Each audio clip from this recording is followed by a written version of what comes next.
just reborn and already pulled into marriage?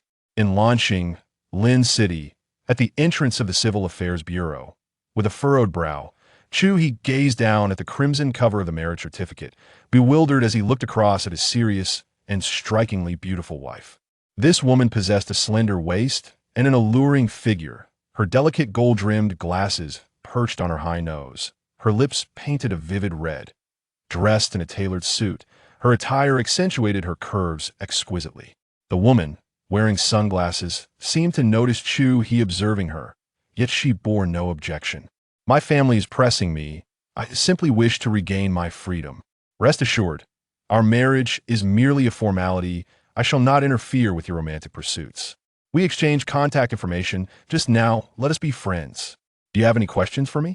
Gazing at the woman before him, Chu he hesitated momentarily. What is it?" she inquired coldly. "Since we are married now, does that imply you accept me as your husband? Could you grant me a kiss?" "What?"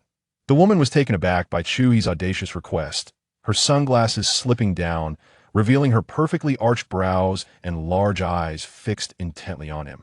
Having never experienced romance, she had certainly never kissed anyone. Chui's sudden proposition left her slightly flushed and embarrassed. "I cannot, goodbye." With that, she turned on her heels and entered her Mercedes, leaving without a backward glance. "We just exchanged contact information. We can connect later." With those words, she pressed the accelerator, reminiscent of a scoundrel who leaves without acknowledgement after dressing. "Hey, clarify. Do I know you?" As the sound of the car engine roared to life, Chui's voice was drowned out by the noise. What the heck is going on? Chui glanced once more at the crimson booklet, feeling the vitality of his youthful body. He had no choice but to accept that he had indeed been reborn. Moreover, he had been reborn in the alternate world of launching, where one could obtain a marriage certificate at the age of 18. Thus, scarcely a minute after his rebirth, he found himself dragged into the Civil Affairs Bureau by an exceptionally beautiful, aloof woman to acquire the little red book. This can't be right. After striving to become a successful man, I am turned into an innocent boy. Heaven, are you jesting with me? And when did I ever marry such a stunning woman? Did I pick up the wrong script? After venting his frustrations to the air, Chu he sighed in resignation and stuffed the little red book into his backpack. Upon returning, the memories in his mind reminded him that today marked his enrollment in university. Chu pulled out a red paper, which was his university admission notice. As he wheeled his suitcase away from the Civil Affairs Bureau, he crossed the street and was met with the towering entrance of Shanha Geological University. Lowering his gaze, he took another glance at the major listed on his notice, paleontology.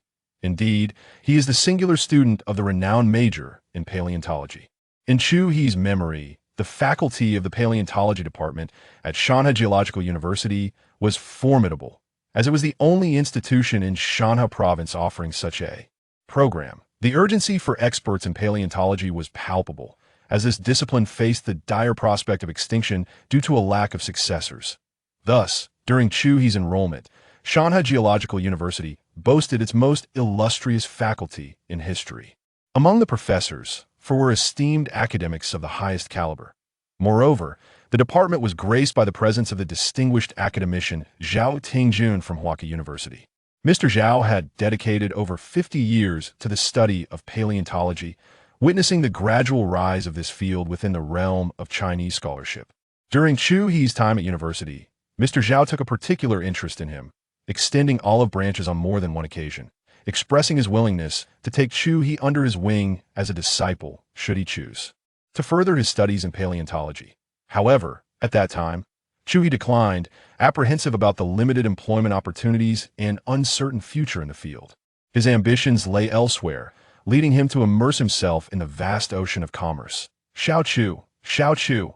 As Chu He was lost in thought, two professors who were tidying his dormitory called out to him.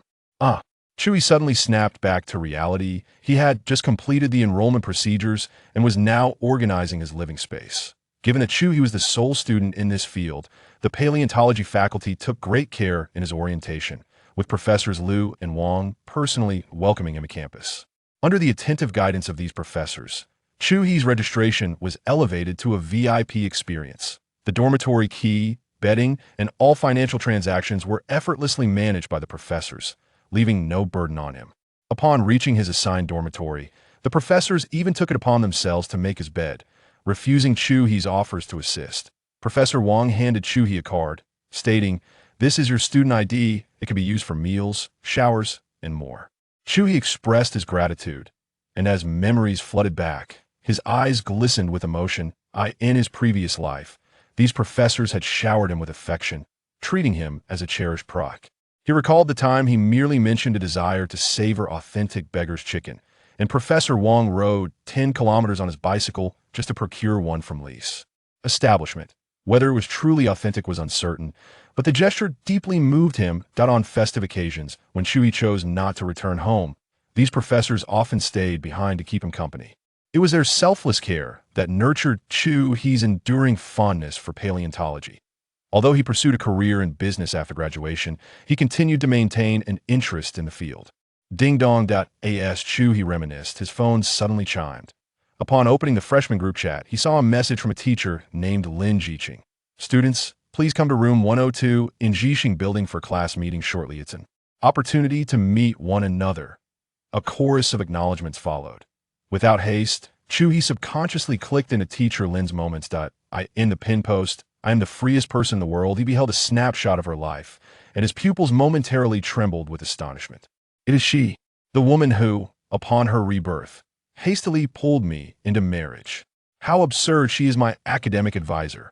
In the Jiqing building, Chu-hee ascended the steps, still engrossed in Lin Jiqing's moments on his phone. Wasn't his advisor in the previous life a middle-aged woman? Reborn, did the flutter of a butterfly's wings alter even the very essence of people? At that moment, certain indecorous film titles flitted through his mind. "My days with teacher in the office. In the classroom, it's just her and me. Please, teacher, dear teacher, you wouldn't want everyone to know about our impulsive marriage, would you?" Ahem. Chu-hee tapped his head, attempting to regain his composure. Could he allow a woman to disrupt his path in this new life? After some self-reassurance, he resolutely traversed the hall of the Jiqing building and arrived at room 102. This was a tiered classroom, and the early arrivals had already filled the back seats. Chu-hee had no choice but to select a seat in the first 3 rows. He cast a glance at Lin Jiqing at the podium. Clad in a fitted blazer and a pencil skirt, her fair thighs were elegantly displayed, creating a flawless contrast to her exquisite physique and stunning visage. Even after 2 lifetimes, Chu-hee could not deny the unparalleled allure of Lin Jiqing. Yet, she remained oblivious to his presence, as at that moment, Teacher Lin was engrossed in projecting onto the classroom screen. "Chu-hee, over here." Just then, his roommate Wang Zibo waved at him. Chu-hee quickly made his way to Wang Zibo's side, settling into a seat in the 3rd row. "Your paleontology major is quite precious. The professor personally set things up for you, making the rest of us feel awkward about staying in the dorm," Wang Zibo remarked, still exhibiting a demeanor of politeness, being freshly enrolled. Chu-hee was well acquainted with his close friend. Academically average, Wang Zibo preferred to stay in the dorm playing video games despite his yearning for romance. He merely spoke of it without action. Yet, as they were still getting to know each other, Chu-hee refrained from teasing him. He glanced back. The seats behind were filled with geology students from other majors. University was different from high school. Advisors often had many students. In fact, some graduates might never even recognize their advisors. "All right, class." Lin Jiqing's voice rang out from the podium, instantly silencing the students below. Many male students' eyes were fixated on her. "Wow, the advisor is so beautiful," Wang Zibo murmured. Having worked for a year, Lin Jiqing had become accustomed to the attention of these male university students. She cast a glance over her students and inquired, "Is everyone present?" Her gaze fell upon Chu-hee in the 3rd row, and in an instant her body trembled as if electrified. How could it be him? My unexpected marriage partner is actually one of my students. What would happen if this got out?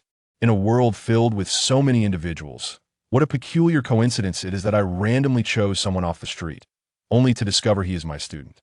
Lin Jiqing's pupils flickered, her eyes fixated on Chu-hee. Noticing his nominal wife staring intently at him, he did not exhibit the shyness typical of new male students. Instead, he smiled warmly at Lin Jiqing. At that moment, a girl with short hair interjected, "Teacher, we're still missing 3 students from the geotechnical engineering course." "All right." Lin Jiqing nodded absently. Turning to the girl, she said, "Please keep an eye on things for me. I need to handle a matter." The girl promptly agreed, and Lin Jiqing waved at Chu He, the young man in the third row. "Come here and assist the teacher." "Is it me, teacher?" Wang Zibo exclaimed excitedly, mistakenly believing he was being summoned, and stood awkwardly. Lin Jiqing quickly shook her head. "Not you, the student to your left." All eyes turned to Chu He. Admiration, envy, and various emotions converged in their gazes. Chu He, however, rose leisurely. He understood Lin Jiqing's intent and followed her to the staircase at the back of the classroom, a secluded spot suitable for private matters. "Teacher, did you need something from me?" Confirming that Chu He was indeed the young man she had just married, Lin Jiqing pressed her hand to her chest, striving to quell her astonishment. "Are you feeling short of breath?"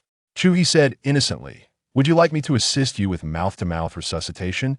Lin Jiqing felt her cheeks flush, recalling the moment he had requested a kiss, and shot him an admonishing glare. Then, forcing herself to regain her composure, she asked, "What is your major?" "Paleontology." Chu He replied, "I must apologize for the abruptness. My family pressured me too much, and I resorted to this measure. How about this? After class, we'll annul the marriage." "No way." "Why not?" Upon hearing his refusal, Lin Jiqing fixed him with her piercing gaze. "Because there is a 1-month cooling-off period for marriages, we cannot divorce for at least a month." "Is that so?" Lin Jiqing's assertiveness wavered slightly. "It seems there is indeed such a regulation. Then it must remain as is for now. Moreover, after a month, I won't be divorcing you," Chu He declared firmly. "What did you say?" Lin Jiqing, being Chu He's teacher, instantly furrowed her brows at his defiance. However, Chu He showed no signs of retreating. That he spoke with clarity. "Firstly, this marriage is something you insisted upon. You can marry if you wish, and leave if you desire. What do you take me for? Secondly, I find you quite appealing. Teacher, you meet my criteria for a wife. Why not turn this pretense into reality?" "What? You? I'm your teacher." Lin Jiqing was taken aback by Chu He's words, her fair complexion visibly flushed. Pointing an accusatory finger at Chu He, she found herself at a loss for words, seething with indignation that if there is nothing else, "I shall return to the classroom." "Teacher Lin," Chu He declared, turning his back and departing the staircase without a backward glance. With no way to reason with Chu He, the matter had to remain as it was for the time being. Watching his retreating figure, Lin Jiqing stamped her foot in frustration before heading back to the classroom. Seated once more, Chu He was approached by Wang Zibo, who inquired curiously, what did the teacher want? To move books? Chu He cast a meaningful glance at Wang Zibo, replying, "Matters of adults are not for children to inquire into." "Fine, if you don't want to say, then don't. However, I truly envy you." I stood up, and she still only called you out. I missed the chance to be alone with the beautiful teacher, alas. While Wang Zibo grumbled, Lin Jiqing had already composed herself and returned to the podium. A diligent female student informed her that everyone had arrived, and she nodded, taking the microphone to address the class. "Students, first and foremost, welcome to Shanhe Geological University. I am your counselor, Lin Jiqing, and I am also likely to be your instructor for ideological lessons." As Lin Jiqing delivered her customary opening remarks, her gaze betrayed her, frequently drifting towards Chu He. Damn it, her student was indeed her husband. What a bizarre relationship this was. The freshman orientation was always the same. The teacher would introduce herself and encourage the students not to lose heart in their university journey, urging them to strive for excellence and become valuable talents for the nation. For someone like Chu He, a reborn individual, such platitudes held no appeal, and he soon found himself dozing at his desk. Inexplicably, he dreamt of Lin Jiqing, where she was preparing his favorite dish, braised pork knuckle, that he affectionately remarked, "Wife, you've worked hard," before pulling her into an embrace, sharing a fervent kiss, details omitted for brevity. While Chu He indulged in delightful dreams at his desk, most of his classmates were preoccupied with their phones. Lin Jiqing was well aware of the student's current demeanor.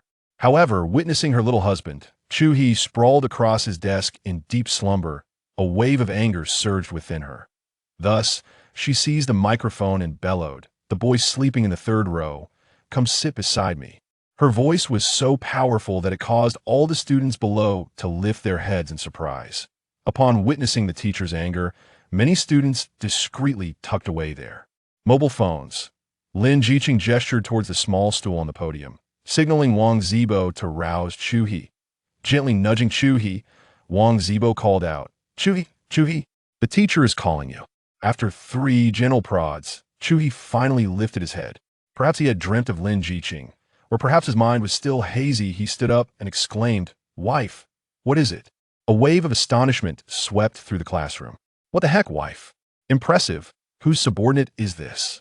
Hey dude, are you calling my goddess wife? Hold on. Why should you? She's my wife. You can't call her that." The classroom erupted into chaos. A girl with short hair stood up, loudly signaling for silence. Her eagerness perhaps indicated her ambition to run for class officer.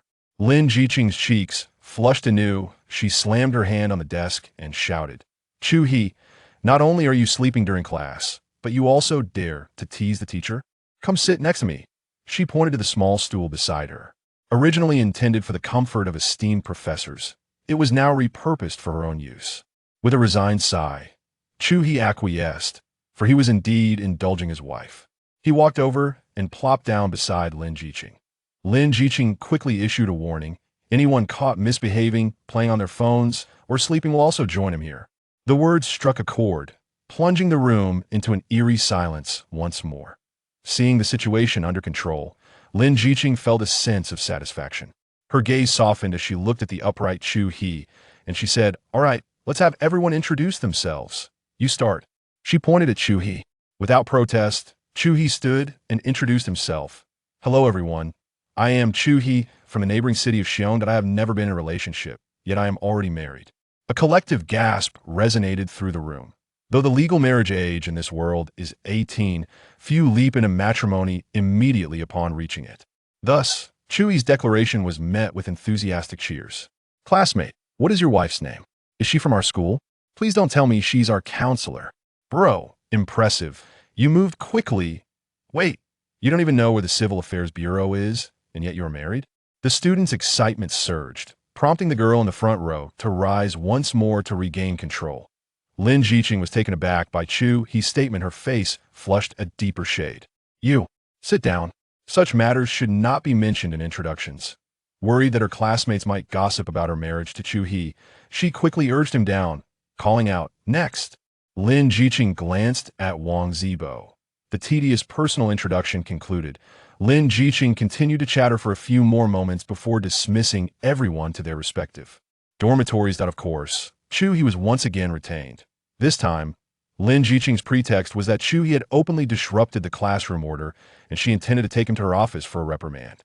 Lin Jiqing's office was a separate room, which intrigued Chuhi, as most counselors and teachers typically shared a communal office.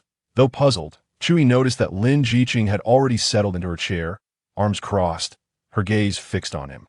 He returned her stare, and the atmosphere grew somewhat tense. Lin Jiqing tucked her long hair behind her ear and declared, "Now that we find ourselves in this situation, I propose we establish 3 rules." "Wife, please proceed."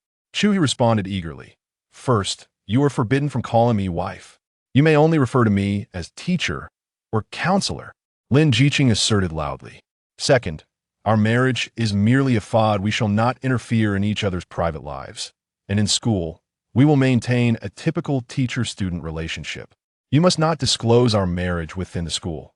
Regarding your earlier self-introduction, you must clarify to your classmates that you claim to be married solely for attention. Thirdly, I need you to assist me with something. Speak freely. During this period, pretend to be my husband and accompany me home to placate my mother." "Accompany you home?" At this, Chuhi's eyes brightened. He hastily set aside any objections to the other 2 stipulations and readily agreed, "I am willing." Seeing his prompt agreement, Lin Jiqing felt as though she had led a sheep into a den of wolves. "I said pretend. You must not develop any other feelings for me." "Understood. My dear wife, do not call me wife." "Very well. May I leave now?" "My dear." Lin Jiqing exhibited a tsundere disposition. Even in front of her classmates, she maintained her image as a stern and aloof teacher. Yet before the worldly wise Chuhi, she appeared as vulnerable as a little girl, one who perpetually held her head high. To navigate such a woman, Chuhi naturally possessed his own strategies. He departed Lin Jiqing's office. He pondered the situation while making his way to the dormitory. Upon returning, he found that Wang Zibo and the others were nowhere to be seen. The 2 professors had already left, but on the neatly made bed, a note penned by Professor Wang awaited him. "Little Chu, tonight, old Zhao is treating all the paleontology professors to dinner. Everyone in your dorm is invited. Also, remember to add me on WeChat. Old Zhao referred to Zhao Tingjun, an academician at Huazhong University of Science and Technology and a leading figure in paleontology. Chu He quickly opened his phone and indeed found several friend requests from Wang Zibo, as well as from his other two roommates, Kong Diyang and Sun Dajing. There were also requests from Professor Wang and Professor Liu. And Lin Jiqing? After approving the requests one by one, Lin Jiqing immediately sent him a message that I will pick you up at 6 o'clock tonight to take you home. Chu He responded, Sister Lin, I cannot, for I have been invited to dinner by a professional instructor this evening. Earlier that morning in the office, Chu He had repeatedly referred to Lin Ziqing as his wife, only to receive a stern reprimand from her. Thus, he reluctantly settled for addressing her as Sister Lin instead. Lin Ziqing, having made a concession, was content as long as Chu He did not call her his wife. Very well. Shall we say 9 o'clock? Indeed, Chu He replied. Upon sending the message, Wang Zibo, Kong Diyang, and Sunda entered the room. Seeing Chu He, Wang Zibo quickly inquired, Chu He, is it true that your fiancé is our advisor? The whole class seems to be buzzing about it. Chu He rolled his eyes at Wang Zibo. It is true, but Teacher Lin has not yet agreed. I am currently pursuing her. Humph, I find that hard to believe, Wang Zibo retorted, reclining on his bed before changing the subject. Gentlemen, shall we gather for dinner tonight? Sounds good. Absolutely, replied Sunda to Kong Diyang. And oh need. Chu He interjected, Tonight, I shall treat the three of you. Is that truly the case, my adoptive father? Wang Zibo leapt from his bed in surprise that if you were genuinely treating us to dinner, I would gladly take you as my adoptive father. At that moment, a message from Professor Wang arrived on Chu He's phone. 6 o'clock at the Phoenix restaurant. 6 o'clock at the Phoenix restaurant. Chu He proclaimed with a flourish. Wow, that is the premier dining establishment in Lin City.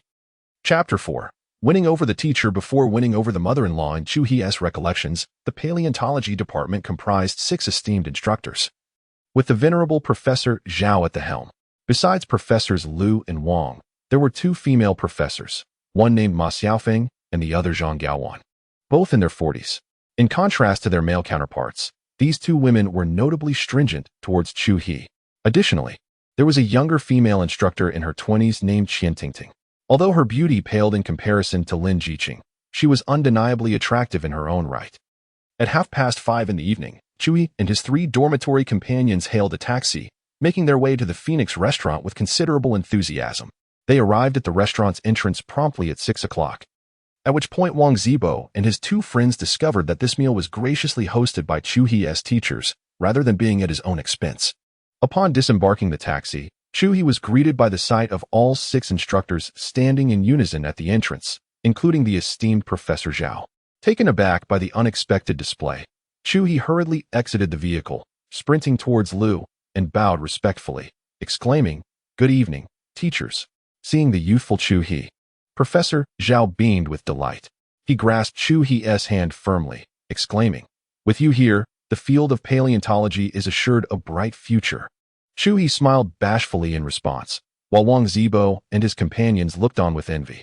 Which other discipline-s faculty could boast the same level of dedication as the paleontologists, who not only assisted students with their luggage and made their beds at the start of the semester, but also treated them to meals? Even the esteemed elder professors emerged personally to welcome him, underscoring the high regard in which they held Chu He. Are these 3 your roommates? Professor Zhao inquired, gesturing towards Wang Zibo. Chu He quickly supported Professor Zhao's arm and introduced Wang Zibo and the others in turn. After the greetings concluded, the group retreated to a private dining room. They ordered several signature dishes from the Phoenix restaurant, and Professors Wang and the 2 middle-aged female professors persistently served Chu He, filling his plate with delicacies. Even the taciturn Professor Liu, usually reserved, silently placed meat onto his dish.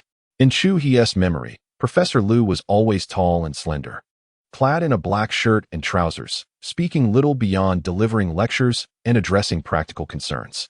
In stark contrast, Professor Wang, who maintained a close rapport with Liu, embodied a more typical middle-aged demeanor, often dressed in checkered shirts tucked into his belt, with the belt perpetually dangling. He would lean over while lecturing, one hand resting on the podium and the other deftly drawing on the blackboard, his words punctuated with fervor. As Chu He gazed upon the 6 beloved mentors, His eyes began to glisten with tears. Wang Zibo and his companions, too, felt a surge of emotions, though not from sentimentality. It seemed they were afflicted with a touch of envy instead. By 9 o'clock in the evening, after bidding farewell to Professor Zhao, the remaining 5 instructors gradually departed. After assisting his roommates into their taxi, Chu He excused himself, citing other obligations, and escorted them back to the dormitory. Subsequently, he gazed upon Lin Jiqing's Mercedes slowly approaching.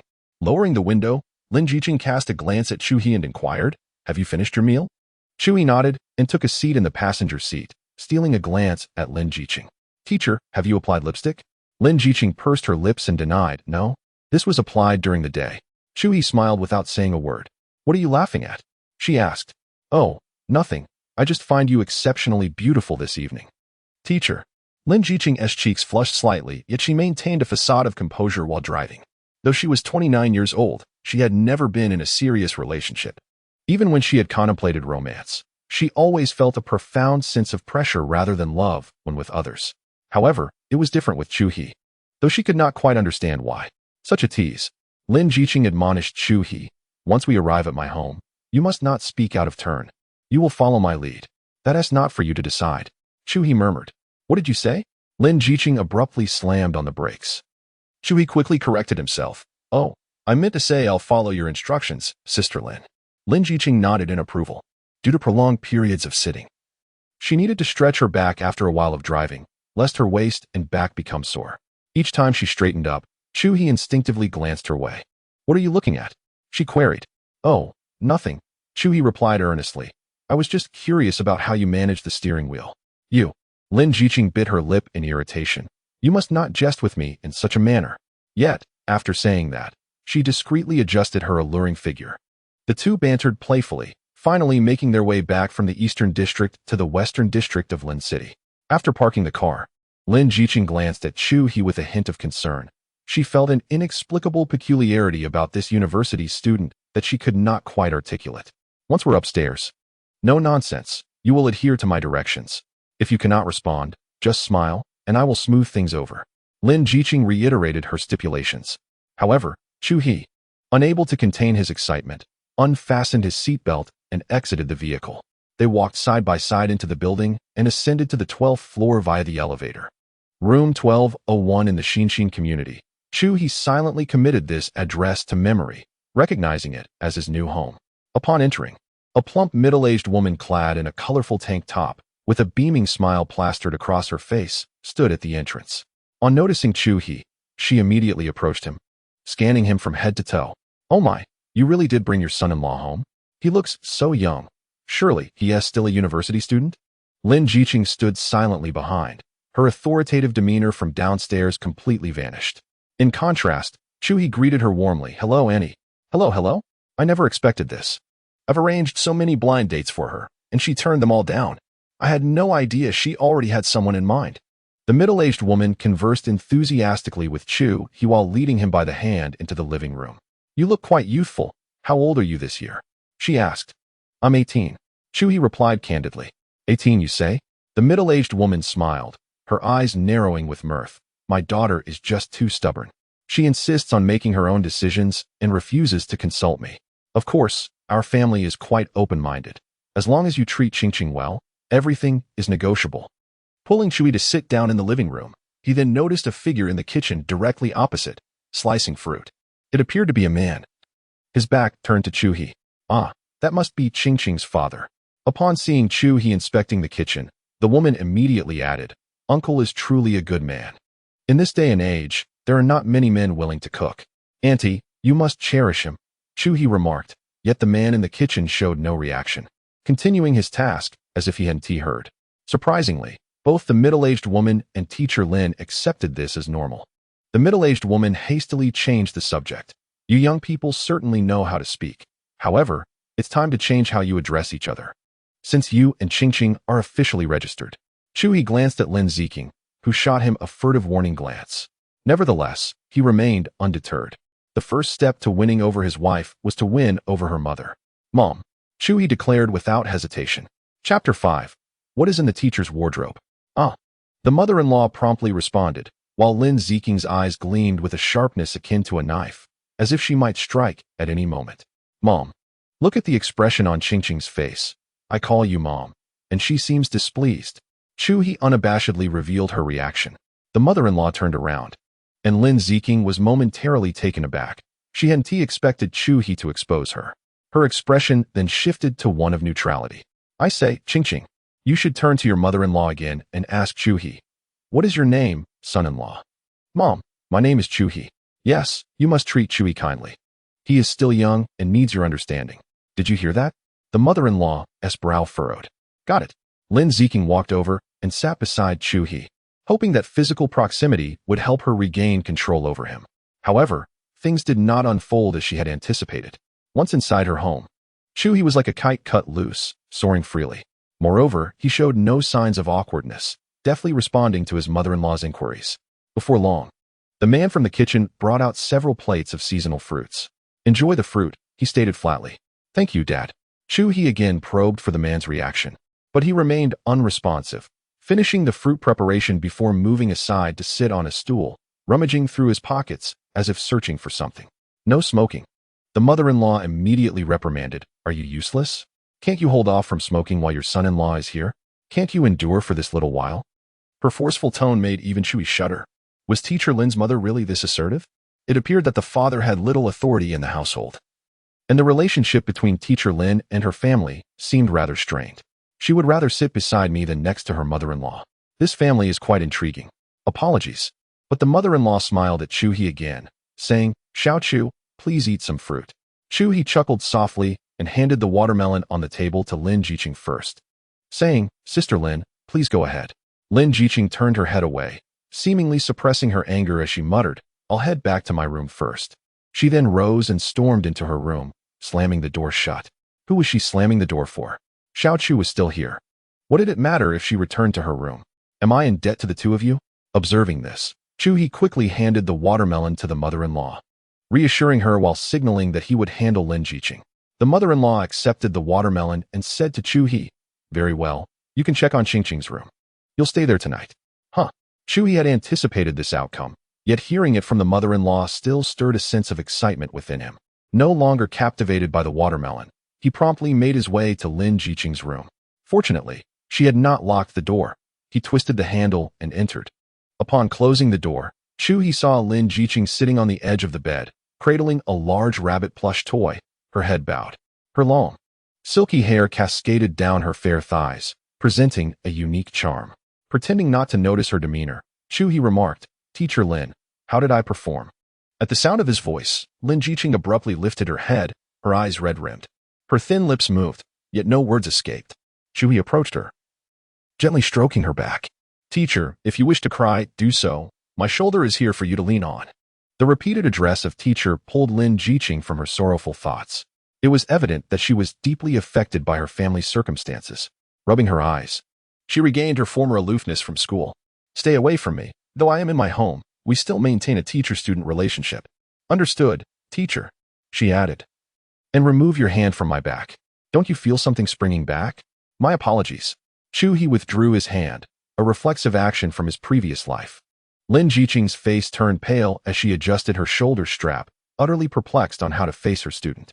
Moreover, this student was clearly unlike any ordinary pupil, resembling someone who had long been seasoned by society. Soon, you'll be sleeping on the floor. Me?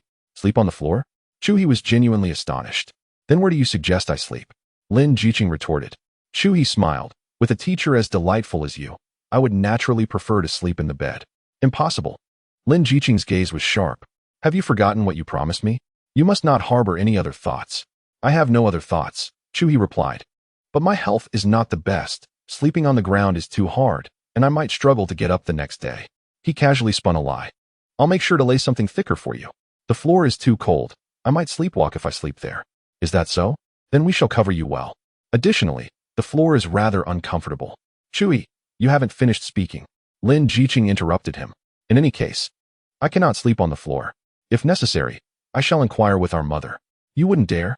Upon hearing Chu-hee use their mother as a means of intimidation, Lin Ziqing's eyes blazed with fury. Hee. Chu-hee quickly settled beside Lin Ziqing, speaking softly. I can sleep on the left side, and you can occupy the right. I can protect you at night, dear teacher. Lin Jiqing turned her head, their faces drawing near.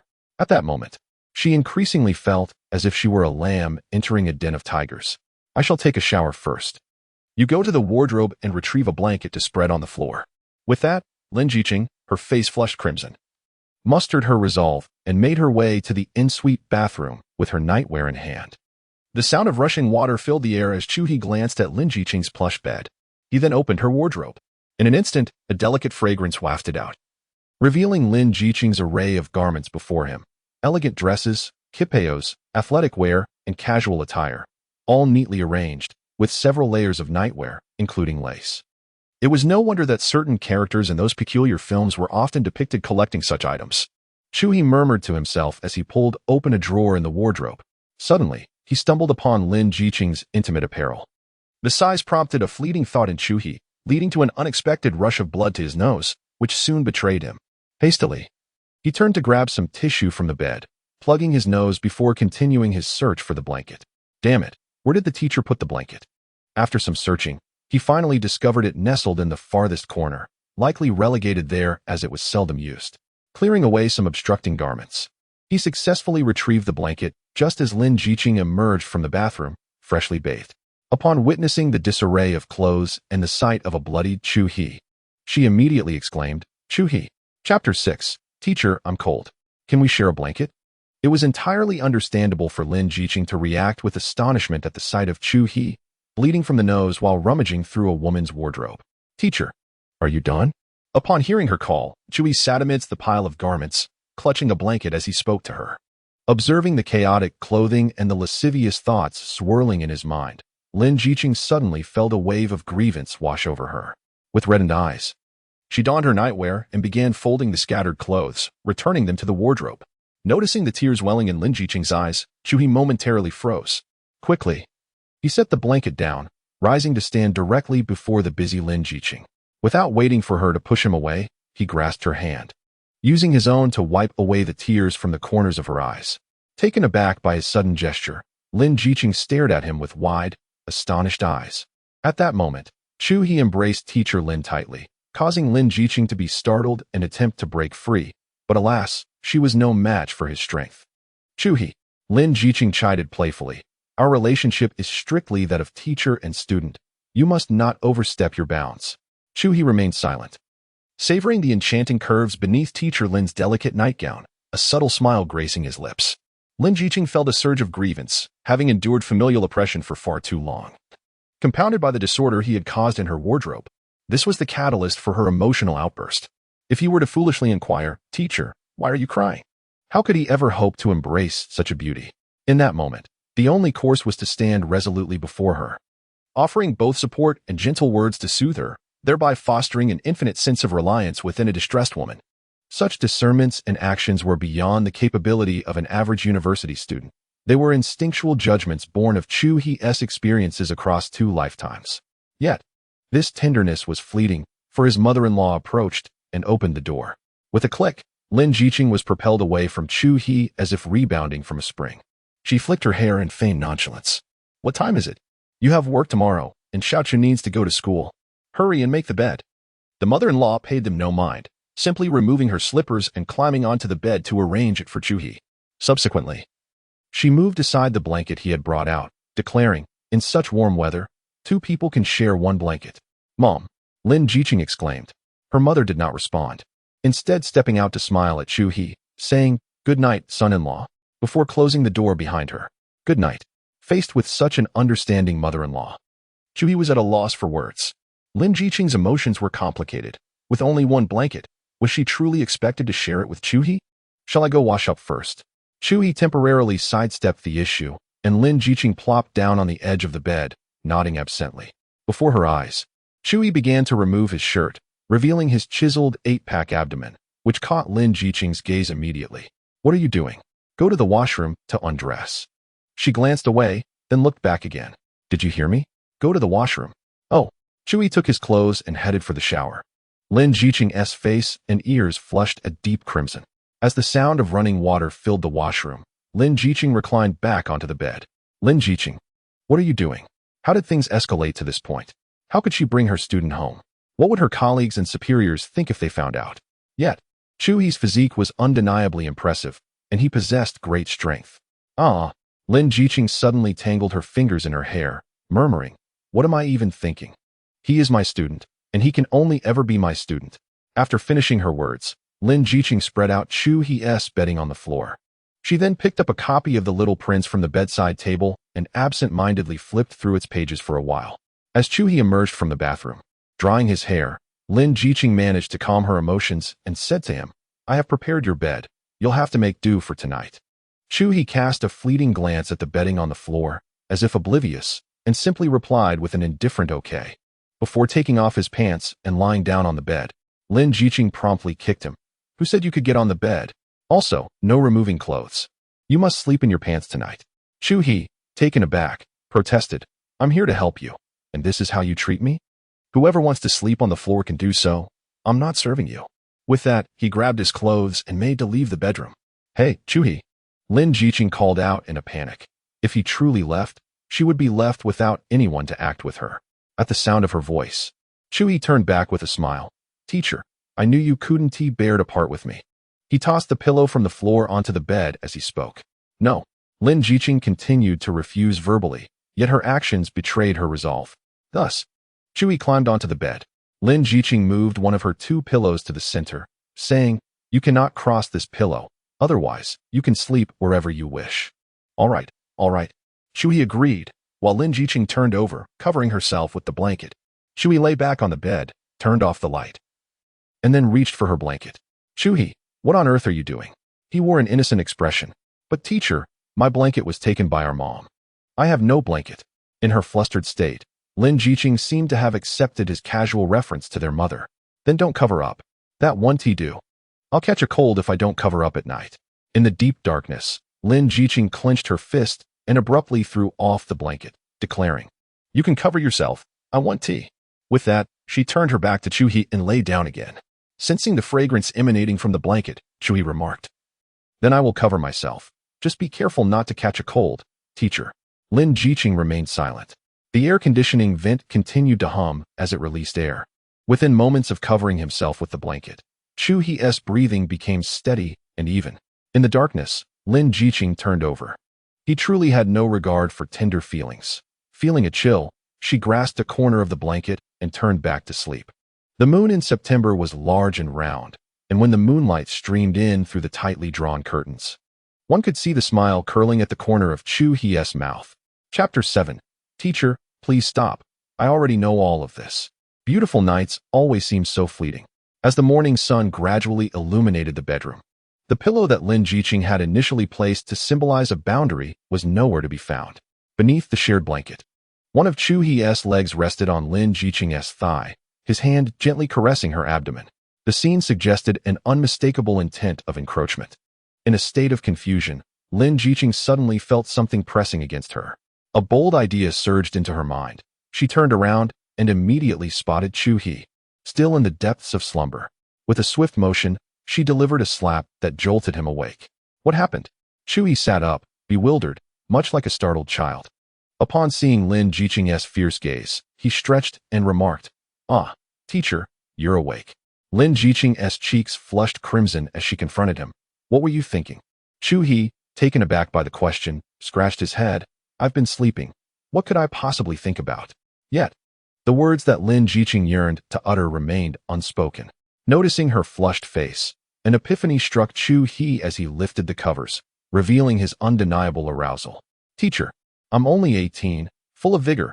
Isn't this quite normal in the morning?" "Wait, how did you know?" Lin Jiqing's heart raced, and she hastily interrupted. "I need to brush my teeth, get dressed."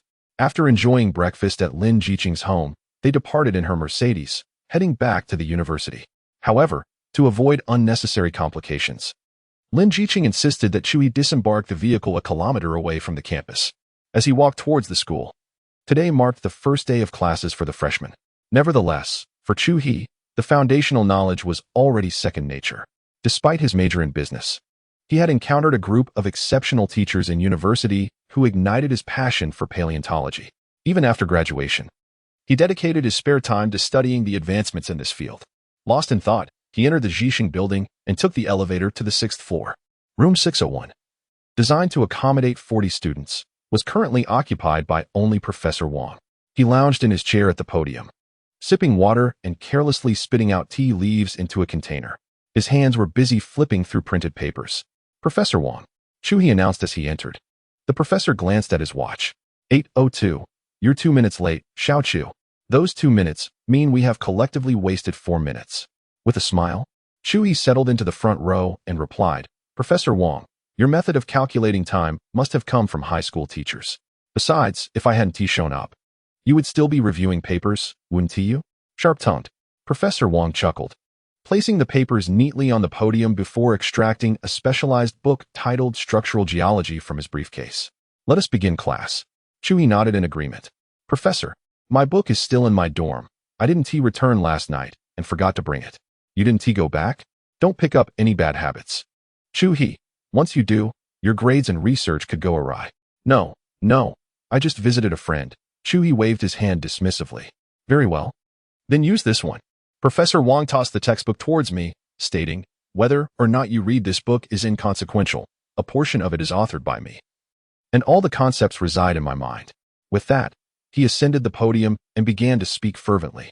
Meanwhile, Chu He lowered his gaze and flipped through the pages. Structural geology is a branch of geology that examines geological structures formed by geological processes. As he continued to turn the pages, terms such as structural observations, stratification, lithological laws, and flow stratification sprang forth one after another. However, for Chu He, who possessed a remarkable memory, these concepts posed no challenge. Closing the book, he addressed Professor Wang. Teacher, why not delve into something more profound? What do you mean by profound? Professor Wang, momentarily taken aback by Chu He's interruption, responded with urgency, let me tell you, young man, one must be grounded. Meals are consumed bite by bite, and journeys are undertaken step by step. Do not gaze longingly at distant peaks. You have mastered these foundational concepts. What need is there for profundity? Besides, what constitutes profundity? In my view, these foundational principles. Before he could finish his lengthy discourse, Chu He interjected. I have mastered them all. Professor Wang was momentarily stunned. What did you say, Chu He? I said, I have fully grasped the foundational knowledge in this book. Let us discuss something challenging. Chu He's assertion did come across as somewhat pretentious, yet it was not entirely unfounded. His mind was also occupied with advanced research outcomes from the past decade, which he wished to leverage for the accelerated development of paleontology. However, there was a temporal disconnect between contemporary research and future advancements, making it less than ideal to present them at this juncture. As Chu He contemplated this, Professor Wang abruptly seized the book from his desk. This book was compiled by our expert group over 3 years. It may appear straightforward, yet it is profoundly intricate. Many students require 2 semesters to master its content. How could you possibly claim to have mastered it? It was clear that Professor Wang was utterly skeptical of Chu He's assertion. Then let us test it, shall we, teacher? Very well. Professor Wang, shaking his head at Chu He's arrogance, opened the book, prepared to temper his enthusiasm. He inquired, what types of stratigraphic contacts exist? Upon hearing such a simple question, Chu He responded without hesitation, the sedimentary contact relations between rock layers or strata refer to the relationships between groups or strata of different ages. They serve as records of tectonic movements and geological history. Sedimentary contact relations can essentially be divided into 2 primary types: conformable contacts and unconformable contacts. Conformable contacts refer to the relationship between new and old strata that are parallel or nearly parallel to one another, whereas unconformable contacts indicate a significant sedimentary discontinuity or absence of strata between 2 sets of layers. Hearing Chu He articulate his response so fluently, Professor Wang was filled with a mix of intrigue and a sudden, exhilarating joy akin to discovering a treasure. Suppressing this thrill, he feigned calmness, stating, your answer is passable. Let us proceed to the next question. Thus, he continued to quiz Chu He with a series of questions. He responded with remarkable fluency, a level of knowledge that made Chu He seem far from a mere freshman in college. Professor Wang, initially calm, became increasingly excited. Without regard for the ongoing class, he hastily gathered his belongings and dismissed Chu He. Teacher, it's only 8:30. Why not continue a bit longer? Chu He suggested. Professor Wang brusquely pushed him aside, eager to share his revelations with colleagues. You are free to leave. Go wherever you wish to play. Chapter 8. A shock to the paleontological community? Dismissed from the classroom. Chui found himself momentarily at a loss for direction. While wandering the teaching building, he fortuitously encountered Lin Jiqing, who was fetching water. Chui? Lin Jiqing frowned. Aren't you supposed to be in class? Skipping? Within the school, Lin Jiqing shed her home demeanor, exuding an air of aloofness. Her form-fitting dress had lengthened slightly, complemented by a white blouse and black stockings, which only heightened her unapproachable aura. I said the professor left mid-lecture. Do you believe me? Chui ventured. What did you say? Lin Jiqing clearly doubted his account. Just as she prepared to reprimand him, Chui interjected, Teacher, I'm the only student in our major. If I wanted to skip, I couldn't. After a moment of contemplation, Lin Jiqing conceded that Chui had a point. The paleontology major was indeed unique, and it was improbable that he would simply abandon his studies. So, where did the professor go? I don't know. Perhaps he was disheartened by my brilliance and felt he could not teach me, Chui jested. Lin Jiqing shot him a disapproving glance before instructing him to follow her. They arrived at her office, where she retrieved a large thermos from beneath her desk. This is from my mother. Drink it by noon. Your mother? Why didn't she tell me this morning? Lin Jiqing glared at him. That is my mother. Chu, I am your advisor and teacher. If you keep talking nonsense, I'll deduct your credits. Chui, feeling chastened, fell silent and opened the thermos, a fragrant aroma of crucian carp wafting towards him. Papaya crucian carp soup? This is nourishing. Why are you giving it to me? Seeing Chui recognized the dish, Lin Jiqing's expression flickered with uncertainty. How was I to know what my mother was thinking? If you want it, drink it. If not, pour it out and return the thermos to me this afternoon. Very well, Chui replied, lifting the thermos and remaining in place. You may leave now. Lin Jiqing turned to her work. Chui still did not move. Is there something else, Chu? Stepping forward, he quipped, Teacher, give me a kiss and I'll go. Lin Jiqing slammed her hand on the desk. Instantly, Chui seized the thermos and opened the door. Teacher, I'm leaving. Don't miss me too much. As he closed the door, reflecting on Lin Jiqing's reaction, Chui felt that the reality fell far short of the cinematic scenes he had envisioned. At this moment in the office, Lin Jiqing had already pulled up Chui's file. Chui, male, 18 years old, born on October 12, 1996 in Xiang City. His father was a factory worker, and his mother a teacher. This family appears to be quite ordinary. Why, then, does Chui exhibit such a rogue personality? Lin Jiqing rested her chin on her hand, perplexed by her thoughts. Darlings, I'm back. Meanwhile, Chui, with nowhere else to go, kicked open the dormitory door. Wang Zibo and the others were all wrapped in their blankets, half rising to look at him. Brother Chu, where did you go last night? After being treated to a meal by Chui's teachers, the manner of address among Wang Zibo and the others had shifted. Never mind that. See what I've brought you.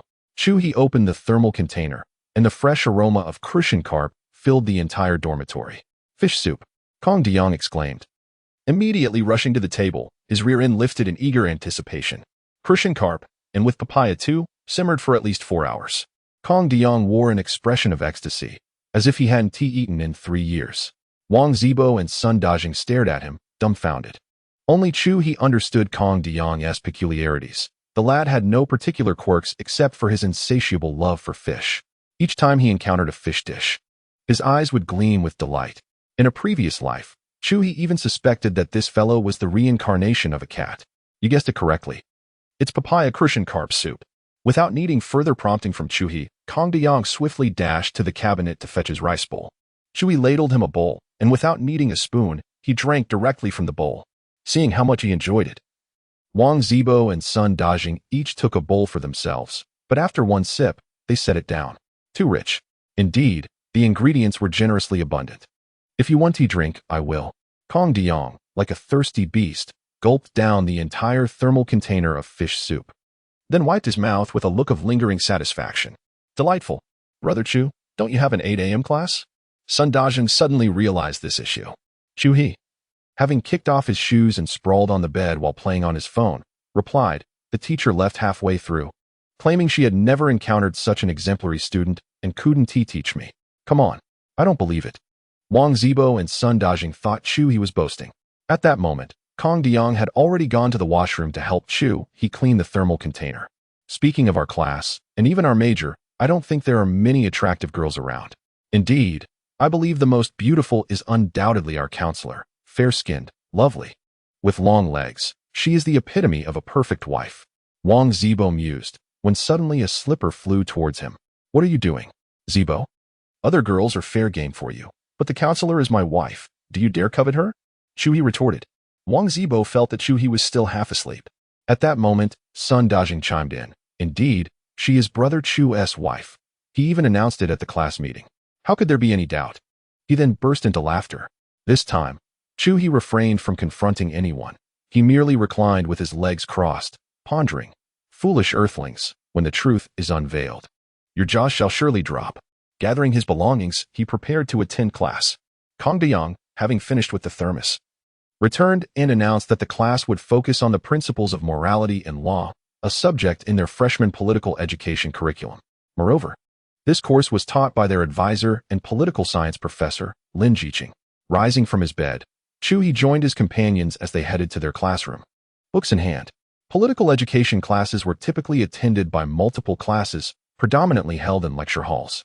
In such expansive rooms, filled with a rather lackluster curriculum, few students bothered to look up, most engrossed in their mobile devices. However, it was rare for an advisor to conduct the class themselves. With 10 minutes remaining until the start, the attendance in Lecture Hall 105 was still sparse. Selecting a seat near the back, Chuhi and his 3 companions succumbed to the allure of their devices. Unbeknownst to Chuhi, in Professor Zhao's office, the 6 instructors of the paleontology course had been in an urgent meeting for half an hour. Regardless of how Professor Wang described Chuhi's adept understanding of geological structures, the other 5 instructors remained skeptical. After all, it was not uncommon for a freshman to review professional materials in advance. Yet few exhibited such proficiency as Chuhi seemed to possess. Following intense deliberation, Professor Zhao concluded, "Let us devise a comprehensive assessment to gauge Chuhi's true capabilities. Should he succeed, our entire teaching plan may need reconsideration, perhaps even disrupting the entire field of paleontology." Chapter 9. Professor, may I receive compensation in your office? Very well. Class, let us commence. At 9:40, Lin Jiqing entered the classroom briskly, clutching a folder and a textbook. Standing at the podium, she instinctively scanned the room. Noticing the lackluster demeanor of her students, she furrowed her brow. Her gaze fell upon Chuhi, slouched in the second-to-last row, arms crossed on the desk. Exuding an aura of impending slumber, a surge of anger welled within her, and as she prepared to reprimand him, she recalled that he had indeed awakened rather early that day, having been roused at 6:30. The memory of that morning flushed her ears with warmth. Clearing her throat, she feigned nonchalance and stated, "Given our familiarity, I shall forego introductions. Everyone, please turn to the first page. We will begin with the introduction." Grasping a piece of chalk, Lin Jiqing began outlining the framework of the introduction on the blackboard. Most university students, at this juncture, succumbed to distraction, their gazes lowered. Only a handful of male students remained attentive, though not to Lin Jiqing's writing. Rather, they were fixated on the sheer stockings adorning her legs. Professor is truly beautiful. Her proportions are exquisite. If there were a contest for campus beauty, I would undoubtedly cast my vote for our advisor. Wouldn't you agree? Which school's belle is actually the counselor? Tell me, aside from Teacher Lin, who possesses such exquisite beauty? Enough, you two, stop arguing. Look at Teacher Lin's immaculate writing. It is not just her handwriting, but her elegance is striking. 666, my friend, if you're going to admire legs, then focus solely on that. What does writing have to do with it? A murmur of discussion ensued, and as Lin Jiqing finished outlining the framework, she turned to find the majority of the class had lowered their heads. As a political education teacher, she found this behavior quite typical. Yet, Lin Jiqing was also their counselor, and seeing this group of freshmen display such a lackadaisical attitude on the very first day of school was concerning. If this attitude persisted, what would become of them? She instinctively glanced at Chuhi, only to discover he had closed his eyes and was peacefully asleep. How could such an attitude towards learning be tolerated? How would they manage during finals?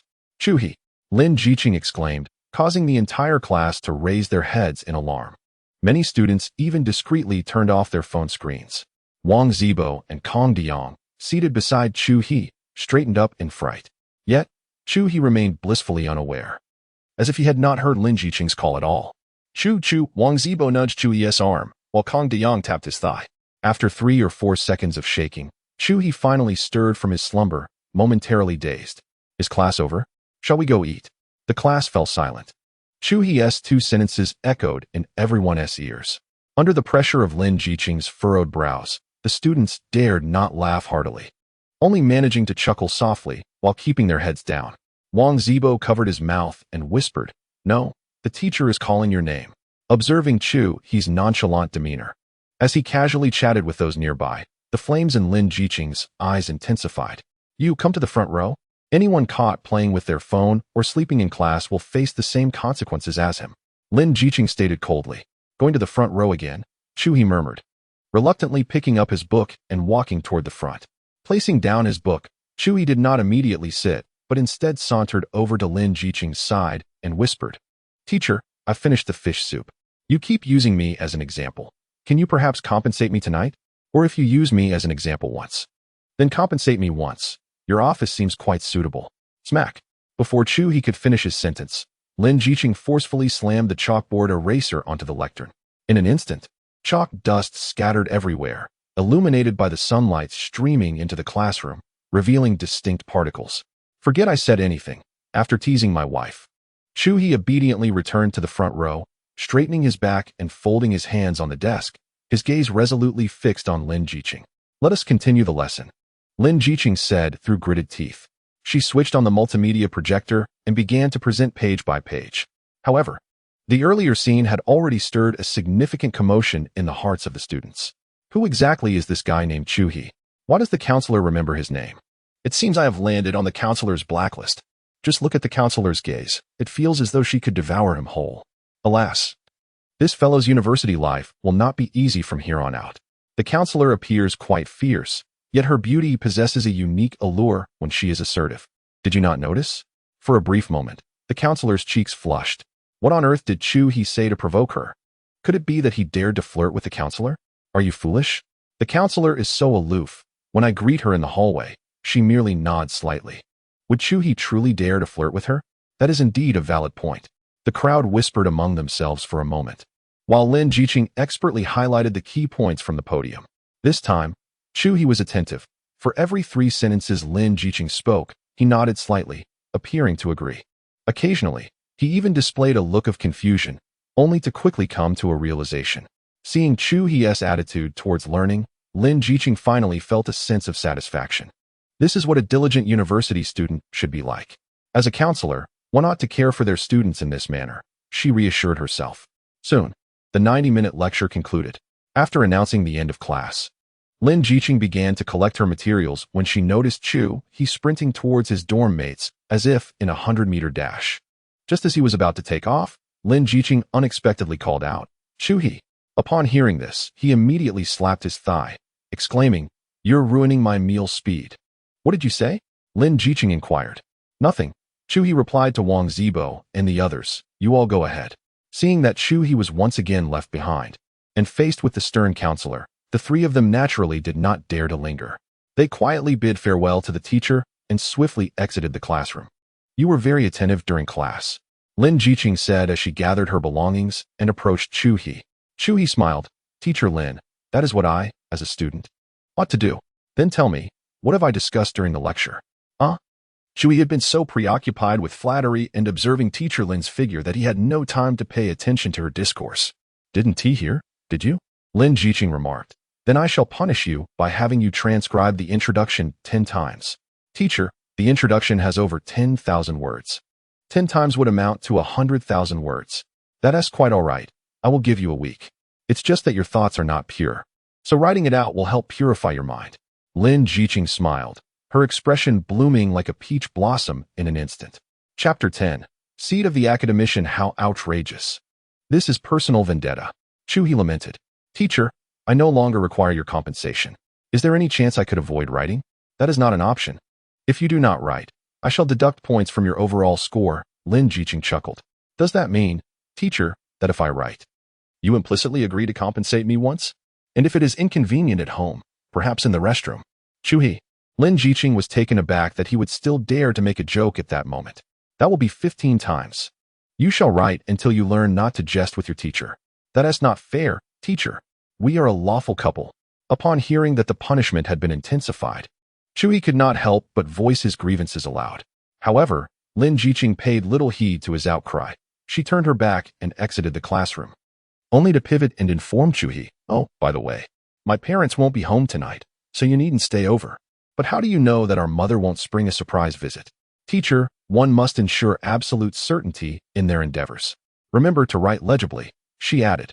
In the cafeteria, as Chu-hee sat there morosely consuming a bowl of braised chicken rice, he reflected on how a mere jest had led to the absurdity of transcribing an introduction of 150,000 characters. After all, is it not quite ordinary for couples to flirt? Damn it, Chu-hee muttered, feeling unjustly treated. Wang Zibo, sitting beside Sun Dajing, exchanged glances before speaking up. Chu-go, the teacher didn't truly impose anything harsh on you, did they? Not really. Just made me copy the introduction 15 times, Chu-hee replied nonchalantly. 15 times. Kong Diyang nearly choked on his rice. Good heavens, how many characters is that? Not too many, just 153,425 characters. Chu-hee had already calculated the total after Lin Jiqing left. Will you be able to finish it? Sun Dajing ventured to ask. Chu-hee immediately lifted his head.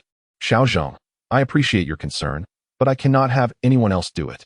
The punishment was assigned to me, and I must bear it myself. Wang Zibo gazed at Chu-hee in disbelief. Chu-go, are you serious? You can't be joking. Arrest him, we must arrest him. Kong Diyang chimed in. The burden of this punishment is crushing. I said to copy the introduction. Chu-hee insisted. The three of them stared in astonishment, their eyes wide as saucers. The assignment given by the teacher. Their enthusiasm dwindled, and Sun Dajing hastily clarified. No, what I meant was, why not find someone on Taobao to ghostwrite it? Chu-hee retorted, Xiaozhang, for 150,000 characters, even the customer service would likely scold you. Haha, the customer service would probably have a meltdown. Who gets punished with such an exorbitant amount of copying? Kong Diyang laughed. Chu-hee merely rolled his eyes. He had no intention of outsourcing the task. He believed Lin Jiqing's words were merely an outlet for her frustration. Even if he did not complete the assignment, a few comforting words would likely appease her. Just as the four were engrossed in their lively conversation, a message suddenly pinged on Chu-hee's WeChat. Upon inspection, it was from Professor Wang. Xiao Chu. Come to our office this afternoon. I have a set of exam papers for you to tackle. It appeared that the teachers were eager to gauge his abilities. Chu-hee mused that this exam was likely a collaborative effort from 6 instructors. Should he manage to complete it, they would probably tailor a bespoke teaching plan for him. This also suggested that the instructors were inclined to approach his education with the intent of nurturing cutting-edge talent in the field of paleobiology. He replied, received, and hastily finished the remaining food on his tray. After bidding farewell to Wang Zibo and the others, Chu-hee decided to leave first, as he still needed to visit the library in search of additional scholarly texts on paleobiology. Although the vast majority of knowledge resides in his mind, there are certain focal points from university studies that find little application in practical scenarios. Chu-hee must gather these insights. Hey, Chu-go, are you going to the club recruitment tonight? A club? Chu-hee shook his head, expressing his disinterest. The girls from the anime club are likely to dress beautifully tonight. Don't you want to take a look? Such trivial allure. Where do we meet? Having not returned to his dorm at noon, Chu-hee lingered in the library until 2 o'clock. A towering stack of professional books lay upon his desk. The concepts were ones he could easily recall, but their prolonged neglect necessitated a catalyst for recollection. After more than an hour, Chu-hee finally felt a sense of grasp. Returning the books and exiting the library, he made his way directly to the professor's office. 3 knocks on the door, he entered. To his astonishment, he found 6 professors gathered within. Beside Professor Zhao stood a young woman, clad in a white short-sleeved shirt that covered a quarter of her thigh. The ultra-short denim shorts hinted at what lay beneath, with only a small edge slightly visible. Her well-proportioned legs resembled a work of art, and her proud bosom caused heads to bow in admiration. She possessed a pair of captivating peach blossom eyes, and her oval face bore a gentle smile. Chu-hee greeted each professor in turn. Professor Zhao, seated in his executive chair, introduced her, saying, "This is Huang Jingyi, my master's student. I've heard you possess considerable talent. She wished to meet you." Huang Jingyi naturally extended her hand to greet Chu-hee. "Hello, Junior." "Hello, Senior. You are stunning," Chu-hee remarked, taking another look at Huang Jingyi. With such a visage and figure, complemented by an effervescent youthful charm, Huang Jingyi, though slightly less than Lin Jiqing, was still remarkable. How did I not encounter this beautiful graduate student of Professor Zhao in my previous life? Chu-hee mused quietly. Huang Jingyi handed him a 10-page exam, saying, "Thank you for the compliment, Junior, but I am still single." Chu-hee thought to himself, "Who asked you?" But he refrained from voicing it. Accepting the 4 printed pages of double-sided exam sheets, Chu He clicked his tongue. So many? Let us get to writing. Professor Wang handed him a carbon pen, stating, "This afternoon, we will all stay here with you. You may not leave until you finish." Chu He glanced at the professors seated on the sofa, then back down at the exam. Time was of the essence. They had selected only the most critical knowledge to formulate the questions, presenting a significant challenge for undergraduates. The young female professor gently explained to Chu He, even some graduate students with weaker foundations would struggle to pass this exam. We do not wish to burden you. Should you manage to pass, we will immediately revise the curriculum. Professor Wang promptly added, to revise the outline means that if you succeed, we shall nurture you as the successor to paleontology. You must grasp the significance of this opportunity. With Zhao Lao present, we shall cultivate you with the ambition of becoming a future academician. An academician? Me? Murmured Chu He softly. Chapter 11. Behold, this is my wife in the offices of various esteemed experts and professors. Chu He had already been immersed in his work for half an hour. During this time, the atmosphere was so silent that the sound of a pin dropping could be heard. The volume of questions on this examination was immense. Even a scholar well-versed in the subject would require over 2 hours to complete it. For graduate students aspiring to excel in paleontology, it would likely take over 5 hours. As for undergraduates, the depth and interconnectivity of the knowledge required rendered this examination beyond their capabilities. Thus, although the professors held high hopes for Chu He, they were prepared for the possibility that he would not be able to complete the entire exam. After all, he was merely a freshman, having just begun his academic journey. However, to the surprise of all the professors, once the exam was distributed, Chu He's hand did not cease its movement. The exam emphasized elaboration and foundational integration, devoid of any multiple-choice questions that could be guessed. Yet every question Chu He attempted was filled with comprehensive responses, and he was already on the 5th page. The hearts of the professors raced, though their exteriors remained composed. It was not until an hour and a half later that Chu He announced, "I have finished." At that moment, the impatient Professor Wang was the first to snatch the paper from Chu He's hands and quickly skim through it. Professor Liu and the other professors gathered closely to assess Chu He's answers meticulously. After a cursory review of the exam, Professor Wang and several others placed it on Zhao Lao's desk. "Zhao Lao, please take a look." Although Professor Wang's tone remained calm, the excitement in his eyes was palpable. Zhao Lao donned his reading glasses and began to meticulously mark Chu He's answers with a red pen. However, the pen hesitated to make contact, as Chu He's foundational knowledge was so solid that there was little to amend. Suppressing his overwhelming emotions, Zhao Lao removed his glasses and addressed Chu He. "Xiao Chu, you have performed admirably. We now have a concrete understanding of your comprehensive abilities. Thus, today's class concludes here, and you are free to enjoy yourself." Upon hearing this, Chu He realized they intended to dismiss him. He felt confident about the examination. He understood that the professors did not wish to inflate his ego, hence their reluctance to exhibit any overt reactions. Chu He sighed inwardly, wishing they could express their admiration openly, as it would have filled him with a sense of accomplishment. However, it was evident that Zhao Lao and the other professors had no such intention. Thus, Chu He could only rise to bid farewell to Zhao Lao and the esteemed professors before exiting the room. At that moment, the previously solemn professors began to engage in animated discussions. "Old Zhao, we have stumbled upon a treasure. To witness a freshman possess such remarkable prowess, I ponder whether we should directly elevate him to graduate studies. The average graduate student pales in comparison to Chu He. I am genuinely intrigued by the workings of his mind." The esteemed professors were brimming with enthusiasm, and old Zhao could hardly contain his exhilaration. Having dedicated decades to the study of paleontology, he was acutely aware of humanity's scant understanding of these organisms that have existed for hundreds of millions, if not billions, of years. Advancing the field of paleontology was his lifelong aspiration. Now, at over 60 years of age, encountering a talent like Chu He, how could he not feel joy? Young Chu is a prodigy in paleontological research. We must not let him slip through our fingers. This examination was crafted by all of you, and the difficulty is well understood. This paper, which requires us over 2 hours to ensure a correctness rate exceeding 95%, was completed by Chu He in merely an hour and a half. Such proficiency in specialized knowledge is remarkable. I propose that we all put in extra hours tonight.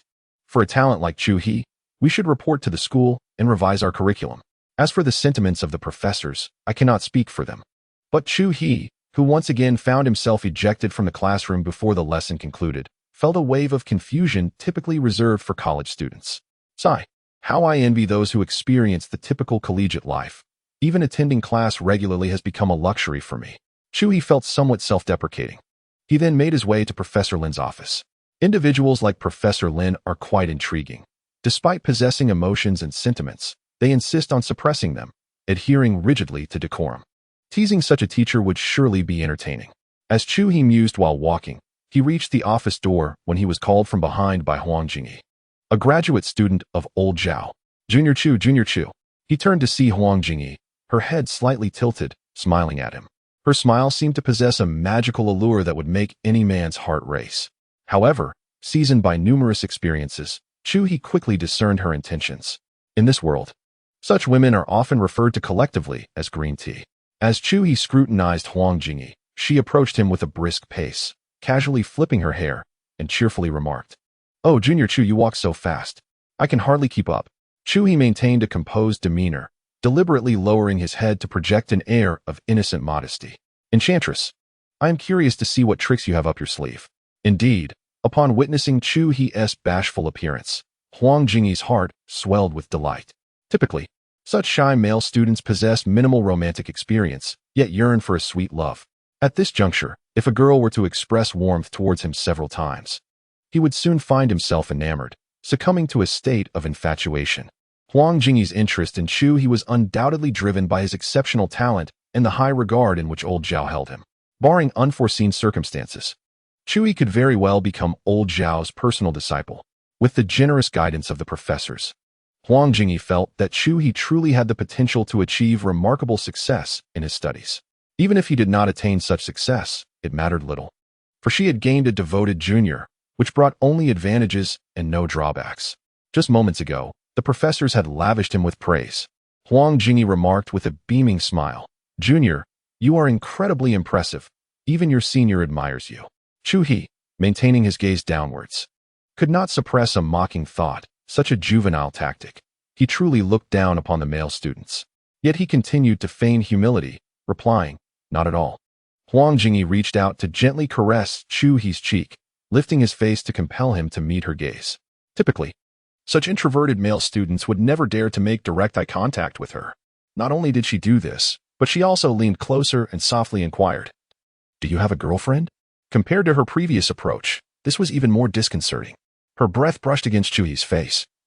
It was unlikely any pure-hearted male student could withstand such proximity. "No," Chuhee replied, casting a glance at the tightly shut office door, "but I have a wife." "What did you say?" Upon hearing this, Huang Jingyi burst into laughter. She then took both hands to pinch Chuhee's face, teasing, "You must be referring to your virtual wife, right? What is her name?" As they engaged in their playful exchange, the office door suddenly creaked open. Lin Jiqing emerged, holding a cup of tea, and was taken aback by the scene before her. Huang Jingyi was nearly pressed against Chuhee, their faces almost touching, resembling a couple about to share a kiss. For a fleeting moment, Lin Jiqing felt her heart skip a beat. Seeing Lin Jiqing, Chuhee promptly stepped forward and linked his arm with hers, declaring, "Look, this is my wife." Chapter 12. Teacher Lin. "Surely you wouldn't want your husband to have an affair, would you?" At this proclamation, both Lin Jiqing and Huang Jingyi were momentarily stunned. A wave of inexplicable joy surged within Lin Jiqing, swiftly followed by a sense of panic, a panic akin to being caught in an affair. "What are you saying?" "I am your teacher." Lin Jiqing furrowed her brow. Huang Jingyi was equally astonished in her experience. No innocent male student would dare to assert publicly that his teacher was his wife. How audacious of Chuhee. Chuhee's demeanor had exceeded her expectations, leaving her bewildered. Junior," Huang Jingyi stammered. "I have something to attend to. I must take my leave. We can discuss this later." With that, she elegantly lifted her long legs and swiftly vanished from sight. "Hey, senior, we haven't even exchanged WeChat yet. Why are you running?" Chuhee called out to her retreating figure, delivering a final blow. Lin Jiqing glanced around the empty hallway, seized Chuhee by the ear, and pulled him into her office. Once the door was firmly shut behind them, she leaned against it, her gaze piercing as she fixed her eyes on Chuhee. "Who permitted you to say such a thing? We are merely in a sham marriage. How could you declare in front of others that I am your wife?" Lin Jiqing, clad in a light blue shirt, and without her gold-rimmed glasses, nonetheless exuded a formidable presence. Chu He grinned broadly. It matters not. Huang Jingyi, that tea-sipping temptress, would never believe her. Her mind only contemplates that I am using you as a shield. Why? Because what sane individual would contemplate marrying their own student? Oh, dear teacher Lin, you are truly a paragon of both wit and courage. Instantly, Lin Jiqing discerned the veiled sarcasm in Chu He's words, prompting her to seize his ear. Ouch, ouch. Where did you learn such unhealthy antics, teacher? How could you humiliate me thus? Do you still care for your dignity? Lin Jiqing released his ear, crossing her arms as she inquired. This afternoon is for professional classes. What are you doing loitering in the hallway? Surely the professor hasn't he deemed you too brilliant again? Congratulations, teacher. You are indeed correct, Chu He replied, rubbing his ear. This time, Lin Jiqing fell silent. Resolute in her determination to expose Chu He's deceit, she promptly approached her desk and dialed Professor Wang. Upon confirming the accuracy of Chu He's claims, her expression shifted. Did I not tell you? How could I possibly deceive Teacher Lin? Chu He seated himself in a chair. Your husband is a genius. You must gradually come to terms with this. Do not refer to yourself with those titles. Lin Jiqing scrutinized Chu He. Very well, but with no one else around. Can I indulge in a bit of banter? Chu He retorted, armed with the professor's endorsement. Lin Jiqing chose not to dwell on Chu He's truancy and instead inquired, who was that girl from earlier? Chu He paused, then gazed at Lin Jiqing with a smile. What are you laughing at? Answer me. Teacher, are you feeling jealous? Chu He asked playfully. Nonsense. You are my student. I merely perceive that girl as ill-intentioned. Isn't it the duty of a counselor to remind you to maintain decorum? Chu He shook his head. Teacher, you are overstepping in managing my personal affairs. But alas, what can I do? With my handsome visage and sharp intellect, I attract admirers wherever I go. Lin Jiqing shot him a disapproving glance. It was difficult to maintain a serious demeanor in the presence of this roguish student. Your jealousy is not unfounded. Only by desperately holding on to me can you prevent my heart from wandering. Then kiss me now, Chu He proclaimed, pouting as he awaited Lin Jiqing to comply. With a firm shove, Lin Jiqing pushed Chu He away, muttering rogue. Rebuffed, Chu He smiled faintly, as if expecting the outcome. I must attend to my work. You may leave now. Where shall I go? Go wherever you please, but do not disturb my work here. Then I shall return to our home. Chu He grinned, revealing his true intentions. Lin Jiqing was momentarily taken aback, her expression hardening. Our home. That is my abode. I have already informed you that my mother is not coming tonight. You need not go. Chu He, acting like a rogue, declared, I shall remain here. After all, I have nowhere else to go. It's quite pleasant to catch a glimpse of my wife. With a loud bang, Lin Jiqing repeatedly struck the table, attempting to intimidate him. You are not permitted to disturb my work or come to my home. Chu He stood up and replied, Then I shall seek out a young lady. Teacher Lin, you wouldn't want your husband to be unfaithful, would you? Lin Jiqing, agitated, felt her heart race and her cheeks flush. Pretending to leave, Chu He swiftly reached for the bag on the coat rack. The keys must be inside. I'll head home to prepare dinner for you, Teacher Lin. He easily retrieved the keys from his pocket, having witnessed Lin Jiqing place them there. Chu He, Lin Jiqing attempted to stop him, but he slipped away like an eel from her office. Left alone, she clenched her fists and pounded the table in frustration. Rogue. How could I have chosen such a scoundrel to feign my husband? Regret washed over her, yet she couldn't help but ponder. He said he would cook for me. Could he actually manage that? The thought of returning home to a hot meal each day seems rather appealing. Imagining Chu He in an apron, skillfully stirring a pan in the kitchen, she envisioned him greeting her after work with, Wife, you're back. Dinner is ready. With your favorite dish of scrambled eggs with tomatoes. Her face flushed once more. No, Lin Jiqing, he is your student. The afternoon slipped by swiftly. After concluding her day's work, Lin Jiqing encountered another woman in the hallway, Wang Xiaomin. A fellow graduate student, Wang Xiaomin had become a counselor at the university after graduation, while Lin Jiqing pursued her doctorate. Their relationship was a mix of affection and exasperation. During their graduate studies, Wang Xiaomin had been a great support, often fending off suitors for Lin Jiqing. However, she was also quite gossipy, unable to comprehend why the once coveted Lin Jiqing had yet to marry or even date anyone. Qingqing, when do you plan to marry? Wang Xiaomin asked softly as they descended the stairs together. I've even heard rumors that you are dating a student. At those words, Lin Jiqing felt a jolt, staring at Wang Xiaomin in disbelief. Who is spreading such rumors? This is slander. I've never even been in a relationship, let alone with a student. Wang Xiaoman, understanding her well, soothingly patted Lin Jiqing's back. All right, I know you would never do such a thing. Chapter 13, Teacher Lin, Lace Lingerie, Dinner, but you should take this matter seriously. You are already 29. Once a woman surpasses 30, it becomes quite challenging to find a partner. Wang Xiaoman kindly advised. I understand, but please, stop nagging about it. Lin Jiqing thought to herself, vexed by the identity of the rumor monger. Curiosity had struck Wang Xiaoman, who paused and, noticing no one around, reached out to touch Lin Jiqing's soft curves. Lin Jiqing, perplexed, took a step back and asked, What are you doing? My sexual orientation is perfectly fine. With a playful smile, Wang Xiaoman replied, with a face and figure like yours. It's only natural for any man to be utterly captivated. It's a pity no one is pursuing you. Let me have a feel first. After saying this, she attempted to reach out once more. Lin Jiqing hurriedly interrupted. All right, let's each return to our own homes. I have things to attend to. What could you possibly have to do, being all alone? Wang Xiaoman inquired. My husband has social engagements tonight. Why don't I come over for dinner? No way. Lin Jiqing swiftly rejected the idea, knowing that Chu He was preparing dinner at her home. If Wang Xiaoman were to join, it would surely expose her secret. What's the matter? I've been to your home for dinner before. Wang Xiaoman observed Lin Jiqing's unease and asked, Could it be that you are hiding a toy boy at home? Impossible. Lin Jiqing's gaze wandered, leaving behind a firm declaration. Regardless, you cannot come. She then quickly descended the stairs in her high heels. Hey, why not? Ching, wait for me. Inside apartment 1201 of Xinhe Community, Chu He was savoring the aroma of the braised pork. It smelled divine, and he felt quite proud of himself. After plating the dish, he surveyed the colorful array of food laid out before him, wiping the sweat from his brow. Mission accomplished. Just then, the sound of a key turning in the door echoed through the entrance. Lin Jiqing, having changed from her heels into slippers, was greeted by a delightful fragrance. Wife, you're back. Dinner is ready.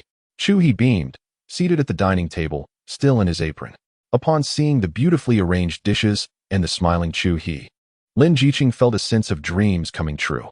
She even refrained from correcting his affectionate title. She never imagined she could enjoy such a warm, inviting life, where one light shone just for her.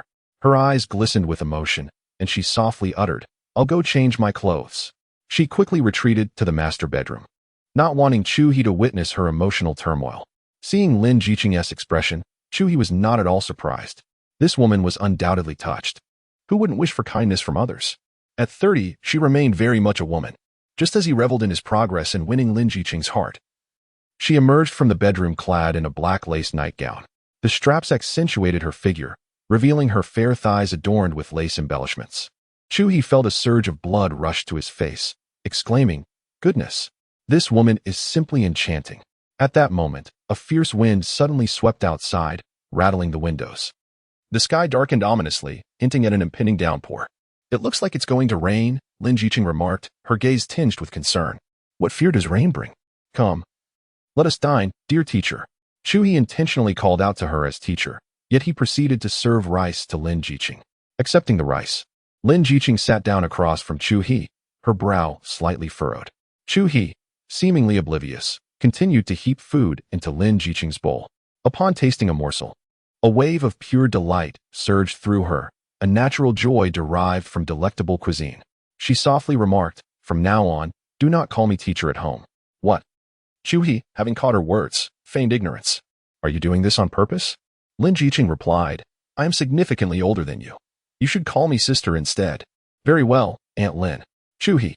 Lin Jiqing bit her lip, playfully delivering a light punch to Chu He's chest, though it was evident she had restrained her strength, giving the impression of flirtation. Understood, sister. Chu He smiled.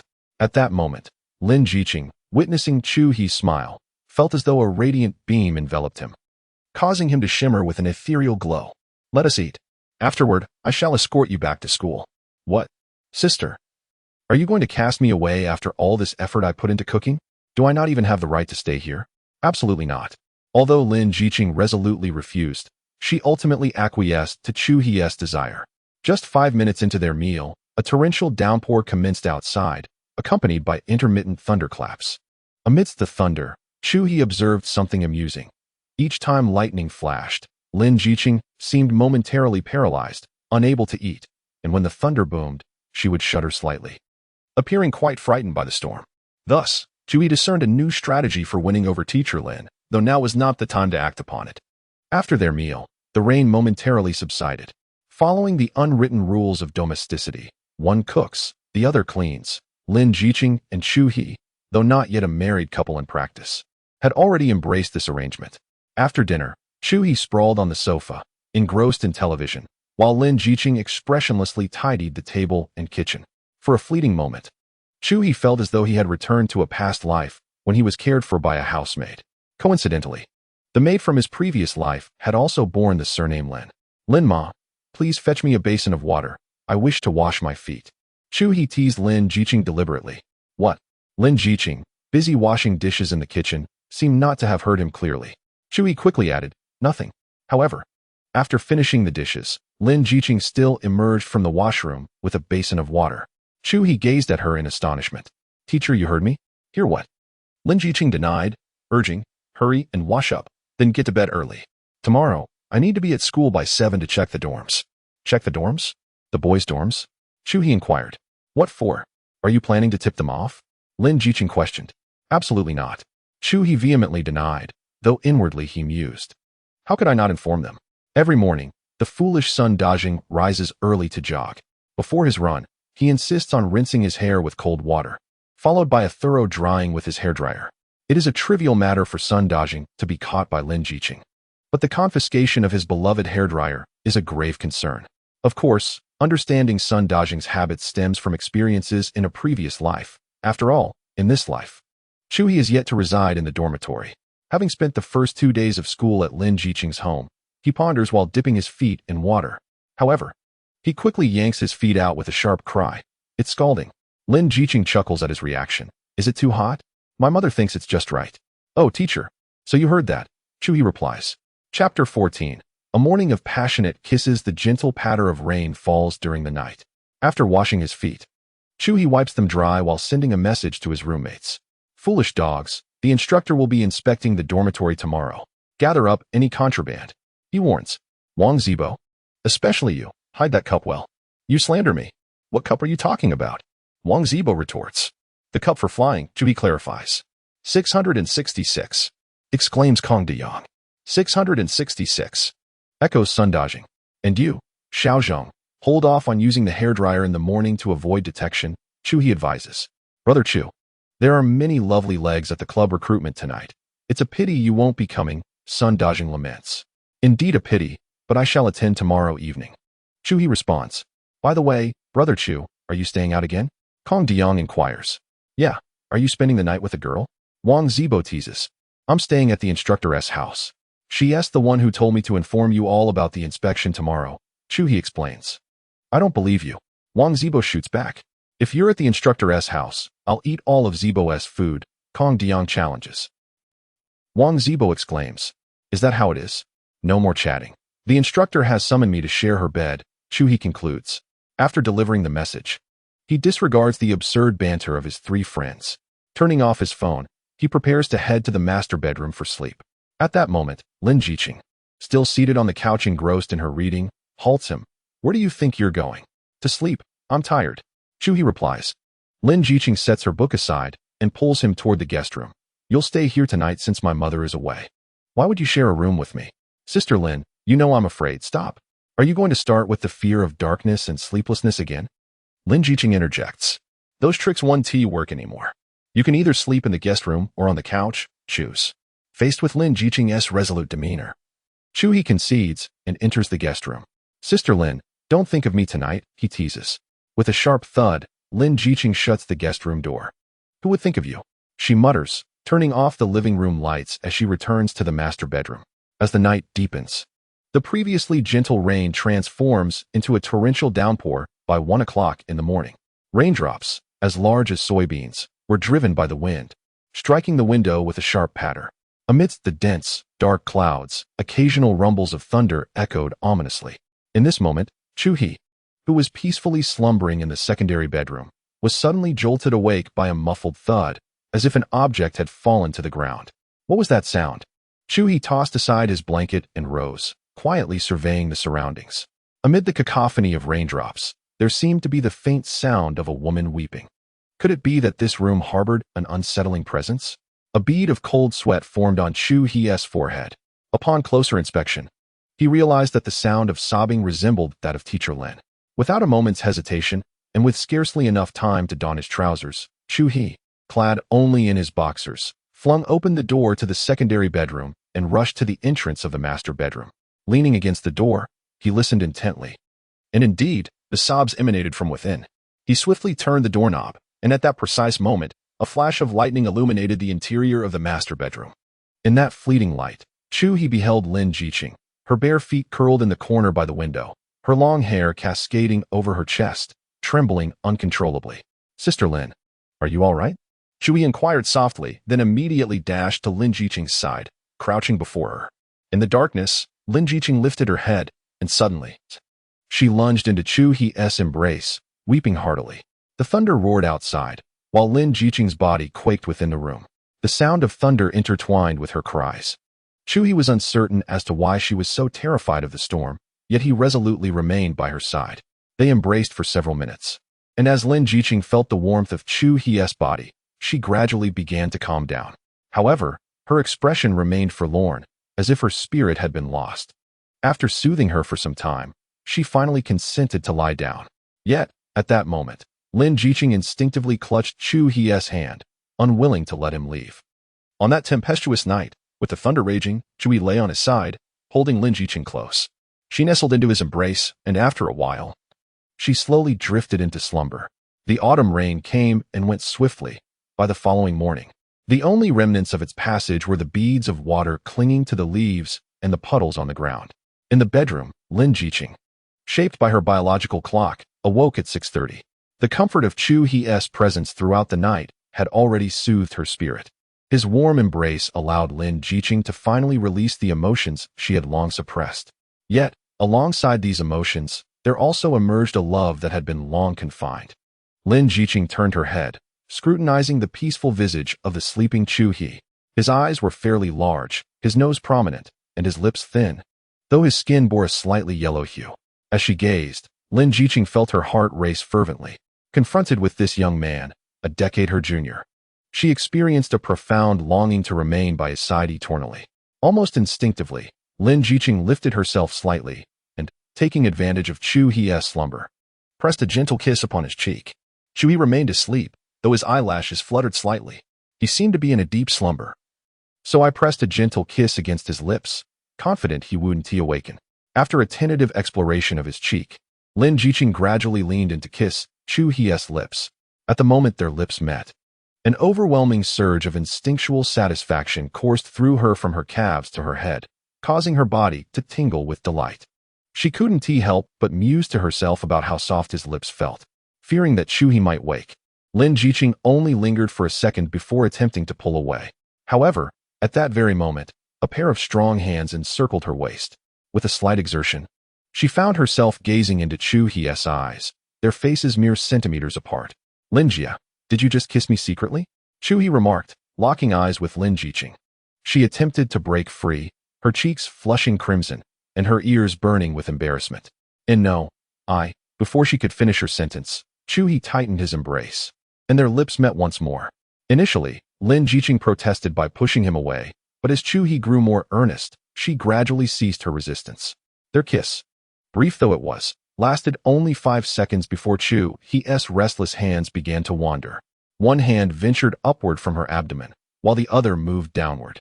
At that moment, Lin Jiqing's heart raced wildly, and as Chu Hie's hand approached a sensitive area, she grasped his hand and shook her head, pleading, "No, please." Chapter 15. Can Teacher Lin drive too? Breaking free from Chu Hie's embrace, Lin Jiqing quickly rose, adjusting her lace nightgown that had nearly been dislodged. Her face was as flushed as a ripe tomato. Meanwhile, Chu Hie lay in bed, watching the moment unfold, and remarked, "Lin Jia, you're playing with fire."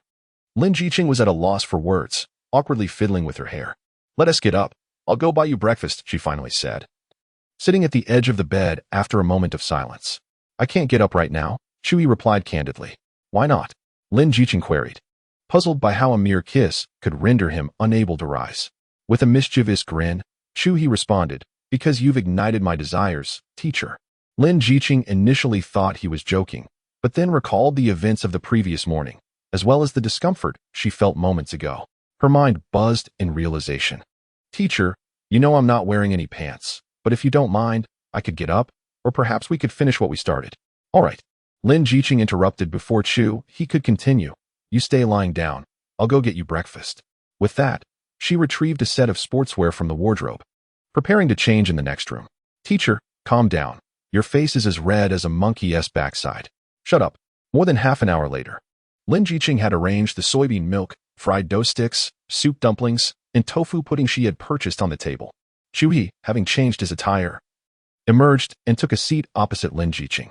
Unsure of her preferences, she had procured an assortment, placing her hands on the table while her head bowed, avoiding eye contact with Chu He as if she harbored some secret guilt. Observing Lin Jiqing's bashful demeanor, Chu He couldn't help but chuckle, yet felt compelled to tease her. What's the matter, Sister Lin? Why can't you look at me? Have you slipped something into my breakfast? Don't say such nonsense. Lin Jiqing continued to gaze downwards. Chu He understood her reaction well. It was typical for couples to feel shy after their first kiss, especially since they had bypassed the customary stages of holding hands and hugging, going straight to kissing. Yet, Lin Jiqing, being 29, seemed unlikely to have never dated or kissed anyone before. Sister Lin, have you never kissed anyone before? Chu He inquired playfully, lifting a soup dumpling with his chopsticks. Lin Jiqing remained silent. A woman nearing 30, still blushing like a young girl, was even more bashful than he, a mere college freshman. Taking a bite of the pork and scallion dumpling, the savory aroma flooded his mouth. Don't call me an old aunt. Upon hearing his remark, Lin Jiqing abruptly lifted her head, staring at Chu He's grinning face. Exactly, Sister Lin. It's just a kiss, nothing to be shy about. With a hint of annoyance, Lin Jiqing picked up another pair of chopsticks and began to dismantle a serving of tofu pudding, her eyes fixed on Chu He. So, does that mean you've kissed many girls before? Clatter. Chu He's chopsticks fell onto the table. Indeed, women of all ages possess an uncanny ability to feel jealousy. I just started college. I don't know about these things. I've only seen it on TV, Chu He replied. In truth, he was not lying. In this reincarnated world, he remained an unblemished slate. Having finished breakfast, it was only 6:40.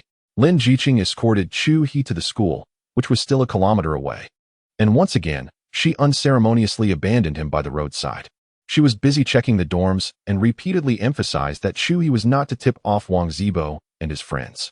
However, Lin Jiqing was unaware that Chu He had accomplished that task the previous night. Running briskly, Chu He dashed into the school and made his way to the boys' dormitory. At that moment, Lin Jiqing was chatting with Wang Xiaomin at the entrance of the boys' dorm. It's so annoying. They insist on checking the dorms early in the morning. It's painful for the students, and it's painful for us too. I really don't understand what the leaders are thinking, Wang Xiaomin complained, arms crossed. Lin Jiqing consoled her. It's all right. It's not like you have to do it every day. It won't interfere with your important matters with your husband. My important matters with my husband? Wang Xiaomin laughed and playfully pinched Lin Jiqing's waist.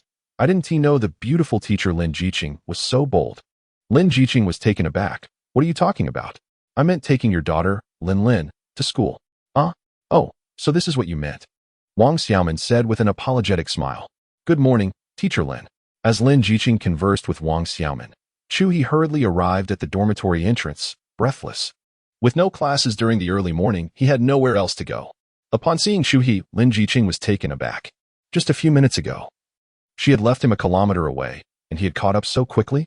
Although surprised, Lin Jiqing maintained her indifferent facade. Did you go to the cafeteria for breakfast? Chu He paused for a moment, then replied, Oh, right, I just finished breakfast. Not only did I eat, but I also shared a kiss with my girlfriend. With a grin, he added the last part. Lin Jiqing felt a blush creep onto her cheeks, but quickly regained her composure. You should head upstairs and rest a bit more. All right, goodbye, Teacher Lin. Chu He dashed up the stairs. Is he your student? Wang Xiaomin pointed at Chu He ascending the stairs. That guy is quite peculiar. Does he really need to tell his counselor about kissing his girlfriend? Coughing awkwardly, Lin Jiqing responded. Let's go check on our students first. The other counselors will likely arrive soon. Wang Xiaomin nodded, still puzzled, and followed Lin Jiqing into the boys' dormitory. While the two counselors were conducting their checks, Chu He swiftly approached his dorm room. He kicked the door open, and to his surprise, Wang Zibo and his friends had already made their beds, and were playing on their phones. Wow, the sun must be rising in the west for you to be up so early, Wang Zibo remarked, looking at Chu He. Of course. It's to make a good impression on our lovely teacher Lin.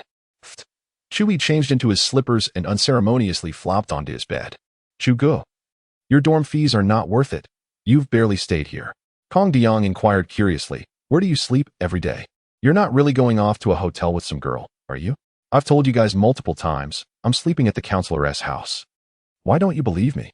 Come on, if you really stayed at the counselor's, Diang would have to eat Zibo's leftovers. Get lost. Faced with his friend's disbelief, Chu He could only say, if you don't believe me, wait until the counselor comes to check, and you can ask her yourself. The three shook their heads, preparing to retort, when suddenly, the dormitory door was pushed open. Lin Jiqing slowly walked in. Chapter 16. Wang Zibo, why did you buy such a thing? Good morning, teacher. Hello, counselor. Upon seeing Lin Jiqing enter, Wang Zibo and his friends instinctively stood up. In contrast, Chu He remained unperturbed, lying on his bed, engrossed in his phone as if he hadn't noticed Lin Jiqing's arrival. Student, why aren't you standing? Wang Xiaoman, following Lin Jiqing, immediately recognized Chu He, the same student who had greeted Lin Jiqing downstairs moments ago. I apologize, dear teacher, for my stomachache. Chu He set aside his phone and curled up in bed, clutching his abdomen. Instinctively, Wang Xiaoman felt compelled to check on Chu He's condition, but before she could take 2 steps, she was halted by Lin Jiqing. Come on. Lin Jiqing gestured for Wang Zibo and the others to sit down, then briskly approached Chu He's bedside. Chu He, what seems to be the matter? Where does it hurt? As she spoke, Lin Jiqing reached out to feel his lower abdomen. Positioned sideways, her hand conveniently fell within the blind spot of the other's sight. With a vigorous twist, Chu He yelped in pain. Lin Jiqing glared at him, as if to say, really? You were fine when you left home, and now this? Chu He ignored her. His intention was solely to divert the counselor's attention, ensuring that certain contraband items in their dormitory remained unscathed. Ouch, it really hurts. Despite being pinched by Lin Jiqing, Chu He did not relent, rolling on the bed, unsure whether he was genuinely in pain or merely pretending. After a year of experience, she had seen her fair share of student tricks. With a slight smile, she surmised Chu He's ulterior motive quite accurately. Rising, Lin Jiqing remarked, it does seem somewhat serious. Wang Xiaoman felt a pang of concern. After all, if a student were to encounter issues, the counselors bore responsibility. Worrying that this might implicate Lin Jiqing, she hastily suggested, Qingqing, perhaps we should take him to the infirmary, or even call an ambulance. Lin Jiqing waved her hand dismissively. He probably just skipped breakfast this morning. Let him rest for a bit. If it gets worse, I'll have Zibo take him to the infirmary. We should check the dormitory first. This left Wang Xiaoman bewildered. She distinctly recalled Chu He greeting them earlier, clearly having eaten breakfast. Why was Lin Jiqing claiming he hadn't? Meanwhile, Wang Zibo stood by, dazed. Hearing Lin Jiqing call out to him by name, he felt a surge of delight and quickly assured, don't worry, teacher, I'll take him to the infirmary shortly. Lin Jiqing flashed a charming smile and glanced back at Chu He, who was indeed throwing her a flirtatious look from his bed, seemingly implying, just a routine inspection, right? However, Lin Jiqing was determined not to indulge him. Having once been a student herself, she understood their mindset all too well. Lockers, luggage, balconies, bookshelves, even beds and wash basins could conceal forbidden items. In protest of Chu He's earlier insincerity, Lin Jiqing began a thorough search for contraband, leaving no corner unchecked. At this moment, Wang Xiaoman was also taken aback. Lin Jiqing had never been this diligent before. She usually turned a blind eye to non-life-threatening contraband. What had prompted her newfound seriousness? Was it possible she disapproved of the student lying on the bed? Wang Xiaoman, lost in her thoughts, couldn't help but connect the dots. No wonder that student downstairs had greeted her by mentioning kissing his girlfriend. He must have heard about her friend Qingqing being 29 and still single, deliberately trying to annoy her. How infuriating. How dare they bully my dear friend? In her self-imagined scenario, Wang Xiaoman immediately began rummaging through the belongings of others, even more fervently than Lin Jiqing. Without regard for personal items, she carelessly opened someone else's locker. Wang Zibo and the others exchanged glances, looking at the bedridden Chu He, silently urging him to come up with a solution. However, Chu He merely shrugged his shoulders, feeling helpless. In his view, Teacher Lin, so intent on uncovering forbidden items, was simply indulging her stubbornness. The more she was told not to do something, the more she would insist on doing it. When faced with such a proud woman, Obstructing her was futile. She needed to vent her frustrations. As the four roommates exchanged knowing looks, Wang Xiaoman, rummaging through Wang Zibo's locker, pulled out a package of 7 degrees of space. Whose locker is this? Surprised by the sight of it, Wang Xiaoman wondered aloud. In a room full of boys, someone actually uses this? Wang Zibo quickly stepped forward, bowing his head in acknowledgement. It's mine. Why did you buy this? Wang Xiaoman inquired, holding the unopened package of 7 degrees of space. Embarrassed, Wang Zibo wanted to disappear into the ground. I got it to use as insoles for military training. Seeing him bow his head, Wang Xiaoman exchanged amused glances with Lin Jiqing. After all, it was not uncommon for students to resort to such measures during training. She placed the 7 degrees of space back in the locker and added with a smirk, remember to change it daily. Wang Zibo's face turned even redder. The two teachers, relentless in their search, nearly turned the dormitory upside down. At last, their efforts bore fruit, unearthing the following treasures: a high-power rice cooker belonging to Wang Zibo, a Genshin Impact-themed mahjong set owned by Kong DeYong, and a bottle of 42-degree Fingio from Sun Dajing. Additionally, they discovered socks hidden in various places, unfinished corn, and an unidentified roll of toilet paper stuffed beneath a mattress. Seeing so many valuables being confiscated by the counselors, Wang Zibo and his companions felt anxious but dared not confront them. All of these items are confiscated, Lin Jiqing declared, casting a glance at Chu He. And thanks to Chu He for providing this valuable information. Wang Zibo, you all should learn from him. Using high-power appliances and forbidden items in the dormitory is strictly prohibited. Upon realizing that it was Chu He who had informed on them, the three turned to look at him. Chu He lay on the bed, feigning illness, as he watched Lin Jiqing pour this dirty water upon him. Oh no, a scheme of discord. The heart of a woman can be the most poisonous of all. With a heart full of lament, Chu He cried out, just as Wang Zibo and his companions were about to pounce. Lin Jiqing took a couple of steps forward, then turned back. Oh right, if Chu He's condition does not improve, you must take him to the infirmary. We cannot afford to lose a good student like him. Upon hearing this, the expressions of Wang Zibo and his friends grew even more menacing. They hastily agreed to the counselor's request, and as soon as she departed, the three of them lunged at Chu He, pinning him down. Black Tiger digs heart. Crow takes flight. Turtle fist. I'll smash you for betraying your roommate. You turtle son. Amidst the chaotic uproar, Chu He shouted, I'm more wrong than Doi. Chapter 17. Buddy, are you attending class while lying in bed? After a flurry of attacks on the bedridden Chu He, Wang Zibo and his friends finally quieted down for a moment. Alas, my rice cooker. My mother bought it, and has T even used it yet, and here I am sneaking it to school, only to have it confiscated before I even got to use it once. What a tragedy. Wang Zibo sighed deeply. After all, that rice cooker cost over 1,000 yuan. And now it was gone. And my limited edition mahjong set. I intended for us to play with it, but before we could even start, it was taken away. He lamented. Compared to you guys, I've only lost a bottle of Fingio, which is rather minor. With this thought, Wang Zibo, feeling disgruntled, lunged at Chu He, shouting, Chu Gu, even if we believe you didn't snitch, this matter is still closely related to you. You need to take responsibility and help us get it back. Exactly. Kong DeYong wailed in agreement. It's a limited edition. We absolutely must retrieve it. The two of them shook Chu He vigorously, nearly making him regurgitate the tofu pudding he had for breakfast. All right, I'll go ask for it back for you guys. Is that good enough? Really? Wang Zibo and Kong DeYong were skeptical. After all, what had been confiscated were indeed genuine contraband items, and retrieving them would not be an easy feat. Chu He chuckled. Really, Lin Laoshi should give me this little favor. Lin Laoshi is kind-hearted despite her fierce demeanor. As long as you maintain a good attitude, I believe I can manage. A lifetime of wandering without encountering a worthy lord. If you help me retrieve the joint mahjong set, I will gladly call you my adoptive father. Me too. Me too. Though all three had an early class at 8, they leisurely prepared themselves.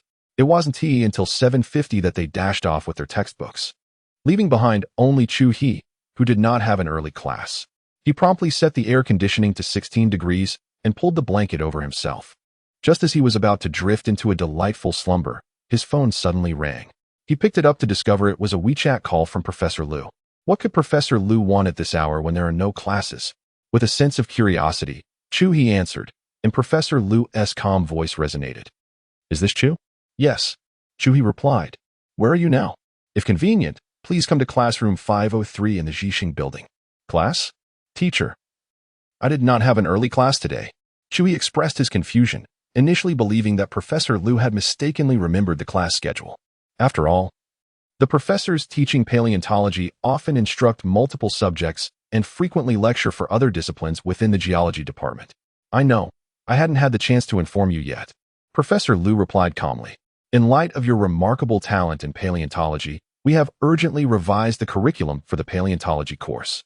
Although it has yet to be officially approved, we have decided to implement it for your training. A new curriculum? A sense of foreboding enveloped Chewie. Does that mean the schedule has increased? Not exactly. Professor Lu clarified. According to our preliminary outline, you will no longer have a fixed timetable. No timetable? Does that mean I won't have to attend classes? Chewie inquired. Not at all. You will be engaged in classes from 8 in the morning until 9:30 in the evening, every day. Hence, a timetable is rendered unnecessary. Damn. Upon hearing this, Chewie felt a surge of frustration. He had hoped that by showcasing his talents, he could contribute to the advancement of paleontology while alleviating his course load. Instead, not only had his classes remained unchanged, but they had also increased. From 8 in the morning to 9:30 at night. What was the difference from the grueling life of a high school student? Chewie was resolute in his refusal to accept this. Oh dear, teacher, I'm feeling a bit dizzy and unable to get out of bed. Chewie feigned weakness. However, before he could finish, Professor Lu interrupted. No worries, wherever you are, class will continue. I shall come to your dormitory to teach you. What? This proclamation jolted Chewie upright. Who ever heard of a professor conducting classes in a dormitory? Just as he was preparing to dissuade Professor Lu, the call was abruptly terminated. Damn it, damn it, Chewie lamented, overwhelmed by the unexpected turn of events. Sitting on his bed, he anxiously raked his fingers through his hair and muttered, at this point, I must display my full capabilities. Only by revealing my true level of knowledge will the professors reconsider the curriculum. After all, no university student could endure classes from 8 in the morning until 9:30 at night. The toil and exhaustion were one thing, but the significant reduction in time to flirt with Teacher Lin was utterly intolerable. After this mental struggle, Chewie's gaze solidified with determination. Although he had only attained a bachelor's degree in his previous life, his foundational knowledge was exceptionally robust. Following his entrepreneurial success, he had applied for and obtained a master's and doctoral degree from a prestigious university. While he might lack some theoretical knowledge, it was crucial to note that he had been reborn. The groundbreaking theories in paleontology lay dormant within his mind. Suddenly, with a decisive click, Professor Lu entered the dormitory. Clutching his teaching materials, dressed in a black shirt and trousers, he maintained a stern demeanor. Teacher, you arrived so quickly? Professor Lu smiled at Chewie and said, I've stayed in the boys' dormitory a few times, which is why I could come so swiftly. Since you're feeling unwell, there's no need for you to get up. He gently tucked Chewie back under the covers, then pulled up a chair and seated himself beside the bed. He resembled an elderly figure soothing a child to sleep. The air conditioning is set too low. No wonder you're feeling uncomfortable, he remarked, adjusting the temperature to a more moderate 28 degrees. He then retrieved a folder from his briefcase, extracting several densely printed pages, which he placed on Chewie's bed. Let us commence our lesson, he announced. Professor, I haven't fetched my book yet. Chewie lay on the bed, feeling a bit awkward with the teacher sitting beside him. No need to get it. You've already mastered the content in the book. These materials were printed collaboratively by several of us teachers. From today onward, this will be your study. Chewie managed a wry smile. Just as Professor Lu was about to explain the contents of the documents, a loud voice boomed from the doorway. The Student Union's Life Department is here for a room inspection. A tall, imposing student barged into the dormitory. Taken aback by the sight before him, there sat a serious-looking middle-aged man on a small stool at the bedside, while a new student lay covered with a blanket, seemingly listening to the middle-aged man's lecture. What on earth is going on? Can one actually hold a class in a dormitory? Excuse me, do you have business here? Professor Lu's piercing gaze made the inspecting student feel a chill run down his spine. Instinctively, the student bowed slightly and smiled. Are you a teacher? No worries. We are from the Student Union's Life Department, conducting routine checks on safety and hygiene. Professor Lu nodded, and the inspecting student, sensing the gravity of the situation, dared not linger. After a brief glance, he muttered an apology and quickly exited the dormitory. Outside, murmurs began to circulate. Why are you out so quickly? Aren't you supposed to check on them? What is there to fear with freshmen? But there's a teacher inside. Is it a counselor? Aren't they supposed to conduct inspections today? Having a counselor is normal. What are you afraid of? No, That teacher seems to be giving a lecture to a freshman who is quite audacious, just lying on the bed. You're joking. Do you think I'm 3 years old? Which teacher gives a class in a dormitory while a student lies on the bed? If you don't believe me, just take a look. Suddenly, there was a loud crash as a muscular athlete kicked open the dormitory door. Life department conducting inspections. Upon scanning the room, the athlete's gaze fell upon the stern Professor Liu, causing him to instinctively retract his head. Professor Liu, what brings you here? Liu Yun set aside his teaching materials and glanced at the newcomer. Ah, Xiaoping, you remain as reckless as ever. The student appears to be unwell, and I am conducting the lesson for him here. Xiaoping was taken aback. He, too, was a student in the geology department, and his passion for sports often led him to skip Liu Yun's classes, which was why the professor had remembered his name.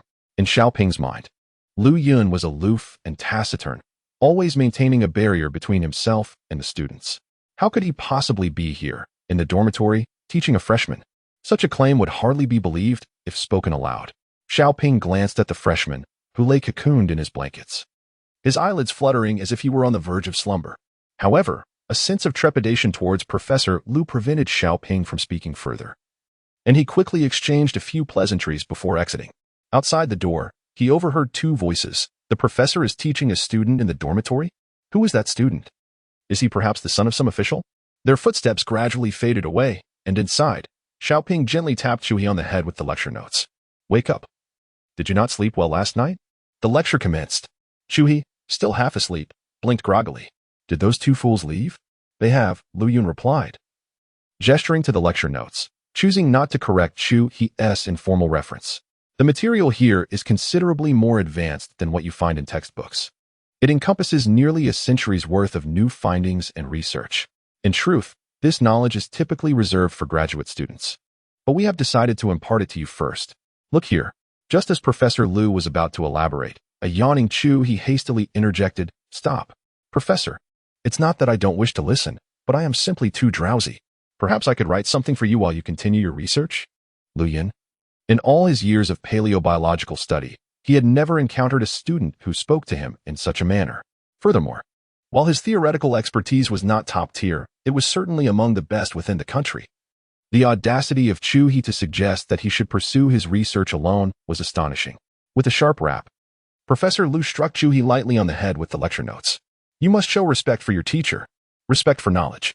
Xiao Chu, although you possess great talent, history is replete with individuals of remarkable ability who ultimately accomplished little. You must temper your ambition and impatience. Do you understand? Chuhi ruefully rubbed his head, then took the lecture notes from Liu Yun's hands, pointing to a statement at the beginning. Due to theoretical and excavation-related reasons, the mechanisms of paleobiological extinction still present irreconcilable contradictions. Is there an issue with this statement? Liu Yun responded. Indeed, there are irreconcilable contradictions regarding paleobiological extinction. Textbooks typically adopt only one extinction mechanism. This material is not tailored for you, but rather for institutions of average capability. Xiao Chu, you are gifted and possess great potential. What we must do now is ensure you grasp the latest theoretical developments and how to interpret them. Just as Professor Liu was about to expound further, Chuhi interrupted. No, what I meant to say is that I have a method to reveal the correct extinction mechanism and reconcile the contradictions among the various mechanisms. You have a method? Liu Yun's glasses slipped down his nose as he prepared to advise Chuhi to remain grounded in his research. However, Chuhi swiftly snatched a sheet of white paper and a carbon pen from the professor's briefcase.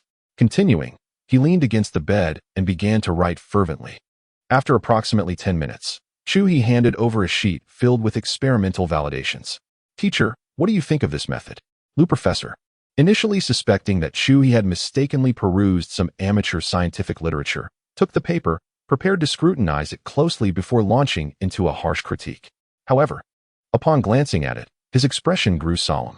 The determination of isotopic carbon and nitrogen in ancient chlorophyll, reconstructing the evolution of atmospheric carbon dioxide levels in marine primary productivity community structures, each word he read deepened the gravity of his demeanor. By the time he reached the last line, he sprang from his chair with such force that it toppled backward, clattering to the ground. Where did you get this?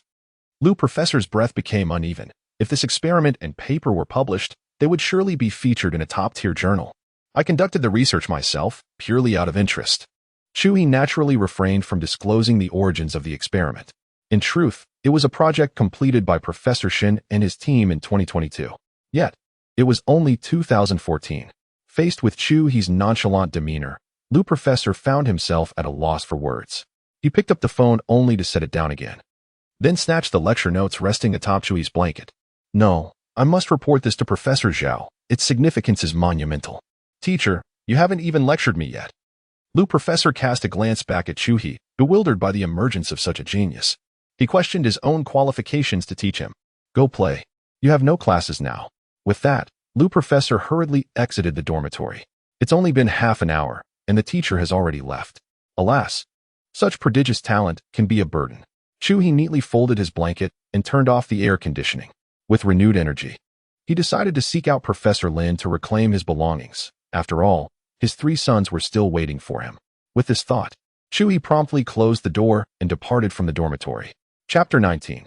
Chu He's 3 conditions in Professor Lin Jiqing's office. She was dressed in a deep red long dress, the snug fabric accentuating her figure splendidly. At that moment, she sat at her desk, legs crossed, crafting her lesson plans. Suddenly, a series of sharp knocks echoed at the door. Come in. Uncertain of who it was, Lin Jiqing instinctively tucked her fair legs beneath her skirt. She looked up to find a smiling face at the entrance. None other than Chu He. Teacher, do you have a moment? Chu He grinned as he entered the office and casually settled onto a sofa. Chu He, how considerate of you. Did the teacher invite you to sit? Sister Lin, let us not be so formal. Didn't we share a kiss this morning? Upon hearing this, Lin Jiqing's large eyes immediately narrowed as she glared at him. This is a school. Who allowed you to speak here? Chu He, unfazed, replied, Isn't it just the 2 of us now? Teacher, I miss you. Let me kiss you first before we talk. As he spoke, he stood up and leaned closer to Lin Jiqing, slowly pouting his lips. Lin Jiqing, with a look of disdain, pushed him away, saying, Don't cause trouble. Tell me, what are you doing here? How dull. Chu He retrieved a piece of A4 paper from his pocket, upon which he had inscribed a single sentence. I am here to submit the introduction you assigned me to copy. Have you finished it so quickly?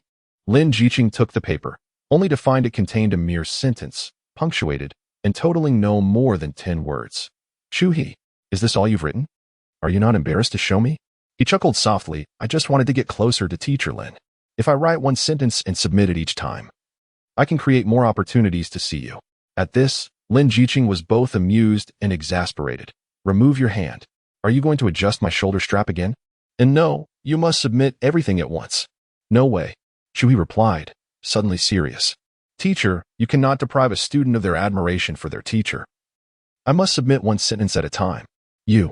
Lin Jiqing stood up, glaring at him, then softened her tone, saying, Is it because I intentionally slandered you this morning that you got beaten by your roommates? Chu He scoffed. How could my good friends possibly hit me? I am their revered mentor. They would worship me instead. What mentor? Lin Jiqing did not understand. The husband of a teacher, of course. That's what a mentor is. Nonsense. Lin Jiqing, unable to handle Chu He's slick tongue, straightened her face and demanded, Tell me, what will it take for you to agree not to submit 1 sentence at a time? Realizing he had gained the upper hand, Chu He raised his finger to propose conditions. Firstly, return all the rice cookers, mahjong sets, and fingio belonging to my 3 dear friends. Secondly, I demand the right to exempt you from room inspections. Any future checks of our dormitory must receive my approval. Thirdly, you must kiss me immediately. With a spirited demeanor, he presented his 3 conditions, standing tall like a Sigma male. Lin Jiqing, however, wore a dark expression upon hearing his demands. Without a word, she rose and retrieved a broom from the entrance. Teacher, what are you doing with that broom? If you won't agree, what is this for? Lin Jiqing waved the broom. The wind it stirred brushing against Chu He's forehead. Chu He, you repeatedly challenge my authority. Today you even wish to surpass me. As your advisor, I must teach you a lesson. With that, she advanced towards him, broom in hand. Chu He, clearly flustered, thought, I can't let myself be hit by that broom. He quickly retreated, raising both hands in surrender. Teacher, why don't we talk this over? I'm afraid I must lower my expectations. Please return the prohibited items. And I no longer require reports on dormitory inspections. Is that acceptable? You are even attempting to negotiate. Lin Jiqing, of course, would not agree. The broom once again approached Chu He, who seemed to sense the rushing wind created by it. A murder. The counselor of the Geological University is committing murder. Is there no one to intervene? Seeing that Lin Jiqing showed no signs of stopping, Chu He immediately began to circle around her desk, vividly reenacting the scene of Qin Wang running around the pillar. Silence. Lin Jiqing, dressed in a skirt, pursued Chu He, but he darted around like a monkey, evading her grasp no matter how hard she chased. This back and forth continued for several minutes, with Chu He panting heavily, clutching a chair, ready to flee at any moment. Lin Jiqing was also sweating profusely. She pointed her teaching stick at Chu He, gasping, "If you have the ability, then stop running. If you have the ability, then don't chase me." Chu He was quite fearful of the broom Lin Jiqing wielded. "You!" Lin Jiqing shouted, and then took 2 more steps. Seizing the opportunity, Chu He grabbed her broom. As he yanked it towards him, Lin Jiqing refused to let go, resulting in her colliding into Chu He's embrace. "Careful, teacher." Chu He grasped the broom with one hand while wrapping the other around Lin Jiqing's waist, who was half leaning against him. Consequently, the sensitive Lin Jiqing shuddered, and suddenly found herself gazing up at Chu He. After staring at him for a moment, her face flushed slightly, and she mustered the courage to exclaim, "Let go of me." Chu He, with a foolish grin, replied, "Teacher, you are so beautiful." Ignoring Lin Jiqing's struggles, he leaned in and kissed her. Lin Jiqing's hands and feet struggled symbolically for a moment before ceasing to move. At that moment, her body felt as if it had turned to soft mud, and had Chu He not been supporting her, she would have collapsed to the ground. Chu He's lips enveloped Lin Jiqing's soft ones, savoring her taste bit by bit. After more than a minute, feeling an unbearable heat, Chu He removed his outer jacket and said to the teacher in his arms, "Teacher, the office is not off limits." With that, he even began to remove his shirt. Seeing Chu He approaching like a hungry wolf, Lin Jiqing instantly panicked. This was the school office. Besides, she was not ready to entrust her body to him. Before Chu He could fully undress, Lin Jiqing, her face flushed, immediately began to push him away, exclaiming, "Chu He, get a grip."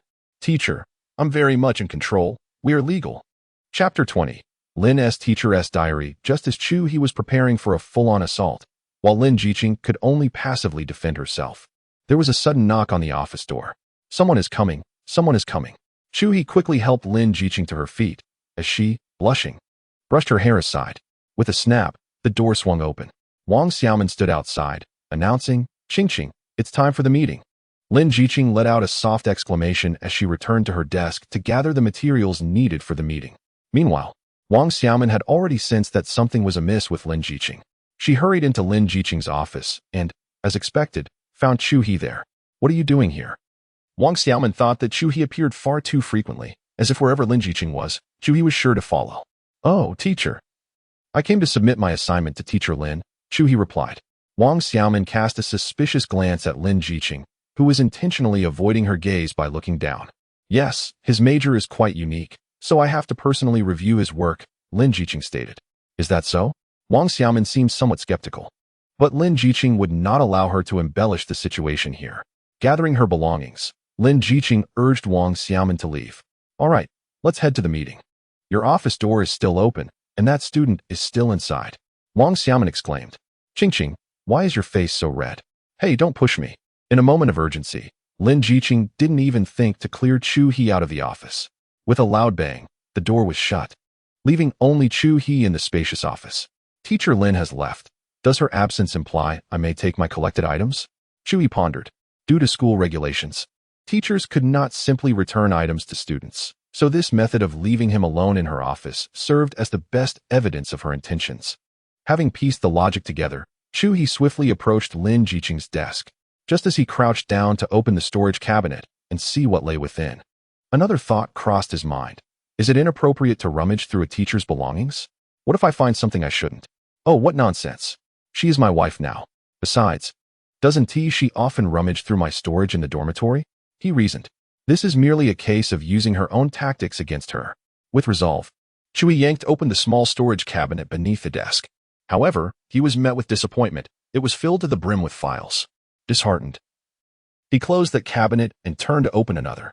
Inside were more documents, but atop them lay a thick notebook, secured with a combination lock. What is this? Teacher Lin's diary? He wondered. Who writes a diary these days? Curiosity piqued, he thought. I must uncover whether Teacher Lin is indeed a good person.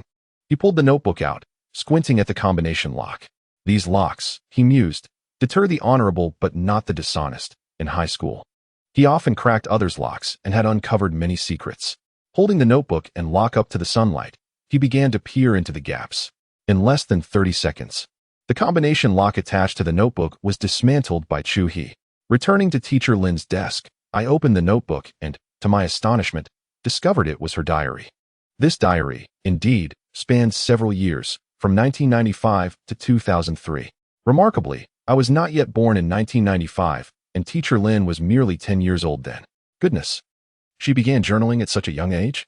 However, this diary should not merely be termed a diary. It is more accurately described as a chronicle of significant events, primarily documenting occurrences from her childhood. It recounts moments such as her parents taking her out for hot pot or visiting the zoo. As I flipped through this account, I reached the entry dated April 3, 1997. On that fateful night, Lin Jiqing's mother was absent from home, prompting her father to take her out for roast duck. Upon their return, a torrential downpour ensued, accompanied by thunderous roars, and the 12-year-old Lin Jiqing grasped her father's hand, feeling a surge of fear. Her father reassured her, saying, "Do not be afraid, Qingqing. Just a little longer, and we will be home. I will prepare ginger cola for you." Lin Jiqing nodded in response. Yet, as they approached the final intersection, a speeding car came barreling towards them without warning. In a moment of desperation, Lin's father pushed Lin Jiqing out of harm's way, only to be struck by the oncoming vehicle. Amidst the thunderous storm, 12-year-old Lin Jiqing beheld her father, bloodied and broken, and an overwhelming wave of sorrow and terror engulfed her, marking that rain-soaked night as a profound psychological scar. While this may sound melodramatic, it is indeed a harrowing experience from Lin Jiqing's life.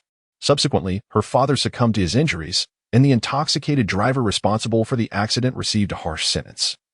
Unable to compensate for the tragedy, the once gentle demeanor of Lin's mother transformed drastically, as rage and an obsessive need for control became commonplace. Within 2 years, she remarried, and Lin Jiqing's stepfather was a taciturn man devoid of opinions, precisely the individual I had encountered at home just days prior. With this revelation, I closed the diary, my heart heavy with the weight of its contents. It was no wonder Teacher Lin harbored such a fear of thunderous nights. Her life had been fraught with adversity. I contemplated, perhaps it is now my duty to protect her in the future. After perusing the diary, I relocked the password, realizing that the combination 0403 corresponded with the anniversary of her late father-in-law's passing. As I rose, intending to abandon the search for the rice cooker, I casually glanced up and spotted a round object atop the cabinet across the room. It was indeed Wang Zibo's pot.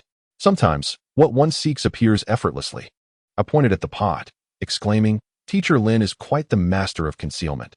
This tactic is remarkably effective." With that, I pulled up a chair and retrieved the rice cooker from the cabinet, lifting the lid to find a bottle of Fingio and a set of miniature mahjong tiles within. Task accomplished. After Chuha collected his belongings, he contemplated leaving a note for Teacher Lin. He penned a message that read, "Teacher, I have taken the items.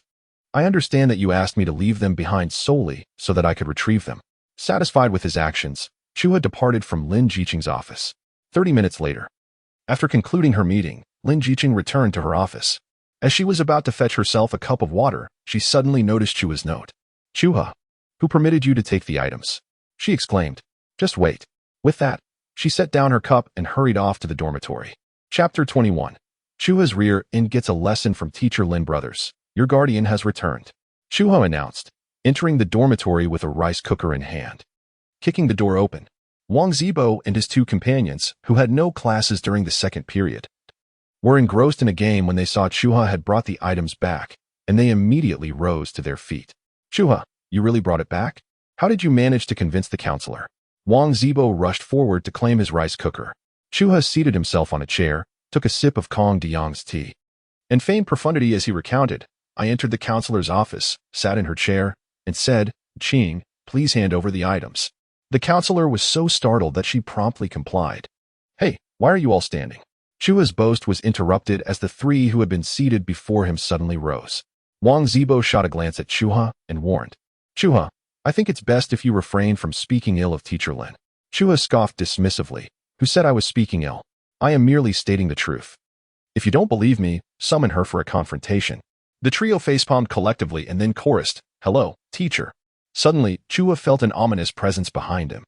Before he could turn around, a pair of soft, warm hands seized his ear, yanking him up from his chair. Ouch! Ouch! Chua yelped in pain.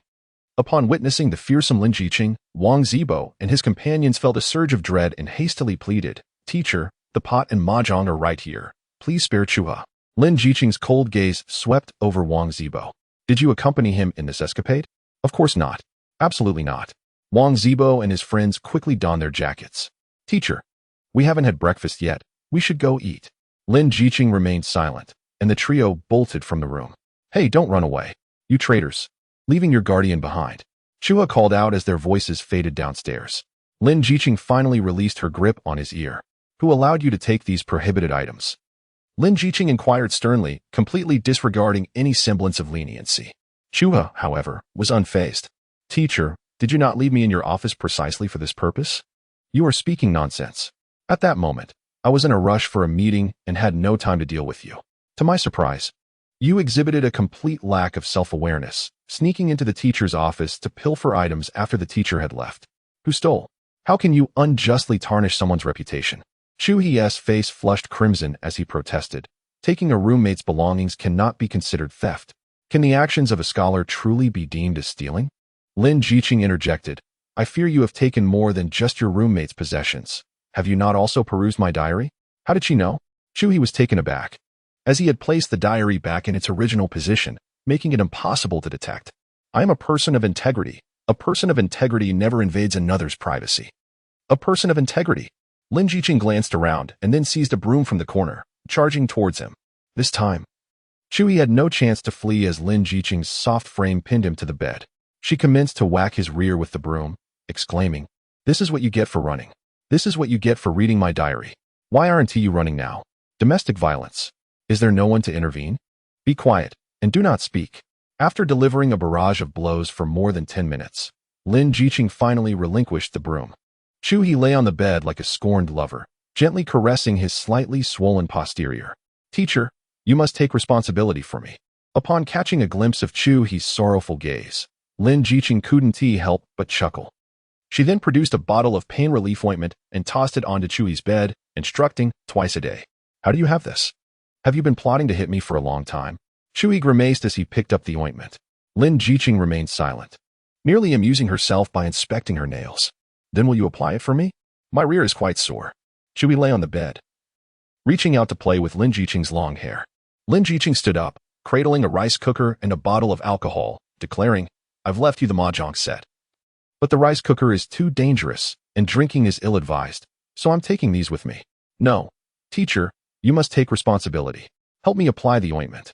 Lin Jiqing ignored him, walking over to his side to give his rear a playful pat, eliciting a giggle before she departed the dormitory with the contraband. In an instant, the dormitory was left with only Chu He lamenting in pain. Murdering one's spouse. A long-planned scheme. A heart like a viper. Wickedness, truly wickedness. Chu He lay on the bed, wailing, even carefully removing his trousers to apply the ointment himself. It wasn't until 10 minutes later that Wang Zibo and the others returned to the dormitory, witnessing Chu He's lamentations that they sprang into action. "Brother Chu, are you saying it was the counselor who struck you? She really hit your rear? That's impossible, isn't it? Could a counselor do such a thing?" The three were filled with bewilderment as Chu He cursed at them. "You three fools. You abandoned me, leaving only the counselor and me. If it wasn't her who hit me, then who else could it be?" While Wang Zibo applied ointment to Chu He's sore backside, he pondered, how could the counselor have committed such an atrocious act? Her delicate, fair fingers could not possibly engage in such barbarity. "Brother Chu, could it be that you are resorting to a feigned injury?" "Chu He, I have an early class at 8. Su Juansong's meme. Try slapping your own backside and see if it's a feigned injury." "Wang Zibo, are you suffering from cognitive decline? I find it exceedingly hard to believe." While Wang Zibo applied the ointment, he sought validation from Kong Deyong and Sun Dajing. Both nodded in agreement. "We share the same sentiment. The likelihood of you inflicting this upon yourself is far greater than that of the counselor doing it." Chu He exclaimed, "For heaven's sake, how did I end up sharing a room with 3 ungrateful wretches? Truly, the heavens are blind.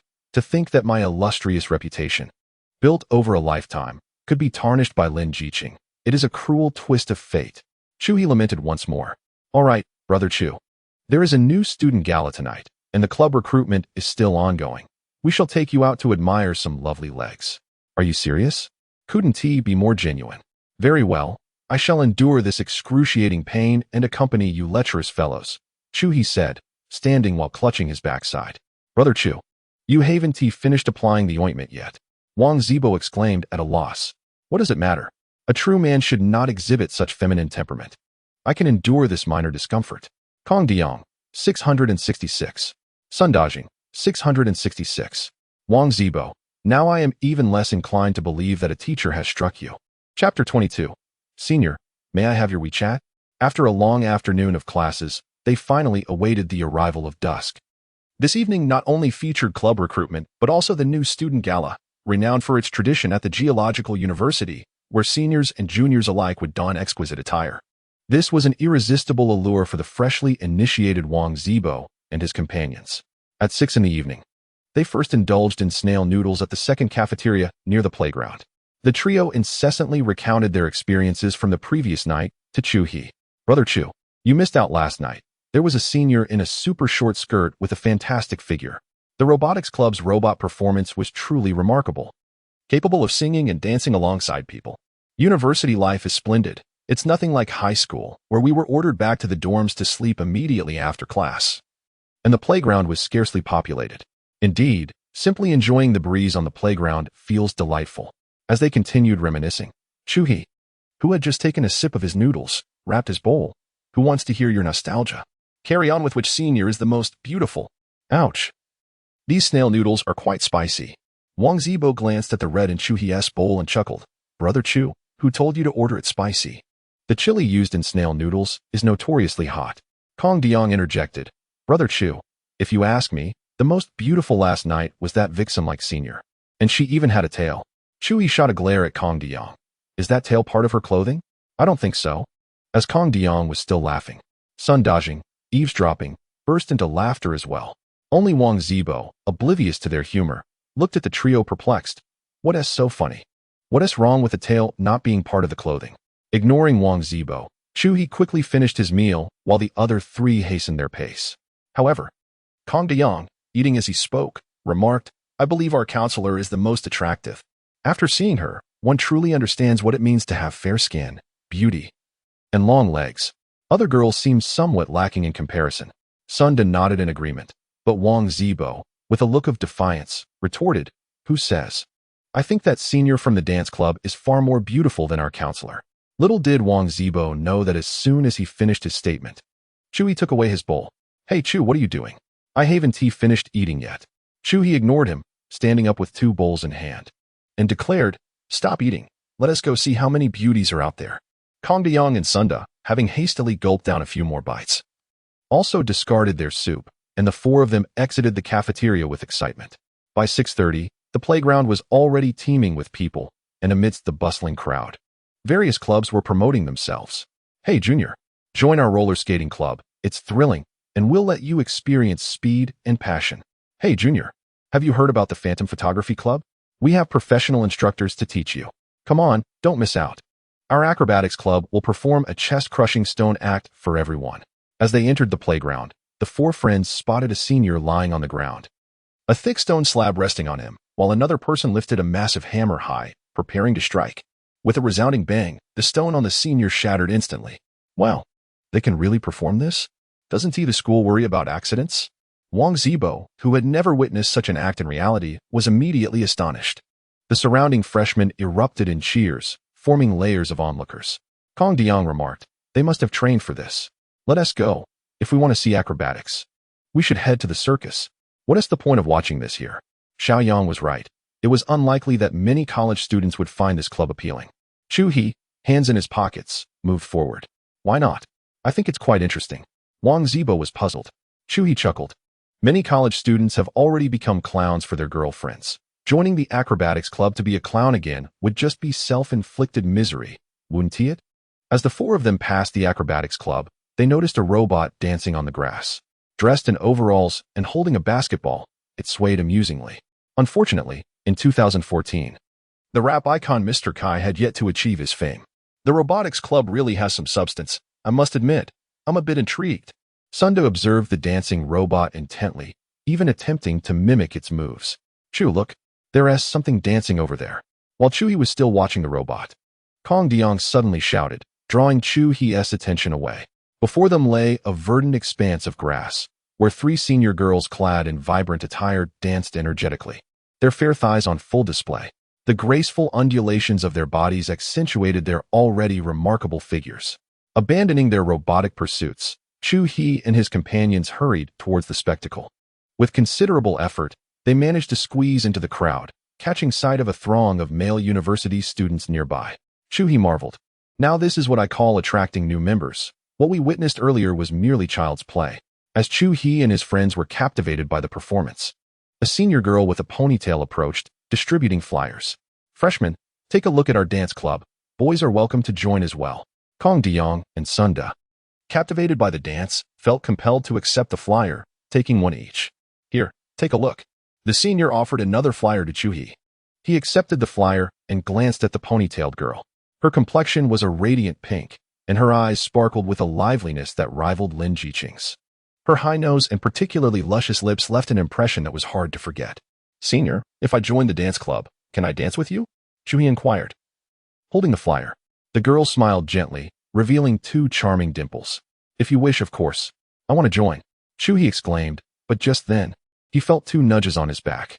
Turning around, he was taken aback to find Wang Zibo, his face flushed. What's wrong, Zibo? Have you been up to something naughty? Chu Gu, you can't join the dance club. That senior is mine. Chu He couldn't help but laugh at Wang Zibo's flustered demeanor. What's this, Zibo? Are you smitten? Wang Zibo's face turned a deeper shade of red as he mumbled, I don't care. You simply cannot join. Seeing Wang Zibo's embarrassment, Kong Deong chimed in. Chu Gu, he has had his eye on her since last night. But he stood by for half an hour without daring to ask for her WeChat. I even urged him to approach her, but he wouldn't budge. At that moment, Wang Zibo's embarrassment intensified. Chu He, with a playful smile, stepped forward and grabbed the flyer-distributing senior's hand.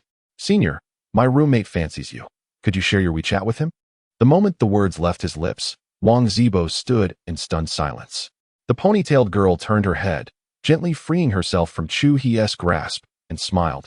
Sure, but you must join our dance club. She then retrieved her phone from her jeans and displayed her QR code. Chu He playfully shoved Wang Zibo forward, urging, hurry. The senior has already pulled out her QR code. Wang Zibo, trembling with excitement, fumbled for his phone and scanned the code, revealing an avatar of a girl resembling a character from Crayon Shinchan. Senior, I'm Wang Zibo. Just note me as Zibo, he stammered, his face a picture of embarrassment.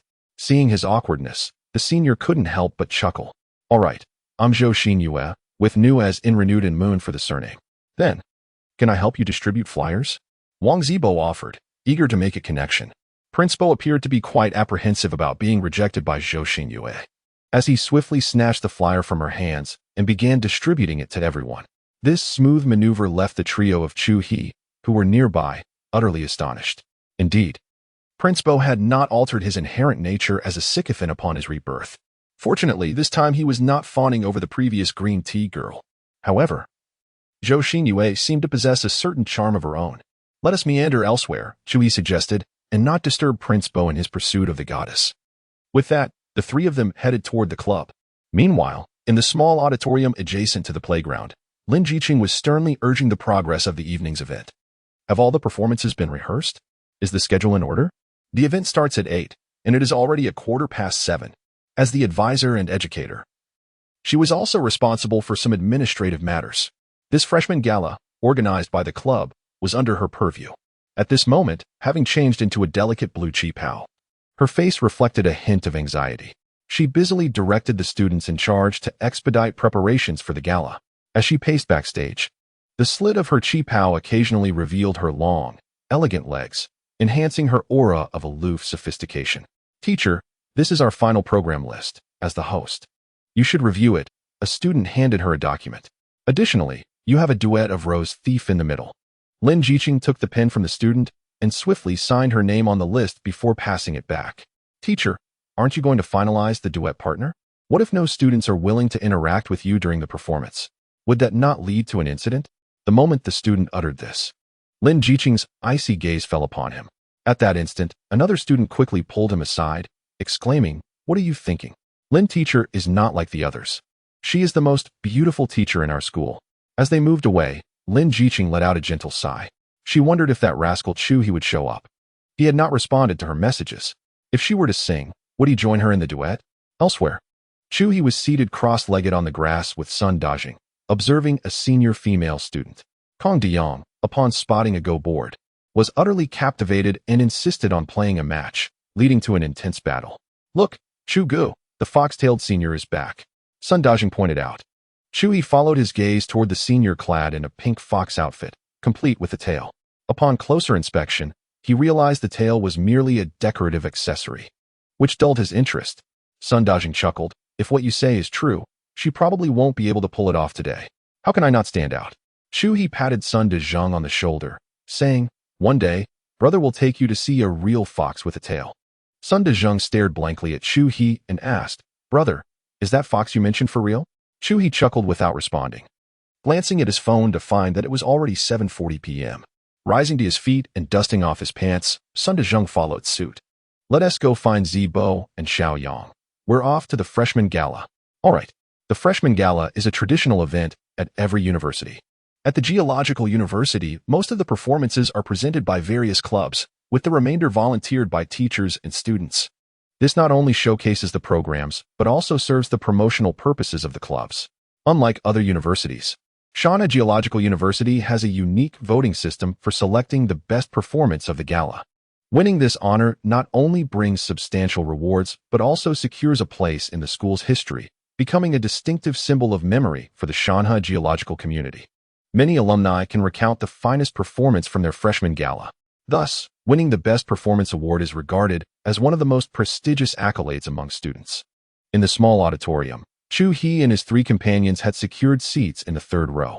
Wang Zibo was incessantly chattering in Chu He's ear about how well he connected with the senior, marveling that they both adored One Piece and shared a passion for travel. Chu He shot Wang Zibo a look of disbelief, saying, isn't it likely that most girls enjoy traveling? No. I truly believe the senior and I are a perfect match. I can clearly see that she likes me. She often smiles at me when she looks my way. It's true. When she smiles, it's like a blooming rose, simply stunning. Observing Wang Zibo's eager expression, Chu He chose to remain silent. Wang Zibo was simply starved for affection, so when any girl showed him a modicum of kindness, he rushed to give his heart away. He even engaged in self-delusion, envisioning a future filled with sweet moments with her. This was nothing more than self-indulgence. Just as Wang Zibo was lost in his elaborate fantasies, the small auditorium filled to capacity, with latecomers taking seats on makeshift stools in the aisles. As the clock struck 8, the lights suddenly extinguished. Then, a sweet female voice resonated through the microphone. Good evening, esteemed leaders, fellow students, and colleagues. Why does that voice sound so familiar? Wang Zibo murmured. Suddenly, there was a loud clap, and the lights flickered back on, gradually illuminating the scene. At that moment, all the spotlight converged on Lin Jiqing, who appeared in a cheongsam, holding a microphone in one hand and a program in the other, her radiant smile captivating the entire audience. Wow, that's the beautiful teacher. She is stunning. Her grace perfectly complements the color of her cheongsam. Oh my, Teacher Lin is so beautiful. Lin Jiqing merely uttered a single opening line, and the atmosphere in the venue soared to its zenith. Chapter 24, Little Rogue. Where are you touching? Observing the fervor from the front row, the dean and other leaders nodded in agreement, acknowledging that appointing teacher Xiao Qing as the organizer and host of the event was indeed a wise decision. Indeed, today's youth are enamored with this style. The audience's cheers persisted for nearly 5 minutes before showing signs of abating. Lin Jiqing continued to smile, her gaze sweeping across the crowd.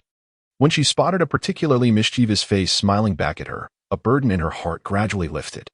Only then did she proceed to deliver her opening remarks and announce the program. Meanwhile, sitting in the audience, Chu He was captivated by Teacher Lin's exquisite qipao, nearly drooling at the sight. Why had she never worn this at home? Why hadn't she informed him about her hosting duties? She had neglected her responsibilities as a wife.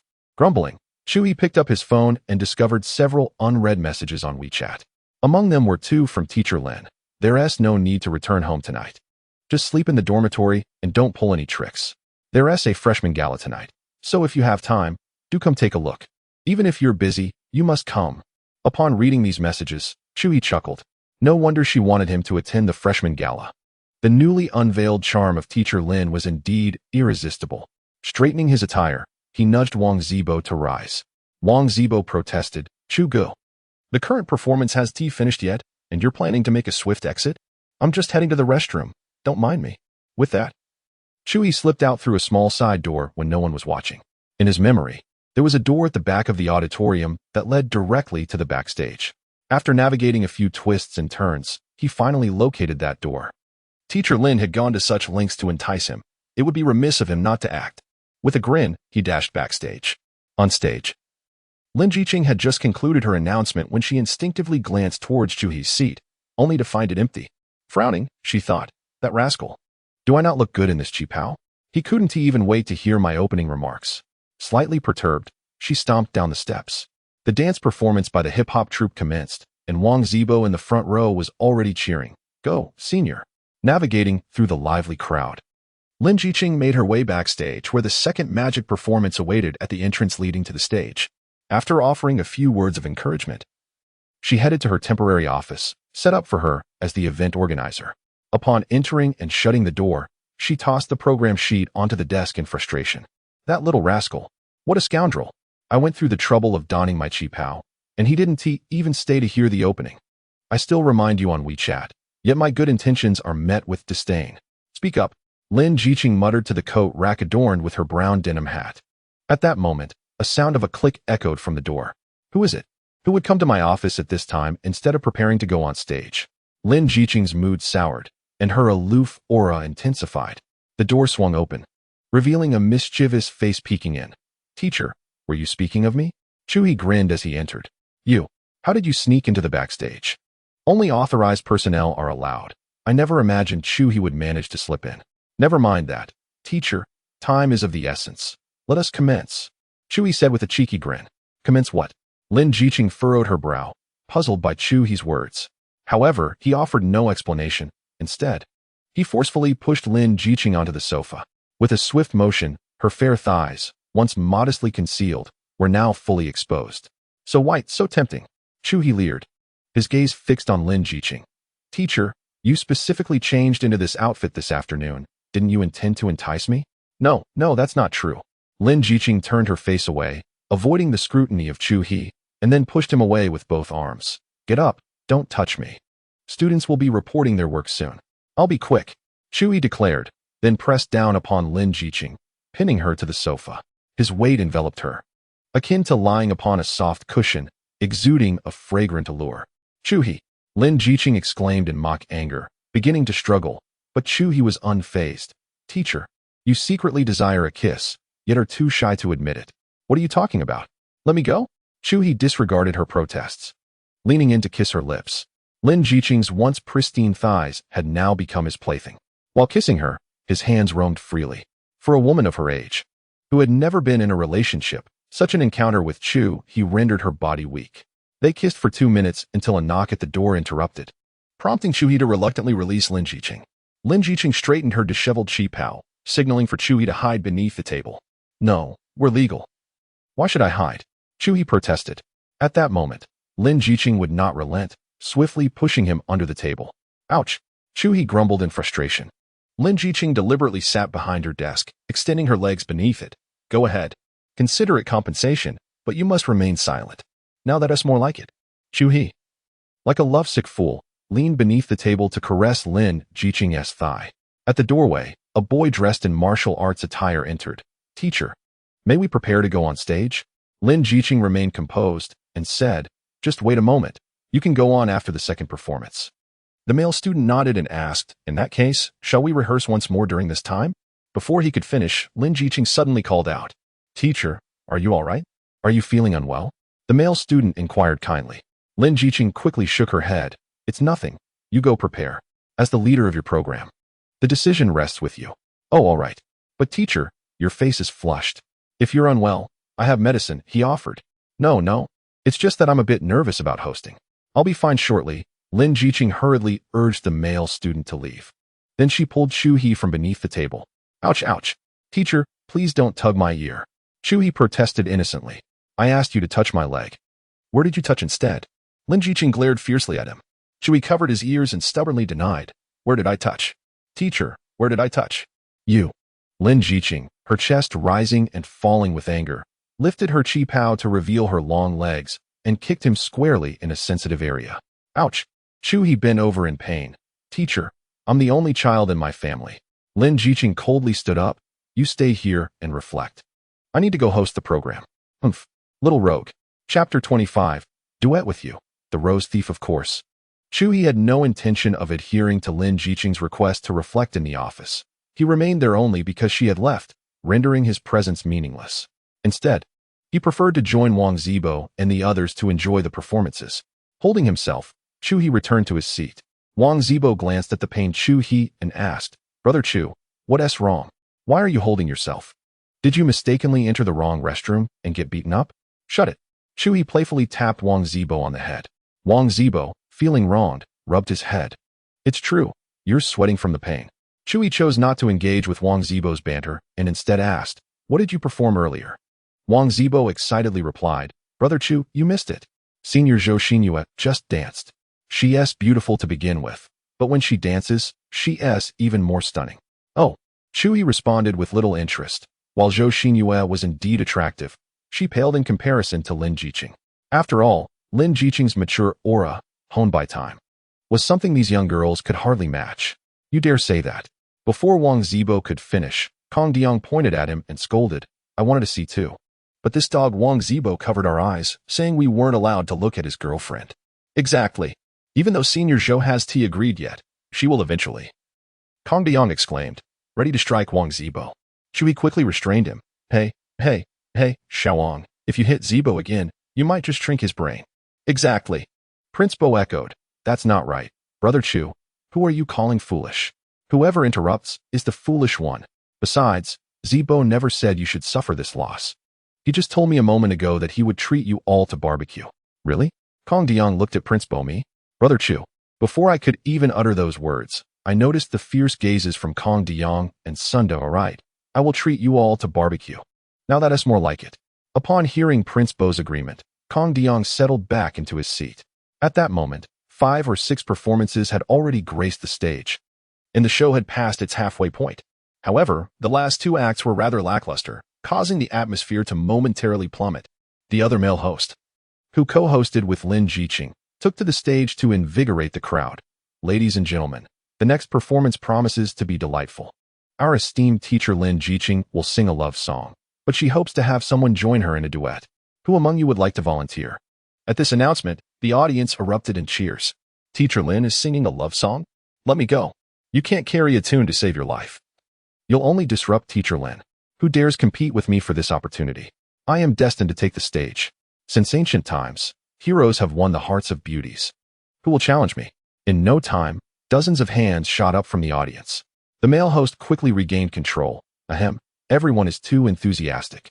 I haven't even mentioned what song Teacher Lin will perform. You must know the lyrics to join her. After glancing at the program list, the male host continued. The song Teacher Lin will perform is The Rose Thief. Is there anyone who knows it? With a rustle, many of the previously raised hands fell, leaving only 7 or 8 still aloft. Oh, it seems quite a few know it. The host remarked, glancing at Teacher Lin. Let's allow her to select her duet partner. The male host looked to Lin Jiqing, indicating she should make her choice. In the audience, Prince Bo let out a regretful sigh. Alas, I don't know it. If I did, I would have gone up. What would you go up for? Do you have a crush on the instructor? In the dimly lit audience, Prince Bo suddenly sensed a menacing aura. He turned to Chu-hee and foolishly remarked, it has nothing to do with that. Being able to sing with a beautiful teacher is a splendid opportunity. Shut it. Chu-hee kicked Prince Bo from his seat and then raised his hand. Brother Chu, you hit me again. Prince Bo struggled to get up, only to see that Chu-hee had already raised his hand. Beside them, Kong Diang and Sundo were momentarily stunned. Brother Chu, can you sing? Don't go up there and embarrass our dorm. Yes, indeed. You must know your limits. Prince Bo chimed in, supporting himself on a chair. On stage, Lin Jiqing, after some deliberation, noticed Chu-hee's raised hand, and her eyes sparkled. That student will do. Following Lin Jiqing's gesture, all eyes turned towards Chu-hee. How did this guy get chosen? I refuse to accept this. My roommate can sing as well. Why is he not allowed to perform? It appears that the student belongs to Professor Lin, and it seems rather justifiable for a teacher to favor their own students. Perhaps they have practiced together. Under the watchful eyes of the audience, Chu He stepped out from his seat and ascended the stage. A leader in the front row narrowed his gaze. Is it him? Who is that? Inquired another leader beside him. He is a newly admitted student majoring in paleontology. I have heard that his talent is unparalleled. For his sake, Professor Zhao even personally revised the curriculum. This student is exceptionally gifted, if even Professor Zhao holds him in such high regard. Indeed, Professor Zhao has an astute eye. Perhaps our school will produce a future academician in paleontology. The leader beside the academician clicked his tongue, aware of how challenging it is to attain such a title. Casting a glance at the resolute Chu He, he murmured, "Let us hope so." On stage, the male host handed Chu He a microphone, whispering, "Don't be nervous. Just sing normally." Yet, he noticed that Chu He's gaze was fixed intently on Lin Jiqing. "You rascal." The male host nudged Chu He. "If you are ready, I will step aside." "I am ready, teacher." The male host nodded and positioned himself in front of Lin Jiqing and Chu He, announcing loudly, "Now, please enjoy the duet The Rose Thief." The stage lights dimmed as the rumbling of thunder and the sound of rain began to resonate in the accompaniment. Lin Jiqing's eyes inexplicably glistened with tears. As the accompaniment progressed, Lin Jiqing grasped the microphone and sang with a voice that was both gentle and magnetic. "Why does the summer night breeze blow? Like dreams that fade and cannot be chased. The helmet lost along the road, slowly ground to ash by time. Why is the sunset glow, always beautiful only at parting? The tears I shed for you, once treasures I held dear." The moment Lin Jiqing began to sing, the audience erupted in ecstatic cheers. Her strength was remarkable, and her voice was incredibly steady. It felt as if one were at a star-studded concert, absolutely captivating. Enchanted by her beauty and her enchanting voice. Chapter 26. Everything About You. It is recommended to listen to The Rose Thief while reading this chapter. After singing those 4 lines, Lin Jiqing cast a glance at Chu He from the stage, signaling that it was now his turn to sing. Below the stage, the atmosphere shifted abruptly. The previous cheers turned into whispers of doubt. Can this guy even sing? I hope he doesn't ruin Professor Lin's song. I bet he can't. He doesn't look like someone who can sing. If he falters, he should be asked to leave the stage immediately. Yes, indeed, the crowd murmured anxiously. And Wang Zibo and his companions shared their concerns. Chu He's appearance on stage was too sudden. I have never seen him sing before. Now, all we can do is silently cheer for him. Have you noticed that Chu He seems to have an unusual relationship with the counselor? Really? I think it looks quite normal. On stage, Chu He was already poised and ready to begin. Although the audience below expressed significant dissent regarding his performance at this moment, he had already immersed himself in the accompaniment. How amusing. In a past life, I was also a little prince. What difficulty is there in singing? You, a bunch of narrow-minded critics, prepare to be astonished. Chu He grasped the microphone and confidently sang, "Either embrace me or execute me." However, he began the first 2 lines too high. Clearing his throat awkwardly, he thought to himself, "Can you even sing? If not, step down. Find someone who can sing." The audience immediately began to jeer. At this critical moment, Wang Zibo suddenly intervened, shouting, "What the hell? You only sing in tune when you're called out." His outburst silenced the dissenters. Chu He touched his throat, realizing that singing well had become a distant memory from his previous life, and this current body, still in its freshman year, had yet to fully adapt. Just as he was beginning to feel uneasy, Teacher Lin immediately came to the rescue. Singing the next lines, "Like the wind, devour me, or thrust me into the whirlpool, save me, take me away before dawn." Bravo! Teacher Lin sang beautifully. Amazing, Teacher Lin. I adore you. Her sweet and resonant voice once again captivated the entire audience. Meanwhile, Chu He was still struggling to control his vocal cords. As the first segment concluded, the interlude gracefully played, and Teacher Lin stepped closer to Chu He, encouragingly taking his left hand and singing the next verse, "The radiant glory of the past. Like a flower blooming with a smile. Later, the fortress built for life. The more splendid it is, the more it withers." Feeling the warmth of her palm, Chu He turned to look at Teacher Lin, who spoke softly, her cheeks adorned with a gentle smile. In that moment, Chu He truly felt that Teacher Lin was as beautiful as a celestial being descended to earth. Grasping her hand tightly, he signaled that he wished to sing the next part alone. Teacher Lin nodded in trust, naturally relinquishing the microphone. However, by this time, too many in the audience had been moved. Teacher Lin held his hand. Oh, how warm she is. The student is unable to sing, and yet she encourages him by holding hands. Why does such good fortune not come my way? Damn it, where is the infirmary? My back molar has shattered. I need treatment. On stage, Chuhee disregarded the murmurs from below, took the microphone, and with a deep breath, began to sing slowly. At this point, I still believe that confronting absurdity is possible. The tracks once laid for ideals have quietly stolen my roses.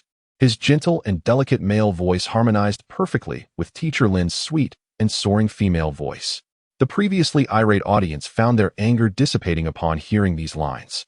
Some even felt tears welling in their eyes, becoming emotionally invested in the performance. The iceberg plunges into the fragmented river.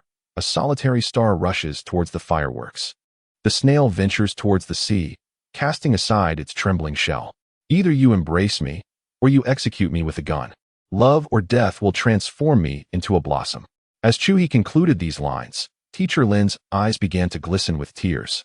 The song progressed slowly, enveloping the audience in a profound resonance.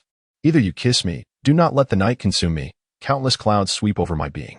When she reached these lines, 2 streams of tears had already traced their way down Teacher Lin's cheeks, her voice quivering. The painful memories of the past surged with the melody like a colossal wave, completely engulfing her. She recalled that rainy night when she was merely 12 years old. On that thunderous evening, she witnessed her father being struck by a car, collapsing into a pool of blood. From that moment, the gruesome scene was embedded in her mind like a steel nail. Every time she recalled it, an agonizing pain pierced her heart. From that day forth, she began to shut herself away, shutting off her emotions, her hopes, her expectations. She immersed herself in her studies, numbing her suffering with an abundance of knowledge. She believed she would spend her life healing herself, convinced that she would never possess the capacity to love again. Nor would she ever be loved. The overwhelming sense of sorrow left Teacher Lin momentarily speechless. At that moment, sensing her distress, Chuhee promptly grasped the microphone and sang the next line in harmony with her voice. Go love the aged twilight. Love the warm and brilliant river. That is the fire birthed from the roses I planted. Take me away. His gentle, delicate voice enveloped her melancholic tones, as if imbuing the entire song with a soul. As the final notes faded, the lights in the venue extinguished once more. It was unclear who initiated the applause, but soon it resonated throughout the hall, a tidal wave of sound that persisted unabated. In the profound darkness, the audience could only discern 2 silhouettes embracing one another. Yet, unbeknownst to them, in the shadows, Lin Jiqing had initiated a kiss with Chuhee. On the dimly lit stage, Lin Jiqing held Chuhee tightly, her tear-streaked cheeks still glistening. Yet the suppressed affection within her erupted like a volcano, impossible to contain. Even Chuhee was taken aback by Lin Jiqing's boldness, though the lights were dimmed. They were still on stage. After a moment of hesitation, he wrapped his arms around her waist. If you have suffered too much pain, then let me bear it with you from now on. I love all of you, including that scarred heart. It is precisely those wounds that have shaped the true you. They kissed for nearly 30 seconds before he took Lin Jiqing's hand and led her off the stage, heading directly towards the backstage. The applause continued unabated. It wasn't until they had completely exited that the lights suddenly brightened. The male host walked onto the stage with a smile. Addressing the audience below, how was the duet between Teacher Lin and that student just now? Good. The enthusiastic response from the audience indicated that they had clearly missed the kiss shared between the two. Indeed, it was exceptional. I nearly shed tears listening from backstage. The male host concluded. It is evident that Teacher Lin and the student infused genuine emotion into their performance, and their vocal foundation is remarkably solid, resulting in a steady and beautiful rendition. Without further ado, he continued, let us move on to the next performance. Chapter 27. Do not tear my Cheongsam. Backstage, Lin Jiqing, after washing her face, began to slowly attempt to calm her emotions. It is often said that one matures through hardship. However, for Lin Jiqing, the suffering brought not maturity but a numbing despair. Conversely, the release she experienced on stage today made her feel a little more at ease, reminding her that she still existed vibrantly in this world. Teacher? While Lin Jiqing was washing her face, Chuhee had already positioned himself behind her. Having read Teacher Lin's diary, he was acutely aware of the immense pain she endured witnessing her father's passing. If you still feel uncomfortable, you can continue to hold on to me. I cannot pull you out of that rainy night all at once, but I can accompany you through every rainy night that follows. Chuhee's heartfelt words stirred Lin Jiqing's previously calmed emotions once again. She turned around, resembling a helpless little girl, and threw herself into Chuhee's embrace. Her arms tightly clutching his neck, he gently stroked her back, soothing her feelings, while his other hand tenderly caressed her head, allowing her to release her emotions fully. Lin Jiqing remained in Chu He's arms for more than 10 minutes before finally drifting off to sleep in her makeshift office. The latter part of the program featured the male host taking the stage again. Teacher Lin did not need to return until the final voting and conclusion. Chu He draped his jacket over her shoulders and, tiptoeing out of the office, leaned against the doorframe, influenced by his previous life. After absorbing such heavy negative emotions from Teacher Lin, he felt an urgent desire for a cigarette, habitually reaching into his pocket. He realized he had not purchased any in this life. With a sigh of resignation, just as he was about to give up, someone offered him one. "Is this what you need?" Looking up, he saw a man dressed in a black shirt, adorned with a gold chain and half-frame glasses, smiling at him. Upon receiving the cigarette, the man extended a lighter towards him. Chewie lit the cigarette and took a deep drag before succumbing to a fit of coughs. He had forgotten that in this life, he had not yet taken up smoking. Even though his memories carried a psychological craving, his body could not withstand it. The man across from him lit his own cigarette and chuckled, pointing at Chu He's. "You're quite interesting. Your gestures of smoking resemble those of a seasoned smoker. Yet after just 2 puffs, you start coughing." Chu He remained silent, leaning against the door frame while taking another puff, and then inquired, "Who are you?" "I'm the director." The man gestured towards the interior. "Your girlfriend invited me." Chu He furrowed his brow, pondering how he knew about his relationship with Teacher Lin. The man chuckled. "You two were practically glued together on stage. Did you really think I wouldn't notice?" Chu He's frown deepened. However, it was of little consequence, as only I witnessed it. The man took another drag and deftly extinguished the cigarette underfoot. "Allow me to introduce myself. My name is Zheng Yang, and I am Lin Jiqing's childhood friend." Childhood friend? The notion of a boy and girl growing up together suggested complexities beyond mere friendship. Chu He regarded Zheng Yang with a hint of animosity. "Ha ha ha, you're quite aggressive for a university student. You've glared at me several times already." Zheng Yang laughed. "You guessed correctly. I do indeed have feelings for her. Jiqing is rational and beautiful. Any young man would be remiss to overlook her." Chu He remained silent. "But you needn't worry. She doesn't reciprocate my feelings. I've known for a long time." Zhou Yang scratched his head. "We've been acquainted for 25 years. But she only sees me as a friend. Jiqing's life has been difficult. Her uncle passed away early, and her aunt is quite domineering. Sometimes, when I catch a glimpse of the pain concealed within her cold gaze, it pierces my heart. I truly care for her, more than you might realize." Zheng Yang's expression grew profound. "Yet, I wish for her happiness above all. Since she doesn't like me, I will simply remain by her side. As long as I see her smile, my day is fulfilled. Do you understand what I mean?" Zheng Yang looked at Chu He. Chu He slowly finished his last drag and extinguished the cigarette, responding, So, I hope you both find happiness together." That is assured, gazing at this earnest man. Chu He found himself at a loss for words. "Well then, remember to invite me to the wedding. I'll give you both a generous red envelope." "No need for that. Teacher Lin and I have already registered our marriage." Chu He replied. "Registered?" Zheng Yang's eyes dimmed momentarily, but quickly regained their brightness. "That's even better. I genuinely wish you both well. All right, I must be off now. If you need anything, feel free to visit my studio." Zheng Yang handed a business card to Chu He and proceeded towards the director's room. Chu He received the card and called out to Zheng Yang's retreating figure. "I also wish you find someone you adore soon." Zheng Yang waved back, his steps somewhat unsteady. Turning around, he returned to the office where Teacher Lin had already opened her eyes. "Who were you talking to?" Lin Jiqing asked. Chu He sat beside her and gently caressed her face. "Your childhood friend, Zheng Yang." "Zheng Yang? Why did he come?"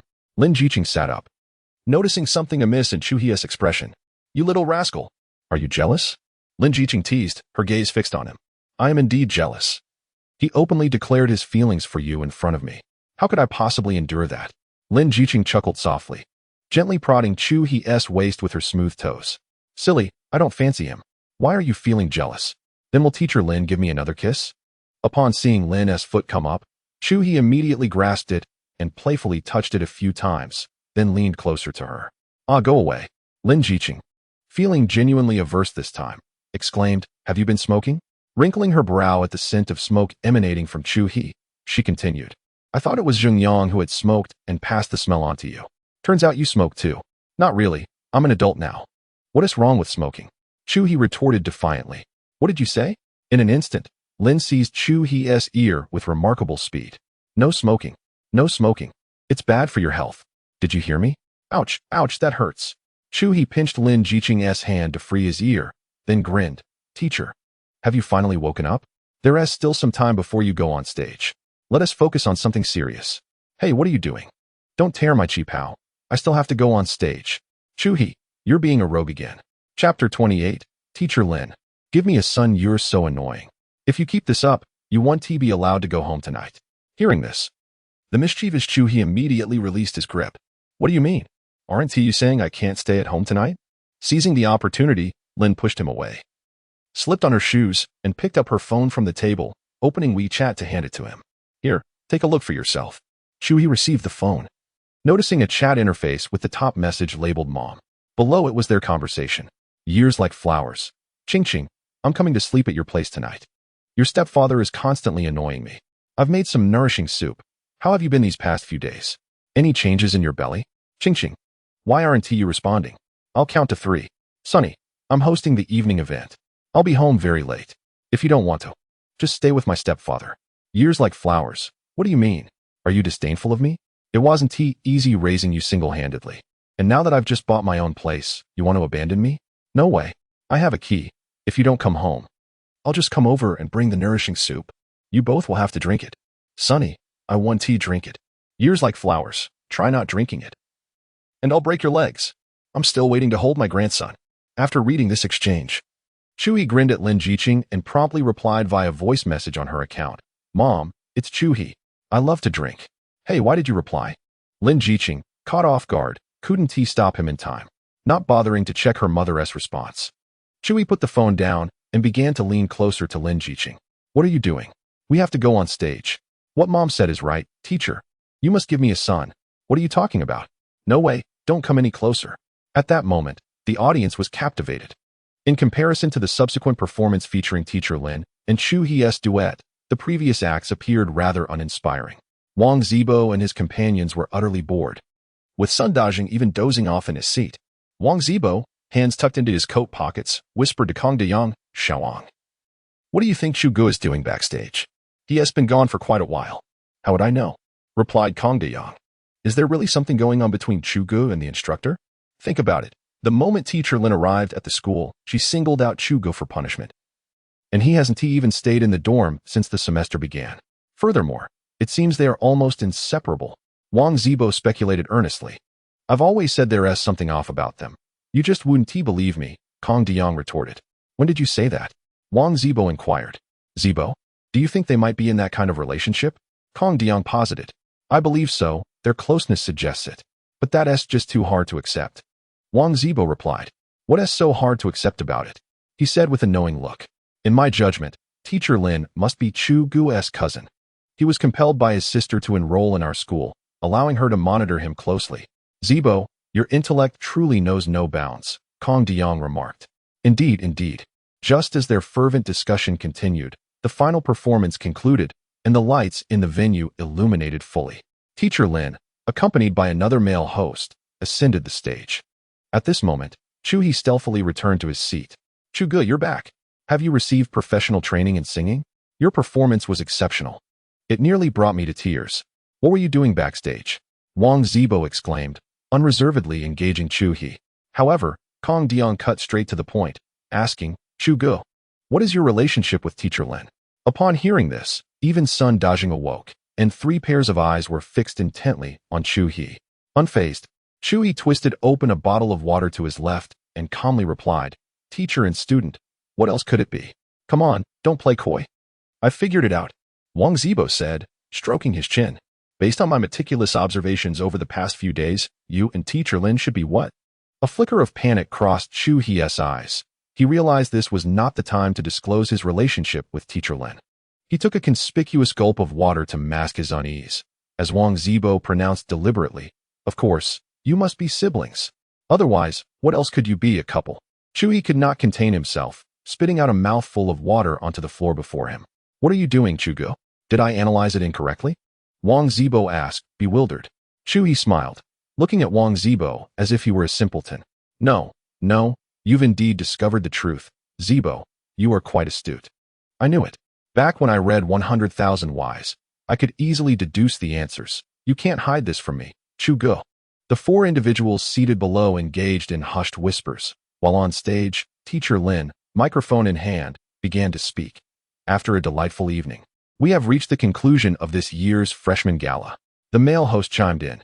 Indeed, this year's performances have been exceptional as always, especially your song, Teacher Lin, which is truly unforgettable. Such a melody deserves to be cherished by the students of our esteemed university. He continued, now, I shall announce the commencement of the voting ceremony for the best performance of the freshman gala. I invite all students and teachers to mark their favorite program on their ballots.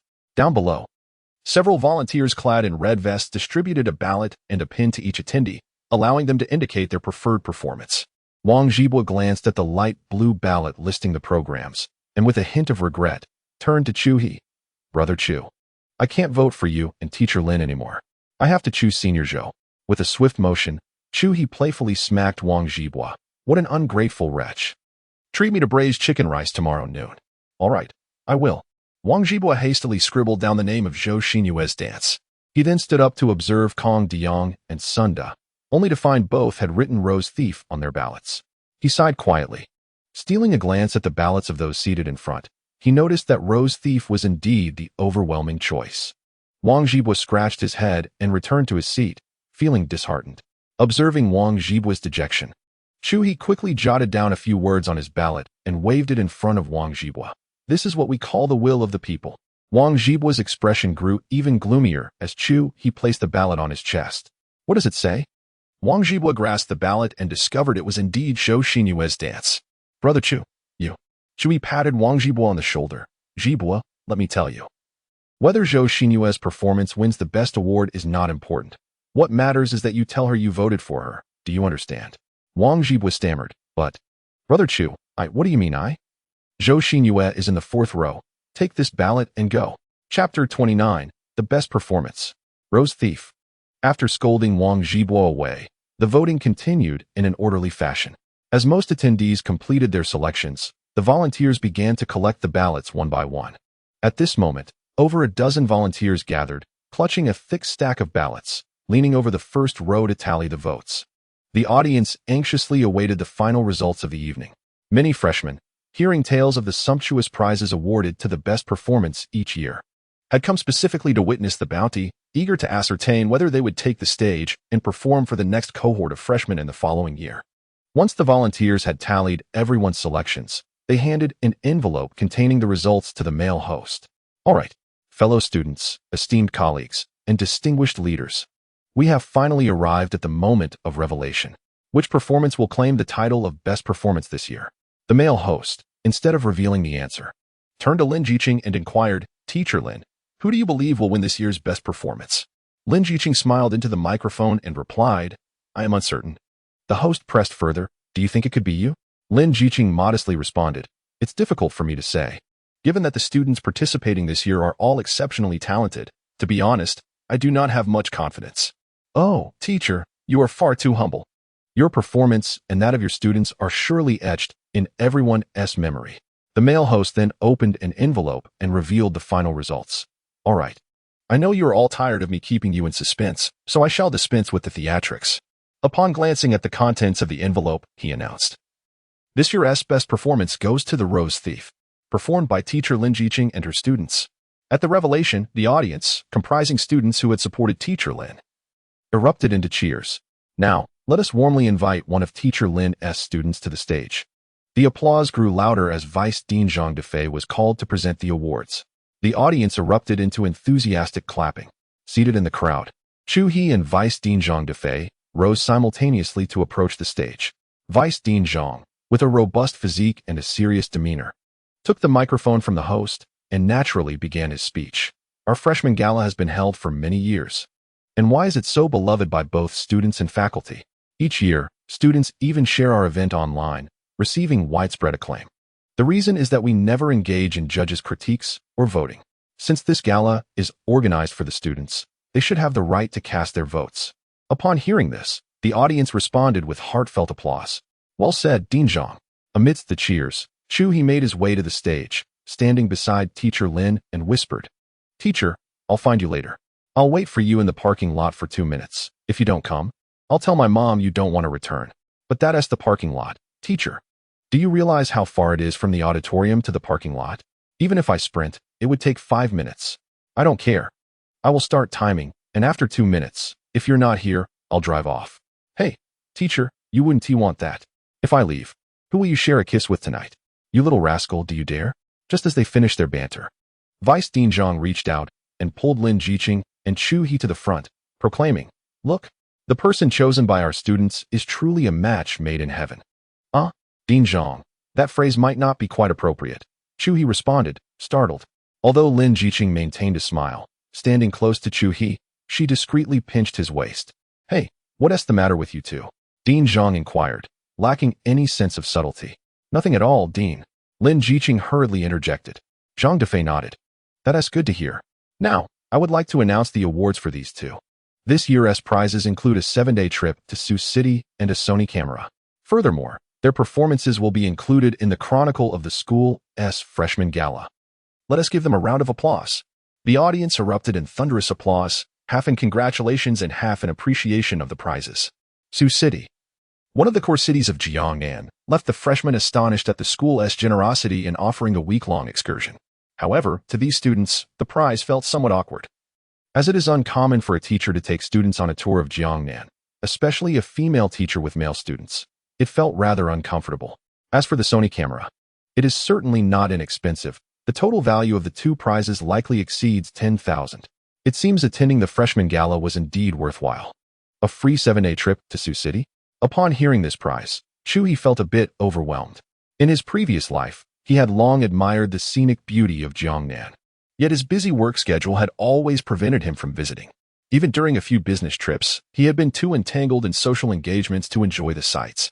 Now, in this life, he unexpectedly received a chance for a sponsored trip, and to top it off, accompanied by Teacher Lin. What bliss! The school had even thoughtfully provided a camera, a truly considerate gesture. Chu He glanced at Lin Jiqing, and she returned the gaze. Their eyes sparkled not only with joy, but also mirrored each other's reflections. After the host concluded the awards, the annual freshman gala finally came to a close. Satisfied college students chatted animatedly about the performances as they made their way back to the dormitory. Chu He, however, barely had time to bid farewell to Wang Zibo and the others before dashing out of the small auditorium towards the parking lot at the east gate. Chu He had calculated that reaching the parking lot in 2 minutes was simple enough. He just needed to break the world record. Alternatively, he could arrive at the parking lot before Teacher Lin got into her car, ensuring that she wouldn't leave without him. Chu He sprinted with all his might, determined to share a bed with Teacher Lin that evening, exerting every ounce of energy he could muster. Finally, he arrived at the parking lot in 4.5 minutes. After another 30 seconds, he located Teacher Lin's car and peered through the tinted windows. Noticing she had yet to get in, looking around cautiously, he decided to hide in the bushes. Just imagine how heartbroken Teacher Lin would be upon discovering his absence at the car. At that moment, he would leap out from the bushes, delivering a delightful surprise. Just you wait. If I truly exerted myself, you'd be utterly captivated, Teacher Lin. As Chu He was about to approach the thicket, a melodious female voice emerged from within. Chu He, you've arrived.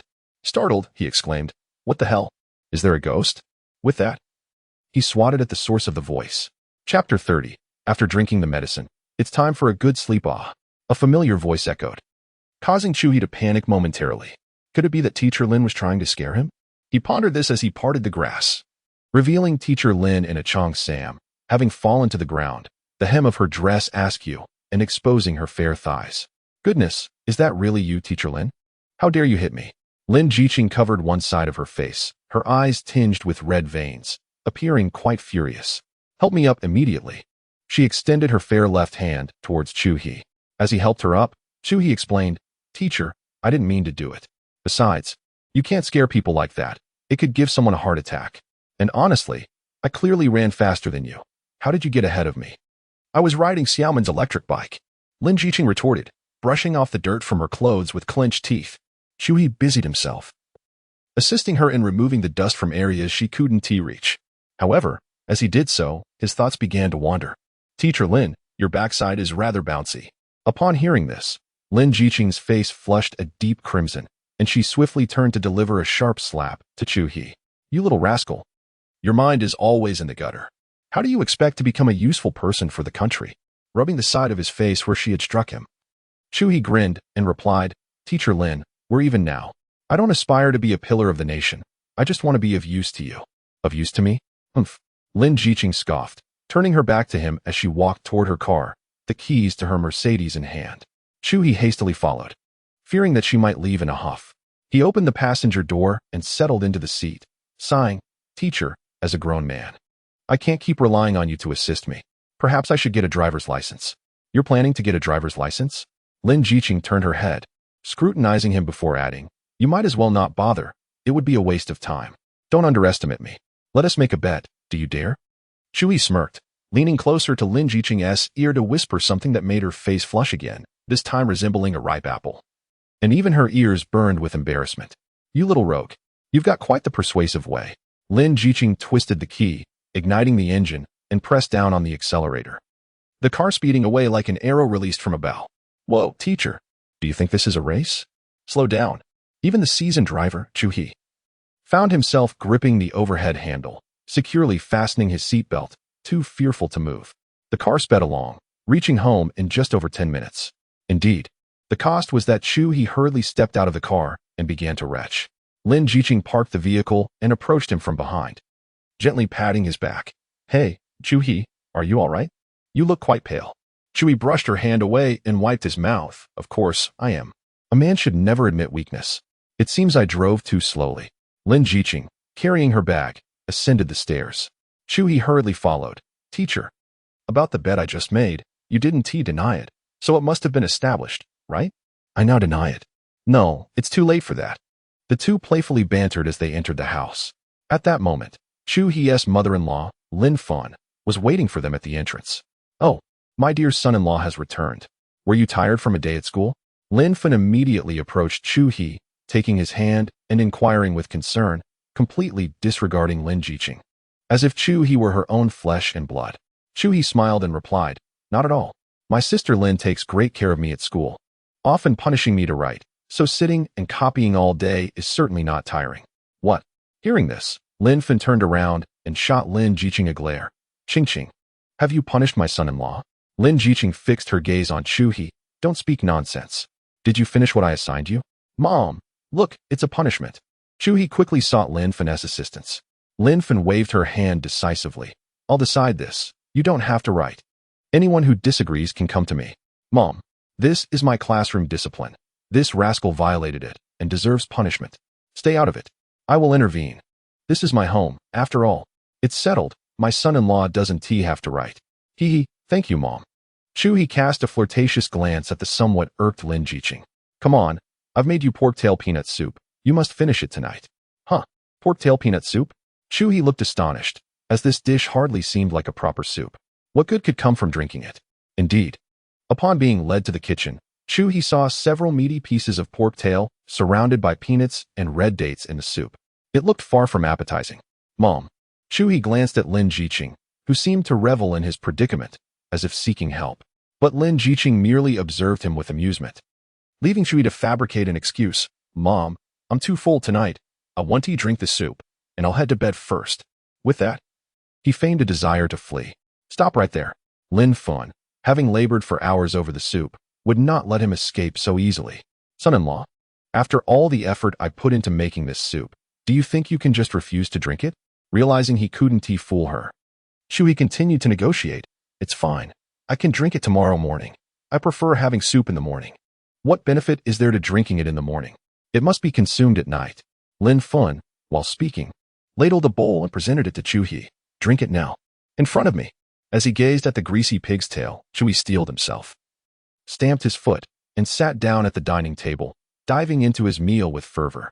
Observing Chu-hee's compliance, Lin Fun finally allowed a smile to grace her lips. That's more like it. Once you finish eating, make sure to head to bed early with Ching. I am still young. If you have a child now, I will have the energy to help out. In 2 years, I might not even be able to hold them. Mom, Chu-hee is still young. Who is young? Chu-hee, unable to bear such sensitive remarks, immediately retorted at Lin Jiqing. Lin Fun chimed in, exactly. Who is young? My son-in-law is already an adult, not a child anymore. Besides, having a child doesn't mean you two have to take care of them alone. What is there to worry about? Come, come, you must have some soup. Papaya and Crucian soup, your favorite. Lin Fen brought forth another clay pot, gesturing for Lin Jiqing to come over. I want tea, drink it. Lin Jiqing turned her head away. Hey, just try not drinking it. I've simmered it for so long. If you dare to refuse, you'll have to sleep outside tonight. Drink. Lin Fen ladled a bowl from the pot. Chapter 31. Teacher, I want to show my sword. After a half hour of arduous effort, the two finally finished the nourishing soup prepared by Lin Fen. She cheerfully took the clay pot to the kitchen, saying, All right, now you both can return to your room. I'll take care of the cleaning here. Lin Jiqing stood up and headed straight to the master bedroom. Chu He, expressing his gratitude with a thank you, Mom, was about to follow her when Lin Fen suddenly stopped him. Hey, son-in-law, when can I meet my in-laws? Your marriage was so sudden. And our parents haven't met yet.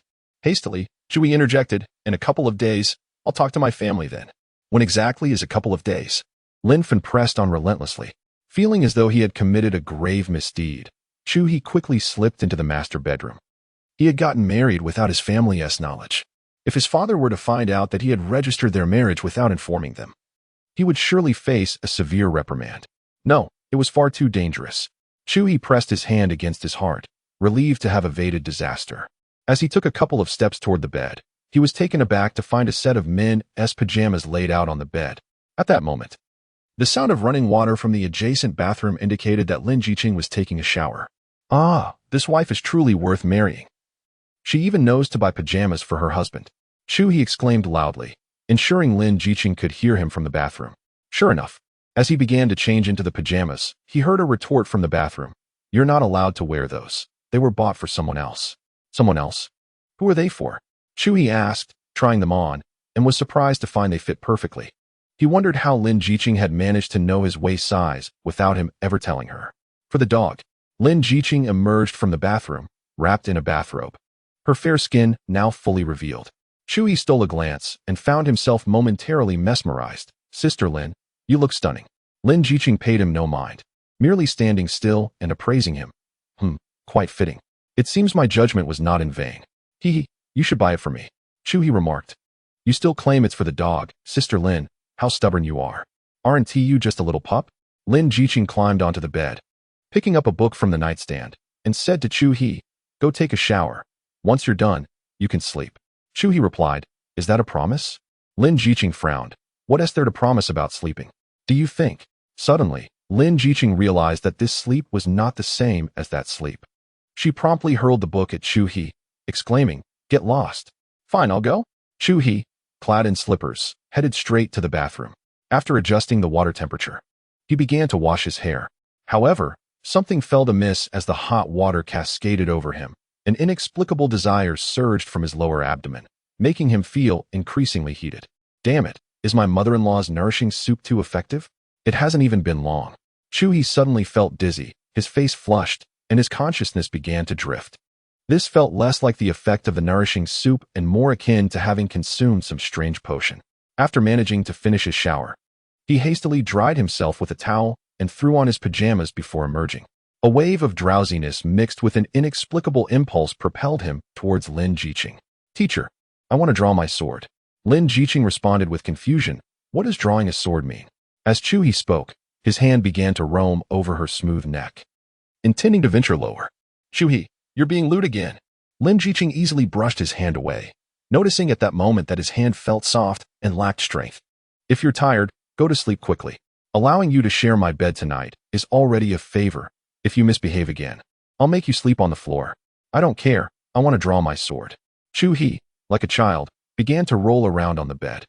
Are you throwing a tantrum? Sleep properly. Lin Jiqing held a book in one hand while firmly grasping Chu He's shoulder with the other. Strangely, he truly seemed unable to break free. Whether he was feigning it or genuinely lacked strength was uncertain. Despite being restrained, Chu He remained unfazed, letting out low hums as he let his hands sink down, reaching for his pajama bottoms to remove them. Lin Jiqing, quick-witted, immediately seized his hand. What are you trying to do? Teacher, I'm so hot. I must draw my sword. Chu He muttered, his voice now deep and muddled. Lin Jiqing sensed something was wrong and furrowed her brows, setting aside her book to examine Chu He closely. He writhed on the bed like a worm, as if struggling to breathe, and his complexion visibly reddened. Teacher, I'm so hot. Chu He reached for Lin Jiqing, his hand burning with fever.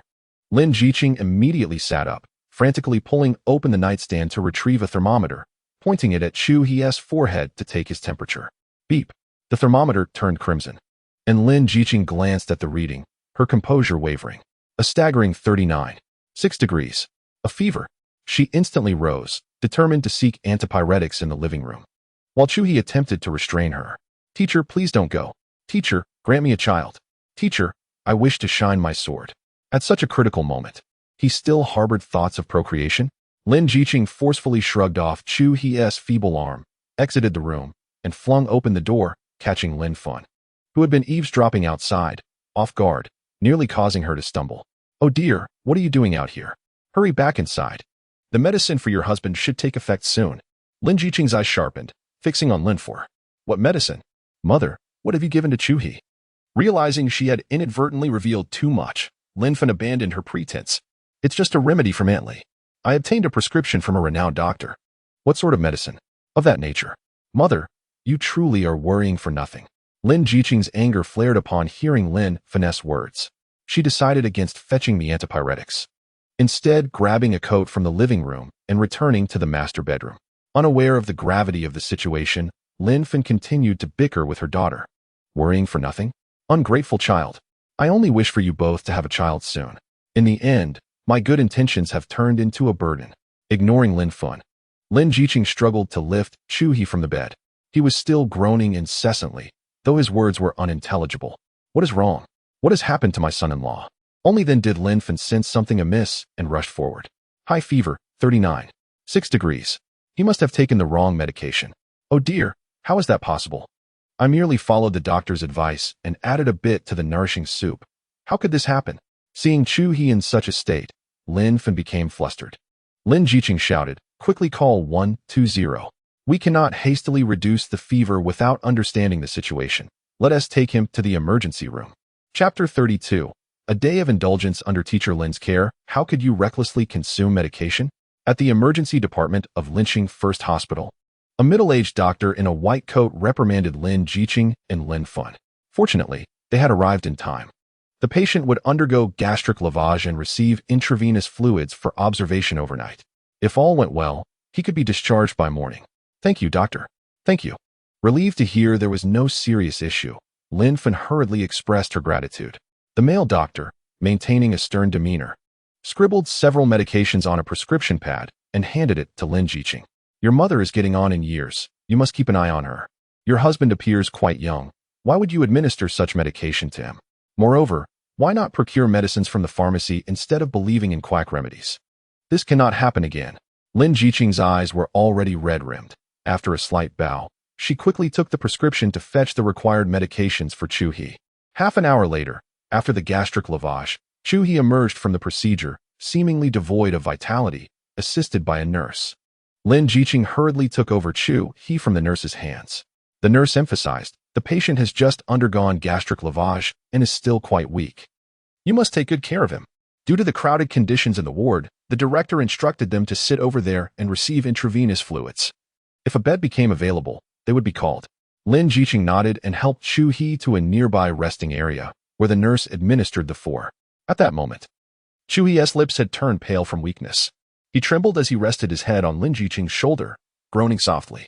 Seeing Chu He in such a state, Lin Jiqing felt a pang of heartache, yet couldn't help but chuckle, still trying to be valiant. Are we, Chu He? No more valiance, no more? Chu He replied weakly. Why would our mother still medicate me if I'm young and robust? Conquering you would be a mere trifle. Is there any need for drugs? Upon hearing this, Lin Jiqing immediately pulled her shoulder away. What did you just say? No, I feel dizzy. Let me rest my head. Observing Chu He's pitiful condition, Lin Jiqing relented and allowed him to lean against her once more. Has our mother gone home? Chu He inquired. Yes, she would only cause more trouble here. It's better for her to sleep at home. Are you hungry? Lin Jiqing asked, only to turn and find that Chu He had already fallen asleep against her shoulder. This boy? Lin Jiqing supported his head with her hand and then rose to slow the foredrip for him. Looking at the sleeping Chu He, she murmured, It seems you won't be able to go to school tomorrow. I shall grant you a leave of absence. The following morning, after a night of IV therapy, Chu He predictably had a reduced fever.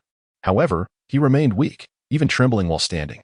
When he was discharged, Lin Jiqing supported him, fearing that a gust of wind might carry him away. Back at home, she personally peeled fruits and poured tea for him. Chu He could summon Lin Jiqing at will, living a life akin to that of a pampered monarch. Yet, just 2 hours into this blissful existence, a call from Professor Wang interrupted. Little Chu, where are you? I went to your dormitory, and they said you haven't returned today. What is going on? Oh, teacher, I'm ill and currently staying at a friend's house. Just as Lin Jiqing entered the master bedroom with a freshly cut fruit platter, she halted upon hearing the mention of a friend. Ill? Who is ill? Little Chu is ill. Where is this child? He must not be in any danger. Otherwise, I shall take him to the hospital, for I have nothing else to do today.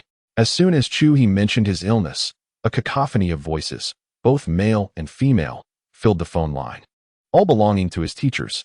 This was the irony of being the sole student in a specialized program. Even a harmless excuse to skip class was impossible. Little Chu, how are you now? Have you seen a doctor? Professor Wang's voice rang out again. Chu He hurriedly responded. Teacher, my friend took me to see a doctor.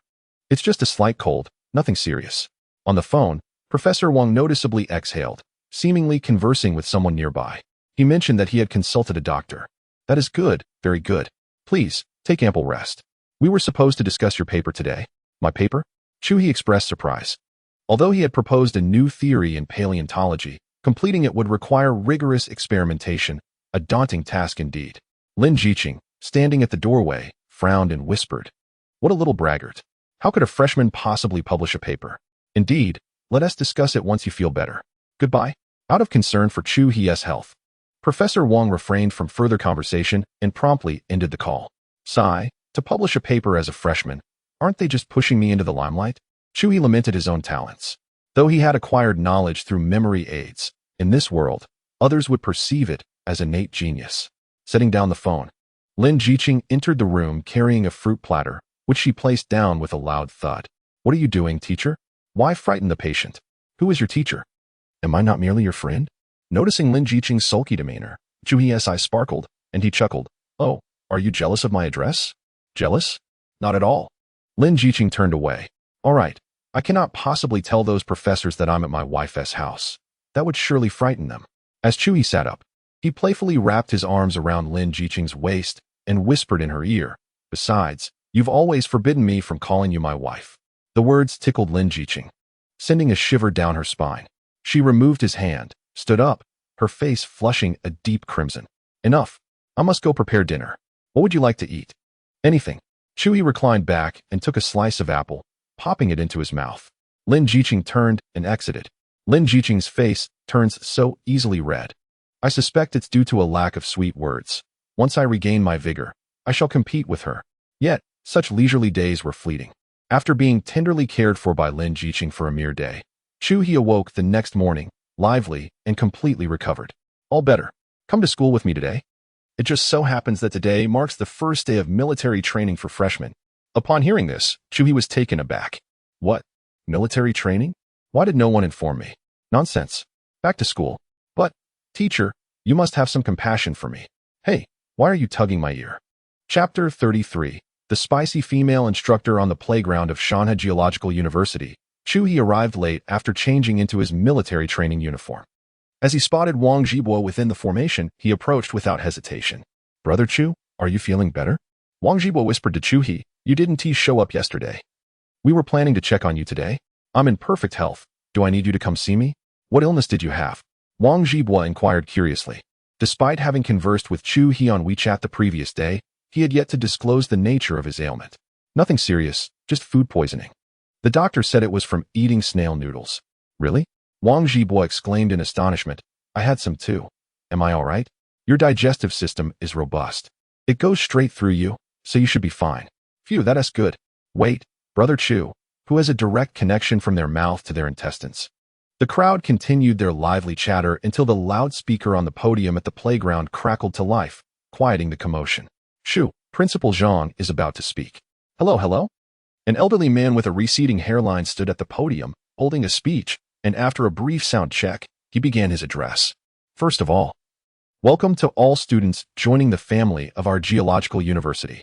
Our university has a rich history, renowned scholars, and our course offerings are among the finest in the nation.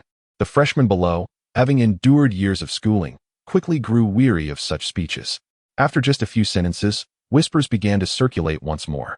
Soon, a marching squad entered from the side entrance of the playground, clad in camouflage uniforms and military caps, evidently the instructors for this military training. Among them, Kong Diong first noticed a beautiful instructor and immediately beckoned to Chu He and the others. "Hey, look at the third instructor. She is stunning." Wang Zhibo glanced over, exclaiming in delight, "Indeed, a short-haired beauty. Her skin is so fair, she surpasses even our academic advisor. If we train with her for 2 days, she'll surely get sunburned.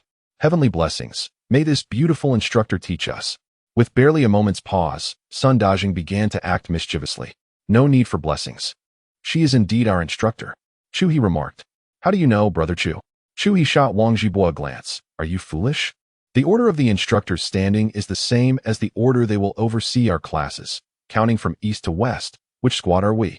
The second." "You're right about that," Sun Dajing exclaimed. "Heavenly blessings indeed." He offered another prayer, only to receive a swift kick from Chu He. "Ouch, Brother Chu. What was that for?" As a university student, after years of scientific study, he found himself praying to the heavens, feeling quite embarrassed. Sun Dajing rubbed his backside and instinctively stepped forward, wary of another kick. "All right, let us begin assigning instructors. Everyone welcome." While Chu He and his friends were engaged in discussion, the principal concluded his opening remarks and commenced the allocation of instructors. The instructors, initially lined up, began to jog to the front of their assigned classes under the direction of the chief instructor. As anticipated by Chu He, the exquisite female instructor was indeed assigned to the geology class. In truth, Chu He belonged to the paleontology department. However, as he was the sole student in that discipline, he tacitly accepted his inclusion in the geology class for collective activities, specifically the class of Wang Zhibo and his companions. "Very well. I shall not waste anyone's time. We will commence a 3-day military training session, and I expect to see the fruits of your labor upon its conclusion." With that, the principal descended from the platform. The chief instructor issued a command. "All instructors, lead your respective classes and begin training." The beautiful instructor turned to face the geology class, which consisted of 43 students, making a total of 44 with Chu He included. Managing such a number was certainly within her capabilities. "Attention! Stand straight." The female instructor possessed a striking oval face, yet her voice was unexpectedly coarse, reminiscent of a duck's quack. The students, feeling the weight of her authority, abandoned their previous lax demeanor and stood tall with their chests out and stomachs in. The instructor, clad in boots, paced before the front row, declaring loudly, "From this day forth, I am your instructor, responsible for your military training during your university years." At that moment, Lin Jiqing, who had just signed in at the office, approached with her bag in hand and her arms crossed, observing the students. With an ethereal presence, Lin drew the attention of many classmates the instant she appeared. Chu He found it impossible to divert his gaze from her. Lin Jiqing shot him a warning glance to focus on the training, but Chu He seemed oblivious, only throwing her flirtatious looks. "Where are you looking? Focus on me." The instructor soon noticed Chu He's distraction and barked a command, pulling his attention back. Wang Zhibo murmured, "Such a beauty, yet with such a voice. Who spoke?" "Step forward." The instructor's gaze was piercing, sharp enough to cut through steel. After 3 seconds of silence, she bellowed, "So no one wishes to confess. Dare to act, but not to own up? I will count to 3, and if no one steps forward, everyone shall do plank holds. 1, 2, I will." Wang Zhibo, unable to bear the thought of his mistake causing punishment for all, quickly stepped forward. "Since you enjoy speaking, run 5 laps around the field while singing My Motherland and I." 10 laps. Faced with the fierce demeanor of this devilish beauty, Wang Zhibo dared not protest further and began to jog around the field, singing, "My motherland and I cannot be separated for even a moment." "Speak louder." The others, having had their first taste of the fierce instructor's authority, ceased their small antics, and the instructor finally nodded in satisfaction. "Now, I shall select an assistant to aid me in training you all. Is there anyone willing to step forward?" The atmosphere in the room grew tense as the students, already intimidated by the instructor's presence, dared not even look at her, let alone volunteer for the role of assistant. The tension in the air was palpable. The female instructor, displaying no anger, merely turned to Lin Jiqing and said, "Qingqing, please help me select one." The mention of Qingqing left everyone bewildered, including Chu He, who found himself perplexed. Did Teacher Lin know this fiery female instructor? A sense of foreboding suddenly washed over him. Indeed, Lin Jiqing, with her handbag elegantly slung over her shoulder, stepped forward with her long legs. Wan Yin, let us choose that boy. Who him? The instructor pointed at Chu He, causing a flutter of anxiety in his heart. The inevitable had arrived. This reckless woman was dragging her husband into trouble. You step forward, she commanded, gesturing towards Chu He. He forced a smile, replying, Instructor, I do not wish to be a teaching assistant. Not wishing to. The instructor's voice rose again. If you do not want to, then you have seen that boy on the playground, right? He runs 5 laps, and you shall run 5 laps too. Complete that, and you need not serve. Chu He cast a resentful glance at Lin Jiqing, who was stifling her laughter behind the instructor, and reluctantly acquiesced. All right, I shall do it, instructor. Is that acceptable? Chapter 34. Chu He trains teacher Lin Lu Wan Yin, like Wang Xiaoman, was also a university classmate of Lin Jiqing, having enlisted in the army during her sophomore year. She had since served a decade in the military. Given that their military district was in close proximity to the Shanghai Geological University, she came annually to assist with the military training of the new freshmen. During her university days, she had maintained a good rapport with teacher Lin, but their interactions dwindled after she enlisted. Now, encountering each other at the university, they recognized one another, though their understanding remained unspoken. The role of the teaching assistant is to aid me in training the students, Lu Wan Yin stated, nonchalantly addressing Chu He. Thus, your movements must be even more precise than theirs. Can you manage that? Though Chu He had little desire for such exhausting tasks, upon hearing Lu Wan Yin mention the opportunity to assist in training, his spirits were instantly lifted. I can do it. Rest assured, teacher. Assisting in training not only allowed him to show off, but also afforded him an escape from arduous drills. What a delightful prospect.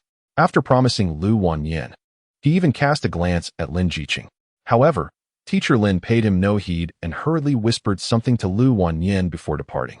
Why has she left? Chu He's enthusiasm waned. Without his wife present, the prospect of showing off seemed futile. What are you all staring at? If you wish to watch, go and run laps. At his words, the crowd hastily diverted their gazes. Lu Wan Yin continued. Since you all have undergone military training in junior high and high school, you should still remember how to stand at attention. All of you, stand at attention. Lu Wan Yin's authoritative voice held a compelling power, and with her command, the entire class adjusted their stances once more.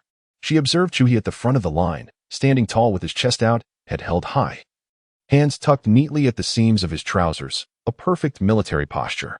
Satisfied, Lu Wan Yin nodded, patting his shoulder. You need not stand anymore. Go help correct the military posture of your classmates. All right. Upon hearing this, Chu He immediately relaxed, hands behind his back, strutting through the ranks to inspect everyone's military stance. Half an hour later, Lin Jiqing departed and returned, her face now adorned with a hint of impatience. She directly pulled Lu Wan Yin aside and engaged in hushed whispers, leaving Lu Wan Yin feigning shock. What could they be discussing? Chu He strained to listen, but could not discern their words. Very well, I shall proceed as the leader wishes. Lin Jiqing nodded, and Lu Wan Yin announced, Dear classmates, I have an important announcement. At the behest of the leadership, in order to enhance the rapport between counselors and students, and to dissolve the lack of camaraderie typically observed in the teacher-student relationship, it has been decided that during these 3 days of military training, counselors will dedicate half a day each to participate in the training alongside students. Let us extend a warm welcome. Counselors participating in training? This was a novel concept for the university students, prompting a flurry of whispers among them. Even Chu He felt a jolt at this revelation. The participation of counselors in training implies that they will assume the role of students. And my appointment as a teaching assistant implies that I am now a teacher. Has the hierarchy been reversed? Lin Jiqing is in for quite an experience. Chu He rubbed his hands together in anticipation, brimming with excitement. Just as he was reveling in his thoughts, the chief instructor approached with a notebook in hand. Xiao Lu, have you confirmed the teaching assistant for your class? Confirmed. His name is Chu He. Good. Please ensure the assistant remains consistent to avoid disrupting the teaching schedule. Lu Wan Yin nodded as the chief instructor meticulously inscribed, Geology Class 1 Teaching Assistant, Chu He. He then proceeded to inquire about the next class. Lu Wan Yin seized Lin Jiqing's arm and whispered, Do you prefer to stand in the front row or the back? The back row, please. I haven't participated in military training for years and lack confidence with students watching me in the front. All right, then you shall stand in a row by yourself.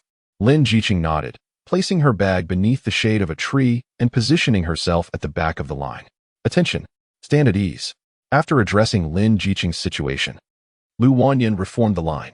The previously scattered students straightened their posture once more. Noticing Lin Jiqing in the last row standing upright with a determined gaze, Chu He couldn't help but chuckle.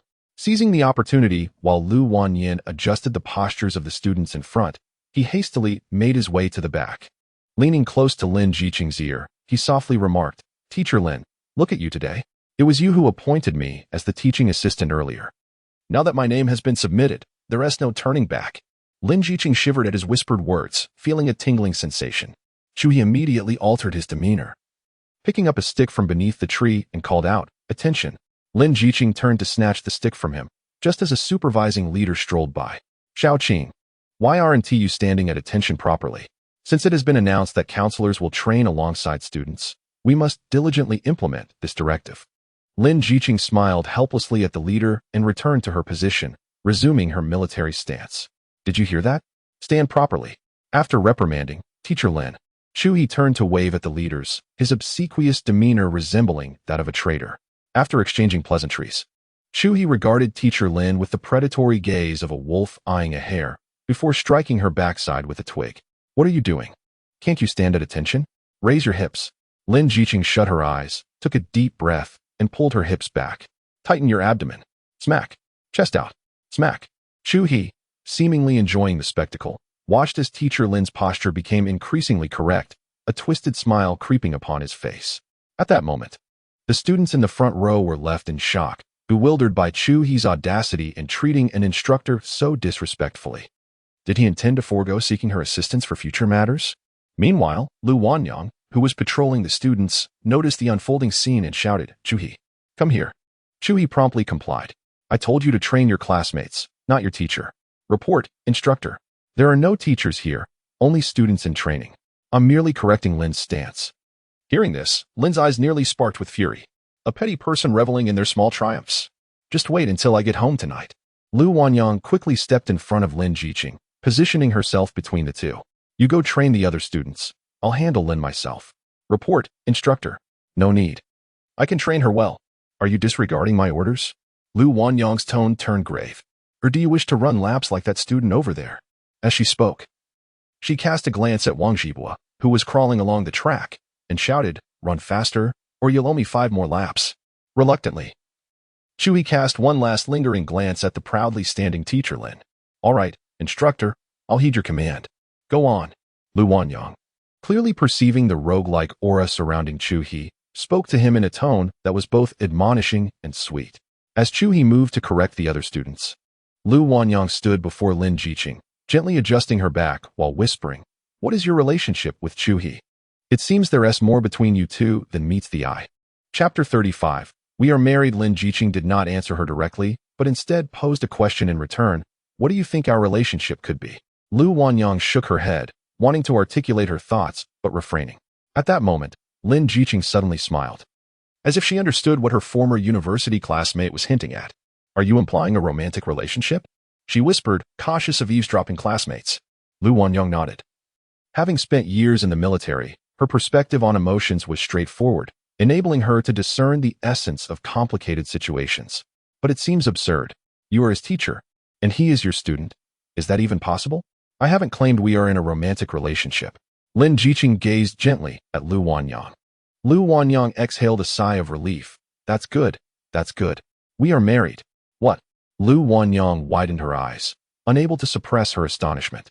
Standing in front, guiding the other students, Chu He felt a sudden panic at Lu Wanyang's surprise, fearing that Teacher Lin might be speaking ill of him. After all, his status was conferred by Lu Wanyang and Lin Jiqing. What if he were to be dismissed? The consequences were too dreadful to contemplate. "Lin, focus on your training and refrain from speaking to the instructor without permission," Chu He cautioned. Annoyed by his interference, Lu Wanyang immediately imposed a punishment. "You, go run 5 laps around the playground and return." Her words left no room for sympathy. "Teacher Lin is not only a fellow student, but also your instructor. Today, I shall impart to you the essence of respecting your teachers and valuing education. Instructor, I shall comply. Hearing Lu Wanyang's authoritative command, Chu He had no choice but to accompany Wang Zibo as they began to run on the playground. Lu Wanyang then glanced at her watch and addressed the students. Everyone, sit down and rest for 5 minutes. The students instantly relaxed, sitting on the grass and engaging in conversation, while Lu Wanyang pulled Lin Jiqing aside to inquire about the matter in detail. On the grass, Kang Dayang and Sun Dajing observed Wang Zibo, who was struggling on the track, and Chu He, who had only run half a lap before lazily making his way back from the side of the soccer field. They sighed in exasperation. Sigh, what misfortune has befallen our dormitory? The military training has barely begun, and half of us have already been annihilated by the instructor. Zibo has a big mouth, and Chu He is equally reckless, insisting on training teacher Lin. I genuinely suspect he forgot to bring his brain today. Let us go buy a bottle of water to quench the thirst of Zibo and Chu He. After reporting to Lu Wanyang, Kang Dayang and Sun Dajing stood up and made their way out of the playground. Meanwhile, on the track, Chu He and Wang Zibo appeared utterly exhausted, supporting each other as they gasped for breath. I can't take it anymore. Chu Go, hurry and call 120. I feel like my soul is about to escape my body. Look at you, so pathetic. You've only run a few laps and you're already this tired. How weak can you be? Hey, if others were to criticize me, I would keep quiet, but I've run 8 laps while you've only done 2, and you dare to speak to me like that? Haha. Chu He draped his arm over Wang Zibo's shoulder, propelling himself forward with inertia. We are both unfortunate brothers. Let's not speak ill of one another. They continued to run towards the sunlight, while in the shade beside the track, Lin Jiqing had recounted the entire incident to Lu Wanyang. Isn't it rather surreal? To randomly find someone getting married on the street, only to discover they are your own student, Lu Wanyang said, hugging her legs and gazing at Lin Jiqing with her lively eyes. Lin Jiqing chuckled. Indeed, I also find it quite a coincidence. But upon reflection, the Civil Affairs Bureau is so close to the school, and Chu He was dragging a suitcase, so he must be a new student reporting in. I regret my haste in allowing things to unfold this way. Does your superior know? Lin Jiqing shook her head. How could I dare to say anything? But that little rascal is quite the rogue. He takes advantage of me even while at school. He hardly resembles a typical freshman just embarking on his university journey. Indeed, Lu Wanyang confidently remarked, I noticed it just moments ago. Qingqing, you must not allow him to act so recklessly. If it were me, I would certainly bind his hands and feet with ropes and mercilessly whip him to see if he dares to be so audacious again. Ha! Lin Jiqing was amused by Lu Wanyang's words, covering her mouth with her hand as she chuckled softly. The reason she felt emboldened to confide in Lu Wanyang was threefold. First, Lu Wanyang's character was impeccable. She would never be a gossip. Second, having spent years in the military, she had no personal stake in the matter. Third, she had bottled up her feelings for far too long, with few individuals around her to whom she could express such sentiments. Even with Wang Xiaoman, she refrained from speaking up, knowing well that Wang Xiaoman had a loose tongue. And if she confided in her, her husband would surely find out. Do you have feelings for him? Lu Wanyang posed the most crucial question. Lin Jiqing paused momentarily, glancing at Chu He, who was still frolicking on the track with Wang Zibo. A gentle breeze caressed her face, and with a faint smile, she lowered her gaze and confessed, I do. Initially, I merely sought someone to marry casually, but I later realized that although this boy has a rebellious streak, he possesses a remarkable capacity for empathy. The passing of my father has always cast a shadow over my life. For years, I have struggled to emerge from it. It wasn't until I met Chu He that I felt an unprecedented sense of security while resting in his embrace that night. Goodness, Lu Wanyang exclaimed, rubbing her arms. How sentimental. I have goosebumps. Rising to her feet, she declared, time for a break. Today, I shall have you practice with him. Grabbing Lin Jiqing's hand, Lu Wanyang led her into the ranks, summoning the still exhausted comrades lingering on the track. Now we will practice turning in all directions. First, divide into groups. I expect to see your progress in 10 minutes. Pair up. Let us begin. Upon hearing this, the previously crouched and panting Chu He immediately stood beside Lin Jiqing. Instructor, I want to be in a group with Lin Jiqing. Excellent. Lu Wanyang smiled, pleased with his choice. Then let Lin Jiqing train you first. I have just instructed her, so you need not teach her again. What? Chu He turned to glance at the smiling Lin Jiqing, suddenly feeling a sense of being duped. No. If that's the case, I'd rather team up with Wang Zibo. Upon hearing this, the exhausted Wang Zibo quickly assessed Lu Wanyang's furrowed brow and stepped back, exclaiming, No, Brother Chu, you should team up with Lin Jiqing. He feared that if Lu Wanyang grew angry, she might make him run laps again, which his frail physique could hardly endure. Chu-hee, do you think you can pick and choose like selecting vegetables? You must either pair with Lin Jiqing or with me. Make your choice. Chu-hee sighed, and in that moment, a multitude of proverbs echoed in his mind. Fortunes shift like the tides, 30 years in the east, 30 years in the west. Those who engage in wrongdoing will inevitably meet their demise. Teacher Lin smiled at him. Yet there was a hint of mockery in her words. So, classmate Chu-hee, shall we begin? Chapter 36 is titled Call Me Husband. A bittersweet smile, hardly deserving the title of a true smile, crept onto Chu-hee's lips. He hastily confessed, Teacher, I was only looking out for you. Just think about it. If a teacher cannot even stand at attention properly, wouldn't that be a laughingstock? Lin Jiqing picked up the branch that Chu-hee had used earlier, gently stroking it as she replied, It's perfectly fine. You acted correctly just now. A teacher must maintain high standards, so as to honor your earnest efforts. Please, no? Chu-hee retreated a couple of steps, but Lin Jiqing commanded in a delicate voice, Stand at attention.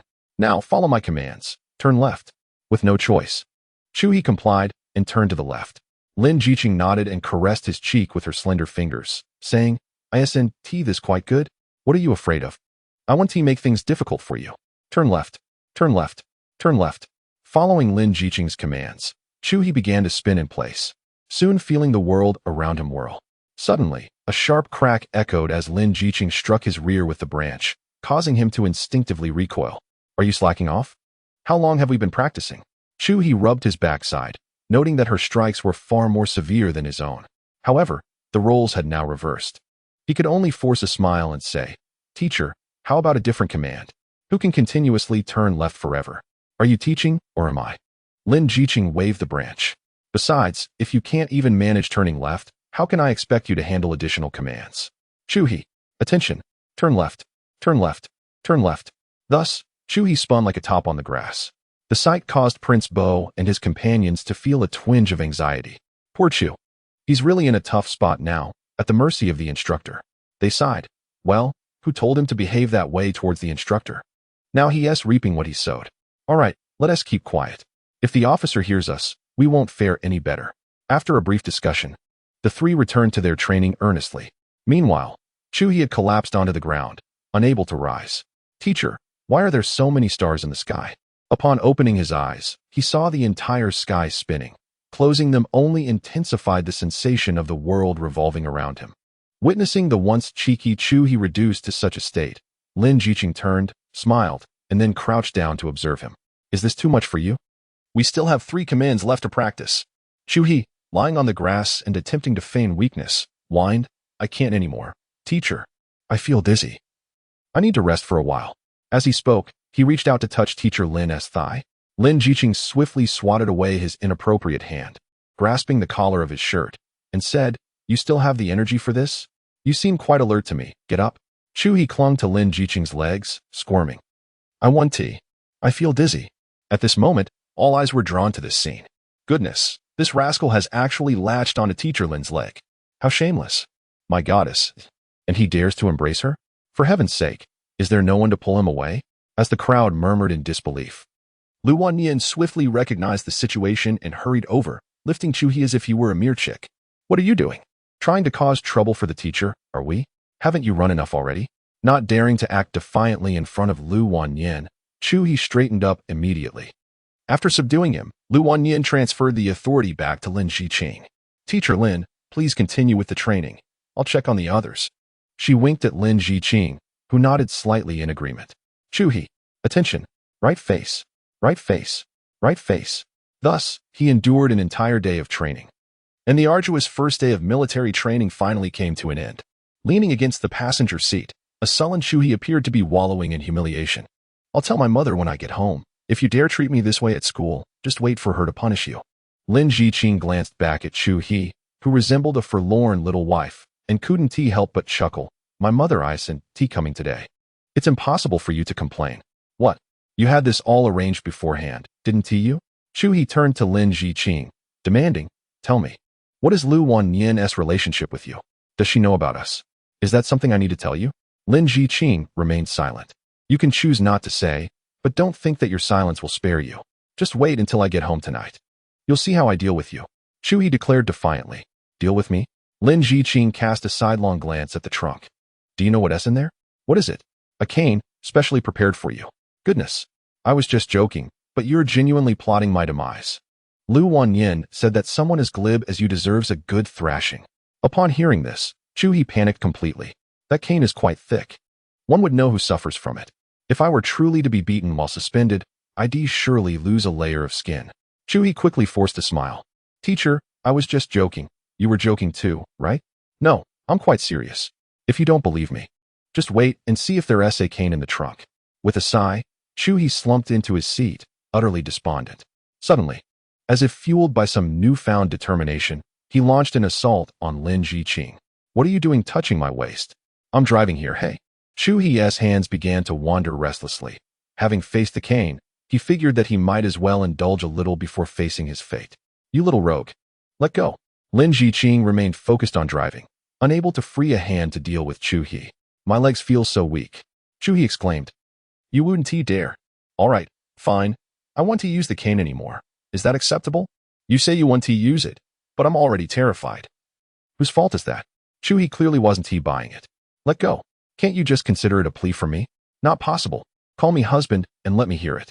You are becoming increasingly demanding. Lin Jiqing resolutely refused to utter the word husband. Chu He then playfully pinched her slender waist. It tickles. Stop it. Will you call or not? If you don't, I might not just be pinching your waist anymore. Chu He flashed a mischievous grin. Lin Jiqing let out a muffled sound. Though she had not yet managed to call him husband, her face turned as fiery as a sunset. All right. Chu He's hands grew restless. Husband. Lin Jiqing, fearing his mischief, called out softly. What? Your voice is too faint. Chu He chuckled, feigning ignorance, and urged her to repeat herself. Oh dear, if you keep this up, I want to take you for a buffet. The buffet was trivial, but conceding was significant. Will you call or not? I don't have that much patience. Husband. Realizing that this little rogue would not relent until he achieved his goal, Lin Jiqing finally decided to shout it out. Chu He smiled, retracting his hand and playfully pinching her cheek. See, now you can call it. Since I'm in a good mood, I'll let you off this time. You little rascal. Chapter 37. An irritated Chu He after enjoying a seafood buffet. Chu He returned home, letting out a satisfied burp as he reclined on the sofa, stroking his round belly while watching television. However, Lin Jiqing, after their meal, strangely retreated to her room and locked the door, leaving him curious about her activities. If she didn't intend to let him in for a nap, there was no need to lock the door so early. Chu He shook his head and continued watching the Animal Planet. Just as he became engrossed in the show, the master bedroom door swung open. Lin Jiqing emerged, clad in a black leather jacket that revealed a hint of her bosom, paired with ultra-short leather pants and long black stockings. A pair of 5-centimeter high heels accentuated the elegance of her legs. Silently, she approached Chu He from behind and tapped his shoulder. Turning his head, he was instantly captivated by Lin Jiqing's alluring figure, blood rushing to his face. Teacher. Haha, what are you up to? Are we playing a game? Chu He raised his hands and closed his eyes, declaring, I'm ready. Lin Jiqing took a tissue and dabbed at his nose, which was bleeding. Today, Wanyin told me to teach you a lesson, but after some thought, I believe you deserve another chance. You must promise not to touch me inappropriately again, or else. Or else what? Chu He stared at Lin Jiqing's attire, too distracted to register her words. Seeing him in such a carefree demeanor ignited Lin Jiqing's annoyance. I see Wanyin was right. Dealing with a rogue like you cannot be achieved through mere words. With that, she grabbed a broom nearby and chased after Chu He. What are you doing, teacher? A role model should not resort to violence. Moreover, engaging in such attire while resorting to violence is a blatant disruption of the atmosphere. Naturally, Chu He was unwilling to acquiesce. He attempted to verbally restrain Lin Jiqing while darting around the sofa. Stop right there. If you have the courage, don't run. If you dare, then don't chase me. Chu He and Teacher Lin stood on opposite sides of the sofa, one evading while the other pursued. However, being utterly captivated, Chu He became distracted by observing Teacher Lin's figure, and as a result, he fell victim to her cunning maneuver and was apprehended. Remain still. Sister Lin, I was wrong. From now on, I shall heed your every word. Too late. The following morning, As the early rising teacher Lin opened her eyes, she was met with the sound of soft sobbing. Slipping on her slippers, she made her way to the secondary bedroom, only to find Chu He slumped in the corner, resembling a wronged little wife. Seeing him in such a state, Lin Jiqing couldn't help but mock. "Little wife, would you care for breakfast? I'll go fetch it for you." Chu He turned his head away, pouting, looking even more aggrieved as he muttered, "What a heartless creature. All I wanted was to be affectionate with my own wife. Is that truly a mistake? To be subjected to such a harsh punishment? Where is the justice in that?" With a smile, Lin Jiqing approached Chu He and patted his shoulder. "All right, I assure you that I will be mindful of the severity of my actions. It will not impede your training today. What significance does that hold? Am I not the one to bear the pain? I am utterly exhausted. You may leave. Isn't there any way to appease you? What do you propose?" Chu He retorted, "This is domestic abuse. I can file a complaint. Unless you wear that outfit from last night and give me a kiss, I shall forgive you." "Very well." To Chu He's surprise, Lin Jiqing did not refuse. He immediately sprang to his feet, astonished. "Really? I knew it. A slap must be followed by a sweet date. However, that outfit includes the teaching rod. So consider your choice carefully." "Damn it." Chu He retreated to the corner. "You may leave. I wish to sever ties with you." Though the couple engaged in playful bickering, serious matters must still be attended to. However, after boarding the school bus, Chu He remained utterly silent, crossing his arms and staring ahead, appearing quite irate. No matter how Lin Jiqing assured him that she would not bully him again, it was futile. When they arrived at their destination, he slammed the bus door shut in a display of his displeasure. "Is your temper truly this fierce? It seems I'll need to invest some time to pacify you." Lin Jiqing shook her head and proceeded to drive into the school. Just as she parked the vehicle, she encountered Wang Xiaoman, who appeared astonished as she informed Lin Jiqing that she had run into Lu Wanyan. However, Lin Jiqing was preoccupied with thoughts of how to placate her little husband and had no time to discuss Lu Wanyan with Wang Xiaoman. Earlier, her actions were intended to instill a sense of caution in him, but they could not remain in a state of Cold War indefinitely. Lin Jiqing felt disheartened, her expression as frigid as her mood. "What's wrong? I mentioned Lu Wanyan, and your enthusiasm seems lacking. Didn't you have a good relationship with her in university?" Lin Jiqing murmured, "I saw her just yesterday morning." "Ah, no wonder you appear unexcited. What troubles you?" "Xiaoman, if I've upset someone, how can I mend the rift?" "Who is it? A man or a woman? It wouldn't be your boyfriend, would it? Not sharing such matters with me seems rather inconsiderate." Lin Jiqing, however, was too preoccupied to entertain this banter and earnestly inquired, "I wish to know how to make him feel better. You must first enlighten me as to what has caused his displeasure, so that I might offer guidance." "Well, I gave him a good thrashing." Lin Jiqing felt a bit embarrassed. "What?" exclaimed Wang Xiaoman, incredulous. "What on earth prompted you to do that? He frequently behaves inappropriately towards me, being overly familiar. Isn't it rather typical for men to be lecherous? By the way, how did you manage to hit him?" "With the riding crop you gifted me, of course. What else would I use? My hands." "You deserve it. That riding crop was intended for you to use responsibly as a teacher, not on a man. After all, how can you expect him not to be upset after such an encounter?" All right, Xiaoman, I admit my fault. Please tell me how I can earn his forgiveness." Wang Xiaoman observed the somewhat foolish Lin Jiqing and then leaned in to whisper a few words in her ear, causing Lin Jiqing to blush profusely. "Must it be so? What other choice do you have? Otherwise, his beating would have been in vain." "Very well, I shall give it a try." Chapter 38. A special nightgown in the morning military training. Chu He surprisingly did not attend. Lin Jiqing sent him a message, but he did not respond. So she resorted to inquiring about his whereabouts from his professor. Professor Wang informed Lin Jiqing that Chu He was engaged in an important experiment, which precluded him from attending the morning session of military training. Concerned, Lin Jiqing further asked about Chu He's emotional state. Upon hearing that he was quite stable, she finally felt reassured. "That mischievous boy, I shall make it up to you tonight," she declared before returning to her office. She still had classes and other responsibilities as a counselor, and the time was already quite tight. Having to accompany the students for military training was exhausting. Meanwhile, seated comfortably in a prominent office, Chu He lounged with his legs crossed, reading the message Lin Jiqing had left for him. "Dear little brother, I admit my faults. How about a lavish dinner tonight? I wasn't too harsh last night. Surely you can't remain angry forever. One advantage of dating an older woman is that she won't sulk like a younger girl and instead will seek ways to resolve issues. Humph. If you allow yourself to be swayed by others' words, How can I ever expect to enjoy a good life? Chu He shut his phone with a smile. Murmuring to himself, Lin, my dear teacher, forgive me, but I must give you the cold shoulder for a while. Just as he chuckled to himself, Professor Wang called out to him, Chu He, what are you grinning about? You foolish boy, what is so amusing? Professor Wang continued. Old Zhao is trying to speak with you. Chu He quickly regained his composure, exclaiming, Oh, I was lost in thought. Elder Zhao, removing his reading glasses, sought confirmation from Chu He once more. This work is indeed yours, is it not copied from elsewhere? Before Chu He could respond, Professor Wang interjected on his behalf. Rest assured, Elder Zhao. Chu He composed this in my presence. I vouch for him. Despite the reassurance, Elder Zhao's brow remained furrowed.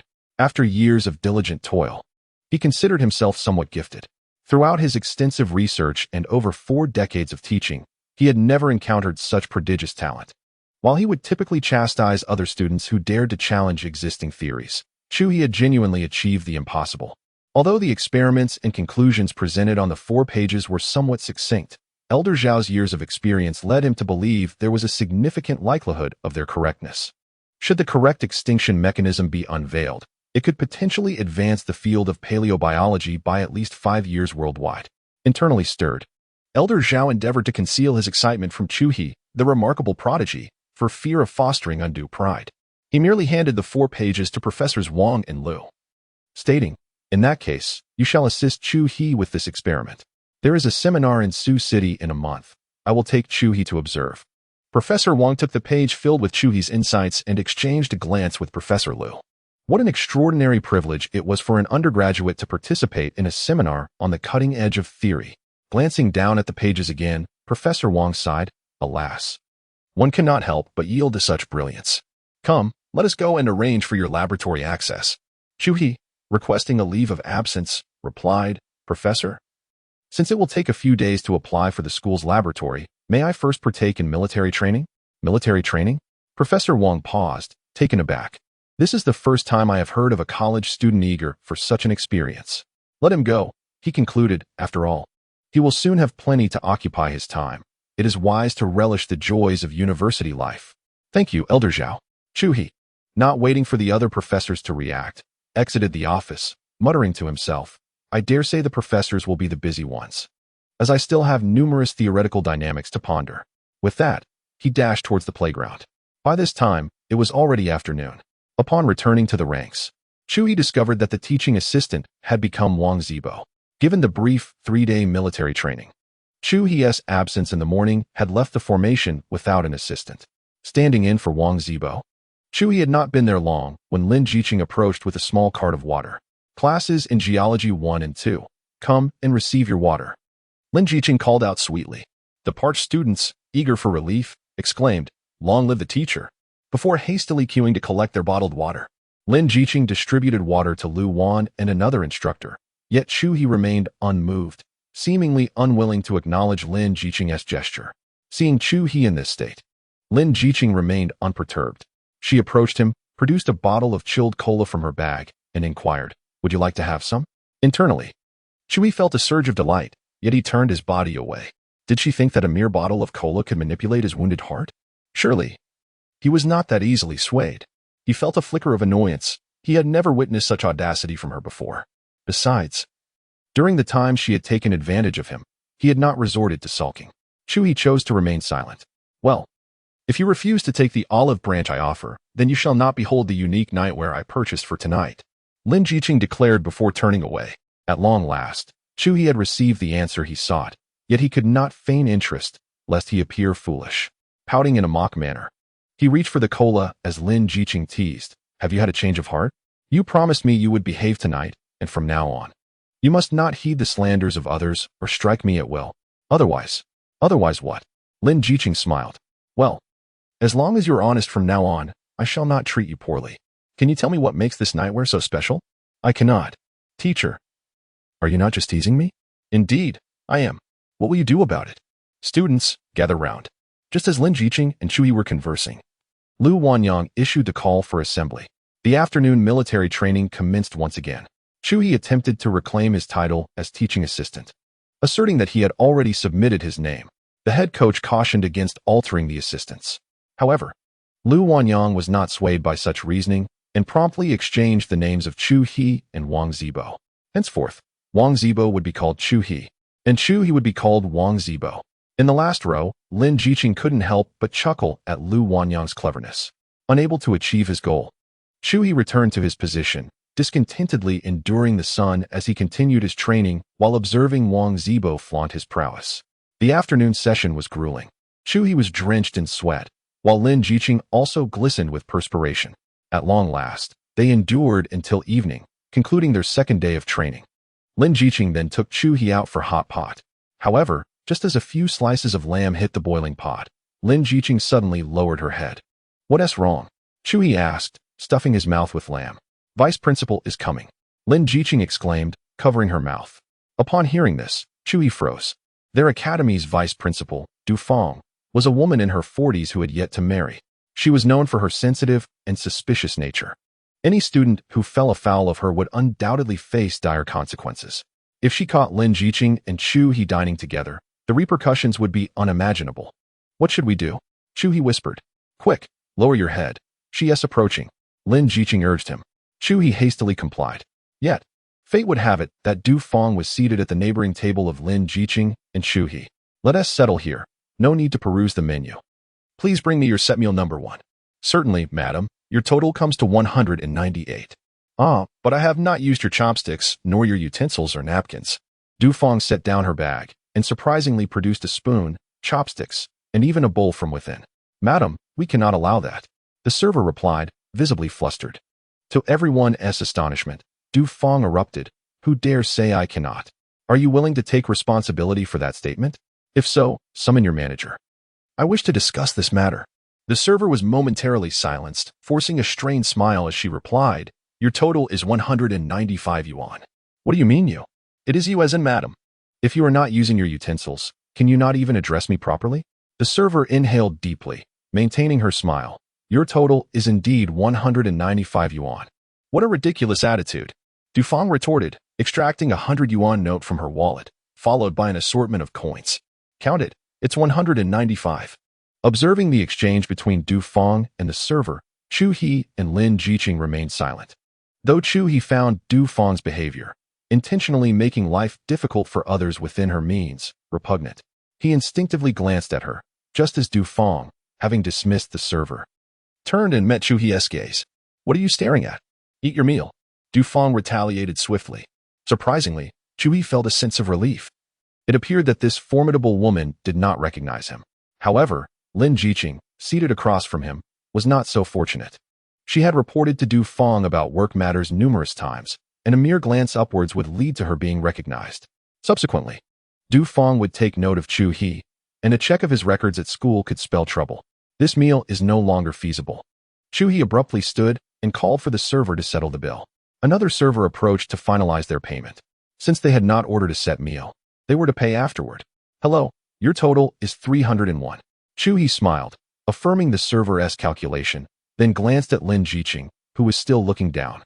"I didn't bring that much cash," he muttered internally, then awkwardly smiled and approached Lin Jiqing, giving her a gentle pat. "What's the matter?" Lin Jiqing whispered, fearful of being overheard by Du Fong. "Get the money. I have none." Lin Jiqing covered her face as she retrieved her wallet from her bag and handed it to Chu He. Just then, Du Fong noticed the peculiar exchange and curiously approached. Realizing the potential for trouble, Chu He hurriedly shielded her from Du Fong's view. As she peered from the left, he blocked her line of sight. When she looked from the right, he obstructed her view again. After several attempts to catch a glimpse, Du Fong grew frustrated and exclaimed, "What's your deal? Why do you keep blocking me? What business is it of yours? Why are you not eating your meal, but instead causing a ruckus? Hey, you little brat. How dare you speak to me like that?" Du Fong's irritation flared instantly. "And what will you do about it?" Even as Lin Jiqing discreetly tugged at his sleeve, Chu He remained unyielding. "If you want tea, let me see. I shall see regardless." Du Fong, in a fit of stubbornness, pushed past Chu He in her eagerness to catch a glimpse of Lin Jiqing. Chu He, however, was not one to indulge her whims. He swiftly removed his jacket and draped it over Lin Jiqing's head, lifting her and striding towards the exit. "Why can't I see?" "Sir, you haven't settled the bill yet." Chu He opened his wallet, extracting a handful of 100 yuan notes, and handing the waiter 3 bills along with a coin, before hastily stuffing the remainder into his pocket. Upon exiting the restaurant, he took off running. Lin Jiqing's view was entirely obstructed by Chu He, unable to move. She found herself hoisted onto his shoulder.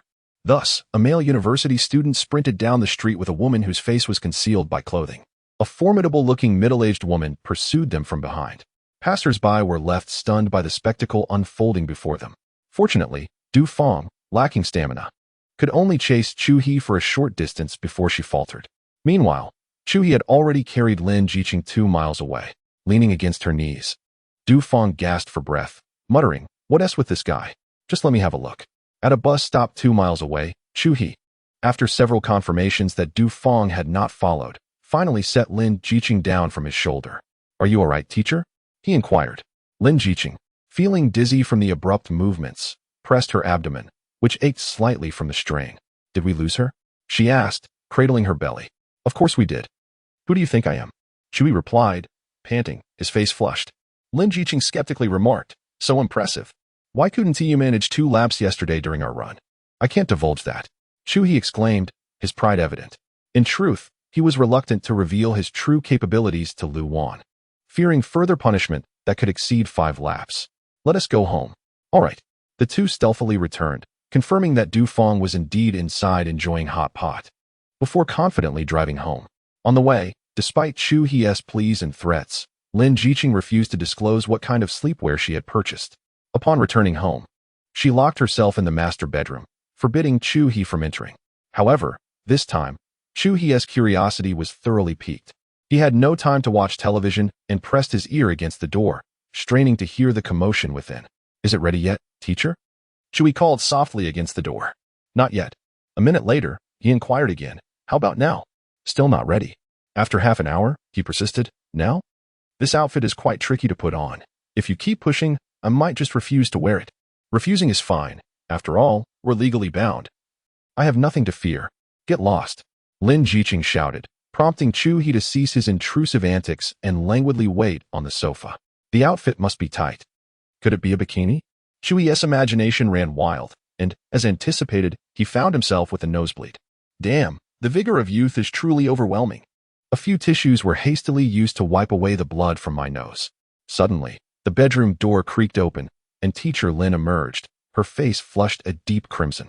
Upon seeing her attire, my nosebleed, which had just ceased, resumed its flow. How unfortunate.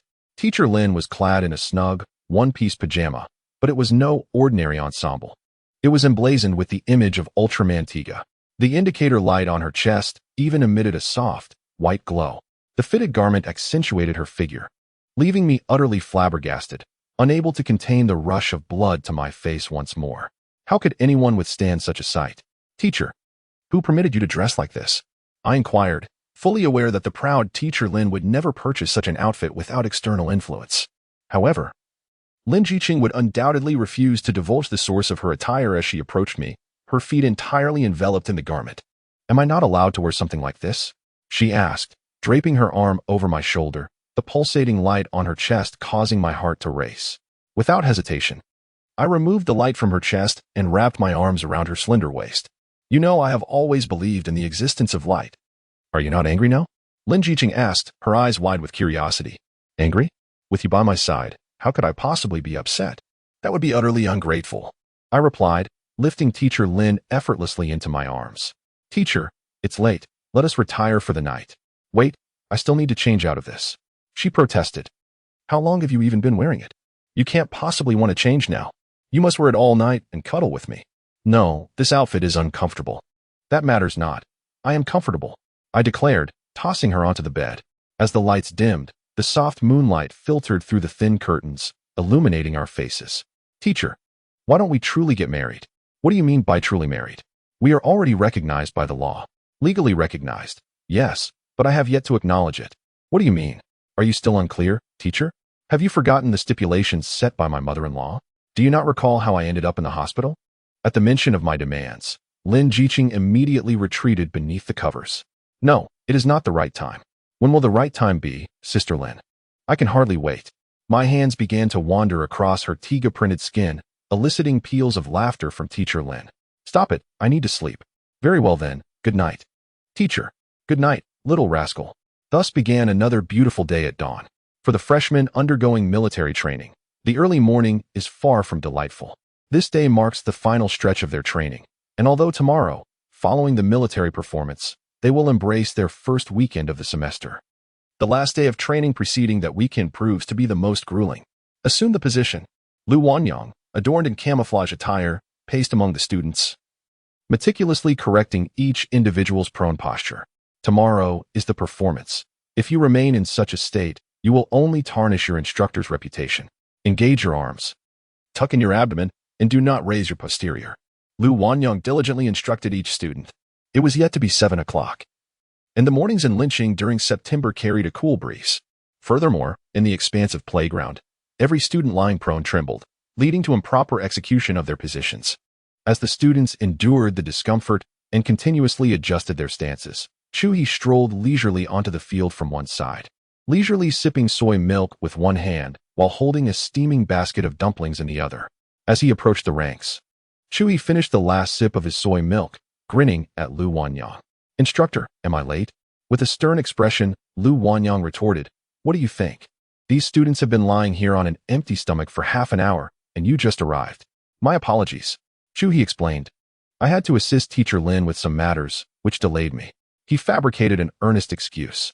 Lu Wanyang, well aware of the connection between Chu He and Lin Jiqing, discerned the implication behind his words. However, she chose not to indulge him. If everyone were to invoke personal connections, there would be no need for training. Now go. Run 5 laps around the playground as a warm-up. What? Chu He exclaimed in disbelief, quickly murmuring, Instructor, that's excessive. I didn't intend to be late. Look, I even brought you dumplings. Bribing the instructor? That earns you an additional 5 laps. Lu Wanyang replied without mercy. Frustrated, Chu He hurled the dumplings onto Wang Zibo's back, who was still lying prone. If you want to eat them, give them to the dog. Wang Zibo. Having received a penalty of 10 laps, Chu He, filled with indignation, began his run. Yet, scarcely had he completed half a lap when his phone rang. Darn it. Already in a foul mood from the punishment. Who would dare to provoke him now?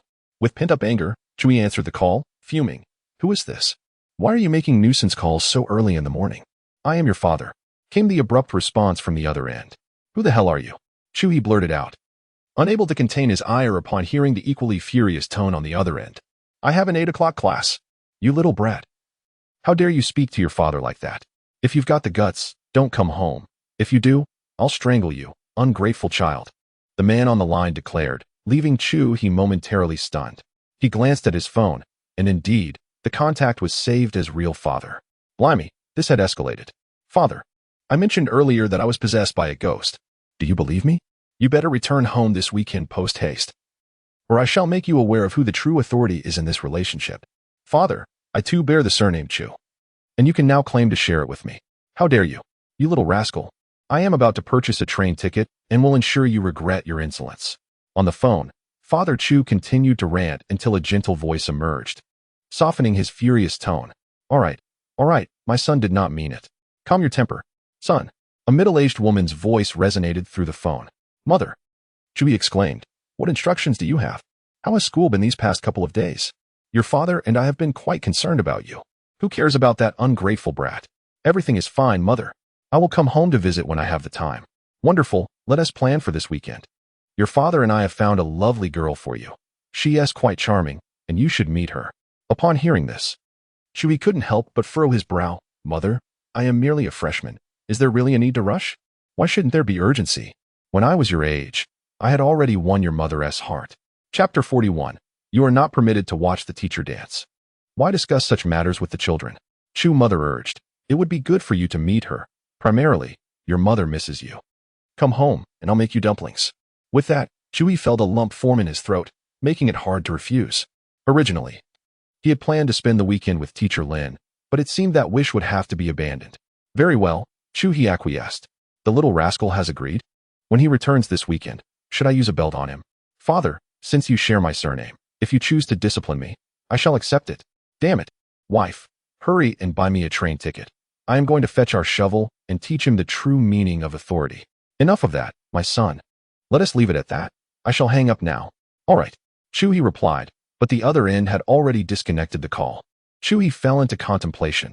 A weekend home for an arranged meeting? How shall I explain this to Teacher Lin? Or perhaps I should be forthright with her and bring her home directly this weekend. No. Chu He shook his head. His father's temperament was notoriously explosive. If the family were to discover he had secretly obtained a marriage certificate without consulting them, his father would undoubtedly chase him around with a shovel, punishing him until he was thoroughly bruised. Alas, it is a dilemma. Who told you to stop? Run. Just as Chu He was lost in thought, Lu Wanyin suddenly shouted, prompting him to resume running. On the third morning of military training, Lu Wanyin led them in a friendly smoke grenade throwing exercise, specifically in a prone position. Unfortunately, distracted, Chu He inadvertently tossed a smoke grenade into the lap of Wang Zibo, who was demonstrating for everyone up front. As the smoke swirled around them, when Lu Wanyang finally managed to rescue Wang Zibo from the haze, he had already succumbed to unconsciousness from the fumes. In a flurry of activity, the crowd hastily transported Wang Zibo to the infirmary, where, fortunately, it was determined that he had not sustained serious injuries. With Lin Jiqing also present, Wang Zibo soon regained consciousness. As the afternoon approached the highly anticipated performance, Lu Wanyang led the group in a thorough review of all movements, ensuring the uniformity of their formation. Once she was satisfied with their performance, she let out a sigh of relief. On the third evening, the pristine clouds painted a beautiful picture against the backdrop of a magnificent sunset, the golden rays illuminating the white clouds above. This created a breathtaking spectacle of fiery clouds. In this enchanting scene, Lu Wanyang guided them in singing several military songs, including Unity is Strength, before commencing the signature talent show segment of their military training. Does anyone wish to perform? Lu Wanyang inquired, her face slightly flushed from a day under the sun. The students exchanged glances, a few eager to step forward, yet none willing to take the initiative. In this moment of hesitation, Lin Jiqing suddenly rose to her feet, her white dress lending her an air of elegance. Since no one is willing to be the first, I shall set an example for you, she declared. The moment the instructor took the stage, the students erupted into enthusiastic applause. After 3.5 days of intensive training together, Lin Jiqing had indeed forged a deeper bond with her classmates. Although they were weary, future student activities would undoubtedly be much easier. From this perspective, the principal's decision proved to be remarkably astute. Lin Jiqing removed her high-heeled shoes, revealing her smooth ankles, and stepped into the center of the grassy field. I have nothing grand to perform. I sang a song at the freshman gala, so today, I shall dance for you. The applause erupted once more. However, Chu He was notably displeased. I haven't even seen Teacher Lin dance yet, and you all are already enamored. A tinge of jealousy flickered within him, but it was too late to voice his feelings. Teacher Lin began to sway her arms, moving gracefully to the rhythm. The alluring figure concealed beneath her flowing white dress became almost ethereal under the sunset's glow, the hem of her dress bathed in golden hues. With each twist of Lin Jiqing's body, light danced around her, captivating many of the boys in attendance. Teacher Lin is truly beautiful, they murmured. She is indeed my goddess, resembling an angel. I wonder who is fortunate enough to marry someone like her. What a graceful figure. No wonder she possesses such an extraordinary presence. She must have studied dance. As the crowd watched and discussed, Chu He, seated cross-legged on the grass, felt a surge of frustration. My beloved, how can you all gaze upon her? In the heart of Chu He, a shout erupted as he pondered, and then he began to sing loudly. You and I, heart to heart, living in the same global village. His voice was excruciatingly shrill, and his expression was excessively exaggerated, instantly shattering the pleasant illusion held by those around him. Chu He, what are you doing? Lu Wanyin admonished sharply. Unashamedly, Chu He replied, I'm just providing accompaniment for Teacher Lin. Her singing is rather monotonous. Is that what you call accompaniment? I'm almost embarrassed to point it out. Lu Wanyin prepared to send Chu He for a lap around the field. At that moment, Lin Jiqing unexpectedly intervened. All right, I can only manage this much anyway. Let us leave it at that. With Lin Jiqing's plea, Lu Wanyin relented. All right, your teacher has set a good example for you. Now, who wishes to take the stage? A flurry of hands shot up. You go. Lu Wanyin casually selected a boy. This talent show, combined with games, consumed over 2 hours. By 8 o'clock, Lu Wanyin, feeling uneasy, reiterated her warnings regarding the military training rehearsal scheduled for the following day before dismissing everyone. However, for Chu He, the true trial was just beginning. In the car, Teacher Lin spoke incessantly, I need to catch up on work this Saturday, so you can hang out with Wang Zibo and the others in the dorm. And then on Sunday, I'll take you shopping for a couple of outfits. If you're willing, I can accompany you to a movie.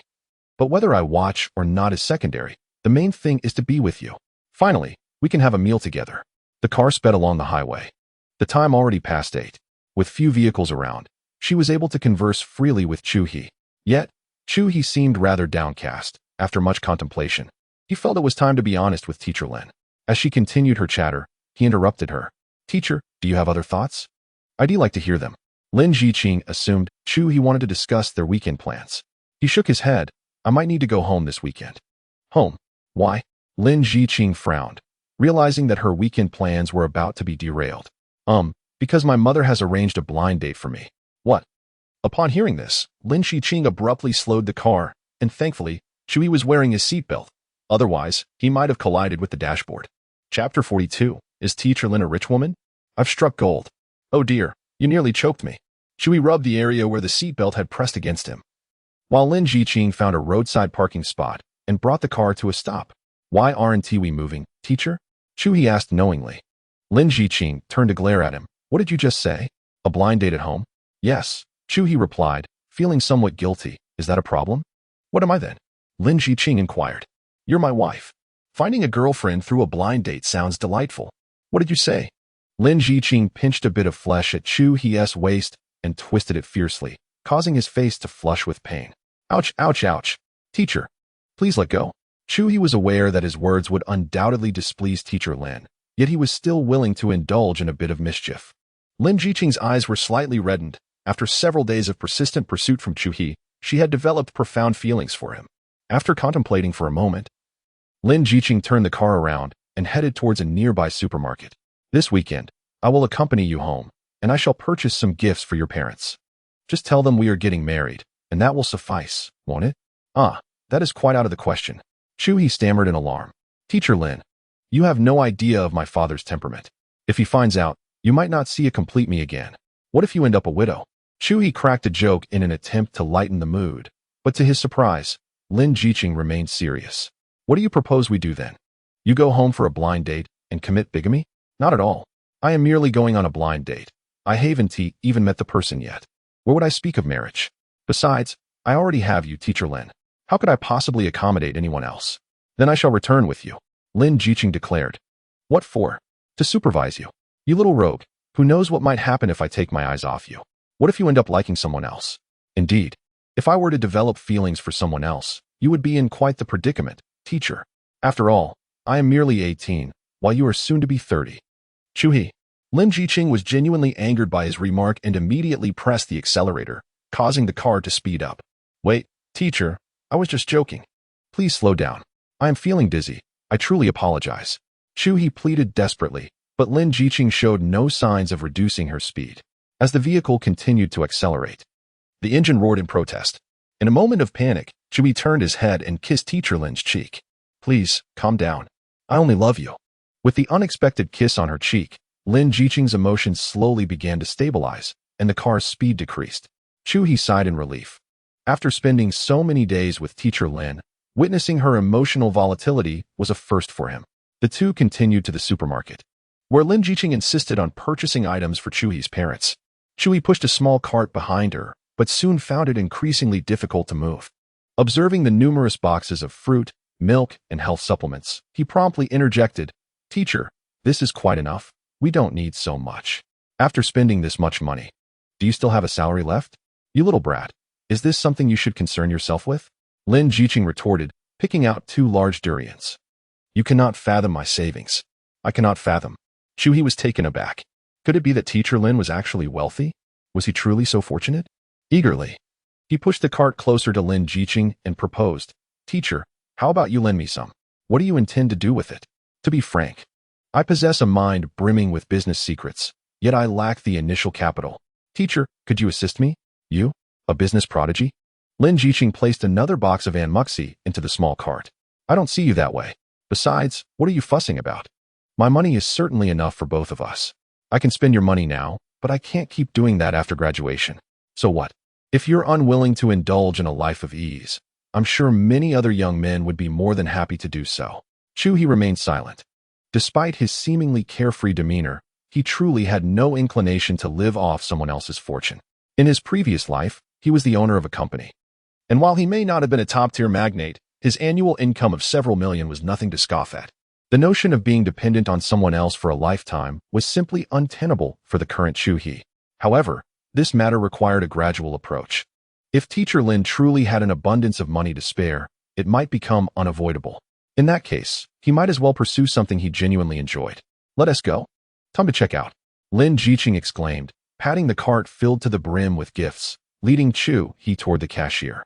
After completing the transaction and returning home with a plethora of items, Lin Jiqing felt utterly exhausted.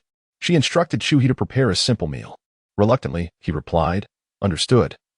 My lady, I shall prepare a bowl of tomato and egg noodles for you." Teacher Lin couldn't help but chuckle at Chu He's playful demeanor. After dinner, they retired to bed early, enacting a scene in which Chu He eagerly sought to advance, while Lin Jiqing resolutely resisted. It was not until half an hour later that they finally succumbed to sleep. The next day, the military training exhibition arrived as scheduled. At 7 in the morning, all the new students were assembled on the playground, and the leaders were seated at the podium. Upon returning to the formation, Chu He wore an expression of indifference. "Haven't you all experienced this in high school? Why act as if it's a dire situation? Chu Ge, this time is different. You missed it earlier." The principal mentioned during his speech that if any class performs poorly, the instructor will be reassigned. What? Chu He furrowed his brow. What does that have to do with the instructor? We weren't trained by them. The principal said the instructors are there as facilitators. If students are not training properly while the instructor is present, it reflects poorly on their capabilities. Goodness, what a nonsensical theory. However, a competent instructor could earn the title of excellent instructor, which comes with a direct reward of 1,000 yuan. Now that sounds intriguing, Chu He mused, stroking his chin. 1,000 yuan was not a large sum, yet it coincidentally matched the amount Lin Jiqing had spent the previous night. The adage of spending money while earning money rang true. To pass up an opportunity to profit would be foolish. Chu He promptly patted Wang Zibo's slightly protruding belly. "Hey, brothers, let us put on a good show today. We can't let Teacher Lin down." "Chu Ge, don't you find this boring? Did I ever say that?" Chu He retorted defensively, when suddenly he noticed Lin Jiqing entering from one side of the playground, accompanied by Zheng Yang, who was carrying a camera. Damn it. Isn't Zheng Yang the one who wished for Teacher Lin and me to be happy? Why is he here again? Chapter 43, Confronting the Rival in Zhang Yang's Eyes. There existed only Lin Jiqing. As they walked, he held his camera, engaging her in conversation.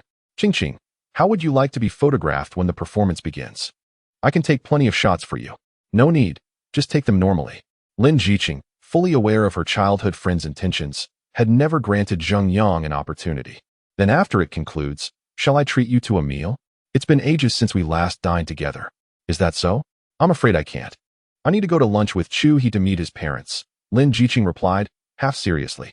Upon hearing this, Zheng Yang froze momentarily. "Come on. Your superior is waiting for you," Lin Jiqing reminded him gently.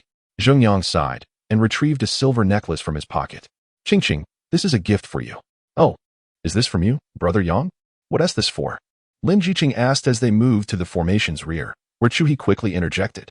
Seizing the necklace from Zheng Yang's hand, Chu He exclaimed, "A gift for me? Thank you, Brother Yang." "What? Chu He you?" Zhang Yang's words were cut short as Chu He promptly adorned the necklace around her neck. "It looks lovely, though it feels a tad tight, Brother Yang. By the way, isn't this a women's piece?" Chu He teased, causing Lin Jiqing to stifle a laugh nearby.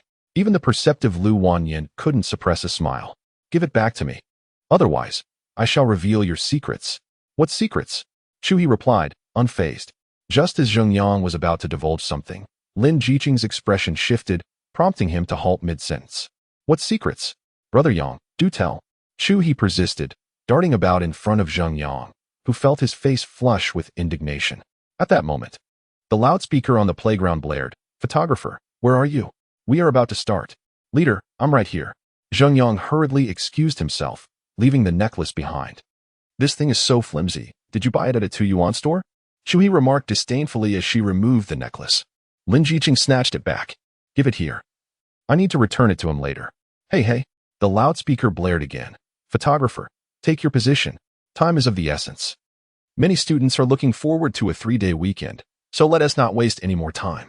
Now, I hereby announce the commencement of the 88th Military Training Performance of Shanghua Geological University. Following a round of applause, the venue fell silent. The chief instructor's voice rang out. Attention, all personnel, stand at attention. The entire playground moved in unison, stepping in perfect formation.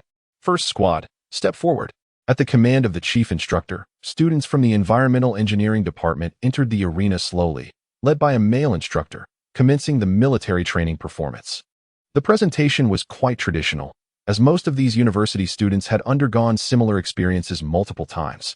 Aside from a few missteps, such as shoes flying off and a couple of students tossing mock grenades towards the podium, the performance was largely unremarkable.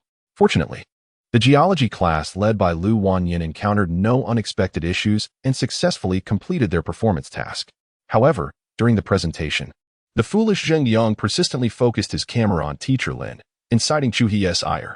Were it not for Lin's esteemed title as an excellent instructor and the accompanying monetary reward of 1,000 yuan, Chu He would have certainly given him a piece of his mind on the spot.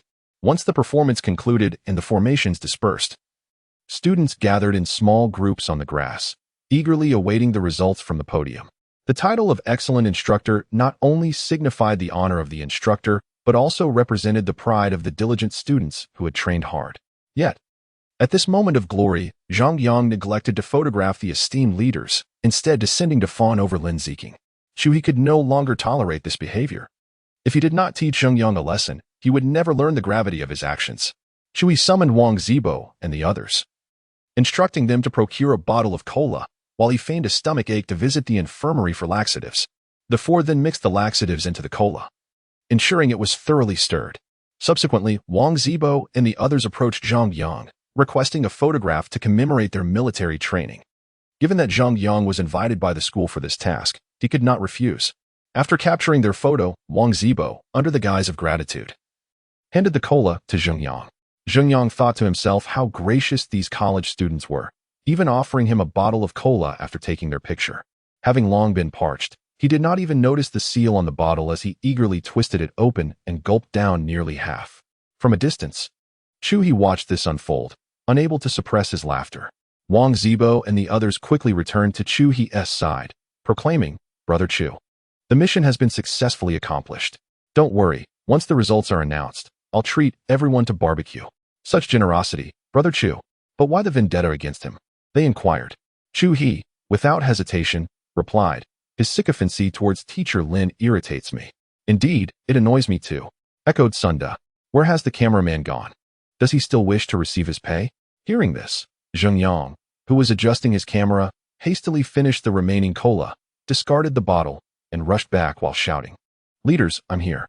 Zheng Yang returned to the podium with a forced smile plastered on his face. The assistant to the principal, with a stern expression, inquired, "Where have you been? Is this how you take photos for the leaders?" Zheng Yang quickly apologized. "I'm sorry, esteemed leaders." The principal waved his hand, signaling for it to be forgotten, and instructed Zhang Yang to continue taking photographs. At this moment, Zhang Yang felt a deep, worm-like pain gnawing at his stomach. However, to avoid reprimand from the leaders, he had no choice but to endure and carry on with the task. The leader took the microphone and addressed the audience. "Dear students and esteemed teachers, after our mutual agreement, the outstanding classes and exceptional instructors for this military training performance were announced." A dissonant sound unexpectedly emanated from the loudspeaker, eliciting suppressed laughter from Wang Zibo and his companions as they watched Chu He, their expressions betraying a sense of mischievous triumph. On stage, the principal gripped the microphone tightly, sensing an unsettling aura in the air. The assistant principal turned sharply to scold Zheng Yang. "What on earth is wrong with you?" Zheng Yang stood awkwardly with his legs crossed, yet stubbornly replied, "I apologize, esteemed leaders. I had a bit of a stomach upset this morning. If you can't manage it, step down. This is no time for delays, and you won't be called upon again. Please, leaders, I can endure." Zheng Yang insisted, straightening himself. Just as he snapped a photo, an unexpected eruption occurred, leaving a yellowish, mysterious substance trailing down his pant leg. Ugh! The leaders immediately stood, their spirits thoroughly dampened by Zhang Yang's unfortunate predicament. The podium too was marred, prompting Zheng Yang to hastily abandon his camera and flee the stage in a frantic dash. Oh no, the dam has broken. Chapter 44, My beloved, assist me back to the palace. Ultimately, the selection process was thwarted by Chu He's cunning ploy. The final results were presented in a public announcement, with Lin Jiqing named the foremost exceptional instructor, entirely in accordance with Chu He's desires. Thus, during lunch, Chu He reveled in barbecue and drinks with Wang Zibo and the others, believing himself to possess the same insatiable capacity for alcohol as in his past life. However, after just a few glasses of baijiu, he succumbed and collapsed. After being assisted back to the dormitory for a brief rest by Wang Zibo and his friends, Chu He stealthily descended the dormitory stairs to call Lin Jiqing. At this moment, Wang Zibo and his companions were already inebriated and fast asleep. Hello? A gentle female voice resonated through the phone. Although students enjoyed a long weekend, Lin Jiqing was still burdened with work. While filling out forms in her office, she received Chu He's call. I'm telling you, Xiaoqing, come pick me up. I'm drunk and feeling a bit dizzy. Chu He rambled, leaning against the dormitory wall, swaying back and forth. Lin Jiqing frowned, aware that Chu He had gone out for a meal with Wang Zibo, to whom she had specifically cautioned not to drink, as they were to return to their hometown together the following morning. To her dismay, this rascal had disregarded her advice. Who told you to drink? She scolded. I did. After all, I'm a CEO earning millions a year. Why should you concern yourself with me? Chu He began to babble incoherently, losing track of time and reality. If you keep nagging me, I'll have my secretary Xiaoqian take me home. You will regret this. A CEO earning millions? Secretary Xiaoqian? What nonsense is this drunken fool spouting? Where are you? Lin Jiqing, though irritated, felt a pang of concern for Chu He, prompting her decision to seek him out. I'm downstairs at the company, right below the office, he slurred. You don't have a company. Speak clearly. Frustrated by Chu He's inability to provide a coherent location, Lin Jiqing's patience began to wane. The company, of course. The company. Have you forgotten about mine? The boys' dormitory at the University of Geosciences is solely operated by me. The caliber of the young men within is exceptionally high. I welcome all the young ladies to come and make their selections. Lin Jiqing. Ugh. Chu He began to retch over the phone. Lin Jiqing quickly rose and declared. Stay put. Do not move an inch. I shall be there shortly. Do you understand? Chu He, still dazed, managed a muffled response. After Lin Jiqing hung up, she rushed over. What a foolish thing to do, hanging up on me. If I don't return and give you a proper lesson, I shall not bear the surname He. You told me to wait, and here I am, waiting. How embarrassing. I shall sleep in a luxurious villa instead. Chu He glanced at the greenery beside the dormitory and recklessly dove into a patch of bushes. Hey, who turned off the lights? Turn them back on. When Lin Jiqing found Chu He was already the center of attention, surrounded by curious onlookers. As a teacher, she shooed away the students before helping Chu He up from the grass. Get up, she exclaimed, catching a strong whiff of alcohol on him.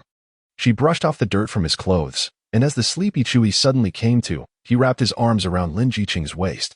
My beloved, you have arrived? Lin Jiqing attempted to support Chu He back to the boys' dormitory, but reconsidered, realizing it would be difficult to care for him, and thus redirected him toward the parking lot. My beloved, it is not that I have neglected you, but that the enchanting queen is simply too alluring. I could not resist. Who is the queen? Lin Jiqing queried, a hint of jealousy in her tone. The queen, of course, is none other than Lin Jiqing. That little enchantress tempts me daily, yet refuses to bear me a child. Hearing Chu He's nonsensical ramblings, Lin Jiqing's face flushed once more. Then who do you think I am?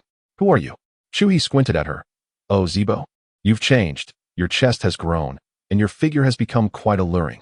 You, Lin Jiqing, incensed, punched Chu He in the stomach, and thereafter remained silent despite his antics. She managed to guide him to the car, laid him down in the passenger seat, and pointed a finger at him, commanding, You are not to go anywhere until I finish work, understood? That won't do. The Chinese music scene awaits my rescue. I need to see to Mimi. You still wish to see to Mimi?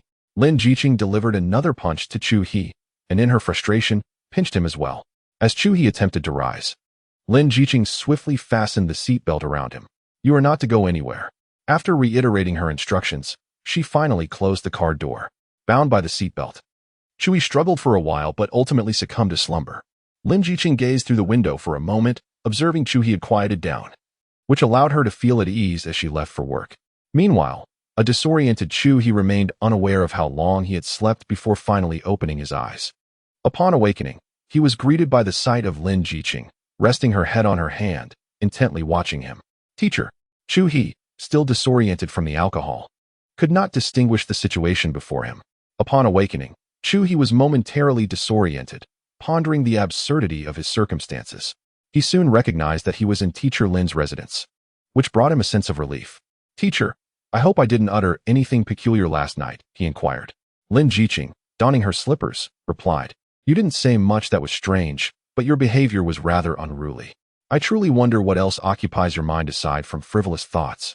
Oh, Chu He exclaimed with delight, pulling back the covers to investigate. So, does that mean last night we? Lin Jiqing abruptly turned her head, her gaze suddenly sharp. Dream on. Allowing you to share my bed was already pushing the limits. You spent the night clutching a flower pot and calling out for your mother, lamenting about your unfilial behavior, completely bewildered. Chu He felt a flush of embarrassment. In his previous life, he had lost his mother early, and she was the one he missed the most. Enough daydreaming. Hurry, let's have breakfast. I'll take you back to my hometown shortly. Lin Jiqing announced as she exited the bedroom. Teacher, when we return home, could you perhaps refrain from making an appearance initially? I need to think about how to explain things to my family, he suggested. That's not an option. I must inform my uncle of your antics. Lin Jiqing stated while enjoying her breakfast, her long, fair legs swaying playfully. Teacher, you can't do that. Chu He protested. You know I'm a person of unfortunate fate. It's only because I encountered someone as gentle, kind, and understanding as you that I've begun to improve. All right, enough of your lamentations. I made you some congee. Lin Jiqing retorted playfully. If you drink again, I shall. Before she could finish, Chu He swiftly leaned in and pressed his lips against hers. Chapter 45. Is Teacher Lin meeting the in-laws? As they prepared to depart, the journey stretched over 284 kilometers, traversing the Linxiong Expressway, and was estimated to take approximately 2 hours and 54 minutes. The navigation system chimed in with a mechanical voice, prompting both Lin Jiqing and Chu He to fasten their seatbelts. 3 hours of driving, teacher, Chu He remarked. I should really hurry and get my driver's license to alleviate some of your burden. Lin Jiqing pressed the accelerator, and the vehicle began to move steadily. Yes, do that. Once you have your license, you can be my designated driver. Chu He waved his finger playfully. My motivation for obtaining a license isn't solely to drive. It's primarily for our wager. What wager? Lin Jiqing focused intently on the road, momentarily oblivious, until she recalled what Chu He had whispered to her that night, causing her cheeks to flush once more. Seeing her rosy complexion, Chu He chuckled. Teacher, you'll be turning 30 next year. Why do you still blush like a little girl? Say that again.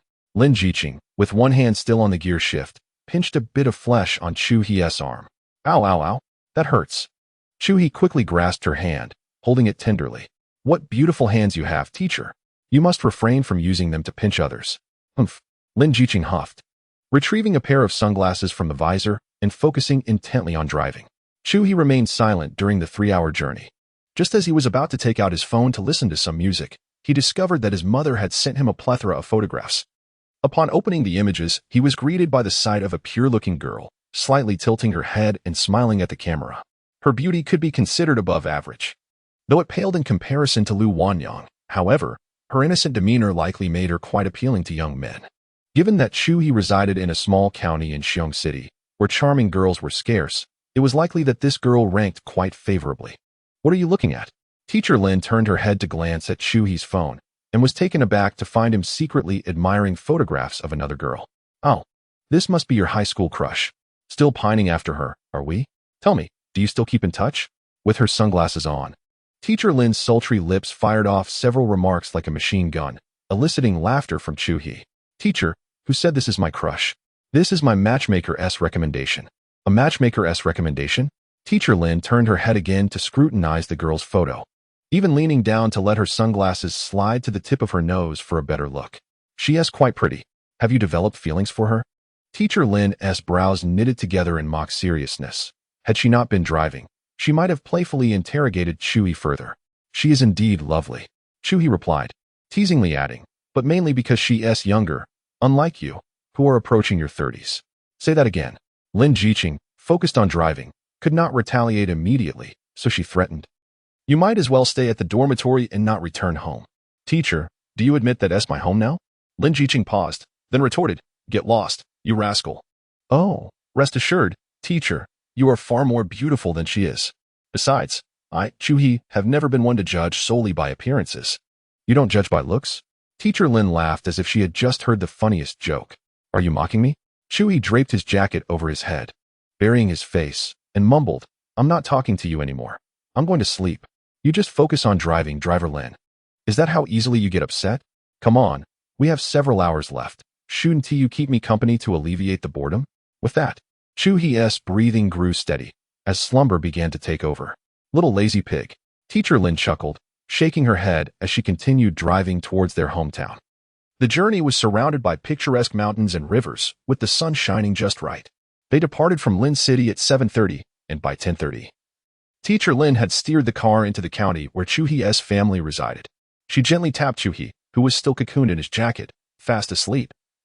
Wake up, lazy pig. Huh? Have we arrived? Chu-hee, still somewhat dazed, looked around and noticed that the towering buildings of Lin City had vanished, replaced by modest 7- or 8-story structures. The pace of life in the small town was leisurely, unlike the overwhelming pressure of the big city. As Chu-hee passed by the People's Park in the county town, he could still see many elderly individuals with children, using fishing nets to catch fish in the artificial lake. Ah, the feeling of home is truly delightful. Chu-hee sighed. Lin Jiqing, however, was too preoccupied to engage in a debate with him. She was still trying to ascertain their location. Is this the right road? Am I mistaken? Chu-hee glanced at a nearby commercial street lined with single-story shops and nodded reassuringly. Teacher, just follow this path. I've lived here for over a decade. I cannot possibly go astray. Lin Jiqing retorted, with your intellect, that is certainly debatable. Teacher, you've also taken to being sarcastic. That habit is rather unbecoming. You should rectify it. Isn't that what I learned from you? Let's not revisit the drunken ramblings of President Chu, shall we? They hold no significance. Lin Jiqing chuckled. And following Chu-hee's directions, she drove into a place called Jinxiu Community. Building 12, Unit 3, Room 501. While Chu-hee relayed the exact location to Lin Jiqing, he carefully observed outside his home, ensuring that his parents were not engaged in conversation with anyone at the door before finally breathing a sigh of relief. Why are you sighing? Lin Jiqing inquired, her demeanor becoming more aloof behind her sunglasses. Chu-hee hastily clarified, it's not that. Teacher, please wait in the car. I'll go check the situation first, and the gifts can stay in the vehicle. After parking in the shade, Lin Jiqing removed her sunglasses and fixed a penetrating gaze on Chu-hee. Isn't that precisely what I meant by not wanting to be seen? Teacher, this is a matter of my life and family. If I were to just send you in, my father would undoubtedly scold me. If anything were to happen to me, you would find yourself a widow, at 30, no less. You. Lin Jiqing's breath quickened, and her cheeks flushed, revealing genuine irritation. All right. I promise to return shortly and escort you back. Thank you, teacher. Observing Chu-hee's cheerful countenance, Lin Jiqing could only sigh. Make haste. It's quite warm in the car. Of course. Rest assured, teacher, I am always swift. After reassuring Lin Jiqing, Chu-hee dashed out of the car, waving goodbye. Lin Jiqing watched as he entered the building, then placed a hand on her chest, murmuring to herself, You can do this, Lin Jiqing. You will face your in-laws eventually. Chapter 46. Chu-hee transforms into a spirited young man. Knock. Knock, knock. Chu-hee stood at his doorstep, rapping on the door. Who is it? Came the voice of a middle-aged woman from within. Upon hearing that familiar tone, Chu-hee felt his eyes welling with tears. It was his mother's voice. It had been 5 years since he last heard it, spanning both this life and the previous one. Wiping away a tear from the corner of his eye, he heard the door click open. His mother, with a few wrinkles at the corners of her eyes and strands of white among her black hair, stood before him. Oh my, little Chu has returned. Your father. Our child is home. A man with thick eyebrows and large, bulging eyes, possessing a long face, held an antique teacup in his hands. Upon catching sight of Chu-hee, he immediately set the cup down. You dare to return, brat? Today, I shall show you who is the son and who is the father. Chu-ba swiftly reached for his belt, ready to unleash his wrath. Chu-hee quickly bent down, wrapping his arms around his mother's waist, and playfully exclaimed, Mom, look at Dad. Let it go? You just got back, and this is how you treat me? Chu-ma scolded Chu-ba, who then reluctantly fastened his belt once more. He pointed at Chu-hee, saying, Brat, remember that life of yours is under my jurisdiction. Should you err, we will settle the score then. With a huff, Chu-ba stepped aside, allowing Chu-hee, still clinging to his mother's waist, to enter. Yet, unable to contain himself, he kicked Chu-hee, admonishing, Let go of your mother. You're an adult now. Can't you exhibit a bit of masculinity? You mind your own business. Chewie shot a grin at his mother, who placed her palm on his hand, exclaiming, "Oh, how cold. Have you had breakfast?" "Yes, yes." Chewie quickly replied. "How have things been at school? Are you getting along with your classmates? Is the teaching satisfactory? Do you have enough money?" Chuma bombarded him with questions upon seeing her son. "Don't worry, everything is splendid at school. All the professors adore your son," Chewie assured her. "You're just bragging, you little rascal."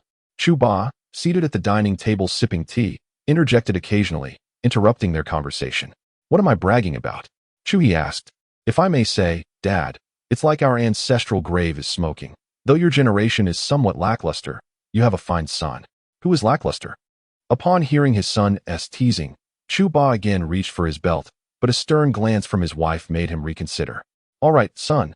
As long as you're doing well at school. Did you see the photos your mother sent you last night? What do you think?" Finally, Chuma broached the main topic. Chewie strategically grabbed a paper cup, filled it with water from the purifier, and swallowed a sip before responding, "Mom, let me pose a hypothetical. If I were to secretly marry outside without informing you and Dad, would you both approve?" "You little rascal, what are you saying? How dare you even think of such a thing?" Chuba could hardly suppress his frustration. "Little Chew, are you deceiving your mother?" Chuma questioned. "If you wouldn't share such a significant matter with me, it would be quite unkind." As tears welled in her eyes, Chewie rushed to console her. "Oh no? No, Mom. I was just hypothesizing. All right. It's almost time to eat. Jean and I have agreed. You should go meet her first. We can discuss everything when you return." Chuba retrieved a set of keys from beneath the coffee table, announcing, "Here's the key to the electric scooter. Off you go, rascal." But I haven't finished speaking. "Good son, go meet her, and when you return, your mother will prepare a feast for you." The elderly couple worked in unison to push Chewie out the door. Just as he had meticulously prepared his words, he was promptly ejected. With the sound of the door slamming shut, Chewie gazed at the key in his hand and muttered, "What is this all about?" Sighing, he descended the stairs, only to find Teacher Lin amusing a little boy from the neighborhood. He pulled the boy into the car, and Lin Jiqing, believing the matter had been resolved, urged him, "What are you still dawdling for? Let us go and retrieve the items upstairs." "Ah, teacher, there's been a minor mishap. I inadvertently had my parents thrown out, and they insisted that I first meet Lu Jane." "What?" Lin Jiqing's brow furrowed. "Did you not inform your uncle and aunt about our situation?"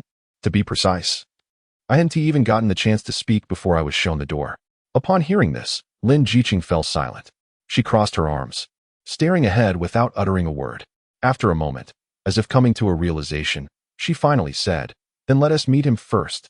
Lin Jiqing exited the vehicle and opened the trunk, retrieving a brand new outfit. "Put this on," she instructed. Chewie eyes widened as he picked up the form-fitting black top, which even bore an embroidered theatrical mask. The pants resembled tight autumn leggings, reaching just above his ankles, and were paired with a pair of loafers.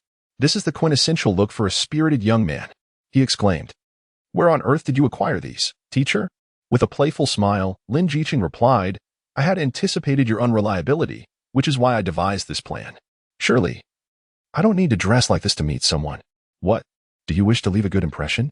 With a resigned sigh, Chewie lamented. "This is sheer madness." He reluctantly removed his own top and donned the outfit provided by Teacher Lin. As he prepared to change his trousers, he noticed Teacher Lin still watching. "Could you step out? I need to change."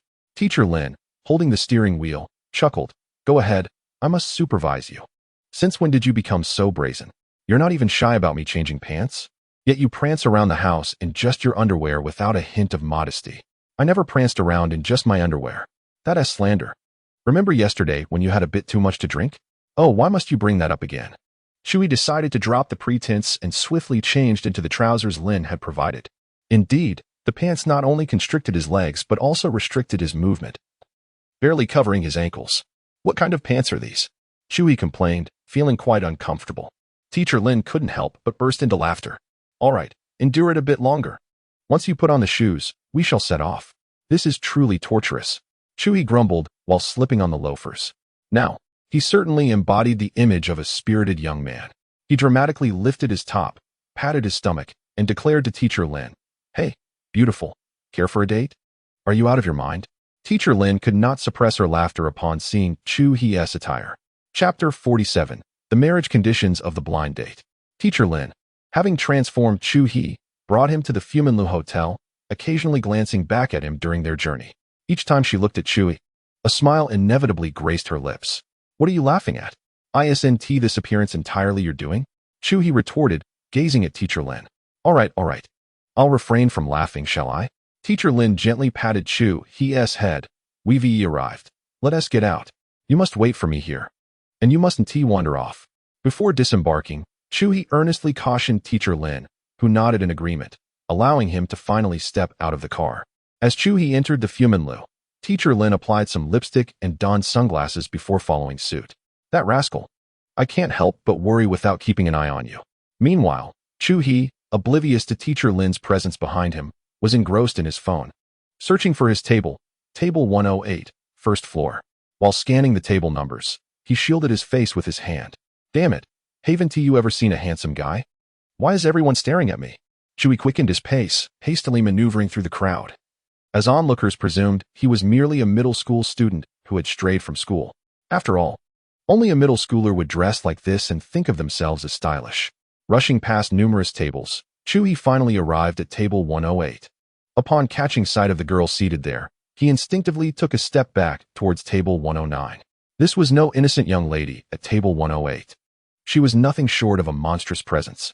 She was corpulent, occupying the space meant for two, and before Chui could even approach, she was voraciously devouring a large pig trotter, grease glistening on her face, her features a chaotic amalgamation, and her thick lips seemingly ready to engulf Chui whole.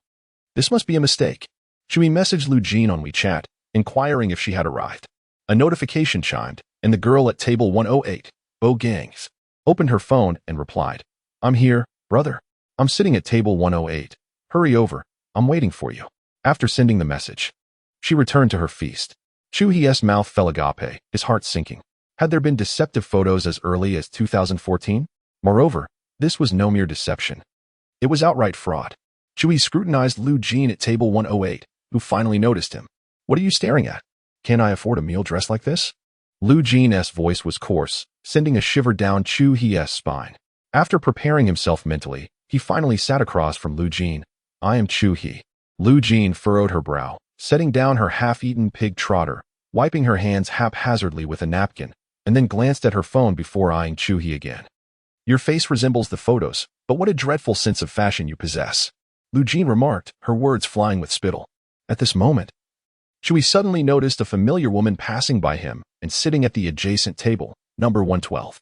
Waiter, please take our orders, exclaimed Lin, surprised to see her disembark. Chui glanced back and saw Teacher Lin, her lips adorned with lipstick, smiling at him and then gesturing towards Lu Jin. With a sigh, Chui turned to Lu Jin, who called out, I'm talking to you.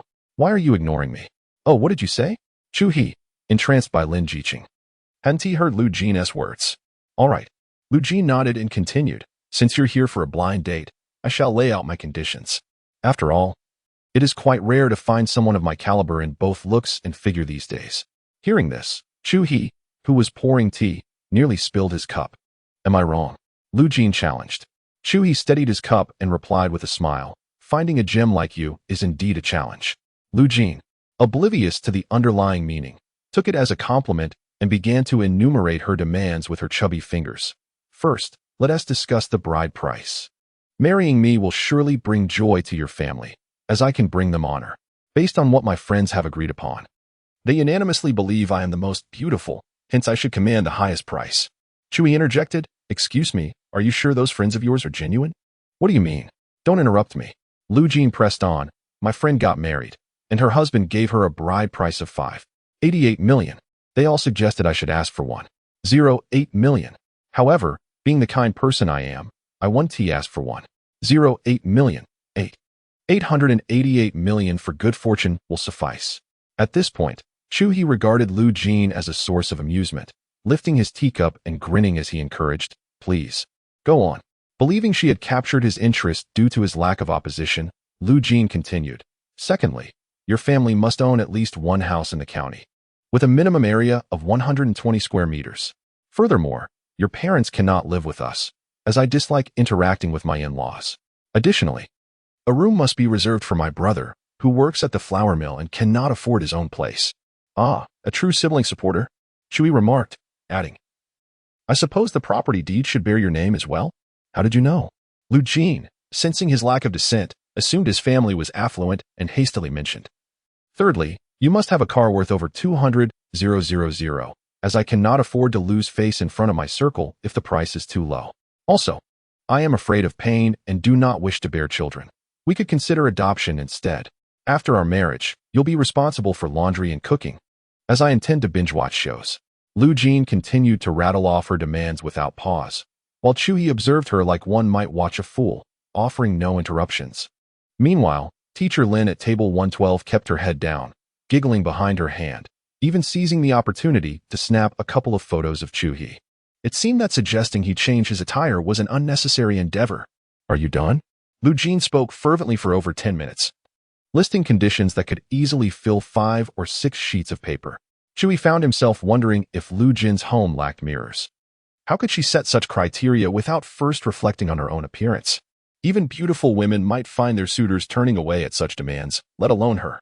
Lu Jin, brimming with excitement, was delighted that Chuhi was the first to hear her elaborate list. She believed there was real potential, her eyes narrowing in anticipation as she gazed at him. Chuhi set down his teacup and said, "May I share my thoughts?" Lu Jin nodded eagerly, "Of course. But if you intend to haggle, let us not bother. Someone like me is a rare find." Chapter 48. I apologize, but I am already married. May I ask, do you have a mirror at home? What do you mean by that? Lu Jin inquired. Nothing serious. If you lack the funds for a mirror, I could donate one to you. Surely, one must consider their own situation when setting conditions, Chuhi retorted. Bang. Lu Jin slammed her hand on the wooden table, causing it to tremble. Are you insulting me? Not at all, Chuhi replied. I am merely speaking the truth. Besides, with your current physique, do I even need to say anything? Who are you calling physique? Lu Jin exclaimed, as if I haven't seen the adventures of Jackie Chan. She despised being called overweight. A mere mention of it at home would result in her being shoved off her chair. Having ruled at home, she naturally assumed she was the biggest presence outside as well. Indeed, she wasn't as physique as others, considering that those with such a title were often slimmer. Furthermore, those seeking a bride typically come with dowries. What do you bring? Is your dowry merely the excess weight you carry? Say that again.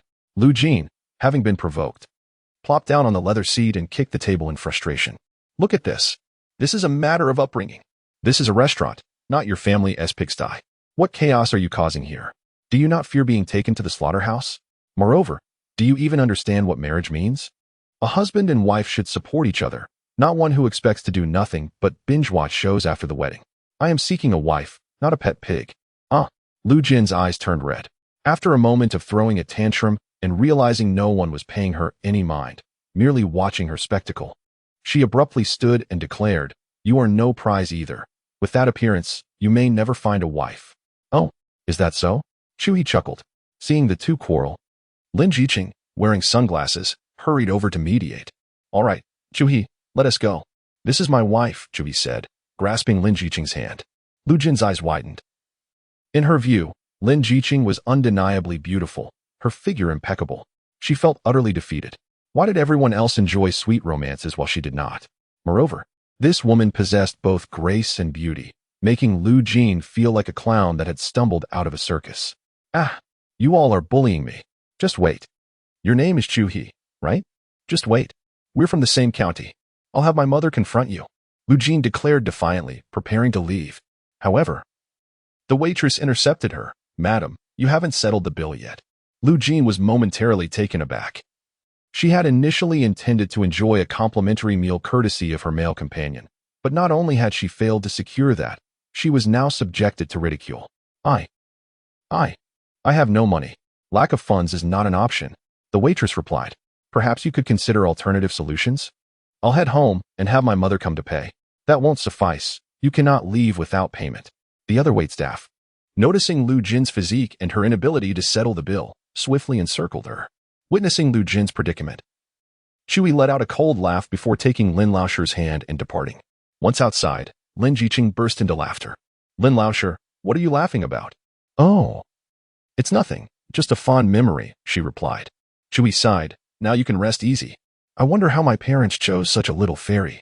Well, she certainly has the right to pursue love, though her self-awareness is rather shallow. Perhaps some life experiences will remedy that. After accompanying Chu He on his blind date, Lin Laoshi felt uplifted. Chu He remarked, "Girls like her will only become more oblivious to themselves in the future. But enough of that. You must come home with me now." Lin Jiqing approached the car and donned the sunglasses she had just removed. "I was already planning to go home with you." Sigh. Chu He lamented, reflecting on his earlier impulsiveness. Now that Lin Laoshi had been revealed, Lu Jin would undoubtedly create a scene at home. If the matter of his marriage came to light, he would have nowhere to hide. As Chu He settled into the passenger seat, he began to prepare to dismantle the seat cover. "What are you doing?" Lin Jiqing inquired. While stuffing the seat cover against his chest and back, he replied, "I need to prepare. Otherwise, my father will surely give me a good beating. You wouldn't want to spend the rest of your life catering to me, would you?" All right. Lin Jiqing interjected, stopping Chu He. "If uncle and aunt try to stop you, I will definitely protect you. I won't let them harm you. Even if it means taking the brunt myself." "Really?"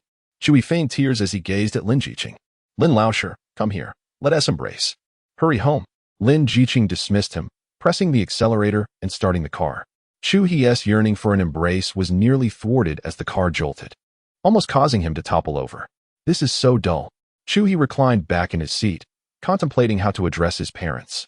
"Mom, I'm quite the failure. I just started university, and I'm already married. Dad, since I'm married, you might as well beat me. Let us see who will provide you with grandchildren." "Mom and Dad, your son has returned to atone for his sins." A myriad of tragic scenarios flashed through Chu He's mind. The distance from Fu Manlu to the Chu household was not far, and within 5 or 6 minutes, they arrived home. Stepping out of the car, Chu He placed a hand on his racing heart and said, "Teacher, I'm so nervous." Lin Jiqing glanced at Chu He and said, "I am a bit anxious as well. Let us first retrieve the gifts I bought for uncle and aunt." The two approached the trunk, managing to hoist a multitude of items into their hands. "Come on, teacher. I need you to accompany me through this challenge." Lin Jiqing nodded, and they ascended the stairs, carrying their burdens in single file. Upon reaching the 5th floor, Chu He's hands were fully occupied with gifts, and as he contemplated kicking the door open, Lin Jiqing halted him. "Wait a moment, let me calm my nerves." With deep breaths, teacher Lin attempted to steady herself. Despite being 30, she had never engaged in such a situation, and feeling nervous was entirely natural. Once Lin had composed herself, Chu He gave the door a gentle kick. "Dad, Mom, I'm back." No response was elicited. He knocked thrice more, but still, no one answered. Could they possibly have gone out? Chu He set down the assorted gifts, retrieved the set of keys his father had given him earlier, which included a spare key to their home. He inserted the key into the lock, turned it, and peered inside, calling out once more, "Mom?" Scratching his head, Chu He turned to Lin Jiqing and asked, "Is anyone here?" "It seems no one is home." Chu He carried the gifts inside, and then ushered teacher Lin in as well. What could those two be up to? Why is there no one here? Chapter 49. Conflict. Lin Jiqing surveyed Chu He's home. His residence spanned over 90 square meters, featuring 2 bedrooms, a living room, and a bathroom. Although smaller than her own home, it exuded a warm and inviting atmosphere. The space was meticulously organized, with several slightly yellowed certificates adorning the walls. As Lin Jiqing approached, she noticed that many were awards for Chu He as an excellent student and outstanding class leader. However, alongside a few of his accolades, she discerned another name, Chu Ling. "Is this your sister?" Lin Jiqing inquired. Chu He poured her a glass of water and, glancing at the wall, replied, "No, she is my older sister. However, she is currently abroad and only returns during the Lunar New Year." "I see." Lin Jiqing nodded in understanding. Chu He then took her hand and led her toward his room, insisting, "There is nothing remarkable here. Come to my room, and I shall show you what truly captivates." Unable to resist his enthusiasm, Lin Jiqing followed him into his space. Upon opening the door, she found a large bed neatly adorned with a gray blanket. The room was filled with specimens of various plants and animals, and even contained a scorpion encased in amber. "What do you think? These are all my treasures." In all honesty, Chu He had not seen these items in quite some time. Since elementary school, he had harbored a profound fascination with biological specimens, continuously acquiring diverse collections of specimens and fossil models. Eventually, he pursued his dream of studying paleontology at university. Were it not for the bleak prospects in this field, he would undoubtedly have chosen a career related to paleobiology. After graduating, he purchased a spacious house for his parents, which was subsequently sold. Since that moment, this room has become an indelible memory in Chu He's heart. It was only upon his rebirth and return home that he was able to revisit these memories. Lin Jiqing entered Chu He's room and began to examine the specimens one by one with great care. Some were dusted with a hint of grime, which she gently wiped away. "Teacher, you don't think I'm childish, do you?" Chui scratched his head. Lin Jiqing picked up a butterfly specimen, scrutinizing it closely as she remarked, "Not at all. From this room, I can vividly see how my boy has grown little by little. I consider this a profoundly meaningful thing." No sooner had Lin Jiqing finished speaking than she found herself embraced by a pair of strong arms. Chui gently whispered from behind, "Teacher, marrying you is truly my fortune." "Silly boy, marrying you is my fortune as well," replied Lin Jiqing, turning to face him. Chui leaned in and kissed her, pinning Lin Jiqing against the edge of the table. As he felt her soft lips, Chui experienced an unprecedented sense of fulfillment.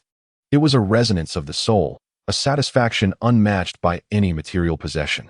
He gently pushed Lin Jiqing onto the bed and was about to proceed when a loud banging echoed from the entrance. "Knock, knock, knock. Is anyone home? Open the door quickly. Has no one come out? You've made my daughter cry. Are you going to hide away and avoid reason?"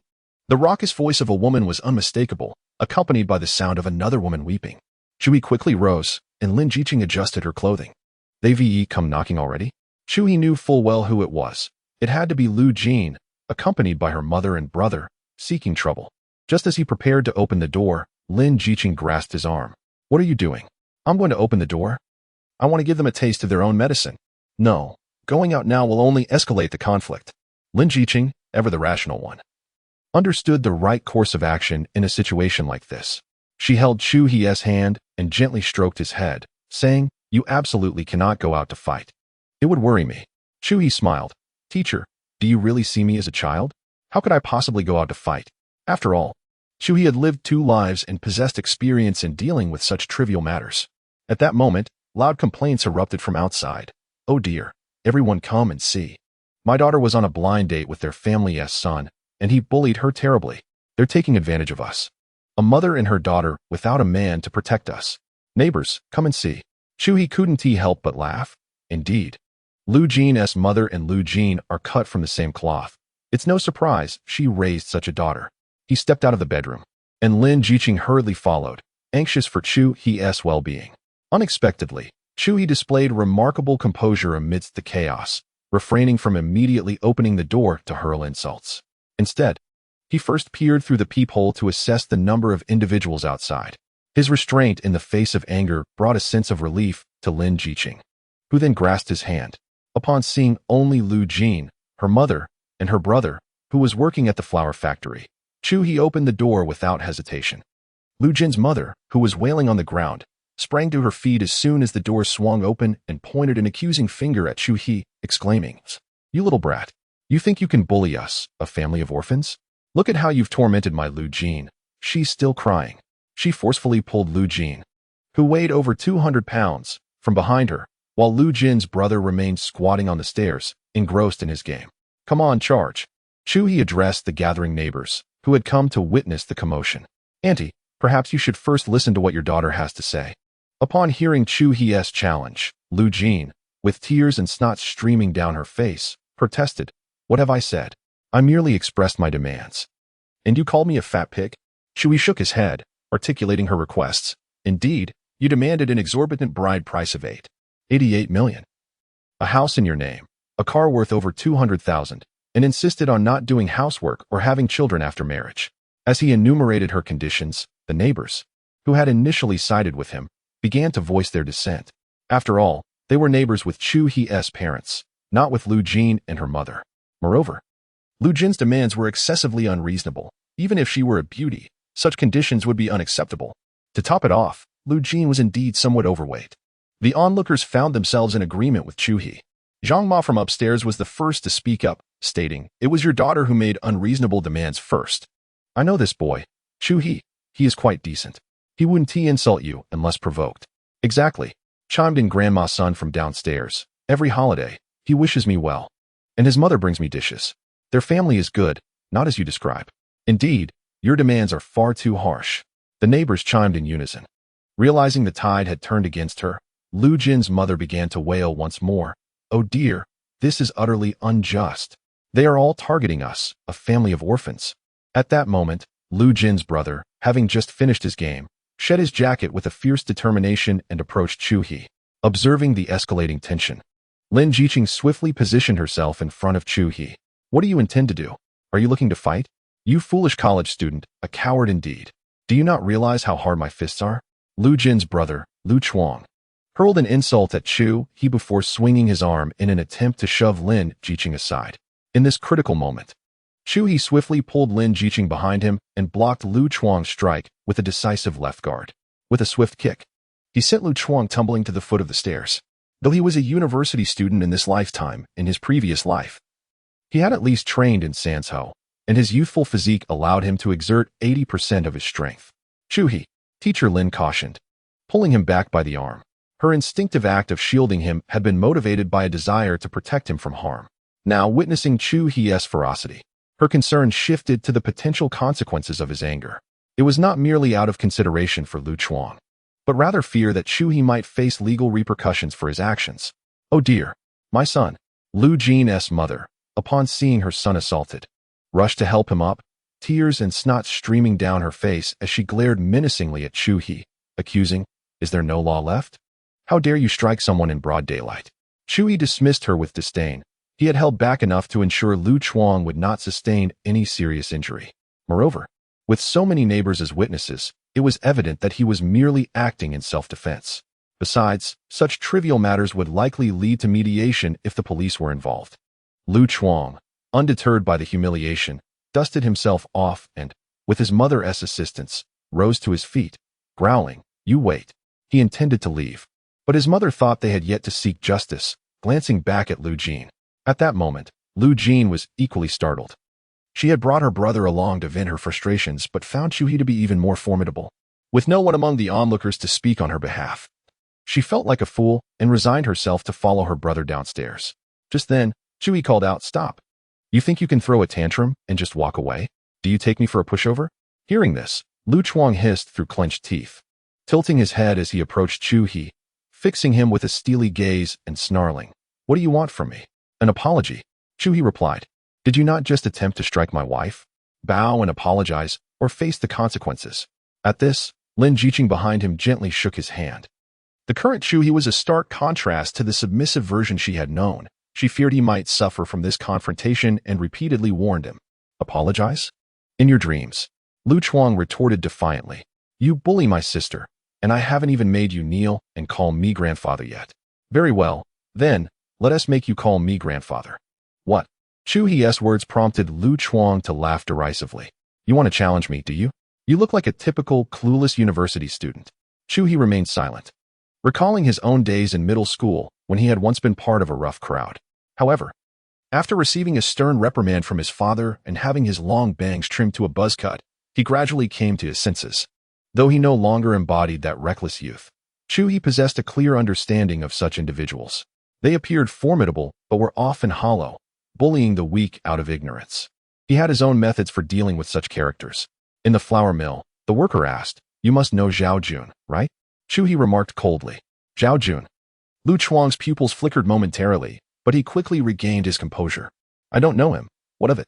"Well, now you shall be acquainted," Chu He declared, producing his phone and dialing a number he had not called since entering university. After 2 rings, a coarse male voice emerged from the line. "Damn, is that you? Brother Chu? You actually remembered to call me. It's been days since I started university. You haven't forgotten me, have you?" Chu He shot a glare at the visibly anxious Lu Chuang, then switched the call to speaker mode. "Juner, is there a fellow with yellow hair at your plant? Of medium height? Which yellow-haired guy? We have plenty of those at the mill." Without further ado, Chu He activated his phone camera and aimed it at Lu Chuang, capturing a snapshot. "Why are you taking my picture?" Lu Chuang exclaimed, instinctively raising his hands to shield himself, panic evident upon his face. Ignoring him entirely, Chu He observed as Zhao Jun glanced at the image sent through WeChat and remarked, "It's him. Just a mere assembly line worker." "What? Have you crossed paths with Brother Chu?" "Handle it as you see fit," Chu He replied. "Understood, Brother Chu. Rest assured, I hold some sway in the flour mill. My father is a major shareholder there." At that moment, Lu Chuang trembled noticeably.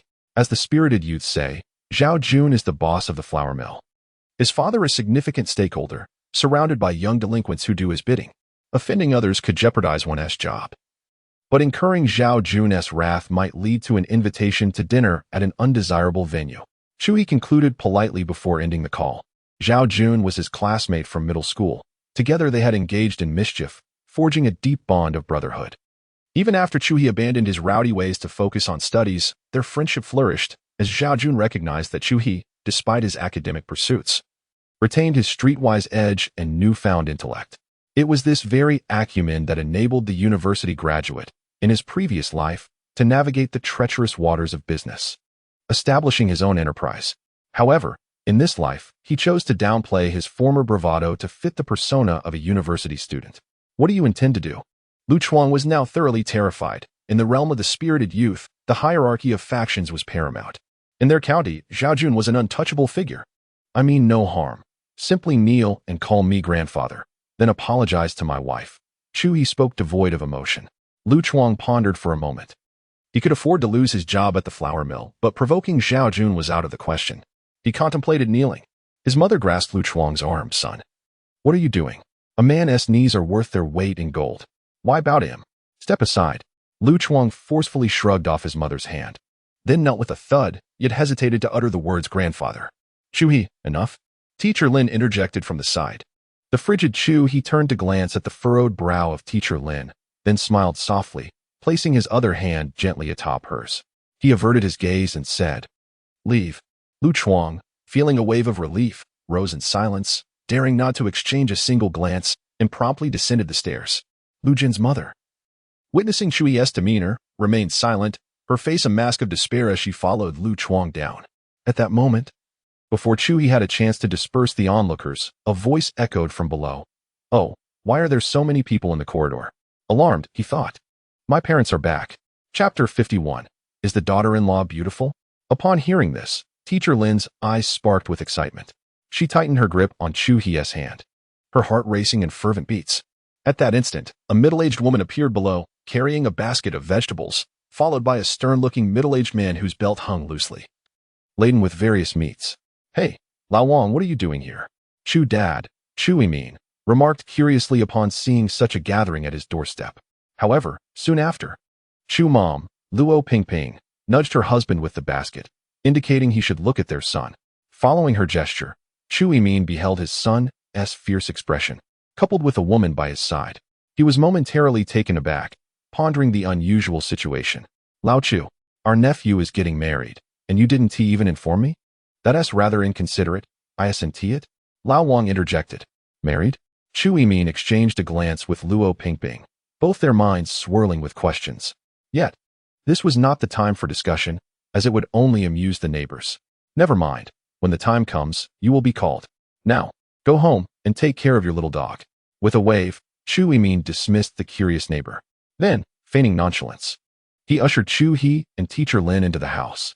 After closing the door, he cautiously opened it again to ensure no lingering eyes remained outside, confirming that all the neighbors had returned to their abodes before re-entering. Gazing at the unexpectedly beautiful daughter-in-law who had materialized before him, Chu felt a tremor of agitation. Such a significant event as marriage had transpired without a whisper of communication from Chu, not even a hint. Son, is what they said true? Luo Pingping inquired, gripping Chu's shoulder. Before he could respond, Lin Jiqing stepped forward, bowing respectfully. Hello, Annie, I am Lin Jiqing. You rascal. Chu swiftly withdrew his belt, advancing to deliver a reprimand to Chu. In that moment, Chu reverted to his mischievous self, hastily retreating behind Lin Jiqing, exclaiming, Sister Lin, save me. Teacher Lin stood her ground, closing her eyes and stating resolutely, Uncle, if you must strike, then strike me instead. Observing the determined Lin Jiqing shielding his son with her eyes shut, Chu let out a heavy sigh and lowered the belt. Alas! Chu plopped down onto the sofa, his mind in disarray. At that moment, Luo Pingping grasped Chu's arm, urgently inquiring, What on earth is happening? You just started university a week ago, and now you're back married? Such a significant matter, and you didn't discuss it with your father and me? Chu quickly seized his mother's arm, playfully asserting, Mother, I have always prided myself on being filial. How could I possibly make such a momentous decision without consulting you? There must be a reason for this. And besides, don't you find my bride beautiful?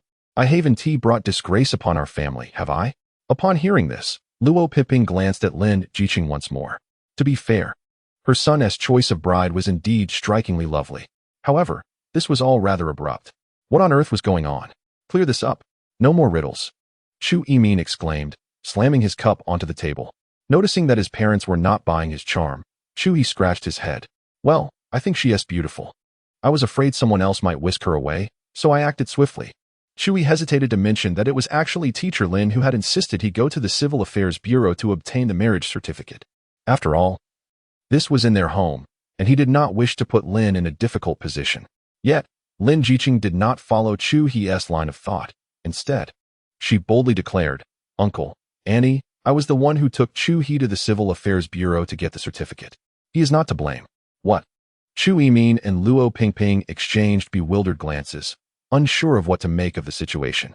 Were young people today so liberated that they could head straight to the Civil Affairs Bureau after just meeting? Observing Lin Jiqing's resolute demeanor, Chu Yi understood that she had decided to be forthright with his parents, so he remained silent and let her continue. To be honest, initially, I married Chu Yi to escape my mother's relentless matchmaking. I acknowledge my fault in this matter, and I sincerely apologize to you, Uncle and Auntie. Lin Jiqing bowed deeply to Chu Yimin and Luo Pingping. Chu Yi hurriedly stepped forward to assist Lin Jiqing. Sister Lin, this is our home. There is no need to be so anxious. Lin Jiqing paid him no mind, continuing, during the time he has been by my side, I've come to realize just how significant one person can be in life. Uncle, Auntie, I genuinely love him, which is why I chose to come and meet you. However, I understand that this may not have been the best approach, and I apologize once more. After finishing her statement, she bent down again. Chu Yimin and Luo Pingping exchanged glances for the second time, uncertain of what consensus this couple had reached, and then they heard Chu Yimin admonish, You rascal. Hurry up and help your bride to her feet. Father, you agree? Chu Yi quickly turned to Luo Pingping. Mother, my father is on board. What about you? For the first time, Luo Pingping ignored her son and approached Lin Jiqing, helping her up. Stand up, dear. Uncle and Auntie, have you forgiven me? Lin Jiqing, inexperienced in matters of the heart and rather stubborn, insisted on hearing the words of forgiveness before straightening her back. Forgiven, forgiven. Now please stand up. Luo Pingping was already smiling as she conversed with Lin Jiqing. Chu Yimin approached as well. Look at this child, how lovely she is. Luo Pingping gently stroked Lin Jiqing's face and asked, How old are you this year? Lin Jiqing glanced at Chu Yi before replying, I am 29. Chu Yimin and Luo Pingping nodded in acknowledgement, but did not comment further. Come, have some fruit. This evening, your uncle and I bought lamb and fish, and I will prepare a delicious meal for you. Luo Pingping urged Lin Jiqing to sit on the sofa, just as Chu Yi was about to join them. He was abruptly pulled aside by Chu Yimin. What are you doing, uncle? Don't mind them, Luo Pingping interjected. Have you ever had a girlfriend before? Why are you pulling me, Dad? Chu Yi protested, wanting to hear if his mother had given Lin the teacher a hard time, but before he could listen further, his father dragged him away. You rascal, what are you thinking? Chu Yimin scolded, his anger palpable. Do you even know how old you are? I'm 18, so what? You're 18, and she is 29. The age difference is too significant. Oh, come on, Dad. This is a modern era. What does that even matter? Chu Yi retorted dismissively. You still don't care, huh? It seems you're asking for it. Chu Yimin reached for his belt. Chu Yi quickly intercepted him, saying, Hey, Dad, first, tell me, is my girlfriend pretty? Is that important? Let go of me. Chu Yimin insisted, trying to retrieve his belt. But his strength was no match for Chu Yi, and he was unable to do so. This is non-negotiable. You must answer me. After a struggle, Chu Yimin, defeated, looked at his son's cheerful face and begrudgingly admitted, She is pretty. Chapter 52. Chu Yi, the filial son, isn't that all that matters? I haven't brought shame to the Chu family. Besides, teacher Lin has never been in a relationship, and I am her first love. Oh, hearing his son say this, Chu Yimin pondered. It seems you've struck gold with this girlfriend. He patted Chu Yi on the shoulder, and they exchanged smiles. However, Chu Yimin quickly regained his composure. You little rascal, you've completely confused me. Regarding age, who said she has never been in a relationship? Oh, come on, Dad, stop pretending. Chu Yi pushed his father onto the bed and whispered, Did my mom tell you to say that? Deep down, you don't mind this, do you? Upon being exposed, Chu Yimin's face twitched, and he anxiously protested, Who said that? This is entirely my own opinion. Is it really your own opinion? Chu Yi asked. Dad, Since I can remember, it seems my mom has always managed the money, hasn't she? So what? I don't need money. And you wouldn't dare go against her wishes, would you? That's nonsense. In this house, I make the decisions. If I want to cook, I will cook. If I want to do the dishes, I will do the dishes. Oh, Chuhee nodded, casually recalling, last time we went fishing, didn't Mom forbid you from going? What is wrong with a man having a little hobby? Do you have to control everything? In the community, you saw Uncle Wong engaged in a game of chess with someone else, and upon returning a bit late, my mother locked you out. Moreover, at gatherings, alcohol was prohibited, and when dining out, one had to return home by 10:30. As Chuhee spoke, Chuhee Min's expression darkened significantly. Luo Pingping was exceedingly gentle with Chuhee, yet she was excessively harsh towards Chuhee Min. Enough. Chuhee Min rose, striding towards the door. Chuhee hurriedly stepped forward to stop him. Dad, where are you going? You mustn't argue with my mother. Step aside. Be wary, or I shall use my belt on you. Chuhee Min's face turned a deep shade of anger as he forcefully opened the door to the secondary bedroom. He pointed at Chuma, who was still chatting with Lin Jiqing on the sofa, and shouted, Luo Pingping, why do you constantly meddle in my affairs? Luo Pingping paused, exchanged a glance with Lin Jiqing, and then addressed Chuhee Min. Old Chu, have you lost your mind? At that moment, Chuhee, embodying the spirit of theatricality, wrapped his arms around Chuhee Min's waist and exclaimed, Dad, let it go. Step aside. Chuhee Min shrugged off Chuhee, advancing towards Luo Pingping with fervor.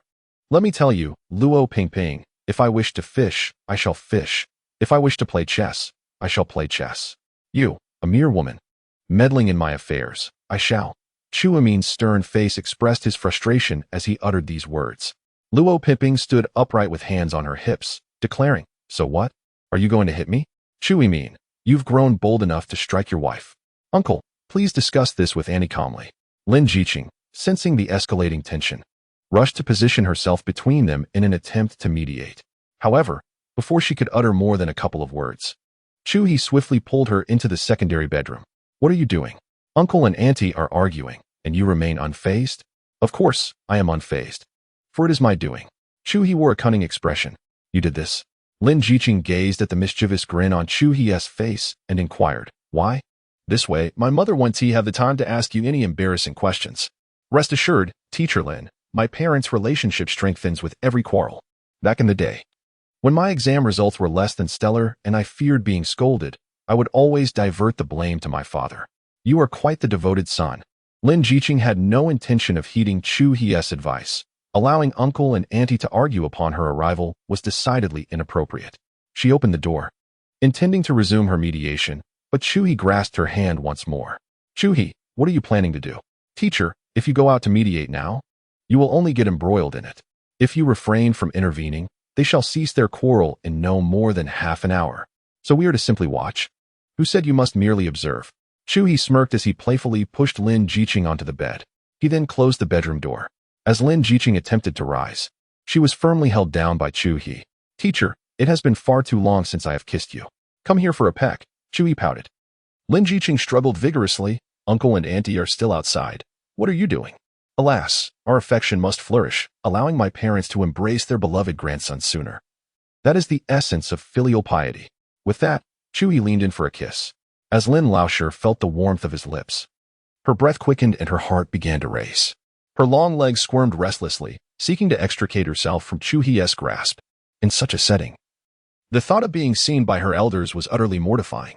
In a moment of desperation, Lin Laosher seized a portion of Chuhee's waist and twisted it fiercely.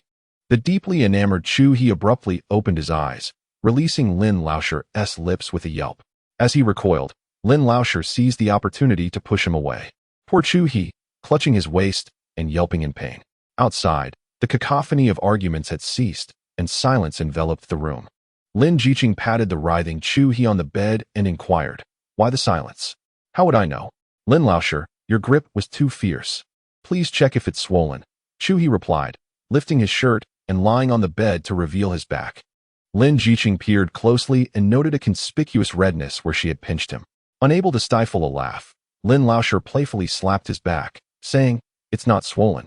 Hurry and get dressed. Ouch! Chuhee exclaimed, shuddering from the sting. Nonsense about it not being swollen. You wicked woman, I punish you to cuddle with me tonight. Dream on. As Chuhee realized the punishment had no effect, He decisively rolled off the bed and gestured for silence towards Lin Laoshi. He then tiptoed to the door and flung it open. At that moment, his parents, eavesdropping by the door, nearly lost their balance and fell. "You little rascal! How dare you make your father fall?" Chu Yimin quickly caught his wife, while Chu He leaned against the doorframe and asked, "Mom, Dad, what are you up to? Engaging in espionage?" Luo Pingping straightened and, noticing Lin Jiqing blushing as she approached her son, hastily replied, "Oh, nothing. Your father and I just wanted to check if you and Qingqing were asleep. If all is well, we'll go prepare dinner. Hurry, hurry." Luo Pingping nudged Chu Yimin, and they both turned towards the kitchen. It was only when they reached the doorway that Chu Yimin realized, "Wait, hold on. What kind of meal can we prepare at 3:30? Chapter 53, The Fiery Sister During Dinner. Luo Pingping and Chu Yimin found themselves somewhat unaccustomed to the sudden presence of their daughter-in-law. They often gazed at her in a daze while eating, causing Lin Laoshi to shyly lower her head, her cheeks aflame. Hey, hey, hey, Mom and Dad, what are you looking at? I am your son, after all." Chu He interjected, coming to Lin Laoshi's aid. Only then did the couple snap back to reality, hastily serving fish into Lin Laoshi's bowl. "Here, Qingqing. Eat more fish, it's good for your health. Try the beef, your uncle's stew is quite delectable. And don't forget your vegetables. One mustn't indulge in meat alone." Luo Pingping continuously served dishes into Lin Jiqing's bowl, soon transforming it into a small mound. Lin Jiqing cast a shy glance at Chu He, who immediately understood and transferred the small hill of food into his own bowl, stating, "One should not indulge excessively in the evening. It can be hard to digest. Allow me to bear this burden. This child, if he wishes to eat, he should serve himself from the plate, not from Qingqing's bowl." Luo Pingping murmured a few complaints, but ultimately began to serve Chu He as well. "Your sister heard about your marriage and was utterly astonished. She insists on flying back for the Mid-Autumn Festival to see you and Qingqing. Will you both return then?" Chu He took a mouthful of rice and set down his bowl. "Mom, you are rather quick to spread news. Did you tell my sister this afternoon? What is wrong with that? She is your sister. It's only right to inform her about your marriage." Luo Pingping retorted dismissively, with her fiery temper. "Just like your father, I fear my good days are numbered now that she knows." Upon hearing this, Chu Yimin also dropped his bowl, exclaiming, "Don't speak of your sister that way. And who are you calling fiery, you little rascal? Not you, not you. You are a cherry bomb at best." "Hey, I see you're asking for trouble." Chu Yimin reached for his belt. "Enough." Luo Pingping interjected hurriedly. "Qingqing is still here. What are you two doing?" "Chu He, remember to come back for the Mid-Autumn Festival, understood?" "Got it." Chu He shot a provocative glance at Chu Yimin before lifting his bowl again. "What kind of person is your sister?" After finishing the meal, Lin Jiqing attempted to wash the dishes, but was promptly pushed back into the room by Luo Pingping. Chu He had no chance to watch television either, as he was also shoved into the room by Chu Yimin, and thus he reclined on the bed, resting his legs and engaging in conversation. "My sister is rather intimidating. I've always lived in her shadow since childhood," Chu He reminisced. "Why is that?" "Because my sister's academic performance far surpasses mine. I recall every midterm and final exam when our parents would beam with pride at her test papers, while I was merely a spirited youth lost in the world." "Is your relationship with her not good then?" Lin Jiqing sat cross-legged on the bed, observing Chu He. He attempted to caress Lin Jiqing's pristine thigh, but after being swatted away, he began to respond earnestly, "Not exactly. Although I was a spirited youth, my sister was even fiercer. Once, when Zhao Jun and I were bullied by students from another class, my sister struck one of them on the head with a stool, causing him to bleed." "Really?" Lin Jiqing exclaimed in shock. "What happened afterward?" "Under normal circumstances, such an act would warrant expulsion or at least a severe reprimand. But my sister's exemplary grades spared her from such consequences. She merely received a minor disciplinary action. As for the boy who was struck, he never returned to school." "Your sister is indeed extraordinary." "Yes, Zhao Jun has always admired my sister, saying that marrying a woman like her would make a man feel fulfilled for life. Unfortunately, my sister is too formidable. She went abroad right after graduating high school." "How many years apart are you and your sister?" Lin Jiqing inquired. "For years," Chu He replied nonchalantly. "I'm in the first year of middle school, while my sister is in her first year of high school. My school accommodates both levels." Suddenly, a pivotal thought struck him. "Teacher, my sister is 22, and you are 29. Who addresses whom as sister? Or are you both conjugate sisters?" "Haha," Chu He chuckled. But Lin Jiqing nudged him with her shoulder. "Stop laughing. All right, I won't laugh anymore, teacher. Are you going to take a shower? There's still plenty of time tonight. Chu-hee rubbed his hands together, revealing a mischievous expression. Get lost. Haven't you prepared yet, Teacher Lin? We've been legal for a week now. When will I have my own son? Dream on. Lin Jiqing rolled off the bed, anxious that Chu-hee might leap up and tackle her again. Where are you going, teacher? I'm going to check if Andy needs any assistance. You should calm down. Calm down about what? Teacher Lin, we are legal now. You can't treat me like this. Bang. Lin Jiqing shut the door behind her, leaving Chu-hee alone in the room, his face flushed. As she walked into the kitchen, she discovered Luo Pingping slicing fruit. Lin Jiqing hurried to assist, placing the fruit into a basket. Luo Pingping turned and exclaimed, Oh, Qingqing, you're out. Did my son bully you? Not at all. Lin Jiqing smiled. I just wanted to help you out a bit. I didn't bring my notebook, so I can't work. Lying down is simply lying down. Thud. After Lin Jiqing exited, Chu-hee, still groggy, dozed off on the bed. Suddenly, a loud noise echoed from the doorway, startling him awake. It was his father. Hey, Dad. Could you at least knock before barging in? Why do you always kick my door? Humph. Why should I knock to enter my son's room? Chu-amin, holding a mobile phone, addressed Chu-hee. Here, it's for you. Your sister. Oh no, how did it end up with you? Chu-hee, you little rascal. Have you become so bold that you won't even answer your sister's call? Speak up. Do you want me to come home and knock some sense into you? Upon hearing that familiar fiery voice, Chu-hee suddenly felt overwhelmed, recalling the headstrong woman who always held her head high. He took the call, quickly explaining, Sister, how could I dare not answer your call? I accidentally pressed the screen while I was asleep. Accidentally pressed? Your family has a knack for accidentally pressing several times, huh? I think you simply didn't want to answer my call. No way, no way. Chu-hee protested, even if I don't answer Dad's calls. I would never ignore yours. Sister, what are your instructions? I heard from Mom that you got married. You sly boy, that was quite a swift marriage. Such a significant event, and you didn't even inform your own sister? With that, Chu-hee snatched the phone, clarifying, let me clarify. It's not that he didn't tell you, but that our family didn't inform anyone. Oh really, Chu-hee, do you still consider us family? Chapter 54, The Great Gentleman Zhaojun Saturday Night. The bright moon and sparse stars cast unique patterns upon the curtains. In the bedroom, Chu-hee lay wide-eyed in bed, adamantly refusing to succumb to slumber. Chu-hee, Chu-hee, Lin Jiqing gently shook the sleeping figure beside her. He drowsily opened his eyes and mumbled, what is it? Teacher Lin. He then casually draped his arm over her smooth shoulder. Turning to face Chu-hee, Lin Jiqing whispered, I feel as though uncle and aunt do not regard me as family. Although they treat me well, it seems more like a courtesy, as if there is a barrier between our hearts. As she expressed her feelings, Chu-hee, still resting his arm on her shoulder, drifted back into sleep. Chu-hee. Lin Jiqing playfully punched his abdomen. Ouch, he exclaimed, jolted from his dreams, frowning at her. Teacher Lin, what are you doing? I'm discussing something important, and you just fall asleep? Shouldn't you check what time it is? Is there anything that can't wait until tomorrow? It cannot wait. We must discuss it now? Lin Jiqing lowered her voice, wary of disturbing Chu-amin and his wife. All right, speak. Chu-hee rubbed his eyes and leaned closer to her. I feel there is a distance between uncle and aunt and me. What do you think? Is that all? Chu-hee replied, a bit perplexed. Teacher Lin, you are nearly 30. Why are you still troubled by this? You've only been at my home for a day. If they could bond with you in just one day, you would be akin to an enchanting siren. How absurd. Lin Jiqing kicked at him from under the covers. Quick as a flash, Chu-hee caught her foot. Hee. Teacher Lin, are you rewarding me? As he spoke, he began to caress her smooth foot, his hand gliding beneath the blankets until it reached her abdomen. Startled, Lin Jiqing recoiled as if shocked. What are you doing? In response, she kicked him again, this time with no mercy, sending him tumbling from the bed.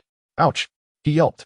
Lin Jiqing turned away from him, pulling the covers tightly around herself and muttered, little rogue, before closing her eyes to sleep. Teacher, I may be young and impetuous, but I can wait. You are nearing 30 and cannot afford to delay. Childbearing may become perilous. I believe it is better to seize the day. We've been together legally for a week now. Surely the shyness should have passed. Go away. The night passed in silence. On Sunday morning, as they arose, the enticing aroma of soy milk and hand-grabbed pancakes wafted through the air. After refreshing themselves, they ventured outside to find 2 hand-grabbed pancakes nestled beneath a steamer basket on the table, accompanied by freshly prepared soy milk. A note was left on the table. Qingqing. Chu-hee, I have gone dancing, and your uncle, Dad has gone for his morning exercise. Remember to eat the breakfast I left for you upon waking. Home is truly delightful. One does not even have to worry about breakfast. Chu-hee effortlessly stretched, revealing his well-defined abs. Lin Jiqing, unable to bear the sight, reached out to tug at his shirt, but Chu-hee instinctively covered himself, nervously exclaiming, "Is it appropriate for the teacher so early in the morning?" Lin Teacher shot him a glance, adjusted his clothing, and then sat down at the dining table to begin her meal. "When you return to Lin City this afternoon, be sure to inform your uncle and aunt," she added, taking a sip of the fragrant soy milk, her spirits visibly lifted. "Understood," Chu-hee replied, settling into his seat and opening WeChat on his phone, only to discover a flurry of messages. "Professor Wang, little Chu, living it up this weekend? I've been to your dorm several times, but no one's home. Don't forget to stop by my office on Monday. Wang Zibo, Chu Ge, I've made it big. I went out to the movies with Senior Zhou. Kong Diong. Chu Ge, could I borrow your bed? That pesky little guy spilled water on mine. And the sheets are still drying outside. Zhao Jun. Chu Ge, let us not make any grand plans for our next meal. It's quite a challenge to see you these days. I'll come find you after breakfast, driving my dad's new BMW. Time, 7:02. Upon reading Zhao Jun's message, Chu-hee frowned. It was currently 7:32, and given the small size of their county, it was likely that Zhao Jun would be arriving shortly. A friend is coming over. Chu-hee glanced up at Lin Teacher, who was savoring her meal with delicate bites. "Is he a high school classmate?" she inquired. "Middle school classmate, and he's quite the spirited young man, the type who mingles in society." Chu-hee leaned back against his chair, adding, "Moreover, his family is quite affluent." "A spirited young man?" Lin Teacher raised an eyebrow, scrutinizing him. Chu-hee chuckled. "Are you afraid, teacher?" "Not at all," Lin Teacher replied, scooping another spoonful of soy milk. "However, when I encounter students like him, I feel a strong urge to set them straight." Chu-hee scratched his head. "You really are a teacher, aren't you?" With a sharp clap on the table, Lin Teacher glared at him. No foul language allowed. Just then, a series of knocks echoed from the front door. "That must be him. I'll go check." Chu-hee stood up and peered through the peephole, where he saw a young man dressed in a suit, polished shoes, slicked back hair, and an air of elegance, standing outside with several boxes of gifts in hand. "Goodness, is that really Zhao Jun? Has he been possessed?" Chu-hee muttered. Yet he opened the door nonetheless. Upon seeing Chu-hee, Zhao Jun's eyes widened in surprise, followed by an exuberant bear hug that nearly toppled the slipper-clad Chu-hee. "Brother Chu, it feels like an eternity since we last met. How many autumns have passed?" he exclaimed with laughter. Zhao Jun remained as earnest as ever, clinging tightly to Chu-hee, making it difficult for him to breathe. After struggling free from Zhao Jun's grasp, Chu-hee took a few deep breaths. At that moment, Teacher Lin approached. Upon seeing her, Zhao Jun's eyes sparkled with excitement. "Chu Ge, who is this?" he exclaimed. "Oh, this is Teacher Lin," Chu-hee began. But before he could finish, Zhao Jun had already pulled out a small comb from his pocket and tidied his hairstyle. Then, with a forceful stomp of his shoe, he extended his hand and lowered his voice, saying, "Hello, my name is Zhao Jun." Seeing Zhao Jun's antics, Chu-hee couldn't help but kick him lightly. "Have you turned from a spirited lad into a gentleman?" Chapter 55, Milk Snows Tia him. "I must say, Chu Ge, how could you act so rudely in front of such a beautiful teacher?" Zhao Jun said, adjusting his suit with an air of sophistication. He then extended his hand to Lin Jiqing, smiling. "Hello, Teacher Lin. I am Zhao Jun, a close friend of Chu-hee. Are you here for a home visit?" Lin Jiqing graciously shook Zhao Jun's hand. "No, I am here," she started, glancing at Chu-hee. Chu-hee quickly interjected, "This is your sister-in-law." "Oh, so she's my sister-in-law?" Zhao Jun exclaimed in surprise, pointing at Chu-hee and Lin Jiqing. "Is she really your wife, Chu Ge? What do you think?" "Goodness." Zhao Jun slapped his thigh in disappointment. "What a splendid flower growing from a pile of dung." "What did you say?" Chu-hee was not one to spare Zhao Jun, delivering another swift kick. "Wow, Chu Ge, you seem even more ruthless than I am. If my father hadn't told me to behave myself for the sake of inheriting his business, I would have dealt with you long ago. You think you can deal with me?" "You've got it twisted." Chu-hee greeted Zhao Jun with an amiable yet warm banter. Seeing this, Teacher Lin immediately stepped in to separate them. "No fighting." Zhao Jun, cradling his head, chuckled. "The teacher is right. A gentleman speaks rather than fights." Watching Zhao Jun's antics, Chu-hee couldn't help but chuckle again. After settling down in the living room, Teacher Lin poured them both a glass of water and then headed to the kitchen to wash some dishes. "Your sister-in-law is truly virtuous," Chu-hee remarked. So, what brings you here? Zhao Jun, treating the place like his own, began munching on the fruit on the table. Chu Ge, you used me yesterday. So why act as if you don't know me today? Besides, we haven't seen each other in such a long time. Is it wrong for me to come and visit? After saying this, Zhao Jun pointed at Lin Jiqing. Chu Ge, you have done well for yourself. Snagging a teacher as beautiful as her, she is simply ethereal. By the way, does your sister-in-law have any siblings? In the future, you can call me brother. And I will call you brother-in-law. Dream on. Chui shot Zhao Jun a glare. Get to the point. If you don't, I'll throw you out. Hey, Chu Ge, you're being too heartless. I'm just trying to talk. Under the pressing inquiry of Chu He, Zhao Jun began to delve into the matter. I have a good brother whose family is quite affluent. Recently, he mentioned wanting to venture into the bubble tea business and is looking for me to invest. Bubble tea? Chui pondered, recalling that in 2014, many now renowned bubble tea brands were still relatively obscure. Given the market potential that would later unfold, it appeared to be a venture worthy of investment. What are your thoughts on it? Chu He inquired with a composed demeanor. Zhao Jun scratched his head, responding, I would certainly be interested. To be honest, Chu Ge, what is the saying? A true man. Chui smirked, reminding him, a true hero. Whatever the phrase, the sentiment is the same. Honestly, I want to prove myself to my father. After all these years of drifting, I've managed to frustrate him quite a bit. Chui nodded, urging Zhao Jun to continue. But my father refuses to give me any funds. He insists that I lack the acumen, and has even forced me to wear a suit to cultivate my image, so I can eventually inherit his business. Zhao Jun sighed heavily. How much do you think you would need? Chui asked. Several 100,000, I suppose. My plan with him is to open a shop in Xiong City first, then replicate the model until we have a chain across the nation and eventually go public in the United States. Hearing Zhao Jun's ambitious aspirations, Chui smiled. What? Are you mocking your brother, Chu Ge? Chui did not respond but continued. Since you say your partner is quite wealthy, why doesn't he pursue this on his own instead of seeking you as a partner? Ah, Chu Ge, that's where you're mistaken. That fellow is even more lackadaisical than I am. He is self-aware enough to know he would incur losses if he tried it alone, which is precisely why he wants me on board. This reasoning was somewhat understandable. After contemplating for a moment, Chui took a sip of water and asked, have you settled on a name for the brand? Yes, we've decided to call it Milk Snow Tea. Crash. Upon hearing this, Chui abruptly dropped his cup to the ground. What did you say? Milk Snow Tea? Is that not an unpleasant name? Chui bit his lip, a surge of excitement coursing through him. The world after his rebirth was indeed surreal. Milk Snow Tea would blossom into a multi-billion-dollar industry, and here it was, just beginning. Was this the arrival of his golden opportunity post-rebirth?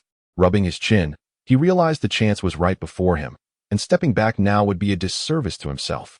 Clearing his throat, he remarked, it's quite a pleasant name. He then placed his arm around Zhao Jun's shoulder, asking, Junair, how have I treated you in the past? Nothing but kindness. Chu Ge, then, may I also partake in this bubble tea venture? Really? Zhao Jun understood Chu He's shrewdness. Their duo would have a significantly higher chance of success with Chu He's assistance. Absolutely. Chu He affirmed. However, my vision for the venture diverges from yours. Then what path do you intend to take, Chu Ge? I aspire to dominate the bubble tea market by encircling university towns and capturing the student demographic. Zhao Jun. In essence, the strategy involves establishing a presence within universities, leveraging the student demographic to initiate expansion beyond the campus. Chui articulates this perspective by recalling that in 2014, although some bubble tea vendors recognized the latent market within universities, few took decisive action. At that juncture, relinquishing the fierce competition for external locations in favor of cultivating the university market emerges as a prudent path. Firstly, we possess an intrinsic familiarity with the youthful populace. Chui gradually elucidates to Zhao Jun. Secondly, the competition within universities is comparatively less intense, and rental costs are relatively modest. Thirdly, your sister-in-law is still working at the school. If we do not utilize such resources, who will? Indeed, you make a valid point, Chu Ge. Zhao Jun chuckled, glancing at Teacher Lin, who was still busy in the kitchen. The window was ajar, and the breeze tousled Teacher Lin's hair, creating an enchanting visage reminiscent of a woman shyly hiding behind a pipa. In the living room, Chui patted Zhao Jun on the shoulder, saying, Juner, seizing the initiative is a matter of urgency. You must promptly confer with your partner and then discuss with our father to secure funding as soon as possible. Upon hearing this, Zhao Jun furrowed his brow. Well, Chu Ge, you must inform me of your investment amount. Otherwise, I want to know how to proceed. With a mischievous grin, Chu He draped his arm around Zhao Jun's shoulder and inquired, Jun, do you know what it means to invest in technology? What on earth is technological investment? Despite Zhao Jun's polished appearance in a suit, his mind seemed devoid of sophistication. Chu He, with an amiable demeanor, explained, to put it simply, technological investment means I can acquire a portion of your bubble tea shop shares without contributing capital. Chu Ge, isn't that akin to robbery? Zhao Jun clearly struggled to grasp this concept. In his understanding, shared endeavors necessitated shared financial contributions. Chu He continued, Juner, let me pose a hypothetical question. If, and I emphasize if, your bubble tea shop were to falter due to insufficient initial experience and face impending closure, what would you do? Well, I would certainly explore every avenue to save it. Precisely, Chu He affirmed. What I aim to earn is precisely that segment of revenue. In the early stages of your project, I can provide you with comprehensive planning, and throughout the process, I can offer connections and solutions to challenges. If complications arise, I will devise strategies to rescue your project from the brink of disaster. That is what we call technological investment. Overwhelmed by Chu He's elaborate explanation, Zhao Jun felt a buzzing in his head. He scratched his head, pondering in silence for a moment before starting to count on his fingers. Finally, he gasped. Looking up at Chu He, Chu Ge, based on your description, it seems reasonable. However, I still find the concept of technological investment somewhat perplexing. Alas, I do not require much from you. Merely 20% as a token gesture will suffice. Should there be any significant contributions in the future, adjustments may be made at your discretion. 20%. Upon hearing this figure, Zhao Jun was momentarily rendered speechless. Can knowledge truly hold such immense value? To acquire 20% of the original shares without spending a single cent? Enough. These are my terms, and you two partners have yet to deliberate on this matter. You have not even communicated clearly with our father, so do not linger here any longer. For an entrepreneur, time is indeed money. After articulating his views, Chu He rose and began to usher Zhao Jun towards the door. Hey, I thought you invited me to dinner. I was planning to enjoy a meal at noon. Are you really pushing me out? Zhao Jun protested. The project is paramount. We can dine at any time. As Zhao Jun prepared to depart, Teacher Lin emerged from the kitchen. Are you leaving? She inquired. Zhao Jun pointed to Chu He's hands that were pushing him out. Sister-in-law, I cannot leave now. Sister-in-law, next time I come, I will bring you some skincare products. My mother uses some excellent ones. Sister-in-law, do you have any sisters? Could you introduce me to someone? Before Zhao Jun could finish, Chu He kicked him out the door. This matter should not be delayed. Hasten to confer with your partner and return to me with an outcome. Without waiting for Zhao Jun's response, Chu He shut the door decisively. Finally, he left. Now it is quiet. Chu He plopped back onto the sofa and turned on the television, idly searching for a program to watch. Teacher Lin, with her long legs, approached and sat beside Chu He, offering him a peeled orange from the fruit platter. Here, Chu He, remote in hand, looked at the orange being offered to his mouth with surprise. Teacher, did the sun rise in the west today? Are you going to eat it? If not, I'll feed it to the dog. Teacher Lin declared, attempting to reclaim the orange. Chu He opened his mouth and swallowed the entire orange in one go, inadvertently licking Teacher Lin's slender fingers. How disgusting! Teacher Lin exclaimed, pulling out a tissue to wipe her fingers, then smiling at Chu He. She said, are you considering entering the business world? Chewing on the juicy orange, Chu He glanced at Teacher Lin. What's this, teacher? Are you denying me investment and also forbidding me from pursuing my own projects? No, Teacher Lin replied. I merely worry that you are too young and perceive business matters too simplistically, which may lead to futile endeavors. You still look down on me. Chu He straightened his posture, adopting a serious demeanor. Teacher, in terms of business acumen, you are but a younger sibling, nay, a younger sister. What nonsense are you spouting? Teacher Lin pushed Chu He playfully. He turned his head, leaning closer to her face, their gazes locking. Teacher Lin's cheeks began to flush instinctively as Chu He lowered his voice. Teacher, is it possible that when I say I earn $1 million a year, it is not merely a dream? What? I can no longer pretend. In truth, I am a reincarnate. I have traversed from the future, and I am fully aware of all that is to come. Chu He spoke with an air of eccentricity towards Teacher Lin. Upon hearing this, Teacher Lin merely shoved Chu He aside and gently placed a hand on his forehead. Did you not sleep well last night? Why are you speaking nonsense? After confirming that his forehead was indeed not feverish, Lin Jiqing felt a wave of relief wash over her. If you truly have a passion for business and wish to venture forth, I do have some savings. You could. Before Teacher Lin could finish her sentence, Chui lunged at her. Oh, what are you doing? With a playful grin, Chui exclaimed, Teacher, you smell delightful. You might as well save your money for my son's milk powder in the future. With that, Chui leaned in and bestowed a warm and affectionate good morning kiss upon Teacher Lin's lips. Just as Chui was engaged in this enthusiastic advance, the sound of a key turning in the lock echoed from the entrance. Teacher Lin summoned her strength and swiftly pushed Chui away. She then straightened her posture and tidied her clothes and hair. The door creaked open, revealing Chui Min, who entered with his hands behind his back, followed closely by Luo Pingping clad in bell-bottom trousers. What is the matter with you and old Wang regarding chess? It's barely morning, and you're already urging me to return. Chui Min's expression was one of displeasure. Luo Pingping's face was a mask of fury. There is so much to do at home, yet you only think about playing chess all day. Go wash the dishes. Chui Min, unable to vent his frustration towards Luo Pingping, pointed accusingly at Chui. You. Go wash the dishes. What does that have to do with me? Chui replied innocently, enduring the blame. Teacher Lin quickly interjected. Auntie, I have already washed the dishes. Oh.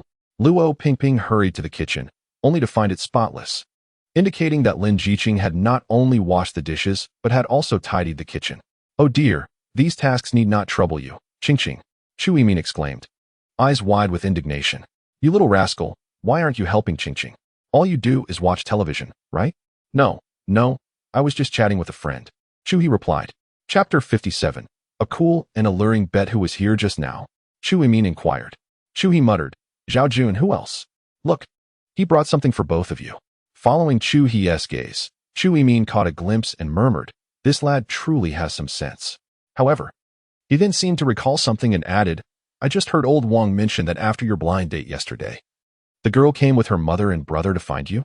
Chui Min sat down on the sofa with a stern expression. Old Wang really does share everything. Spare me the trivialities. What did they come for? I heard from old Wang that there was almost a fight, and it was only after you made a call that they left. What exactly happened? Since the elders had inquired, Chui had no choice but to recount the perilous circumstances of that encounter, causing both Chui Min and Luo Pingping to furrow their brows in concern. What is the matter with this girl? Luo Pingping remarked, having heard from the matchmaker that she possessed a gentle and refined demeanor. Upon hearing the matchmaker's words, Chui couldn't help but chuckle. Mother, how can you believe what the matchmaker says? In her eyes, a divorcee with children is merely someone who can bear offspring, while someone who has served time is said to have received education from the people. Enough of this. I shall promptly block that matchmaker. Qingqing, how about we have ribs for dinner tonight? I will head to the supermarket shortly. Lin Jiqing was caught by Luo Pingping, who smiled but remained silent. Her gaze directed towards Chui. Realizing her implication, Chui quickly interjected, Mother, there's no need to buy anything. We are heading back to Linqing shortly. She has work tomorrow, and I have school as well. Is it really that urgent? Luo Pingping pondered for a moment and agreed that departing this afternoon indeed seemed prudent. I'll pack some salted duck eggs your grandmother sent last time, and we should also take the crabs your aunt brought. Upon hearing this, Lin Jiqing hastily declined. Auntie, please keep those for you and uncle. We have everything we need at home. That simply won't do. The flavors from over there cannot compare with ours. Just a moment. I'll fetch a plastic bag. Unable to resist Luo Pingping's insistence, Lin Jiqing acquiesced to her arrangements. After finishing their last meal together, Luo Pingping saw them off downstairs, repeatedly reminding them, don't forget to return for the Mid-Autumn Festival. We must visit your grandmother then. Understood. Chui waved goodbye as he carried a multitude of bags. And then he and Lin Jiqing got into her Mercedes. Lowering the car window, Lin Jiqing bid farewell to Chui Min and his wife before speeding off towards Linqing, leaving Luo Pingping with teary eyes to lament. It feels like just yesterday that she had just learned to walk, and now, in the blink of an eye, she is married.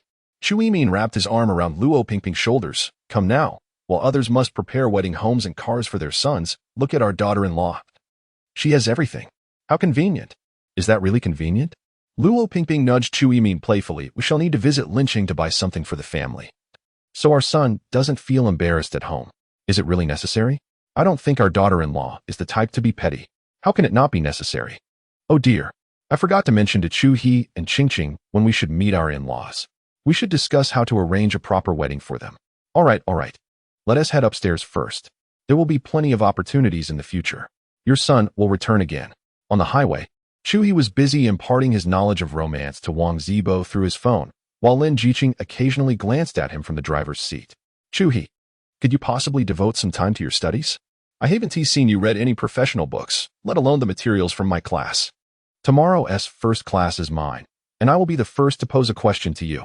Upon hearing Lin Jiqing's remarks, Chu-hee promptly put down his phone and began to reason. Teacher, if you are to set an example, you must at least change the chicken, right? I've already been the chicken several times. Moreover, why does your husband not engage with professional textbooks? It is precisely because he possesses extraordinary talent that even my esteemed professors have been utterly captivated by him. As I commenced my freshman year, they entrusted me with projects and academic papers. May I inquire, Ms. Lin, which freshman could possibly undertake such a feat? Although Lin Jiqing serves as a counselor for Chu-hee, she is responsible for a multitude of students, and with the semester just beginning, her schedule is inundated with the pressing task of inputting new students' information.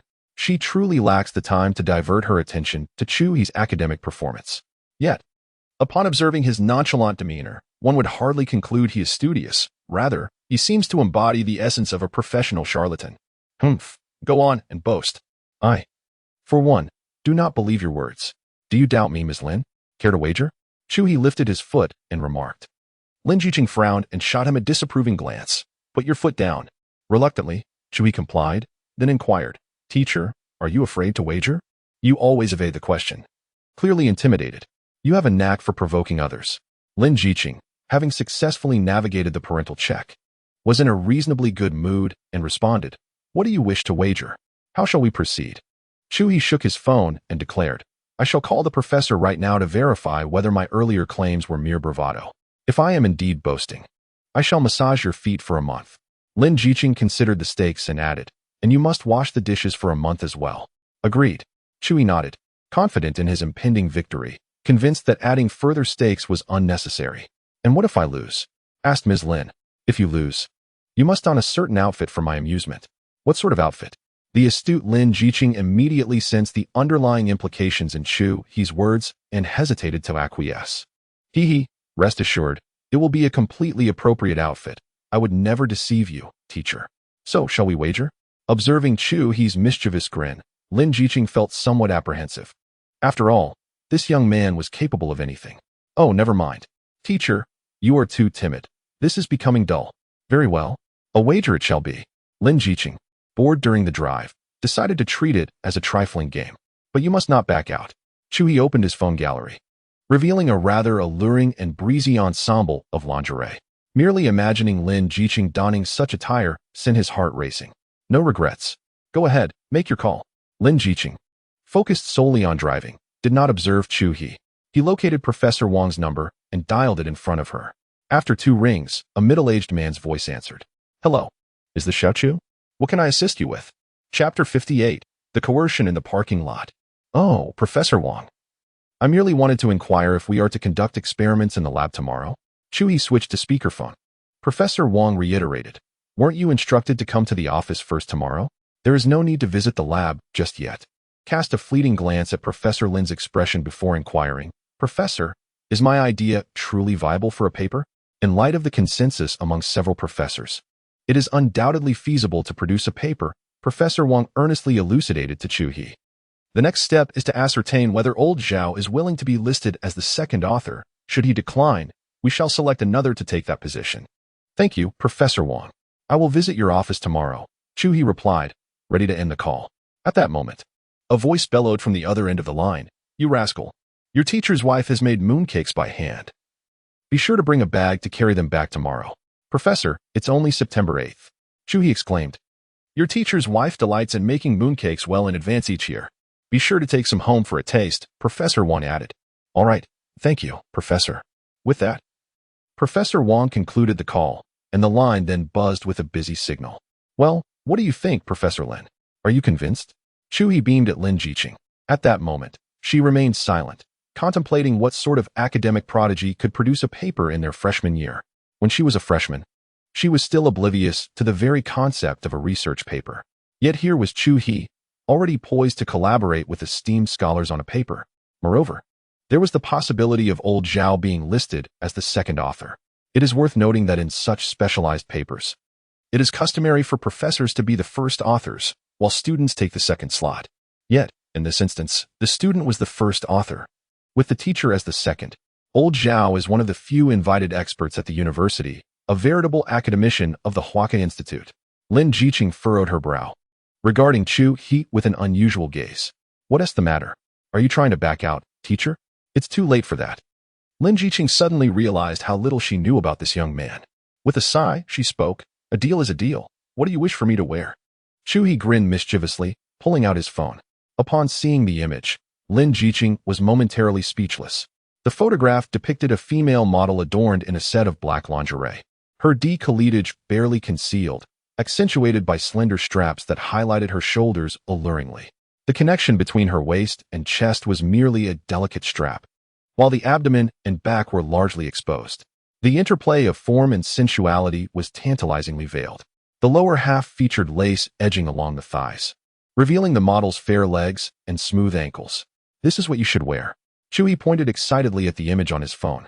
As Lin Jiqing beheld the overwhelming degree of exposure, a blush crept across her cheeks. "You little rascal, is that something I can wear in public?" "Who says you have to wear it in public, teacher?" Chu He chuckled, playfully resting his hand on her thigh and remarked, "Just wear it for me." Lin Jiqing turned her head away, her heart racing. She had never donned such revealing attire before.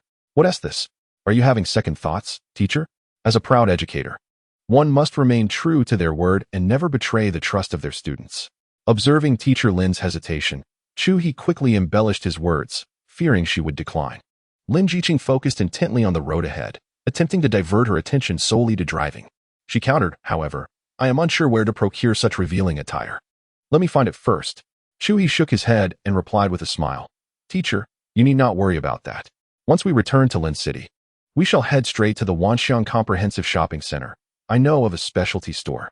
Upon hearing this, Lin Jiqing regarded him with an unusual gaze. "How do you know of a place that sells such items?" "Forget about it, teacher. Just drive."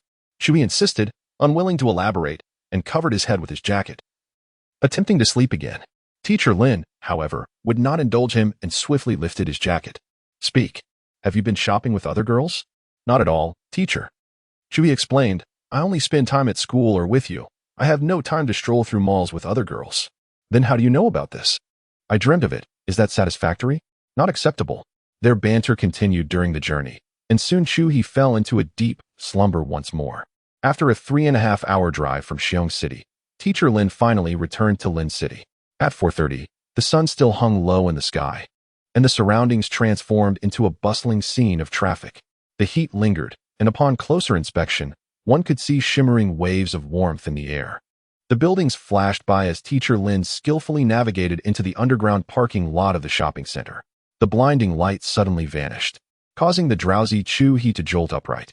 "Huh, where are we?" he mumbled, donning his jacket. "Since we have gone to such lengths to be out, let us dine out tonight," teacher Lin declared as she searched for a parking space. "Oh," Chu He scratched his head, still regaining his composure.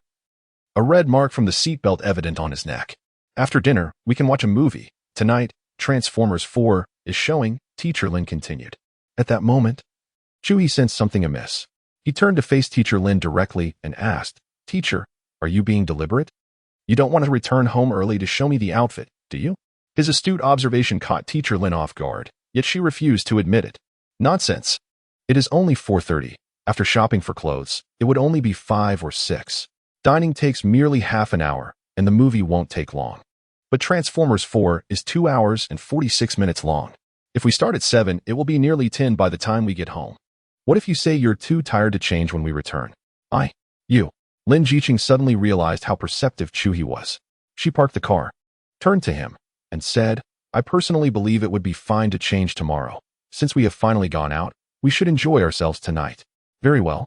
Chu He nodded while unfastening his seatbelt, and then suddenly lunged towards teacher Lin, who was seated in the driver's seat. "You should compensate me first." "What are you doing?" "There are many cars here. People pass by frequently." Teacher Lin exclaimed in alarm as she gazed at the approaching Chu He. "Is it not common for people to kiss?" Chu He wrapped his arms around teacher Lin's slender waist, leaning forward, his lips naturally brushing against her cheek. "You are insufferable. No kiss." Teacher Lin turned her head away. What's wrong? Can't you at least make it up to me tonight? Chu He pouted. All right. I promise you. I'll buy something later. And I'll wear it for you tonight, okay? My little ancestor. Upon hearing this, Chu He immediately retreated from his advance, adjusted his clothing, and stepped out of the passenger seat. Let us go. Teacher Lin, I will accompany you. Chapter 59. Teacher Lin's bank card has 6 digits with such wonderful parents as Uncle and Andy. I truly wonder where you acquired this rogue demeanor. Lin Jiqing grumbled as she exited the driver's seat and locked the car. Teacher, this is not something one can learn. Certain abilities are unlocked naturally when one encounters someone they adore. Chu He remarked while draping his jacket over his shoulders, since I like you so much. It's only natural that I occasionally tease you. It is my declaration of love. Upon hearing Chu He's declaration, Teacher Lin cast him a disdainful glance. Teasing is a manifestation of affection? That's a logic I've never encountered before. Who said it's teasing? Chu He defended himself. This so-called teasing is merely your interpretation. I believe it is simply a way for lovers to express their feelings for each other. Chu He's argumentation skills caused Teacher Lin to shake her head. You should really join the school debate team. As soon as she finished speaking, Chu He grasped Teacher Lin's hand, gently tapping her palm. He raised their intertwined hands and waved them, declaring, this is yet another way to express love. I can't be bothered with you. Teacher Lin freed herself from Chu He's grasp, crossing her arms as she walked toward the elevator in the underground parking lot. Hey, teacher, where are you going? Hold my hand. Chu He chased after Teacher Lin, calling out, don't leave me behind. Teacher. As they entered the bustling Wanxiang shopping center, filled with couples, families, and university students, Chu He was delighted to hold Teacher Lin's warm hand, moving forward step by step. The first floor was predominantly occupied by display cars and digital products, which did not meet their expectations for a shopping trip. They thus headed straight for the escalator.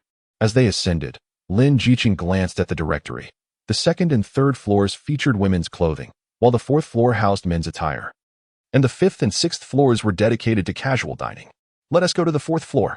Teacher Lin tugged at Chu He's hand as they ascended the escalator. I mentioned that the specialty store is on the third floor. Why are we going to the fourth? Chu He inquired. Of course, I shall buy you some clothes. Look at how long you have been wearing the ones you have. And besides, you still lack sleepwear. Teacher Lin explained earnestly. Since you have already decided on that garment, we can purchase it shortly. It won't consume much time at all. Really?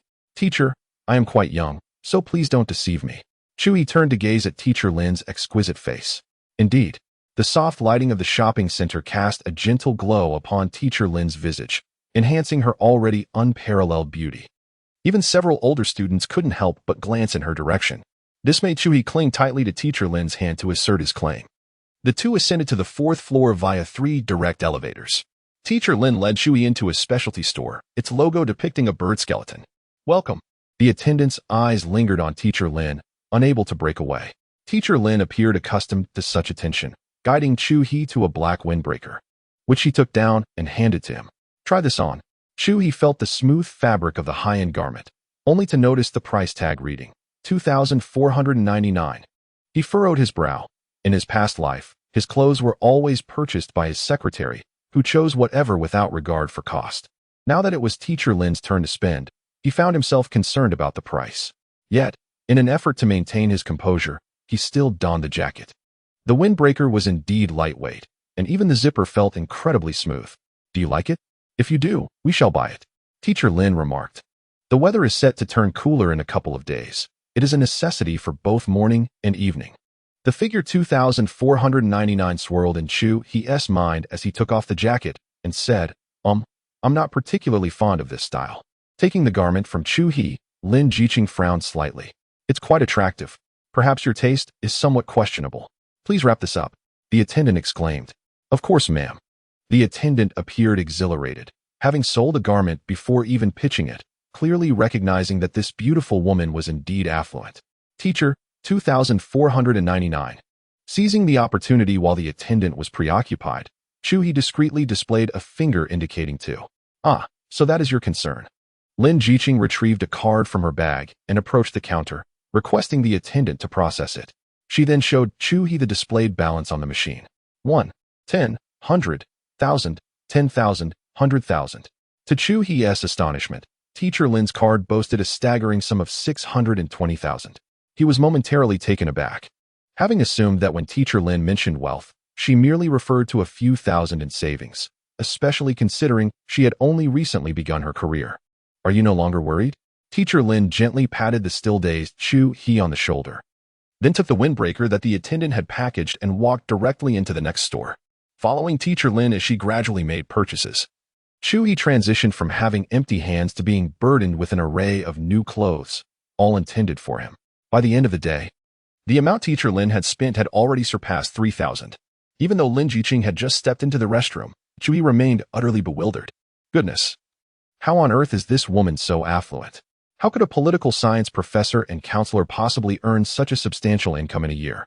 Or could it be that Professor Lin harbors some hidden wealth? While Chu He was lost in his musings, Lin Jiqing emerged from the restroom, having finished her business. Come on, it's time I honor my wager and buy you that outfit. Then I'll wear it for you at home. Chu He snapped back to reality and hurriedly walked alongside Lin Jiqing. Teacher, how do you possess so much money? It's implausible to earn that much in just a year, he inquired. Could it be that you have some peculiar side job? What nonsense are you spouting? Lin Jiqing turned her head, playfully ruffling Chu He's hair.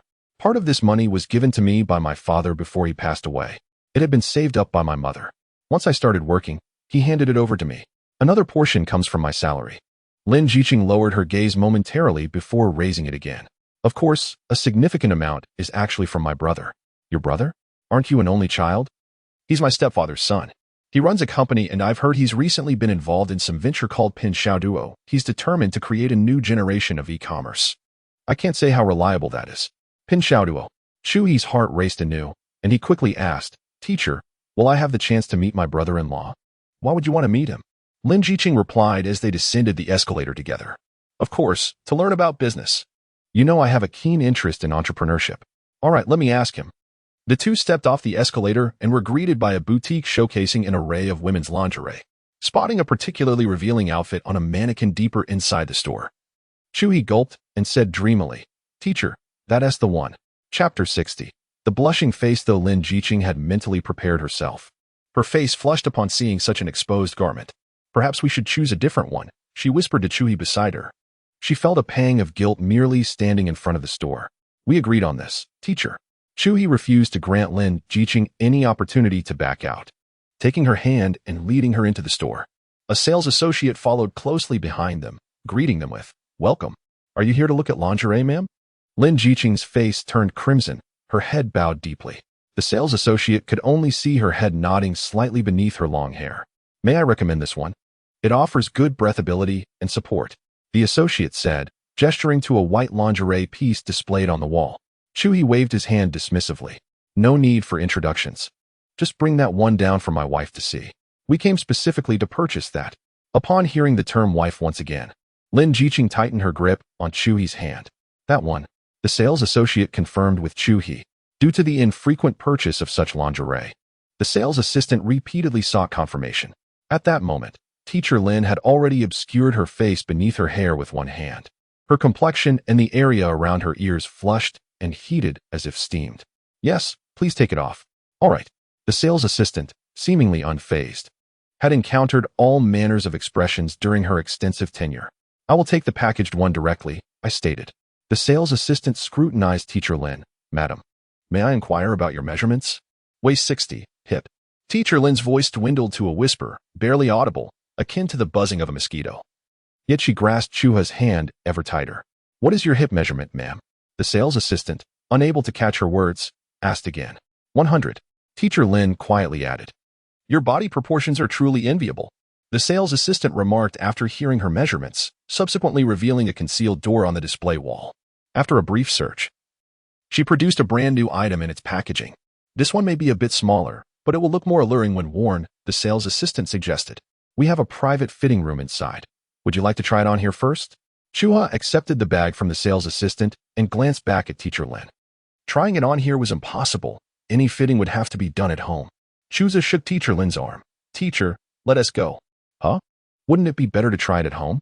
Teacher Lin was eager to escape this embarrassing place. No, I mean you need to go pay. I don't have any money. Oh, Lin Jiqing suddenly lifted her head, locking eyes with the smiling sales assistant. The sales assistant immediately noticed Teacher Lin's remarkably fair complexion and her elegantly defined nose. Simultaneously, she observed the flush on Teacher Lin's cheeks, reminiscent of a sunset. The sales assistant paused momentarily, then gestured. "Madam, please follow me to the payment area." Chuho waited in place, watching as Teacher Lin completed her transaction with the card, sighing deeply afterward. How fortunate to be reborn alongside a wealthy woman. Though perhaps not excessively rich, at least there should be no worries about food and clothing. How can I live up to the expectations of a reborn individual? He reminisced about Mr. Chun, who founded Guoku Electronics and had two stunning school beauties, Xiao and Shun, by his side. Yet, Teacher Lin's beauty and figure might surpass those of either. Chuha drifted into aimless musings. "Let us go." After settling the bill, Teacher Lin grasped a designer bag and tugged at Chua's shoulder as they made their way out. Typically, Teacher Lin felt no shame in purchasing lingerie, but buying such revealing attire was a first for her. Moreover, having Chuha accompany her heightened her embarrassment. The two swiftly descended from the third floor with their bags in hand, returning to the fifth floor, where they waited over 20 minutes for entry into a self-service restaurant before finally enjoying their meal. In order to make the most of their buffet experience, the two indulged themselves heartily until they could eat no more, departing the restaurant with a sense of satisfaction. Upon returning to the underground parking garage, Teacher Lin started the vehicle and drove out. As they exited, Chuhi decisively lowered the passenger window. A gentle breeze wafted in, and as the towering buildings receded behind them, Chuhi felt an overwhelming sense of joy. He casually began to hum "The Wind Rises." As I walk along this path, I hesitate just before leaving the station, smiling at the nostalgia that is inescapable. The sky in Nagano remains so warm, the wind reviving memories of the past. Having shed the awkwardness of the earlier scene, Teacher Lin regained her composure and glanced at the exuberant Chuhi, teasingly asking, "Are you so pleased with that piece of lingerie you bought, you little rogue?" Chuhi chuckled. "It's not the purchase that brings me joy, but the thought of you wearing it for me. Such sweet talk." She responded with a playful laugh. He then launched into the chorus. "I once found myself lost in the vastness of the world, indulging in dreamlike musings, unbothered by truth or falsehood, and unafraid of ridicule." "What song is this?" Teacher Lin inquired, intrigued by the unfamiliar yet pleasant tune. "Teacher, you really are quite out of touch. You haven't even heard The Wind Rises?" Chuhi started to explain, but then realized it was 2014, a time when the song had yet to be released. "The Wind Rises? What song is that? And who sings it?" Teacher Lin pondered, unable to recall the artist. Chuhi scratched his head. "Well, actually, I composed it myself out of boredom." "You composed it?" Teacher Lin turned to him with surprise. "Did you study music before?" "Teacher, I told you I am exceptionally talented. Do you believe me?" The journey home was cheerful and lighthearted, and soon they arrived back from the shopping center. Teacher Lin removed her coat, and Chuhi urged her to change into something more comfortable in the master bedroom. He even attempted to sneak in under the pretext of offering suggestions. But Teacher Lin quickly saw through his ruse and pushed him out, closing the door behind her. She then retrieved the alluring garment from her bag, holding it with a furrowed brow. Can this truly be worn? Chapter 61. Teacher Lin and Chuhi's preferred attire this time. Chuhi sat in the living room without turning on the television, as his mind was anything but calm. He could not shake the image of Teacher Lin in that outfit from his thoughts. After a few minutes, a click echoed from the master bedroom. Chuhi quickly turned to look, but the door slammed shut again. "Teacher, is there a problem? Should I come in and help?" Chuhi couldn't wait to rush to the master bedroom door, pressing his ear against it to listen. "No issues, just the clothes are a bit tight," came Teacher Lin's magnetic voice from inside. "Don't they say the tighter the clothes, the sexier it is?" "I'm coming in," Chuhi teased. Then before she could refuse, he turned the doorknob and pushed it open. Inside, an incredibly alluring Teacher Lin stood before him. She was tugging at the snug fabric around her waist, her fair, smooth shoulders accentuated by the black straps of her dress. Lower, her already ample curves were emphasized even more by the tight fabric. A slender waist peeked through sheer gray lace, and her long, shapely legs were naturally exposed by the dress's flowing lines. The sight sent Chuhi's already excited mind into overdrive. "Teacher, you're so beautiful." He stepped forward. Teacher Lin tried to cover herself, but there was too much to hide. "Why you? Who said you could come in? I wasn't ready yet." She took a step back. "Huh, weren't you going to let me see sooner or later? I just got an early look." With a sudden lunge, Chuhi wrapped his arms around her slender waist and pulled her onto the bed. Her smooth skin glided beneath his touch. "Teacher, you smell so good. You're so pretty." He inhaled her fragrance, bypassing her tempting lips to plant kisses along her delicate neck. His hands were busy too, one caressing her thigh, the other tracing the sheer lace over her toned stomach. The heat between them grew unbearable. Chewie tossed off his jacket and was about to remove his shirt when, no. Teacher Lin, pinned beneath him, grabbed his wrist. Why not? Teacher. Last time at the supermarket, I secretly bought these, just waiting for the right moment. He pulled out 2 small square packets from his pocket. At the sight, Teacher Lin's face flushed. She turned away. At most, you can touch. But not that. I'm not ready. Teacher, when is anyone ever ready? You'll be ready soon enough, come on. Absolutely not. If you insist, I won't wear anything like this for you again. We'll worry about later. Right now, let's settle this. Ignoring her threat, Chewie moved to strip off his shirt, and possibly more. No, get off. In a desperate burst of strength, Teacher Lin flipped him over, reversing their positions. Now, she was the one in control. Teacher, I don't mind if you take the lead, Chewie murmured dazedly. Only a kiss, no crossing the final step. Teacher Lin declared, bending down to plant a kiss on Chewie's lips. The warmth and bliss radiating from the kiss enveloped them once more. And they shared this tender moment for several minutes. Only when they could no longer feel the presence of each other's lips did they part. Teacher Lin straightened up, lightly biting her lips, then gazed at Chu He with a soft expression. You little rascal, are you satisfied now? Chu He, still lying down, felt unsated. Teacher, this is just the beginning. Why not go a bit further? It's about to expire. He showcased the small square packet in his pocket. No way.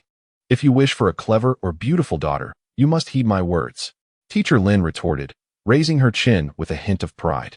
So, are you willing to bear my child then? Chu He half sat up and wrapped his arms around Teacher Lin's waist. I never said I was unwilling, she murmured. My dear wife, grant me another kiss. No sooner had Teacher Lin uttered her words than Chu He pressed his lips against hers once more. As the cool night breeze wafted in, the hour grew late, and the foot traffic outside diminished. Suddenly, a fierce wind swept in, ushering in thick clouds, and heavy rain descended in an instant. In the master bedroom, the 2 slumbering figures breathed softly. At that moment, as Chu He held Teacher Lin with his arm, she was jolted awake by the rumbling thunder outside. Rubbing her slightly aching abdomen, beads of sweat began to form on her forehead. Chu He. Lin Jiqing gently shook the sleeping Chu He, as the pain in her lower abdomen intensified. The temperature outside dropped several degrees due to the rain, and the intermittent thunder heightened her anxiety.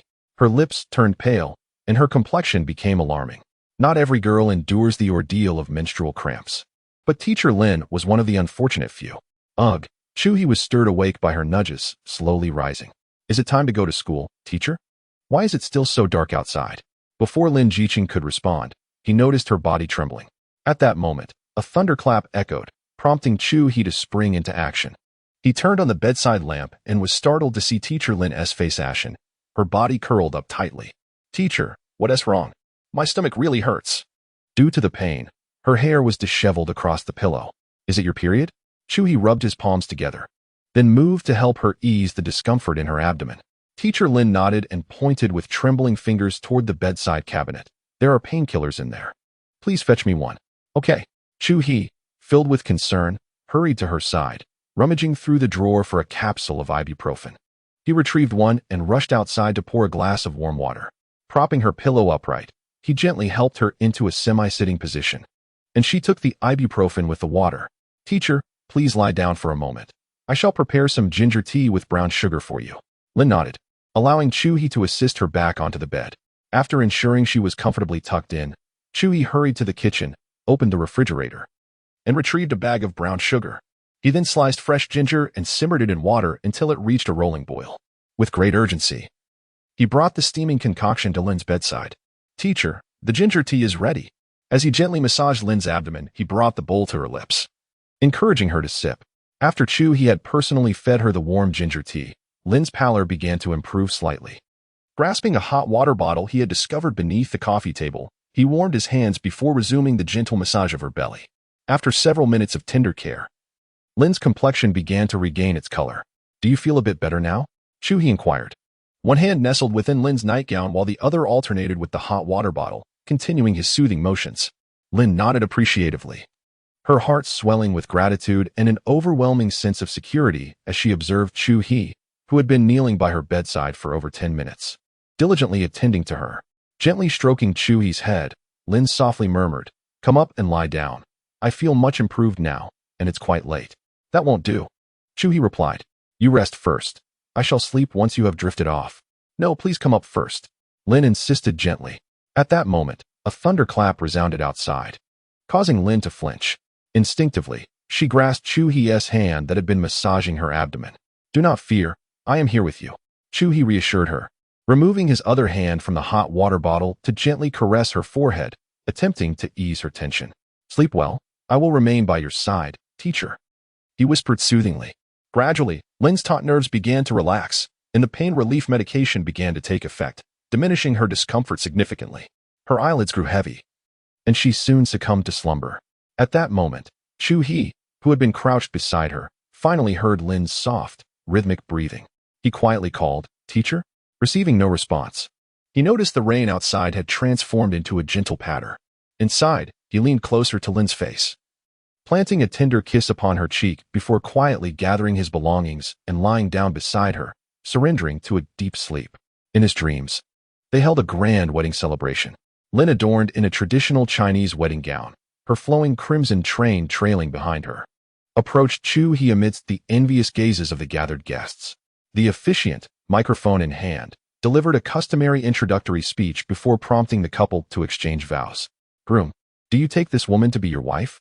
Regardless of illness or health, poverty or wealth, do you love her, care for her, respect her, accept her, and remain unwaveringly loyal to her until the end of your days?" The officiant gazed at Chu-hee and inquired. "I do." Chu-hee responded without hesitation. "Bride, do you wish for this man to be your husband? Regardless of illness or health, poverty or wealth, do you love him, care for him, respect him, accept him, and remain steadfastly loyal to him until the end of your life?" Teacher Lin, with tears glistening in her eyes, looked deeply at Chu-hee, yet uttered the four words, "I do not agree."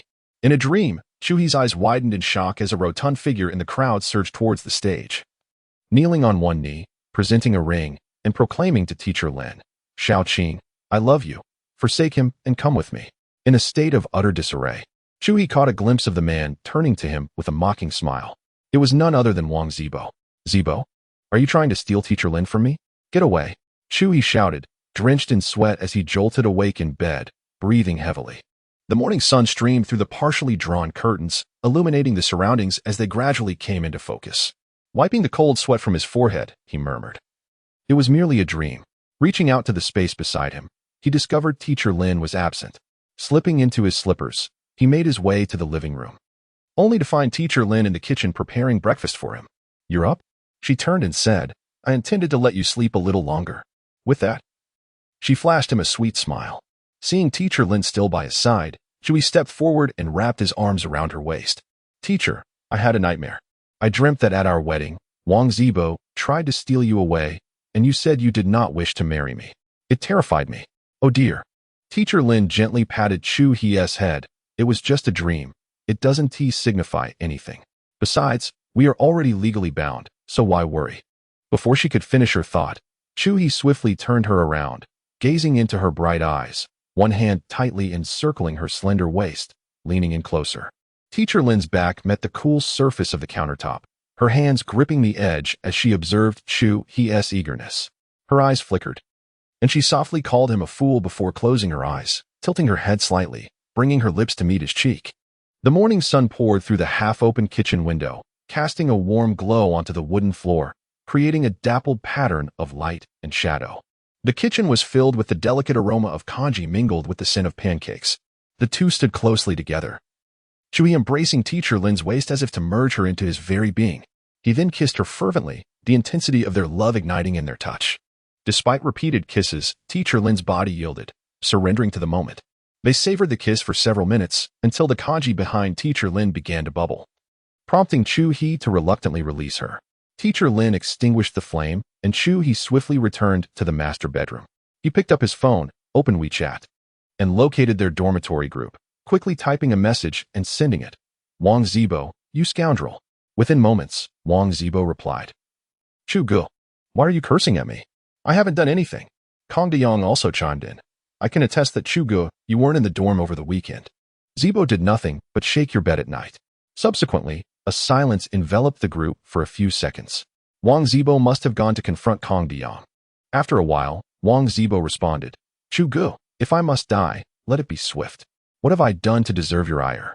Chu He replied, It's nothing. I had a nightmare where you played the villain, so I needed to vent. With that, Chu He switched off his phone. Soon, WeChat notified him of a voice message from Wang Zibo, 60 seconds. Chu He chuckled. Dinner is ready. Teacher Lin announced from the living room. Chu He exited the master bedroom and pulled out a chair to sit down. He gently patted Teacher Lin's belly beside him and asked, Teacher, does your stomach still hurt? Teacher Lin shook her head. Not anymore. Let us eat. That is wonderful. It was so late last night. Do you need me to help you buy sanitary pads later? Chu He inquired earnestly. Upon hearing this, Teacher Lin bit down on her chopsticks. Her cheeks flushed crimson, and her head quickly lowered. Chapter 63. Evening rewards after breakfast. A new week commenced. The two drove back to school, retracing familiar routes in a familiar manner. Chu He was about to be abandoned by Teacher Lin on the roadside. I've truly had enough. Chu He declared with conviction, Teacher, why don't we be forthright with everyone? The school forbids relationships between teachers and students due to potential negative repercussions. However, we are already married, which should be considered a legitimate outcome, right? Lin Jiqing did not respond, merely turning her head to smile at Chu He. Teacher Lin, do you agree? Get out of the car. Alas, Chu He pursed his lips and opened the passenger door when Teacher Lin's voice rang out behind him again. Stop sighing. This matter is not feasible, but the reward after work is still on the table. Isn't it? Thank you for making me brown sugar ginger water and massaging my belly last night. What reward? Upon hearing the word reward, Chu He immediately turned around. But Teacher Lin only playfully rolled up the window, pressed the accelerator, and sped away. Hey, what reward? Chu He shook his head. What a difficult woman. He pulled out his phone to check the time and realized it was already 7:51. Professor Wang had scheduled their meeting for 8 o'clock sharp. However, he was still 1 kilometer away from the school and over 5 kilometers from Professor Wang's office. 9 minutes. Could a male university student create a miracle? The answer was no. Chu He ran for merely a second before slowing to a leisurely walk. When faced with an impossible challenge, Chu He had always adopted a laid-back approach. As he walked, he admired the flowers and greenery lining the roadside. At long last, Chu He arrived at Professor Wang's office at 8:30. He knocked gently on the door, and a steady male voice from within beckoned, Come in. Upon entering, Chu He observed not only Professor Wang, but also a rather earnest-looking male student, who appeared considerably more haggard than himself. It was clear to him that this student must be one of Professor Wang's graduate researchers. Professor, I apologize for my tardiness. Chu He bowed respectfully. Professor Wang's expression remained unchanged. He simply gestured for Chu He to take a seat on the nearby sofa and wait. He then resumed his conversation with the male student. Xiao Zhu, your attitude during this phase is unsatisfactory. The experimental data is far from accurate. Professor Wang chided Xiao Zhu, his gaze stern. In research, one must be meticulous. There is no room for carelessness. Do you understand? Xiao Zhu nodded in acknowledgement. After dismissing Xiao Zhu, and once the door to the office had closed behind him, Professor Wang's demeanor softened considerably. Did you wake up late today? Were you perhaps at your girlfriend's house? He inquired with a smile, turning his gaze towards Chu He. Taken aback, Chu He hesitated. Professor, how did you know I have a girlfriend? Is it that, Teacher Lin? Professor Wang continued, his tone lighthearted. Chu He felt a surge of panic. Had his secret been exposed? He lowered his head, rendered speechless. Professor Wang rose from his seat and patted Chu He on the shoulder. Ah, Xiao Chu, do you know how I came to know? Chu He remained silent, fearing that any response would amount to an admission. Without seeking a reply, Professor Wang continued, back in my student days, I too managed to win over my instructor, who is now your esteemed teacher. At this revelation, Chu He's eyes widened in astonishment. You little rascal, Professor Wang chuckled. I have consumed more salt than you have traveled paths. You are the only student in paleontology, and with such remarkable talent. How could I not keep an eye on you? I have witnessed the way you look at her, and the way she gazes back at you. Standing by the window with hands clasped behind his back, Professor Wang remarked, that profound look of love is impossible to conceal, no matter how one might try. Professor, Chu He found himself at a loss for words, having his own secret laid bare, while also hearing the professor's intimate confidences. Enough. I will not disclose this to anyone else. My lips are sealed. Professor Wong pointed to a modestly packaged box of mooncakes beneath his desk. Take this home and enjoy. Thank you, Professor. Chu stood, retrieving the box of mooncakes from under the desk.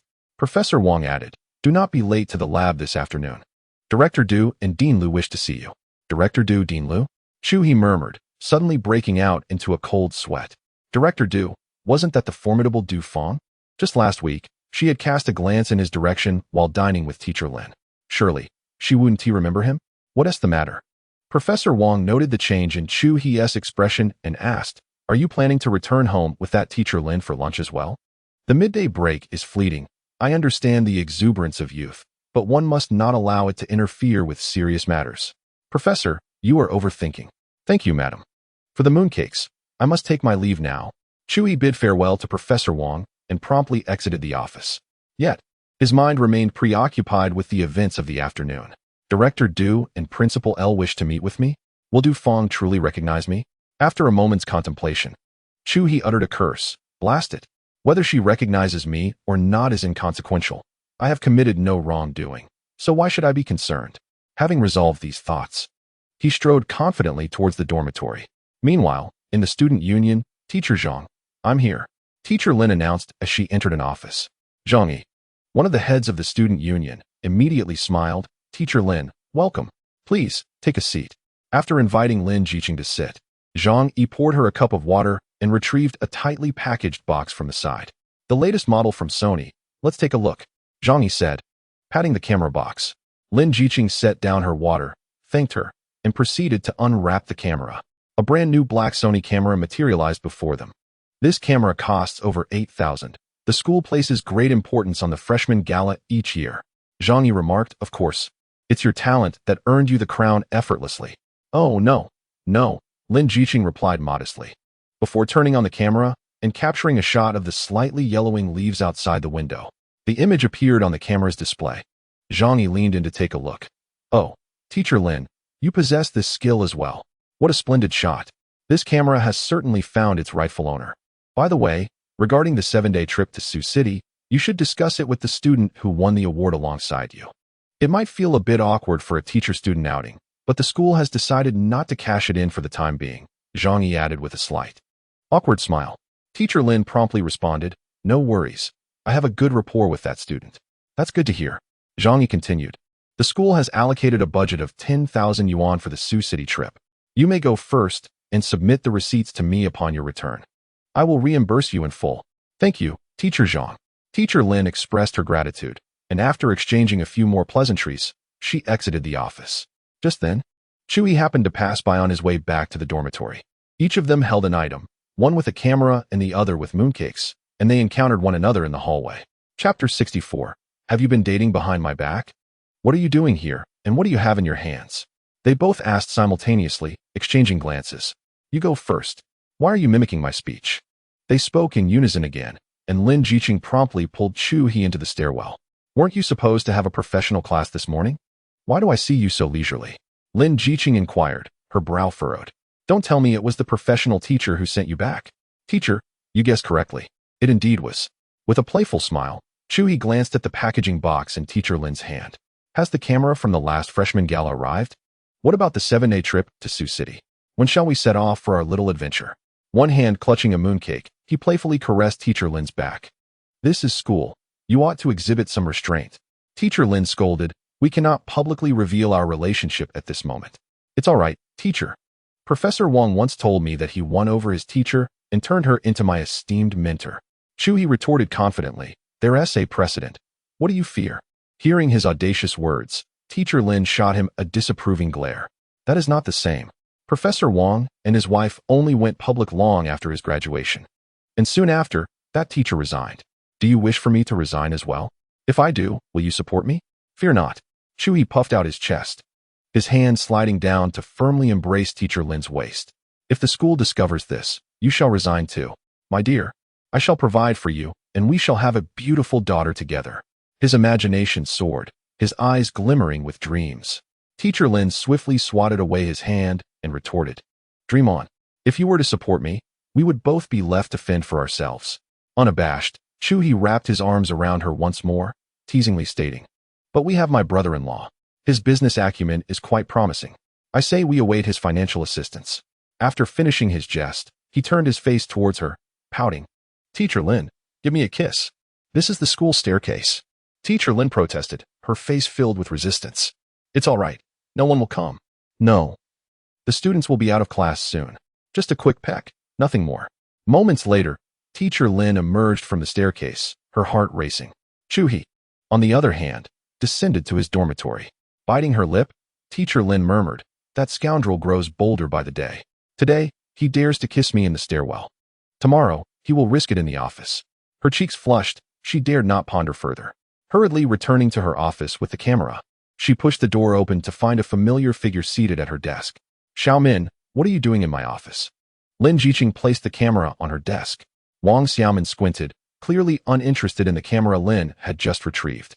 Rising, she circled around Teacher Lin with her hands behind her back, even sniffing the air around her. Something is amiss. Teacher Lin was perplexed by Wang Xiaomin's behavior.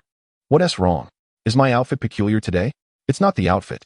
Wang Xiaomin's eyes were resolute, scrutinizing Teacher Lin as if she were an interrogated suspect. Tell me, are you seeing someone? Teacher Lin's heart skipped a beat, yet she maintained her composure. No, if I were dating, I would surely tell you. You are definitely lying. Wang Xiaomin remarked. In the past, you would always invite me to go shopping on weekends. And I visited your home at least once or twice a week. Yet, last week, astonishingly, we did neither. The reason is this. Teacher Lin gently placed her hands on Wang Xiaomin's shoulders and said softly, last week was hectic with the new students starting school. You were also busy entering student information every day.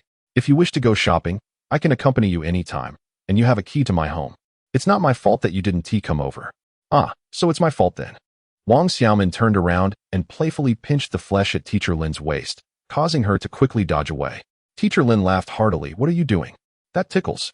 All right, get back to work. I just came to ask casually. Wang Xiaomin pointed to the camera on the desk. This prize is quite impressive. I've wanted this camera for ages. But my husband refuses to buy it for me. Why don't you take it home and try it out? Your photography skills in college were far superior to mine. It would be well utilized in your hands, suggested Teacher Lin. Let us not, though. Wang Xiaomin pouted. I'll wait until you've had a chance to play with it. After all, it's your prize. With that, Wang Xiaomin habitually patted Teacher Lin's chest. What a pity that no man dared to pursue the once-renowned beauty, Lin. I'm off, Wang Xiaomin declared, stepping out of Teacher Lin's office. Teacher Lin let out a sigh of relief. Outside, Wang Xiaomin rummaged through her pocket, producing a set of keys, whispering to herself, I'll see if Qingqing truly has a hidden treasure in her golden house. A few minutes later, the melodious bell signaling the end of class resonated through the corridor. Students streamed out of the classrooms in liberated clusters. Wang Zibo and his companions, still bleary-eyed, gathered their textbooks, heading to the next classroom for their ideological and political class. There's still space in the second-to-last row. Hurry up, you two, Kong Diyang exclaimed. Already seated as books flew onto the desk, Wang Zibo and Sun De lethargically maneuvered past Kong Diyang to sit beside him. Wang Zibo tossed his textbook into the adjacent seat, saving it for Chu-hee. Who on earth invented early morning classes? I can barely keep my eyes open. Sun De lamented, resting his head on the desk. Wang Zibo sighed in agreement. Back in high school, I would rise at 5:30 in the morning and not sleep until midnight. I thought an 8 o'clock class was a dream come true. Little did I know that after just a week, the dreaded early mornings dulled my edges. Sigh. The trio sighed in unison. The ideological and political class was a joint course, with a lecture hall accommodating 100 students. The university's students scattered sporadically, filling the back rows, while later arrivals had to choose seats in the front. As the start time approached, Chu-hee leisurely strolled into the classroom, hands in pockets, whistling. Upon seeing his three sons slumped in the second-to-last row, Chu-hee walked over with a smile. Hey, Zibo, did you have a late-night assignment last night? Why do you look so tired? Wang Zibo raised his head, a look of confusion on his face. Task? What task? Of course. It was about using cannons to shoot down planes. The organization assigned you such a formidable task, and I believe that as an exceptional artilleryman, you must have destroyed quite a number of enemy aircraft, right? At that moment, Sun De and Kong Diyang could hardly contain their laughter. Wang Zibo pondered for a moment, his ears turning crimson. Chu-hee, you were slandering me. I shall sue you for defamation. Chapter 65. Chu-hee blocked from the main bedroom as soon as Chu-hee arrived. The atmosphere among the four of them became noticeably more vibrant. Wang Zibo complained that other dormitories had gathered several times, while theirs had yet to hold a proper drinking party even once. Before Chui could respond, Teacher Lin entered the classroom, clutching her textbooks and lesson plans. Her expression was calm, yet her gaze was strikingly sharp, teaching 100 students simultaneously. Even a moment's distraction could unleash a cacophony of discussions among the university students below. Standing at the podium, Teacher Lin greeted the students and proceeded to write several large characters on the blackboard, outlining the main content of the day's lesson. After finishing her writing, she turned around and searched for a long time before spotting Chu He, who was slumped over his desk in the second-to-last row. A thought crossed her mind. She intended to call Chu He up to the front as a cautionary example. However, recalling how late he had gone to bed the night before after giving himself a stomach massage, her heart softened. She turned her gaze away as if she hadn't seen him, instead pulling another student who was playing on their phone to the front row, establishing her familiar method of setting an example. It was only when many students below consciously stowed away their phones and opened their textbooks to face the blackboard that she began her lecture. In our last class, we covered the introduction. Today, we will delve into the first lesson. Teacher Lin adeptly used the projector while simultaneously writing on the blackboard. Her profound knowledge allowed her to seamlessly interweave key points from the textbook while engaging with the students below. More importantly, she was the advisor for many of them, and she recognized numerous names. As is well known, when a university student is called by name by a teacher, the likelihood of them playing on their phones or dozing off diminishes significantly. Thus, the effectiveness of this class was remarkable. Regrettably, by the end of the class, Chui had still not roused from his slumber. Consequently, Teacher Lin decided to provide him with additional assistance that evening. After the class, many students gathered around Teacher Lin, feigning interest in reviewing key points while actually seeking to be near her. Both male and female students were present. Wang Zibo, feeling quite hungry, nudged the still slumbering Chu He. Chu Gu, class is over. Shall we head to the cafeteria for a meal? With great difficulty, Chu He opened his eyes and glanced at Wang Zibo's somewhat plump round face. What time is it? It's 11:20, Chu Gu, Wang Zibo replied. Today, Teacher Lin looked at us so many times, and she didn't even wake you up. How strange. Chu He stifled a yawn, his hands slowly rising as he stretched lazily. His gaze swept across the room, only to discover a throng of male classmates encircling Teacher Lin, posing questions that even a fool would deem trivial. With a resounding thud, Chu He slammed his palm against the desk and strode over, textbook in hand. The force of his action left Wang Zibo and his companions utterly bewildered. What has gotten into Chu? No one knew. With a stern expression, Chu He advanced step by step toward the podium, pushing aside a few leering classmates, and positioned himself at the forefront. He addressed Teacher Lin, stating, Teacher Lin, the academic director is looking for you. Upon seeing Chu He's face, Teacher Lin glanced up and promptly closed her lesson plan, declaring, All right, class. I must take my leave for a moment. Your inquiries are rather elementary.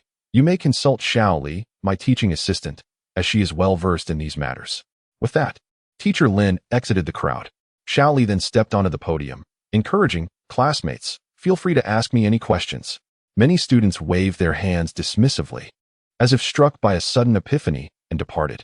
Puzzled, Xiao Li wondered why the moment she arrived, they ceased their inquiries. As Chu He passed by the podium, he patted Xiao Li on the shoulder, remarking, sometimes, asking questions is not really about seeking answers. Huh? Xiao Li was further perplexed. Is this a new riddle? With a smile, Chu He waved goodbye to Wang Zibo and his friends, then followed closely behind Teacher Lin back to her office. In the sanctuary of Teacher Lin's office, the two engaged in a profound conversation before heading to the cafeteria for a meal. In the afternoon, Chu He received an unexpected notification from Professor Wang, informing him that the principal had urgent matters to attend to, rescheduling their meeting to the following afternoon. Thus, Chu He found himself with nothing to do once more on that Monday afternoon. Originally intended for a specialized class, he was spared from attending, while the professors had yet to finalize the details of his mentorship. During this hiatus, Chu He enjoyed a rare freedom, seldom afforded to a freshman. He slipped back to Teacher Lin's office, fetched a key, and bestowed a kiss upon Teacher Lin before returning home. Chu He had anticipated a peaceful afternoon nap at home when suddenly, the door creaked open with a distinct click. Before he could fully comprehend the situation, a youthful voice resonated from outside. Sure enough, Ching isn't back yet. She doesn't even respond to my messages. A surge of alarm gripped Chu-hee. He cautiously cracked open the door to the master bedroom and peered out, only to find Wang Xiaomin. He had previously encountered her at school and had heard teacher Lin mention that they were close friends. Yet, can a confidant just intrude upon another's home like this? With no other recourse, Chu-hee quietly locked the master bedroom door. Grabbing his phone from the bedside table, he frantically messaged Teacher Lin. Teacher Lin, there's an emergency. The house is on fire. Please return quickly. Your husband is in peril. Such alarming words inevitably prompted a swift response, and soon after, Teacher Lin's voice call came ringing through. Chu-hee hurriedly lowered his voice to a whisper, speaking to Teacher Lin. Hello? Is there a fire? Has it been extinguished? Are you all right? Teacher Lin sounded anxious on the phone. No, it's not a real fire. Your friend Wang Xiaomin just came over without a word. She's in the living room now, and I can only hide in the master bedroom, Chu-hee said softly. Wang Xiaomin? Teacher Lin opened WeChat and was taken aback by Wang Xiaomin's recent message. Ching, I've come to your house. I brought pig trotters. Let us cook them tonight. Oh no. Previously, when Lin Ziqing lived alone, Wang Xiaomin would drop by without prior notice. But now, coincidentally, Chu-hee was also at home, leading to this awkward situation. Don't worry. I'll return immediately. Teacher Lin had initially planned to work a little longer, but given the urgency, she decided to leave right away. Teacher Lin, you must hurry. Chu-hee urged. Moments later, Teacher Lin heard a voice on the phone. Hey, why did Ching lock the master bedroom? Then the call ended with a busy tone. Concerned about the situation escalating, Teacher Lin quickly grabbed her bag and exited her office. Strangely, why did Ching lock the master bedroom when she went out? Wang Xiaomin stood at the door, fiddling with the doorknob, while Chu-hee trembled inside, listening to the commotion outside. Goodness, why does this feel like an affair? Clearly, my relationship with Teacher Lin is legitimate. Outside, Wang Xiaomin, unable to open the door, eventually departed. Chu-hee stealthily approached the master bedroom door, and after the footsteps faded away, he sighed in relief. However, unexpectedly, his phone buzzed in his pocket. I have crossed mountains and seas, and traversed crowds. Cursing under his breath, Chu-hee quickly retrieved his phone, but at that moment, the footsteps returned. What was that? Is someone in there? Wang Xiaomin's voice was tinged with panic. Inside the master bedroom, Chu-hee glanced at the caller ID Zhao Jun and hurriedly hung up, not daring to say another word. Come out. Who is it? Wang Xiaomin was frightened. She didn't understand why Lin Ziqing had locked the door, nor did she know if anyone was inside. But her intuition told her this was not a trivial matter. Come out. If you don't, I'll call the police. Wang Xiaomin continued to threaten Chu-hee inside. Just then, the sound of a key turning in the lock echoed at the door. Wang Xiaomin quickly turned around, and to her surprise, Lin Ziqing rushed in. Ching, you're back. It seems there's something unclean in your house.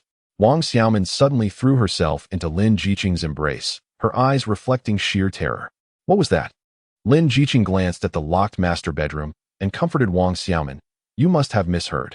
Wang Xiaomin immediately retorted, when I arrived at your home. The master bedroom was already locked, and just now, I heard someone inside listening to music. It was so frightening. Music? Lin Ziqing paused for a moment before explaining. Oh, that must have been the ringtone of my spare phone. I locked the master bedroom when I left this morning. You locked it? Wang Xiaomin expressed her bewilderment. Why would you lock the master bedroom?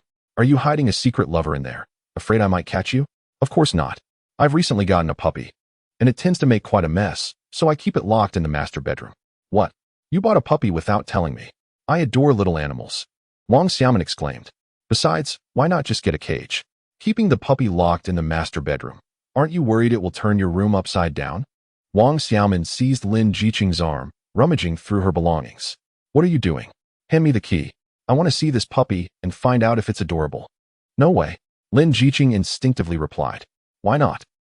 Because it's shy. Lin Ziqing stammered. Yes, this little dog is quite timid and gets scared around strangers. I fear it might panic. Is there really a dog that timid? Wang Xiaomin questioned skeptically. At that moment, two barks suddenly erupted from within the house. Woof, woof. It sounded as if paws were scratching at the door. The dog's cries were so realistic that even Lin Ziqing was momentarily taken aback. It's barking. Wang Xiaomin pointed toward the master bedroom. No wonder you didn't reach out to me last week. It turns out you have a pet. Lin Ziqing chuckled softly and quickly pushed Wang Xiaomin toward the kitchen. All right. Didn't you bring pig's trotters? Hurry up and take them out. The trotters are in the bag I carried. Stop pushing me. Wang Xiaomin clearly felt reluctant to part with the puppy in the master bedroom. As the two departed, Chu He, who was in the master bedroom, finally felt his tense heart relax. In his previous life, he had been a company executive, and now he found himself in such a pitiful predicament. How unpredictable life could be. After venting his frustrations, he realized he was trapped in the bedroom and had no choice but to sit on the bed. Chu could only hope that Wang Xiaomin would leave his home soon. After a while, the door to the master bedroom was suddenly twisted open, and Lin Jiqing swiftly entered, locking the door behind her. She placed a hand over her heart, attempting to calm her racing emotions. Upon seeing Lin Jiqing, Chu quickly jumped off the bed. "Teacher, what is the situation? You'll need to hide a bit longer. She plans to have dinner here before leaving. But you two are dining outside, and I'm still hungry." Chu expressed his dissatisfaction. Lin Jiqing gently ruffled Chu He's hair. "I'll definitely save you some food. Once she leaves, I'll whip up something delicious for you. No, we should just be upfront with her. After all, she's South your close friend. What is there to fear?" Chu insisted. Teacher Lin shook her head, stating firmly that it was absolutely out of the question. Although she regarded her friend as a close confidant, she knew that secrets were not safe with her. Inadvertently, she often revealed what should remain unspoken, and sometimes she failed to grasp the implications of her words. When will these arduous days come to an end? Chu sighed deeply. Observing Chu He's forlorn expression, Teacher Lin couldn't help but smile softly, planting a sudden kiss on Chu He's cheek. "Doesn't he seem so miserable now, does it?" Taken by surprise, Chu stared blankly at Teacher Lin. "Teacher, you seem different." "Do I?" Teacher Lin teased, pinching Chu He's cheek. "If I have changed, it's because I've learned from you, you little rascal." With that, she turned to open the door to leave. At that moment, Chu unexpectedly grasped Teacher Lin's hand, pushing her against the door with a sudden, passionate move. The door to the master bedroom echoed with a loud thud. Chu gazed deeply into Teacher Lin's eyes. "Qingqing, what are you doing?" Lin Ziqing whispered, glancing nervously at Chu. "Teacher, don't you find this thrilling?" Chu pouted and pressed his lips against Teacher Lin's. Everything unfolded so swiftly that Teacher Lin found herself pinned against the door. One of Chu He's hands held Lin Ziqing's delicate wrist, while the other caressed Teacher Lin's face, gradually sliding down her slender neck, causing her body to shudder. She hastily pushed Chu away, whispering, "You little rascal, no touching." Her cheeks flushed deeply. "When did I touch you inappropriately?" Chu feigned innocence. "I'm just checking if the cafeteria food is sufficient for my daughter. Is that wrong?" Teacher Lin's face grew even warmer. "Rest assured, teacher, my movements are gentle. Besides, your close friend isn't always part of our little circle." With that, he kissed Teacher Lin again. Their noses brushed against each other, and Teacher Lin found herself making soft sounds against the door due to Chu He's actions. Eventually, after a few minutes, Wang Xiaomin, who was in the kitchen, sensed something amiss. "Qingqing, are you in there?" she called, holding a metal basin and knocking on the master bedroom door. Lin Ziqing quickly pulled Chu away from her, softly saying, "Yes, my little puppy is hungry. I'm just feeding him." Chapter 67. Have you really never been in love? Hurry and open the door. Let me see the puppy. No, you can't come in. This little puppy is a bit scared, Lin Ziqing added, playfully pinching Chu He's waist, signaling him to bark again. Chu shook his head, resolutely refusing to repeat such a humiliating act. Lin Ziqing frowned, pointing at Chu. Faced with her authority, Chu bravely stood his ground. Lin Ziqing had no choice but to walk over to the wardrobe, gently opening it and retrieving a new pair of black stockings from the compartment. Chu's eyes sparkled, nodding in agreement to the unspoken deal. "Woof woof," he imitated, barking twice. Seeing how convincingly Chu performed, Teacher Lin couldn't help but chuckle. She turned to the door and said, "Xiaomin, you should return to the kitchen. The little dog seems quite frightened by your voice." "Oh, is there really such a timid puppy?" Wang Xiaomin, outside the door, frowned upon hearing the dogs barking and reluctantly headed to the kitchen. Lin Jiqing seized the opportunity, swiftly opened the master bedroom door, and promptly closed it. Almost simultaneously, Chu stepped forward and locked it. "Where did you get this little dog? It's so afraid of people," Wang Xiaomin remarked as she placed the prepared pig's trotters into the pot. She turned to glance at Lin Jiqing, noticing her face was as red as a monkey's bottom. "What's wrong? Why is your face so flushed? Is it?" Lin Jiqing touched her still crimson cheeks. "Let me see." Wang Xiaomin leaned in closely. "Indeed. I've never seen your face turn this color before. It reminds me of how I blushed when I first dated my husband." Stop talking nonsense. Lin Jiqing gently pushed Wang Xiaoman. It really looks like it. Wang Xiaoman even pulled out her phone. Don't move. I'll take a picture so that when you find a boyfriend in the future, you can show him how easily our Qingqing blushes. No. Lin Jiqing lunged to snatch Wang Xiaoman's phone, but Wang Xiaoman resisted, and the two became entangled. Delete it. I want to delete it. I took it with my own ability, so why should I? Then I'll tickle you. If you dare to tickle me, I'll tickle you back. Let us make it equal. After a brief interlude, the two finally managed to serve the pig's trotters at the dining table. Wang Xiaoman picked up a piece and placed it in Lin Jiqing's bowl. How about I stay over at your place tonight? Upon hearing this, Lin Jiqing immediately refused. That's not possible. Why not? Didn't you used to enjoy sleeping beside me? Wang Xiaoman was puzzled. Lin Jiqing maintained her composure. You are a married woman. What does it mean for you to keep sleeping at my home? You don't understand. My husband comes home just to play games. I must teach him a lesson this time. What is wrong with playing games? Boys generally have such hobbies, right? But he plays until midnight. By then, I'm already asleep. Wang Xiaoman, separating the pig's trotters on the table with her chopsticks, revealed her dissatisfaction through her actions. Isn't that fine? Your husband playing games hasn't interfered with your sleep. Lin Jiqing still didn't comprehend. Wang Xiaoman looked at the naive Lin Jiqing and couldn't help but chuckle.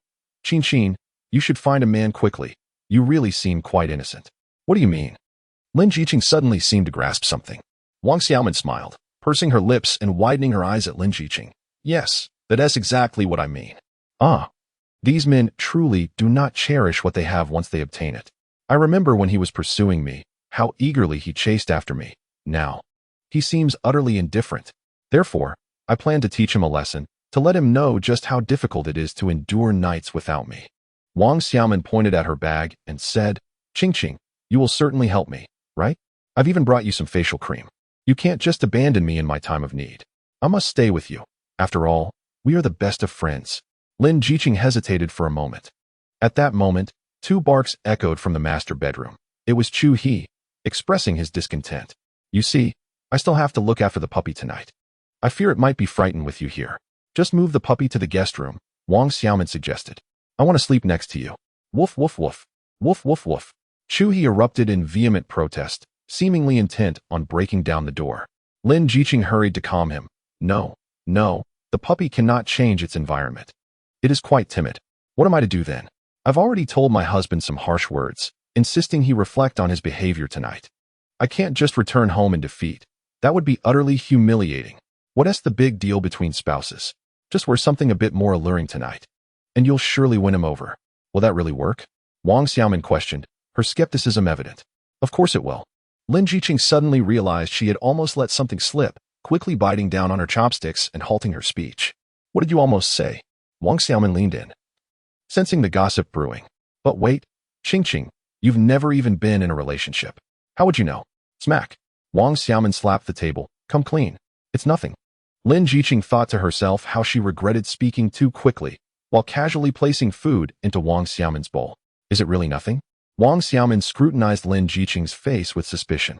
Lin Jiqing shook her head. Truly, it's nothing. I heard it from Wan Yin during our military training at school. Did you really hear it from Wan Yin? Wang Xiaoman continued her interrogation. Indeed.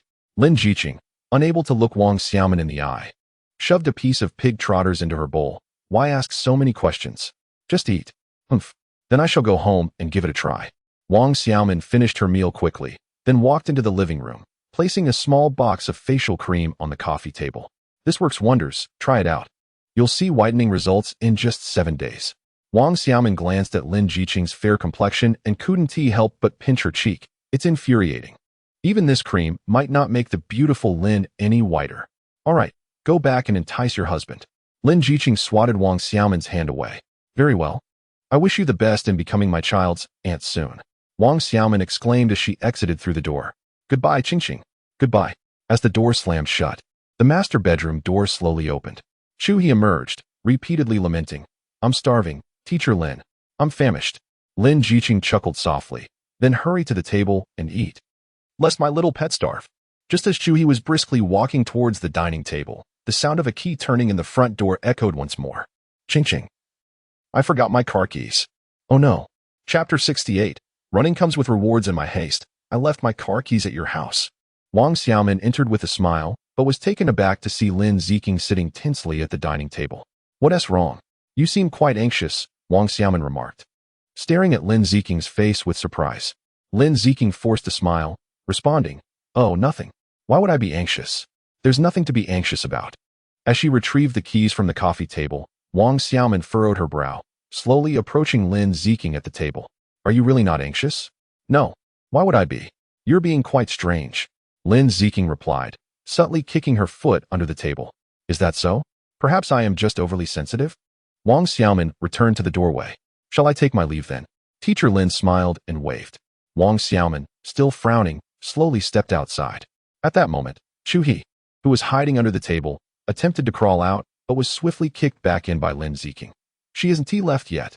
Chu He quickly retreated beneath the table once more.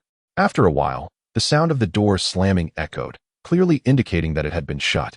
Lin Ziking then tiptoed to the door and peered through the peephole to ensure no one was outside before saying to Chu He beneath the table, "It's all clear. You can come out now." Chu He cautiously crawled out from under the table, standing up and rubbing his knees. "Oh, my knees. Was it really necessary to hide for such a short time?" Teacher Lin walked to the kitchen to fetch him a new bowl and chopsticks. Chu He pulled up a chair and exclaimed, "The floor is too hard. Only those who kneel would understand." "Teacher Lin, you must be a devoted wife and mother from now on. Punishing me like this is inhumane." Lin Ziking retrieved meat and vegetables from the fridge, chuckling. "I find this punishment quite fitting. It's just the remedy for your rogue temperament." "Who is a rogue?" "Teacher Lin, you shouldn't say such things." Chu He picked up his chopsticks, grabbing one of the few pig trotters on the plate, and after a bite, he remarked, "You know, Teacher Wang does possess some culinary skills. This is quite delicious." "So you mean to imply that she cooks better than I do?" Lin Ziking, preparing a new dish for Chu He in the kitchen, seemed ready to give up at this remark. Chu He quickly backtracked, flattering her. "I meant she is good compared to average cooks. If we compare her to you, Teacher Lin, then she falls far short. Now that is more like it," Teacher Lin said proudly while whisking the eggs. Within an hour, Lin Ziking had prepared several new dishes for Chu He. He joyfully relished his meal, declaring, "Teacher, your cooking is far superior to mine. From now on, the noble duty of cooking at our home shall be entrusted to you. Dream on." Lin Ziking playfully tapped Chu He's head with her clean chopsticks. "If I cook every day, then washing pots and dishes will be your responsibility." "Absolutely. I'm willing to take on that task," Chu He replied while eating, casually nudging Lin Ziking's thigh with his foot. "Let us focus on eating without all these antics. Hee, dining together doesn't hinder the enhancement of our relationship." Chu He felt the delicate softness of Teacher Lin's thigh. Alas, the pleasant moment was fleeting. Within minutes, Teacher Lin set down her chopsticks and seized Chu He's foot. Oh, in an instant, Chu He experienced a sensation akin to a torn ligament. "Teacher, what are you doing? It must have been exhausting for you to crouch under the table just now. Allow me to give you a massage." Teacher Lin cast a sharp glance at Chu He, then proceeded to pinch the flesh on his calf with 2 fingers. The pain surged through his nerves to his brain, and Chu He instantly cried out, "Teacher, stop. I haven't finished my meal yet. It hurts, please let go." "Have I made a mistake?" Teacher Lin inquired with a smile. I was wrong. Your husband acknowledges his mistakes. Please let go, dear wife." "What did you just call me?" "Oh, it hurts, Sister Lin. Sister Lin, I assure you, I have truly repented. I will eat properly and refrain from mischief." After dinner, the briefly tamed Teacher Lin felt quite cheerful. With the full moon illuminating the night sky, she decided to go downstairs for some exercise, accompanied by Chu He. She changed into a snug black workout outfit, her admirable figure unmistakably on display. "Let's go, what are you waiting for?" Teacher Lin tied her hair into a high ponytail, her inherent elegance radiating. Chu He marveled, "Teacher, you look absolutely stunning. That outfit is truly beautiful." "Is it really?" Teacher Lin glanced down at herself. "I used to wear this during workouts. It just attracts more glances when running." "No worries, teacher. From now on, I shall be your guardian, ensuring your safety." "You being a guardian? Just don't be a distraction." Teacher Lin grasped Chu He's shirt as they headed toward the door. "Hurry up, the sooner we finish exercising, the sooner we can return to sleep." "Sleep? Is it the kind of sleep I think it is, teacher?" "You're thinking too much." The two walked side by side downstairs. On this early autumn night, although the breeze still carried a hint of warmth, it felt quite pleasant. The moon hung at an angle in the sky, accompanied by a few twinkling stars. How delightful! Teacher Lin spread her arms, appearing utterly entranced. "Why not lie down in bed? Your limbs are almost atrophying from lying around. Teacher Lin actively took Chu-hee's hand, urging him to run around the neighborhood. Let us run 5 kilometers. 5 kilometers? Teacher, I can't do it. I recall that Min Shun-ti easily concede defeat. Just run with me. Teacher Lin moved with remarkable grace, her steps steady, maintaining a pace of around 4 minutes per kilometer. Soon, she led Chu-hee out of the neighborhood. The road was bustling, vibrant with lights and sounds. Hand in hand, they ran forward beneath the shade of trees. After approximately 2 kilometers, Chu-hee declared he could run no further, sulking as he squatted by the roadside. Come on, it's not even 2 kilometers yet. Teacher Lin placed her hands on her hips, barely out of breath. In contrast, Chu-hee was bent over, hands on his knees, gasping for air. He shook his head and said, I can't go on, teacher. You should run ahead. I will cheer for you. No, you must persist in your exercise, otherwise. How can you hope to maintain good health? After saying this, Teacher Lin reached out to grasp Chu-hee's hand once more. No, I feel perfectly fine, teacher. No need to practice. Are you truly not going to practice? Teacher Lin bent down, locking eyes with Chu-hee. I absolutely will not practice. No matter what you say. I refuse. Very well then. Teacher Lin sighed, lifting her head with a hint of regret. It seems I will not need to wear that leather jacket when I return home. Leather jacket? What leather jacket? Chu-hee's weary face instantly brightened. The one I bought before, along with those black stockings. I intended to wear them for you, but alas, never mind. Chapter 69. The exchange of offense and defense. Chu-hee gradually stood up, his mind focused on a singular question. Teacher, this time it isn't just about wearing them, right? We can engage physically? If you perform well, I might consider it. Whoosh. Before Teacher Lin could finish her sentence, Chu-hee darted out like an arrow released from a bow. He even called out ahead, Teacher, hurry up. The sooner we finish, the sooner we can return home. He appeared a completely different person from his earlier exhausted self. Teacher Lin rubbed her forehead, exclaiming, Goodness, he truly is a lecherous boy. With no other option, Lin Jiqing had no choice but to chase after Chu-hee. The two of them ran all the way to Greenland Park and back, covering a distance of approximately 61 kilometers, and astonishingly, Chu-hee did not pause even once. Even as Teacher Lin's pace slowed slightly later on, Chu-hee maintained his speed. When they finally returned to the community, sweat had already dripped from Teacher Lin's chin, and she questioned, was that boy really tired just now? Motivated by Chu-hee, she had initially planned to return home by 9:30, but astonishingly completed her running task by 9:10 instead. As she glanced at her watch, she saw Chu-hee eagerly racing upstairs, waiting for her to open the door. Teacher Lin, hurry. I'm already here. Are you up to it? Lin Jiqing wiped the beads of sweat from her forehead and approached the door, looking at Chu-hee, who was waiting impatiently. Are you doing this on purpose? What do you mean on purpose? Chu-hee scratched his head, feigning ignorance. Teacher Lin pinched the flesh at Chu-hee's waist and remarked, You could clearly run. Why do you need me to encourage you to do so? You must be doing this intentionally. Huh. Teacher, I am but a pure-hearted male university student.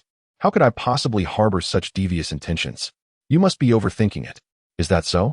Teacher Lin gradually applied more pressure, prompting Chu-hee to exclaim, Ouch.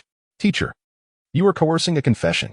Fearing the neighbors might overhear and laugh, Lin Jiqing finally released her grip, took out her keys, and unlocked the door. Chu-hee swiftly entered the house, poured himself a glass of water, and gulped it down. After wiping his mouth, he turned and walked into the master bedroom. Teacher Lin, it's getting late. We should retire for the night. Lin Jiqing glanced at the clock. It was only 9:20. Have you ever encountered a young person who retires for the night at 9:20? Well, I am one such individual. Without any hesitation, Chu-hee stripped down to his underwear in the master bedroom. He then called out to Teacher Lin, stating, I'm going to take a shower now. You should quickly change your clothes. Change what clothes? Lin Jiqing felt she was undoubtedly falling in a Chu-hee's trap. As a teacher, one must embody integrity and not deceive. Chu-hee chuckled while leaning against the doorframe. Lin Jiqing covered her eyes with her hand, gesturing for Chu-hee to hurry and bathe. It's not like I haven't seen it before, Chu-hee murmured to himself as he stepped into the bathroom. As the sound of running water filled the air, Lin Jiqing gradually made her way into the bedroom. Approaching the wardrobe, she sighed and pulled out a leather jacket and black stockings. She then removed her sports attire, revealing her toned abdomen and flawless thighs. Is this truly appealing? Teacher Lin frowned as she gradually donned the glossy black leather jacket, extending her smooth ankle to slip on the stockings with care. She could not fathom why men were enamored with such attire. Rising slowly, She retrieved a pair of high heels from the shoe cabinet and donned a pair of gold-rimmed glasses. In an instant, she transformed into an elegant, aloof woman. She approached the full-length mirror, turning to admire her reflection in the stockings and leather jacket. She realized that she appeared strikingly different. The stockings accentuated her long and seductive legs. The exposed midriff beneath the leather jacket showcased her well-defined abs, while the curves beneath the jacket were further emphasized. Coupled with the gold-rimmed glasses resting on her nose, anyone who beheld her would undoubtedly feel a sense of distance. Pointing at her reflection, Teacher Lin softly declared, "Chu-hee, you better kneel before me. If you dare not kneel, you shall slap yourself." After this playful role reversal, Lin Jiqing couldn't help but chuckle, her expressive eyes sparkling with mischief. As the sound of the shower ceased, Chu-hee emerged from the bathroom wearing slippers, still drying his hair. He was instantly captivated upon seeing Teacher Lin adorned in leather and stockings. Tossing aside the towel, he pressed Teacher Lin against the mirror. In a low, sultry voice, he lifted her chin and said, "Esteemed lady, would you care to spend a romantic night with me?" In an effort to showcase the allure of her outfit, Teacher Lin accentuated her ample bosom and replied coolly, "If you were willing to pledge your loyalty to me, I might consider it." "Oh, how does one pledge loyalty?" Chu-hee leaned against the mirror, gazing at Teacher Lin with intensity. "It goes like this." Lin Jiqing spun around, pushing Chu-hee against the mirror in turn. "Handsome man, are you willing to pledge your loyalty to me?" Teacher Lin's enchanting eyes fixated on Chu-hee. "Of course, I am willing," he responded eagerly. Teacher Lin smiled. Slowly closing her eyes, she extended her lips towards him while one hand reached to embrace his waist. At this moment, the roles of the two individuals seemed to have been reversed. Chu-hee's hands, which had been exploring Lin Laoshir's body, were suddenly relocated to the smooth expanse of her thigh clad in black stockings. Their lips met, and for the first time, Chu-hee experienced Lin Laoshir's assertiveness. Her increasingly rapid breaths were akin to a proclamation of her racing heartbeat. The kiss deepened, and Chu-hee grew bolder in his actions. Yet Lin Jiqing would gently redirect his hands back to their original position. "Brother, if you wish to kiss, you must obediently comply." Chu-hee was taken aback, sensing that the Lin Laoshir in leather had assumed an entirely different persona. Such fervent kisses nearly overwhelmed him. After an intense exchange lasting several minutes, Lin Jiqing playfully tossed Chu-hee onto the bed. With a flourish, she wiped her lips with her thumb and gazed at Chu-hee. "Are you satisfied, brother?" Chu-hee nodded. "Very satisfied, sister." "Are you truly satisfied?" "I have yet to exert my full strength." Lin Jiqing removed her high heels, knelt on the bed, and collapsed onto Chu-hee. The sudden weight made him gasp, but Lin Laoshir regarded him with a tender gaze, even caressing his cheek. "Shall we continue?" Chu-hee swallowed hard. "Sister, you aren't possessed by something, are you? Less chatter." Lin Jiqing, clad in leather, leaned her lips closer to Chu-hee's mouth. His hands clutched the bed sheets as his eyes widened in realization. He felt ensnared in a trap. Chapter 70. Enlightenment in leather. It was undeniably an eventful night. Lin Laoshir's assertiveness left Chu-hee somewhat overwhelmed, to the extent that he dreamt of her kiss throughout the night. In that fleeting moment, he suddenly understood the adage that women in their 30s are as fierce as wolves and tigers. He felt as though his own passion merely ignited the towering inferno within Lin Laoshir. With these thoughts lingering in his mind throughout the night, the following morning after breakfast, Lin Laoshir escorted him to school. In the morning, Professor Liu introduced him to the laboratory and its myriad experimental instruments.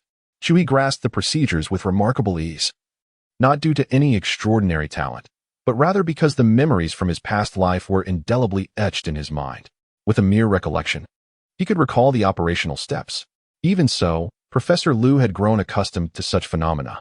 After all, his aptitude was highly regarded, even by old Zhao. As noon approached, Chu-hee intended to join Wang Zibo and the others for lunch. However, he received a WeChat message from Lin Laoshir, instructing him to dine in her office.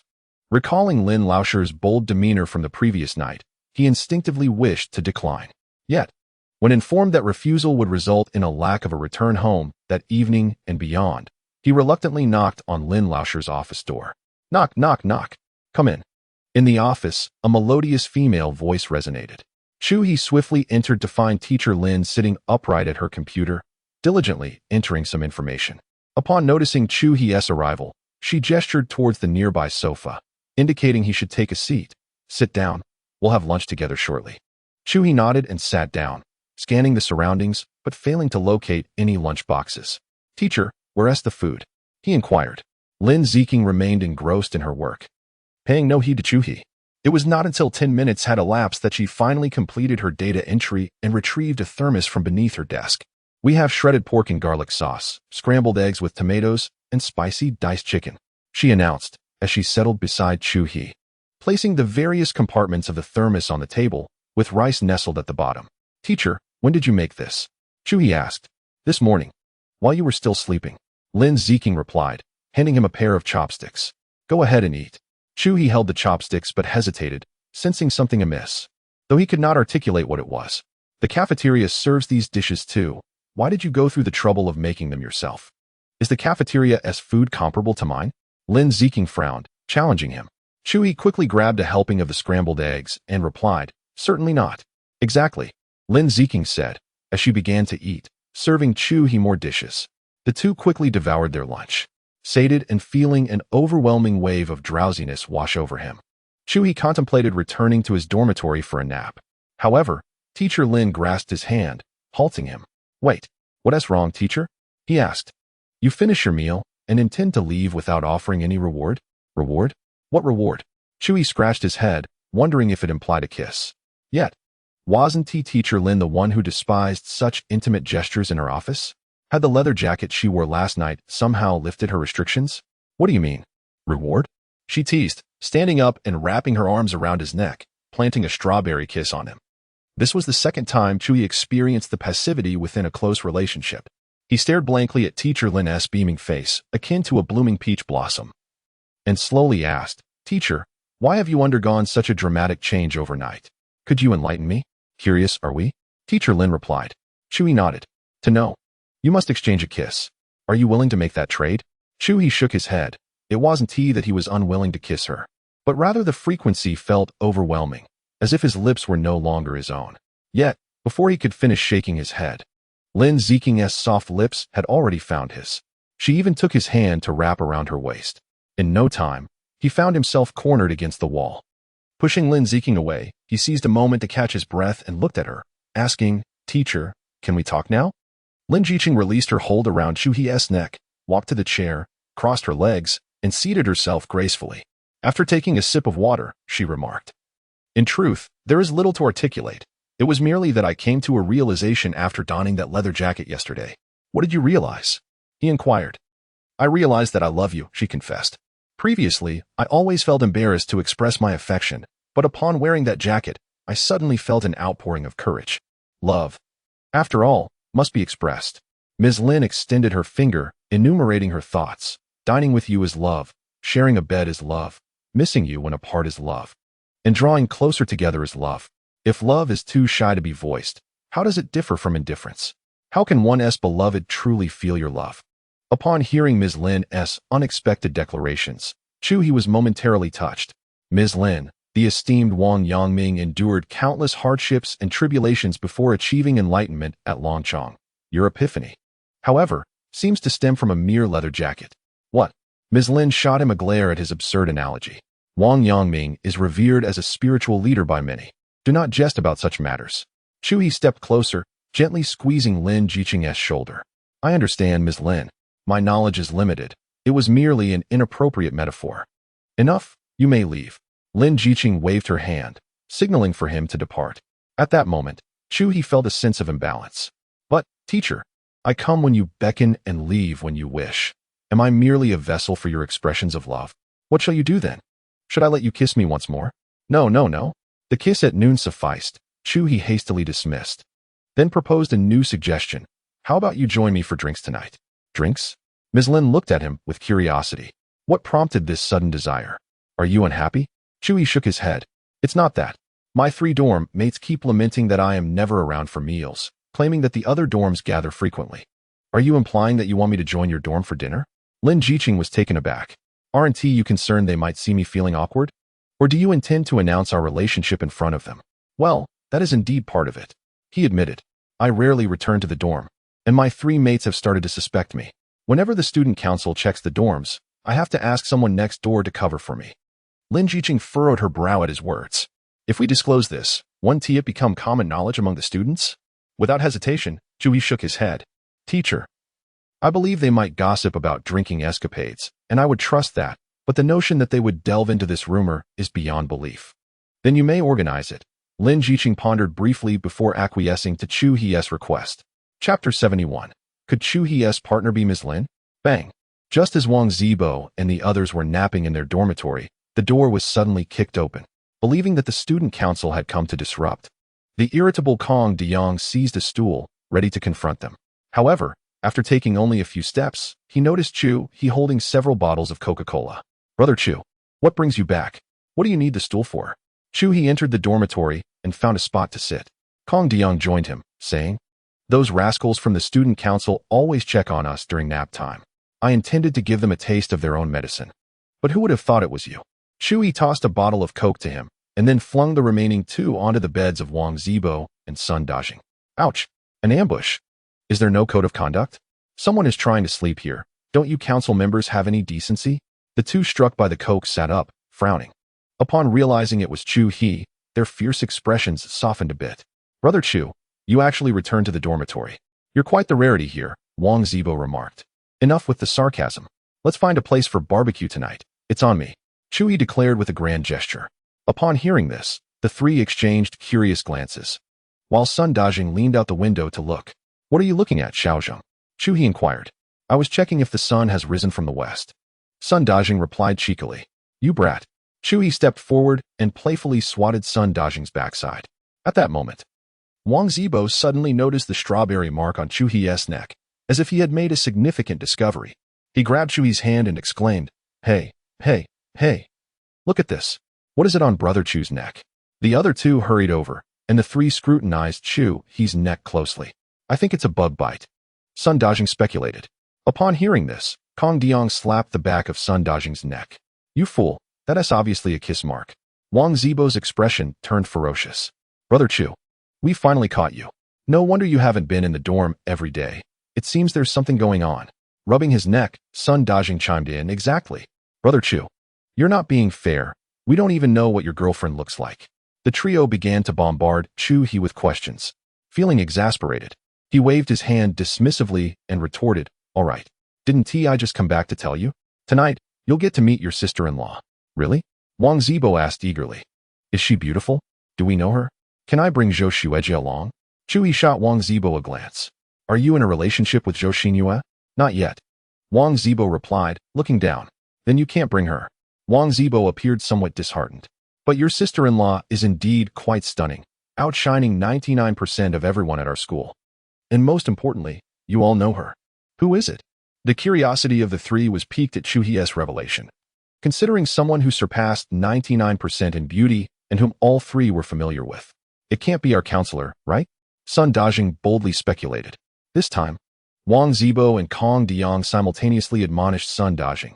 It's not a trivial matter. One must think before speaking. How could she possibly be a counselor? Indeed. A counselor is someone who far exceeds 99%. She undoubtedly surpasses 100%. Wang Zibo added, though she is still slightly inferior to Senior Zhou. Chu He refrained from revealing the answer to the three of them. Otherwise, how would he enjoy the astonished expressions on their faces that evening? I'm off. I'll return after the afternoon class. He declared. Chu Gu, you must unveil the mystery. Who could it possibly be? Leave us in suspense. With a wave of his hand, Chu He closed the dormitory door behind him. Once outside, he found a corner and picked up his phone to call Zhao Jun. After all, he had hung up on him yesterday without returning the call. At this hour, Zhao Jun was likely fretting in anxiety. Indeed, as soon as the call connected and barely rang twice, Zhao Jun's voice came through. Chu Gu, why haven't you returned my call? I'm in a complete tizzy. Chu He plucked a blade of grass from the ground and, placing it between his teeth, replied, If I don't return your call, wouldn't you think to call me again? I would dare to do so, Chu Gu. Didn't you tell me back in high school that if you hung up on me, you would definitely call back? If I called again, you would surely beat me up after school. Hearing Zhao Jun's retort, Chu He was momentarily speechless. All right, what is the matter? I still need to meet with our school's director this afternoon. Chu Gu is indeed a person of distinction, thriving wherever he goes. Zhao Jun flattered before continuing. Regarding that technical partnership you mentioned last time, my partner has agreed, and my father, upon hearing that you are involved, has also consented to invest some funds. I was thinking of coming to Linqing to find you first. Given that you study there, it would be prudent to test things out with you. Zhao Jun's thoughts aligned perfectly with Chu He's intentions. In the evolving market landscape, young people are destined to become the primary consumers of milk tea. Among the youth, university students are the most adventurous, most willing to embrace new ideas. Therefore, rapidly piloting the initiative within a university setting poses no issue at all. Since you've made your decision, then let us proceed. Chu He replied. It's just the right time for us to discuss the specifics of profit sharing and responsibilities. I'll discuss it with my partner and book tickets for the next few days to come find you. All right. After hanging up, Chu He pressed his head against the rough exterior wall of the dormitory building, replaying various commercial concepts in his mind for future reference. After a moment of quiet contemplation, he decided it was time to head to Professor Wang's office. He sincerely hoped that the somewhat foolish director had not memorized his face. Otherwise, he would have to concoct an elaborate lie. With a sigh, Chu He recognized that this meeting was unavoidable. Having taken leave this time, there would still be future encounters. Escaping was not an option. Yet, he couldn't shake the thought of Wang Zibo and the others witnessing Lin Laoshi sitting beside him that evening. Their astonished expressions etched in his mind. As Chu He witnessed the incredulous expressions of his peers upon seeing his marriage certificate with Teacher Lin, he couldn't help but chuckle. Chapter 72. Teacher Lin is a special admission in the afternoon. 6 professors gathered in the laboratory to conduct a class for Chu He. Many of the professors were accompanied by graduate students seeking guidance on specialized topics. However, a significant number of these graduate students were more concerned with catching a glimpse of the prodigious undergraduate student mentioned by their mentors. This student had compelled an overhaul of the paleontology undergraduate curriculum merely a week into his freshman year, skipping all foundational courses and advancing directly to the experimental and thesis stages. Even more astonishingly, at the annual summit for leading talents in paleontology, Old Zhao intended to bring this undergraduate along. As word spread, nearly all 5 professors and their students had assembled. At precisely 2:02 p.m., the focus of attention, Chu He whistled nonchalantly with his hands in his pockets as he stepped into the laboratory. Encountering a sea of eyes fixed upon him, Chu He's first thought was, "My apologies, I must have entered the wrong room." Just as he was about to retreat, Professor Wang pushed aside a nearby graduate student and called out, "Chu He, this is the one." The moment had arrived for the crowd to behold the much-anticipated prodigy. Whispers filled the laboratory. Is this really the genius junior? He doesn't seem like the academic type, more like a spirited youth. Others chimed in. One cannot judge a book by its cover, nor the depths of the sea by a mere dip. Have you seen the professor's expectations for this young man? It is rumored that his insights could propel the field of paleontology forward significantly. Yet, I fail to see it. The crowd scrutinized Chu He for several minutes, unable to discern what made him so extraordinary. All right, everyone disperse. Those with questions have asked, and those who wish to see have seen.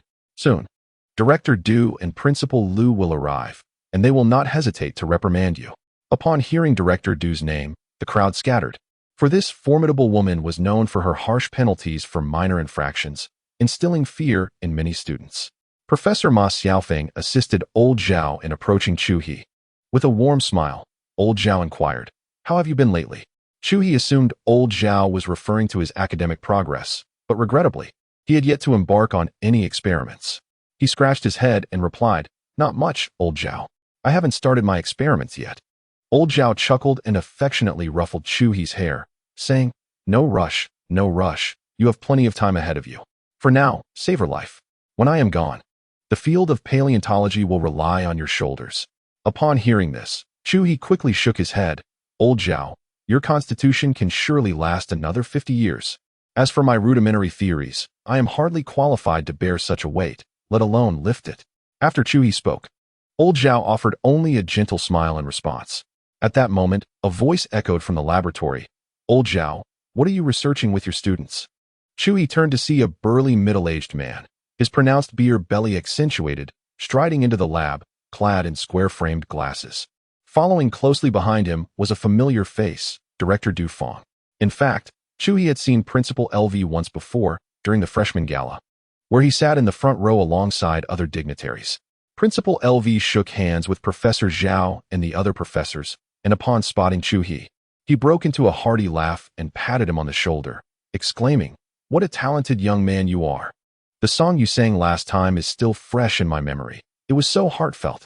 You sang it with that teacher Lin Jiqing, right? Upon hearing Principal LV mention this, Chu He could only respond, yes, Teacher Lin is my advisor and ideological politics teacher.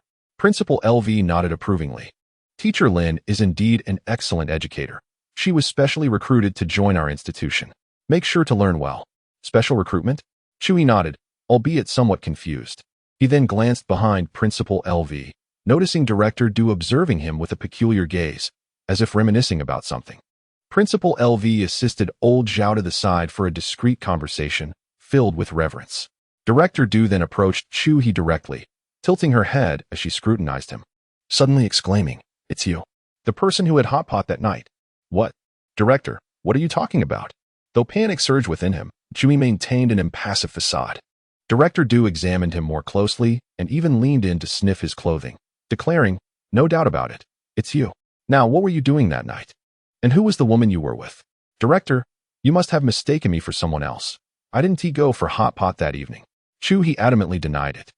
Knowing that without photographic evidence, Director Du's claims held no weight. At that moment, Professor Wang, sensing the tension, stepped forward and interjected, "You must be mistaken, Director Du. This student was with me that night, discussing our paper." This statement caught even Chu He off guard. He noticed Professor Wang casting flirtatious glances his way. Realizing the cue, Chu He quickly affirmed, "Oh right, I was indeed dining with Professor Wang that night, discussing our research." Nonsense. Director Du remained unconvinced, insisting that the individual she saw that night was indeed Chu He. After a brief stalemate, Principal LV stepped in, parting Director Du, "We are here to encourage your students." "What are you doing?" "Principal, I truly saw him that night." "Setting aside whether your identification is correct, even if it is Chu He, so what? He is a freshman and entitled to his freedom to pursue romance." "Director Du, I have received numerous complaints about you. If you continue down this path, I suggest you reconsider your position as the Director of Education." With such words spoken, Director Du reluctantly released her grip on Chu He's clothing. Principal LV cast a sidelong glance at Du Feng and then smiled at Chu He, saying, "Ah, little Chu, you possess a remarkable talent and passion for paleontology. There is no need for me to reiterate its importance. Our paleontology teaching team is exceptional, and you must diligently learn from Professor Zhao and the esteemed faculty. Strive to one day uphold the banner of paleontological advancement." After concluding his meeting with Chu He, Principal LV shook hands with Professor Zhao and the other professors before departing with Director Du Feng. That afternoon, the professors did not permit Chu He to leave early. Instead, they commenced the initial phase of research and experimentation based on his ideas. Naturally, Chu He remained the principal contributor to the experiments, as these professors prioritized nurturing exceptional talents for the field of paleontology over merely publishing papers or achieving results. However, even with the advantage of his future memories, the experiments proved to be quite challenging. After an afternoon of strenuous effort, they had merely scratched the surface. Aware that this endeavor would be a protracted battle, the professors did not press him too hard, allowing Chu He to leave at the appointed time. After all, scientific research cannot be rushed. Thus, at 6 p.m, a weary Chu He returned to his dormitory after a long day of experiments. He kicked the door open as usual and collapsed onto his bed like a lifeless fish. At that moment, Wang Zibo was preening himself in front of the mirror, Kong Diang had just returned from a shower, and Sun Dajing was even applying lip balm. Chapter 73. Actually, I married Teacher Lin in a flash. Hey, I'm taking you to meet your sister-in-law, not to set you up on a blind date. What on earth are you doing? Wang Zibo, sporting a slicked-back hairstyle, turned to Chu He and said, "Brother Chu, we're doing this so we don't embarrass ourselves in front of your sister-in-law, and to save you from losing face. Please, enough of that." Chu He waved his hand dismissively. "I know how you all are. When you see a beautiful woman, you can't help but get flustered. It's all about saving face, isn't it? Brother Chu, it's pretty much the same." Sun Dajing said as he finished applying the lip balm and pressed his lips together. All right. Hurry up and finish getting ready. Your sister-in-law will arrive shortly." "Arrive? You mean she's downstairs?" "Yes, and you'll be sharing a car with her while the three of us take another." Chu He patted Wang Zibo's slick-back hair, inadvertently getting some hair gel on his hand, which he disdainfully smeared on Wang Zibo's face. "Your sister-in-law has a car, so why bother with taxis? We'll all ride with her." "She has a car? A rich second generation, buying a car while still in college? Brother Chu is truly low-key, making big moves. Just a few days into college, and he is already cozying up to a little heiress. The three of them exchanged playful banter, but before long, they were all ushered out of the dormitory by Chu He. Kong DeYoung, who had been eager to see what kind of car it was surprised to find no vehicle in sight when they reached the outside. "Isn't your sister-in-law here yet?" Kong DeYoung asked. "She is waiting outside. Now come on." Chu He waved his hand and walked ahead. Wang Zibo and the others followed closely behind. Upon exiting the gate of the living area, they were greeted by the sight of a white Mercedes parked at the entrance. My goodness, has he truly struck it rich with a wealthy woman? Driving a Mercedes in his freshman year. I'm so envious that I could shatter my own teeth in frustration. I must see just how stunning Chu's partner is. Having uttered this, Wang Zibo marched towards the car with great fervor. However, upon catching a glimpse of the woman wearing sunglasses inside, he immediately averted his gaze and returned. He then pulled Chu He and the other two along, heading back. "I was mistaken. That car contains our counselor," Wang Zibo whispered. "What? Didn't he see you? Did I?" Kong DeYoung and Sun Da were instinctively lowering their heads as they prepared to retreat to a spot where Lin Jiqing Wu Ti noticed them. Suddenly, Chu He seized their shoulders. "No mistake. Get in the car." At these words, the three were momentarily left in disbelief. "What? No mistake? What does that mean?" At that moment, Wang Zibo and his companions seemed to momentarily lose their grasp of the Chinese language. Wang Zibo had just stated there was a misunderstanding, implying that Chu's partner was someone else. Yet, Chu's assertion of no mistake indicated that Teacher Lin was indeed Chu's partner. The three exchanged bewildered glances. As if they had just heard some earth-shattering news, mouths agape, only to be unceremoniously tossed into the back seat by Chu He. "Is everyone in?" Lin Jiqing removed her sunglasses and glanced back, observing Wang Zibo and the others sitting in the back, their eyes vacant, as if they were mere shells of themselves. Chu He nodded. "All present. Let us go, Teacher Lin." Lin Jiqing affirmed with a nod, pressed down on the accelerator, and swiftly turned the car around. Departing from the school. On the road, Wang Zibo and his friends kept their heads down, covering their mouths with their collars, whispering among themselves. "Am I dreaming? Teacher Lin is really Chu's partner? This world feels so surreal right now. My head is buzzing." The three continued their hushed conversations, but the confined space of the car rendered their words perfectly audible to those in the front. Chu He turned around and gave Wang Zibo a light smack on the head. "What else with calling her Teacher Lin? Outside, you must address her as sister-in-law." Wang Zibo looked at Chu He with disbelief. Smack, another light hit. "Call her. Didn't you call her that quite happily in the dorm? Sister Lin." Wang Zibo hesitated for a moment before managing to utter that awkward term of address.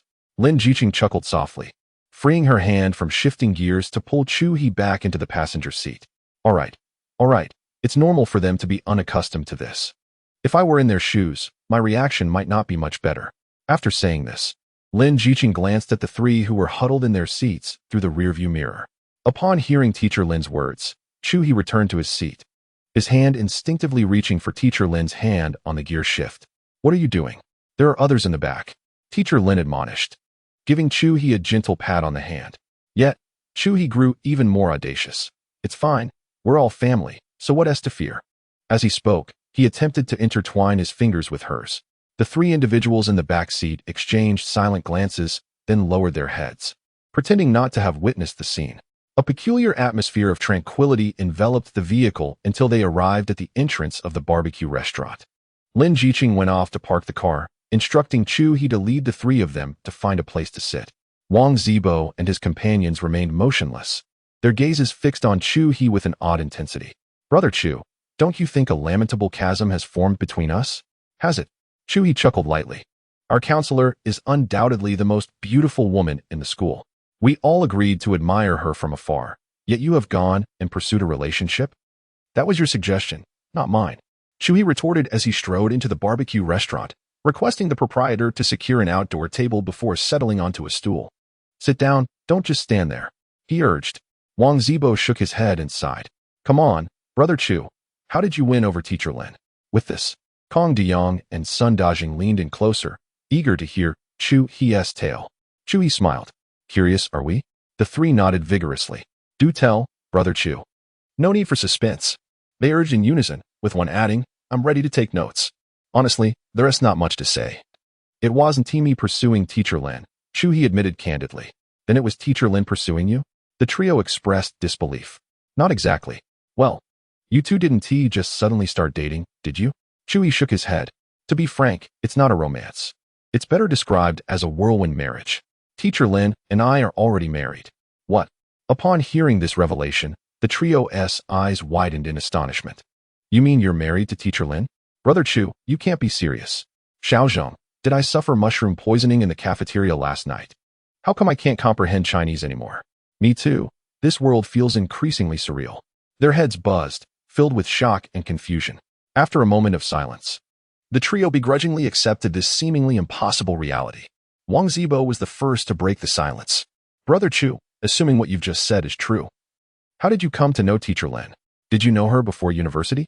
At this question, Chu He quickly countered, Zibo, has your brain been devoured by zombies? How could I possibly have known Teacher Lin before university? Then how did you manage to obtain a marriage certificate? Who says you can't get married without knowing someone? When did that become a rule? At this, the trio stared at him in disbelief. Wait, when did it become possible to marry without knowing each other? Is Teacher Lin your government-assigned partner? I feel that there is some truth to this statement. Chu He's nonchalant demeanor further heightened the astonishment of Wang Zibo and the others. Kong Diyang even solemnly stroked his chin and remarked, according to what Brother Chu has said, he and Teacher Lin have never met before, and then on the very first day of school, she dragged you off to get your marriage certificate? Chu He nodded. Your analysis is quite accurate. That is indeed the case. Kong Diyang settled down, glancing left and right, and inquired of Wang Zibo and Sun Dajing, do you two believe this? Not a chance. Absolutely not. Brother Chu, do you think we are 3-year-olds? Or that this is a movie? Such absurdities could never occur in the real world. Well, I'm not deceiving you, believe it or not. Chu He had already begun to peruse the menu. While the three were digesting Chu He's reasoning, Lin Jiqing returned after parking the car. What are you discussing? She brought over a stool and sat beside Chu He. I said I was brought here to get the certificate by you, but they don't believe me. They insist we knew each other before college. Chu He replied helplessly. Lin Jiqing shot Chu He a glance. Who told you to conveniently pass by the Civil Affairs Bureau? If someone else had walked by at that moment, perhaps I would have gotten the certificate with someone else. Chu He chuckled, shaking his head. Teacher Lin. That's not possible, because at that time, the only ones passing by were me and an elderly gentleman. If I hadn't been there, would you have married the old man? What nonsense are you spouting?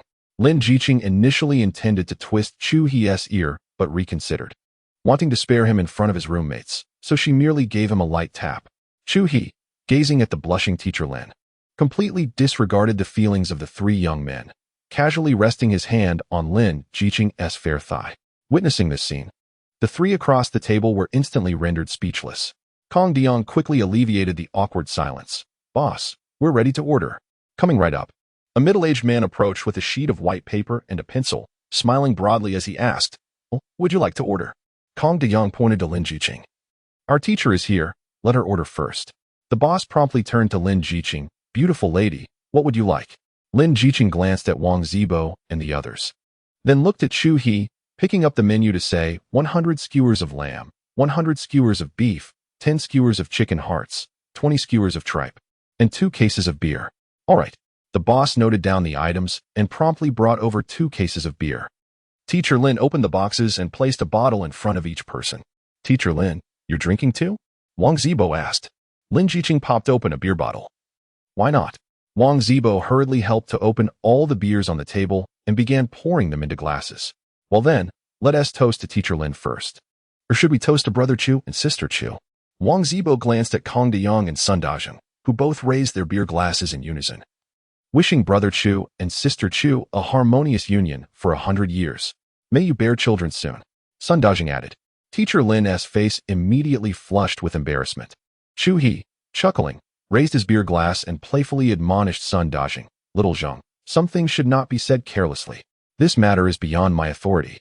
It depends on Teacher Lin's wishes. The three of them shared an understanding glance and laughed, lightening the previously serious atmosphere of the dinner due to Lin Jiqing's status. As Lin Jiqing raised her glass to toast with the others, her gaze was fixed intently on Chu He, silently urging him to be more cautious with his words.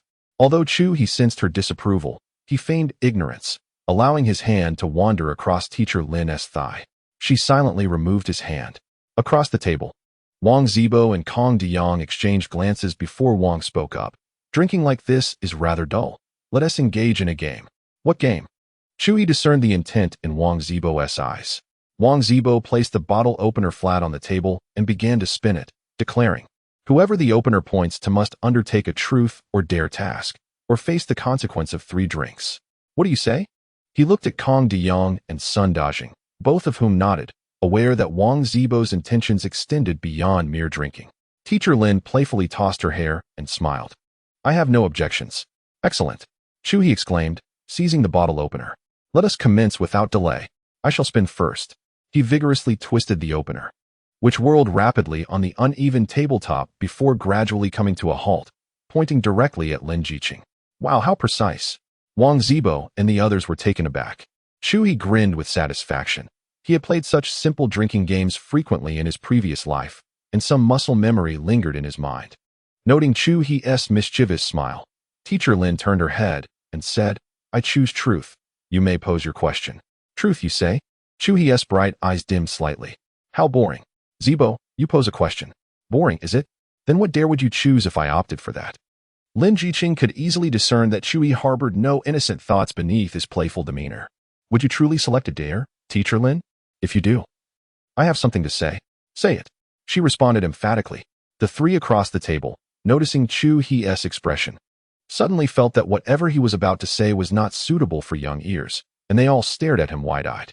Chu He took a sip from his beer and slowly said, "Actually, my dare is quite simple. It merely involves you, Teacher Lin, joining me for a bath tonight." Wang Zibo exclaimed, "Wow." Kong DeYoung remarked, "Impressive." Sun Dajing added, "Chu Guo is truly something else." Chapter 75. Teacher Lin's intoxication. Teacher Lin's face turned crimson, and glaring at the audacious Chu He, she disregarded the presence of Wang Zibo and the others, pinching the flesh at his waist and twisting it. "You little rascal. I truly want to see what else occupies your mind aside from these lewd thoughts." Chu He called out playfully, feigning indignation. "Wasn't it you who chose the dare? Teacher Lin, can you not handle it?" "I never said I would choose the dare. I merely mentioned that if I were to select it." He was being cheeky, and as a result, he poured 3 cups for himself. Chu He pointed at the wine cups. "Drink up." Lin Jiqing grasped a large 500-milliliter wine glass and gulped it down in one go, just as she was about to refill her glass. Chu He quickly placed his hand over hers, stopping her. Hey, let it be, Teacher Lin. What Zibo mentioned earlier about 3 cups applies to us. You only need to drink 1. Wang Zibo, who had been watching the spectacle from across the table, nodded vigorously in agreement. Yes, Teacher Lin. Just 1 cup will suffice." Lin Jiqing shrugged off Chu He's hand, tossed her long hair aside. Her face flushed from the rapid consumption of alcohol. "Rules are rules. 3 cups are 3 cups." After stating this, she downed 2 more cups, her cheeks reddening like a monkey's backside. The flush on her cheeks was so pronounced that from a distance, one might think she was an actress who had just finished a performance without removing her makeup. The trio of Wang Zibo gazed at Chu He, who had intended to lighten the mood, but with Teacher Lin in such a state, they felt disinclined to continue. "What are you all staring at? Your turn." Lin Jiqing's body began to sway, and she even draped her arm around Chu He's neck. "Chu He, perhaps you should escort Teacher Lin home," suggested Zibo. "Indeed, it appears she's had quite enough to drink. Why go home? We've only just begun." Teacher Lin's gaze was unfocused, her eyes drifting as she observed the trio. Her intention was not to dampen their spirits, but she had underestimated her capacity for alcohol. Sighing, Chu He placed a steadying hand on Lin Jiqing's waist, allowing her head to rest on his shoulder before lifting her up.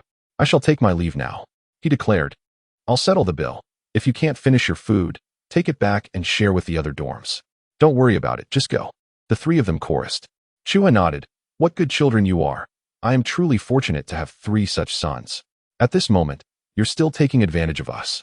If it weren't for Teacher Lin, I'd make you experience something truly dreadful. Quickly, let's go before we can't contain ourselves any longer." Chu He chuckled, settled the bill, and headed in the direction where Teacher Lin had parked. Meanwhile, at the barbecue stall, Wang Zibo and his companions breathed a sigh of relief. "Have you accepted this reality?" Kong DeYoung inquired, munching on a skewer of lamb. Wang Zibo and Sun Da also loosened up, grabbing skewers to eat. "Not at all. Watching Teacher Lin flirt with Chu He feels like a dream. Yes, during our school days, I always viewed Teacher Lin as a celestial being descended from the heavens. I truly envy Chu He." Kong Deong stuffed a skewer into his mouth and slammed his hand on the table, exclaiming, "How is it that I lack such fortune?" Prince Bo picked up the phone with a cheerful tone, saying, "Hello? Is that you, Senior Zhou? I'm indulging in some barbecue. Would you like to join?" Half an hour later, beneath the New River community, Lin Jiqing leaned against Chu He, her face flushed and warm, her body growing increasingly limp. "We're home now, Teacher Lin." Chu He gently guided her towards the building. Having just settled the barbecue bill along with the cost of the designated driver, his wallet now barely held double digits. "I don't want to go home. I want to play, Daddy," Teacher Lin playfully protested, nuzzling against Chu He's neck. At the sound of that endearment, Chu He felt a jolt of surprise. "Teacher Lin, what did you just call me?" "Daddy. Oh, Daddy, I miss you so much." Though Lin Jiqing was slurring her words, Chu He felt a thrill of joy in his heart, even contemplating capturing the moment on his phone. However, as a gentleman, he deemed it inappropriate. Thus, he continued to lead Teacher Lin upwards. After considerable effort, he finally managed to bring her to the front door. "Teacher Lin, we've arrived. Quickly, hand Daddy the keys." Chu He extended his hand. Lin Jiqing playfully slapped it away. "Xiao He, what nonsense are you saying? Who are you to be my father?" "Xiao He." Chu He's face contorted into a puzzled expression. Where did that nickname come from? "Oh, never mind. Just give me the keys." Lin Jiqing shook her head defiantly. No. Mommy said there are big bad wolves outside, and she won't come back unless I open the door. But we're outside. We need to go home, dear sister." Seeing Lin Jiqing's mind clouded, Chu He had no choice but to search for the keys himself. To his surprise, before he could reach her bag, Lin Jiqing covered his hand. "No peeking while I bathe, Chu He. What nonsense." Being in the hallway, her words made him feel as though his less honorable intentions had been exposed, leaving him quite embarrassed. Thus, he resorted to tickling her at her waist. Knowing how much she detested being tickled, this caused Lin Jiqing to twist away, inadvertently allowing Chu He to snatch the keys from her bag. He unlocked the door and strode into the main bedroom, gently tossing Lin Jiqing onto the bed. "Time for sleep, Teacher Lin," he said, helping her remove her shoes while speaking to her as one might to a child. I'm not sleeping. Lin Jiqing sat up, pointing to her cheek. "Kiss me." Chu He, having removed one shoe, reluctantly planted a kiss on her face. "All right, off to sleep. You're being dismissive. Chu He, do you truly love me?" After Chu He helped her out of her shoes, Lin Jiqing, with her delicate ankle swaying in a dreamy gaze, sought a sincere answer from him. "Love, love, love. Now sleep." All the while, holding Teacher Lin close had left Chu He utterly exhausted. Just as he intended to remove his own shoes, he glanced back to find Lin Jiqing already shedding her clothing. "Goodness, is this how we're playing tonight? Teacher Lin, if you continue like this, I might not be able to hold back." Chu He swallowed hard, as reason and impulse danced wildly in his mind. "It's hot. You aren't helping me take off my clothes." Teacher Lin pouted, her eyes shimmering with unshed tears, appearing on the verge of weeping. Chapter 76, A Gentle Night. All right. I'll help you take them off. Is that sufficient?" Chu He hurriedly stepped forward, intending to comfort Teacher Lin into removing her clothing when she suddenly reached out, wrapping her arms tightly around him. "Will you leave me?" Teacher Lin rested her chin on Chu He's shoulder, speaking in a soft, childlike tone. "We're already married, Teacher Lin. How could I possibly leave you?" Chu He reassured Lin Jiqing. "Even if we're married, divorce is still a possibility. I feel so insecure." "That won't happen, Teacher Lin." Chu He gently caressed her back, noting that her body was still flushed and warm from metabolizing alcohol. "No, I want you to truly belong to me." Lin Jiqing suddenly pushed Chu He away, and in his astonished gaze, she swiftly delivered a kiss. Everything transpired too swiftly for Chu He to comprehend the situation. A powerful blend of alcohol and the fragrance of Teacher Lin enveloped him, leaving him slightly dizzy. As Lin Jiqing kissed him, her hands began to wander downward, until Chu He's eyes widened, breathing heavily as he gazed at her. "Teacher, you?" Lin Jiqing's eyes sparkled with a seductive gleam. "It's so hot. Let's take it off." Before he could react, she pushed him onto the bed. Outside the window, the moon hung high, while the room was shrouded in shadows. In the dead of night, at 2 a.m, Chu He gazed at the now peacefully sleeping Teacher Lin beside him, before stealthily rising. Supporting his waist, he found her a challenging companion. Slipping on his slippers, he slightly parted the curtains, watching the leaves sway gently in the wind, craving a cigarette. After all, they say a smoke after intimacy feels divine. But Teacher Lin forbade it, and his body had no addiction, merely a fleeting desire to unwind. Without a cigarette, Chu He licked his lips, reminiscing about the earlier events. His heart filled with endless nostalgia. Who would have thought that Teacher Lin would exhibit such a stark contrast when intoxicated? Chu He murmured to himself, then quietly crawled back under the covers, wrapping his arms around Lin Ziking's waist. As if triggered, she instinctively draped her fair thigh over his hips. What bliss! Chu He tucked the blanket around them and, closing his eyes, swiftly drifted into slumber. The gentle night soon came to an end, as the sun gradually ascended the horizon. With her thigh resting on Chu He's body and her hand caressing his face, Teacher Lin began to awaken amidst a throbbing headache. She slowly lifted herself, brushing her hand against her head. Am I home? Wasn't I drinking with Chu He? Turning her head, Lin Jiqing beheld Chu He, deeply ensconced in slumber, and soon became acutely aware of his warm body beside her. An unsettling premonition surged within her, prompting her to abruptly lift the covers and exclaim, "Ah, Chu He, what have you done?" The other party, Chu He, was thoroughly roused by her outcry. He turned over, saying, "Teacher Lin, you're awake. I was just taking a nap." Feeling a slight pang in her lower abdomen, Lin Jiqing seized his ear with determination. "Who permitted you to act so recklessly?" "Ouch. I'm still half asleep, Teacher Lin. Why are you tugging my ear?" Lin Jiqing extended her long, fair leg and forcefully kicked Chu He out of the bedclothes, then sat there in a daze, her hair cascading messily across the pillow. "What's the matter?" Chu He, donning his clothes, observed the troubled expression on Lin Jiqing's face and surmised that she had lost her memory of the previous night. "What on earth did you do last night?" she inquired. Chu He promptly waved his hands in protest. "Teacher, it wasn't me. I intended for you to just sleep, but you were the one who took the initiative." Lin Jiqing, her hands anxiously raking through her disheveled hair, replied, "I'm not even on my period yet. Besides, couldn't you have restrained me?" Scratching his head, Chu He responded, "You know I can never resist temptation." "You." Lin Jiqing shot him a glare sharp as a dagger, causing Chu He to fall silent, fearing to utter another word. Seizing the moment while she was distracted, Chu He gradually crept toward the door, saying softly, "Don't worry, Teacher Lin. If you happen to be pregnant, I'll take on the role of a devoted father. I promise it won't hinder your career." Lin Jiqing was rummaging through the bed, searching for something. "What are you looking for?" "Let me help," Chu He offered, stepping closer. Just then, Lin Jiqing produced a small knife from the bedside drawer. "I'll ensure your eternal silence right now, to prevent future troubles." Upon hearing this, Chu He hastily fled from the master bedroom, exclaiming, "Teacher, you mustn't. I'm the only male in my family. Besides, it was you who initiated things last night. I merely supported you." Once she had managed to usher the chaotic Chu He out of the bedroom, Lin Jiqing gradually regained her composure. Reflecting on the situation, she realized it was inevitable, merely a matter of psychological acceptance. Slowly extending her hand from beneath the covers, she gathered her scattered undergarments and garments, putting them on one by one. As she opened the master bedroom door, Chu He, leaning against it, nearly fell into her embrace. "What are you doing here?"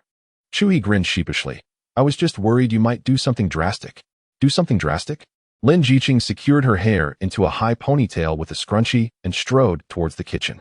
Grasping a kitchen knife, she raised it high, the glimmering blade catching Chu He's eye. "Teacher, this is unacceptable." Clang. The knife struck the chopping board as Lin Jiqing calmly stated, "I'm just not ready yet. But this day will come eventually. It's really not a big deal, especially since we are already legally bound." "Teacher, have you come to a realization?" Lin Jiqing's words prompted Chu He, grinning as he leaned against the kitchen door, to respond. In truth, it was nothing much. "But now, Teacher Lin, you are truly a married woman." Clang. The knife struck the cutting board with a resounding thud, sending a chill down Chu He's spine. He hastily remarked, "I'll go wash up now, Teacher Lin." Lin Jiqing remained silent, her only response a series of rhythmic chopping sounds. After washing up and finishing breakfast, Lin Jiqing took Chu He to school. Upon entering the laboratory, Chu He quickly dismissed the matter from his mind, while Lin Jiqing, during her work hours, discreetly drove to a pharmacy outside the school. Once she stepped out of the car, her heart raced uncontrollably. Pushing open the pharmacy door, a middle-aged woman at the cashier's desk looked up and asked, "What do you need?" Lin Jiqing surveyed the shelves before hastily approaching the counter, resting her hands on it as she whispered, "Do you have a pregnancy test?" "Oh, you mean a home pregnancy test?" the woman exclaimed. Lin Jiqing clenched her fists, her face flushing red. After glancing around and ensuring the pharmacy was empty, she breathed a sigh of relief and nodded quickly. The woman turned to search the shelves, retrieving a test for Lin Jiqing. Here, this one will do. Lin Jiqing picked up the packaging and inquired, "How do I use this?" Hearing the question, the woman raised an eyebrow and scrutinized Lin Jiqing. "Young lady, you seem rather innocent. You haven't been deceived by a man, have you?" "And no," Lin Jiqing mumbled, lowering her gaze as her hands fell, one gripping the other. "I have a husband," she asserted, her voice dwindling to a whisper. "Oh," the woman nodded, then gestured toward the test box, explaining, "This is quite simple. When you return home, collect a sample of your morning urine in a small cup. You can use urine from other times, but morning samples are best. Then insert the test strip, and you will quickly see the results. 2 lines indicate pregnancy, while 1 line means you are not. Even if it shows positive, you should visit a hospital for confirmation, as these tests can yield false results." Lin Jiqing listened attentively and nodded in understanding. The woman waved Lin Jiqing closer. Though puzzled, she leaned in, and the woman whispered, "When did you and your husband know?" Such a blunt question made Lin Jiqing feel even more embarrassed. "Last night," she stammered. "Last night." The woman was taken aback. "You're testing already? Young lady, you're quite anxious. I am worried about being pregnant because we both drank last night. I fear for the health of the baby." Don't worry, the woman reassured Lin Jiqing. "Regardless, you've purchased it, so take it home. Observe for a couple of days for any signs of nausea or other pregnancy symptoms, and test again in 10 days to 2 weeks. That would still be early." "Thank you," Lin Jiqing replied, paying for the test before heading out of the pharmacy. Upon leaving her home, she took out her phone and messaged Chu He, "Before I take the early pregnancy test, please do not return home. Stay in the dormitory." Soon, Lin's message received a perplexed reply from Chu He. "Why? Are you trying to cast me into the cold palace, Lin?" Lin Jiqing responded, "No. I am merely concerned you might act impulsively again." Chu He retorted, "Yet it was you who acted impulsively last night, Lin." Lin Jiqing replied, "It doesn't matter." At that moment, having just finished a class in the laboratory, Chu He could not help but exclaim, "Damn." After having lunch with Wang Zibo and the others, Chu He specifically sought out Lin Jiqing in her office that afternoon. Unfortunately, he found her absent, leaving him disheartened. Later, he attempted to intercept Lin's car in the parking lot after classes, only to discover that her vehicle had already departed. Dejected, Chu He returned to the dormitory. As he opened the door, he found his 3 friends engrossed in a shooting game. "Charge, Zibo. Why are you hiding in the back? Damn it. Xiaozheng, you traitor. Why are you throwing flashbangs at my head? Hurry. It's match point. I'm going to grab that sniper rifle." With a sharp slam, Chu He closed the door and collapsed onto his bed, leaving the 3 newly victorious soldiers bewildered.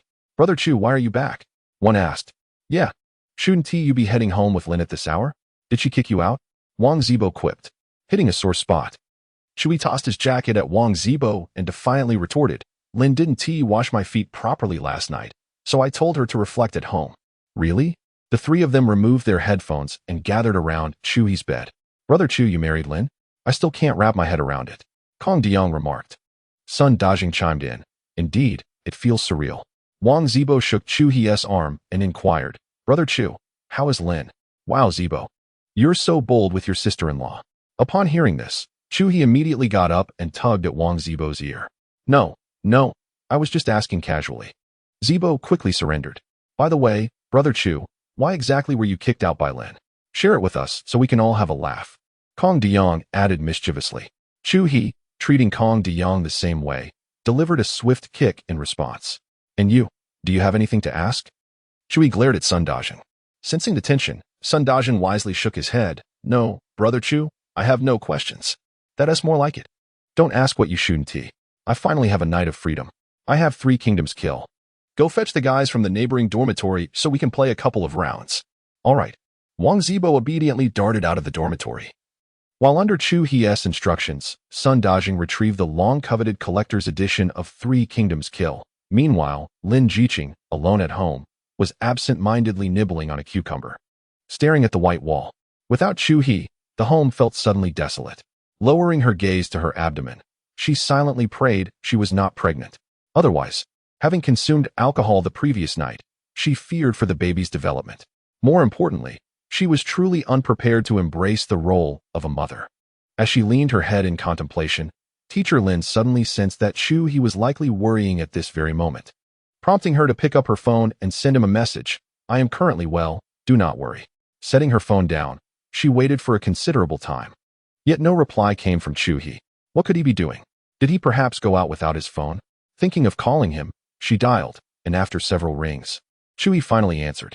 Hello, what's up? Miss me? He teased, clearly aware that there were others present and refraining from addressing her as Teacher Lin. What are you doing? Why haven't you replied to my messages? Lin Jiqing questioned, a hint of annoyance in her tone. Oh, I'm quite busy, planning to kill a traitor, he replied, eliciting a flurry of question marks in Lin Jiqing's mind. Who are you planning to kill? Who is this traitor? Nothing. I'm just chatting with someone. Oh, it's all fabricated. Hey, let us confine the little one. Do you have anything else to discuss? If not, I'll hang up. I'm quite busy. I'll call you back later. Without waiting for Lin Jiqing's response, Chu-hee abruptly ended the call. Dumbfounded, Lin Jiqing slammed her phone onto the table, exclaiming in frustration. What a scoundrel. After what we did last night, he shows no concern at all. How infuriating. After venting her anger, she realized she had no inclination to watch television. She returned to the master bedroom, stripped off her clothes, and prepared for a shower before bed. As the water cascaded around her, memories of how she had kicked Chu-hee out of bed that morning resurfaced. In truth, he did possess an acceptable physique. Chapter 78. Who was outside the door after showering and lying on her bed, Teacher Lin stared blankly at the ceiling. In this moment, she profoundly realized how dull the night could be without Chu-hee by her side. Previously, she had always been solitary, never having experienced cohabitation, and had maintained a guarded demeanor towards others. It was only after her whirlwind marriage to Chu-hee and their daily companionship that she gradually immersed herself in this new life, albeit unknowingly. The sudden withdrawal made her realize just how difficult it was to be apart from him. Wrapped in her blanket, she tossed and turned, her mind racing with thoughts. Yet she could not recall any details from the previous night. Even in a rational state of mind, the mere thought of the night's events made her blush. Outwardly aloof yet deeply traditional, she held an air of pride when it came to her lover. This complex character had developed over the years. Since her father's passing and her mother's remarriage, she had seemingly transformed overnight from a naive girl into someone taciturn. The profound night swayed the hearts of all who longed for someone.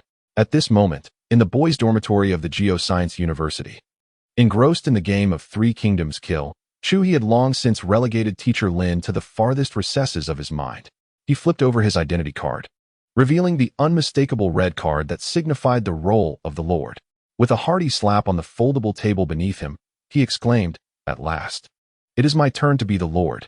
Deal the cards, and watch me unleash a slaughter upon the battlefield."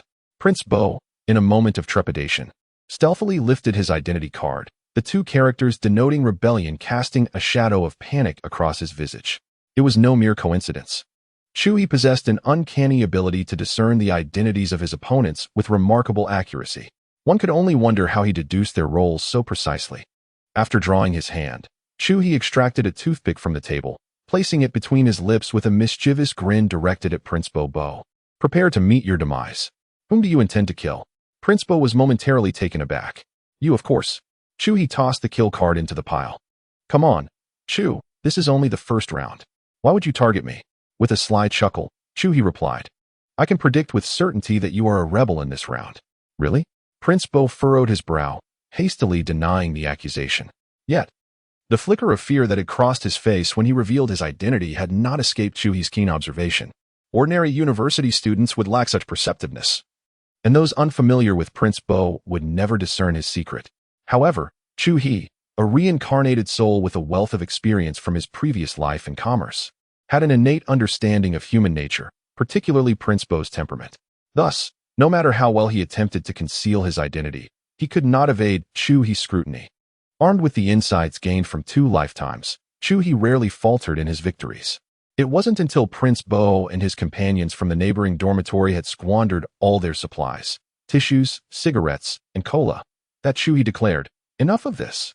You are all so impoverished that you have nothing left but your undergarments. Continuing this game has lost its appeal." With that, the group dispersed. After freshening up, they turned off the lights and retired for the night. Chu-hee picked up his phone, opened WeChat, and began to type. "Are you asleep, Teacher Lin? Is my absence making your night unbearable?" As he sent the message, the clock struck 12:30.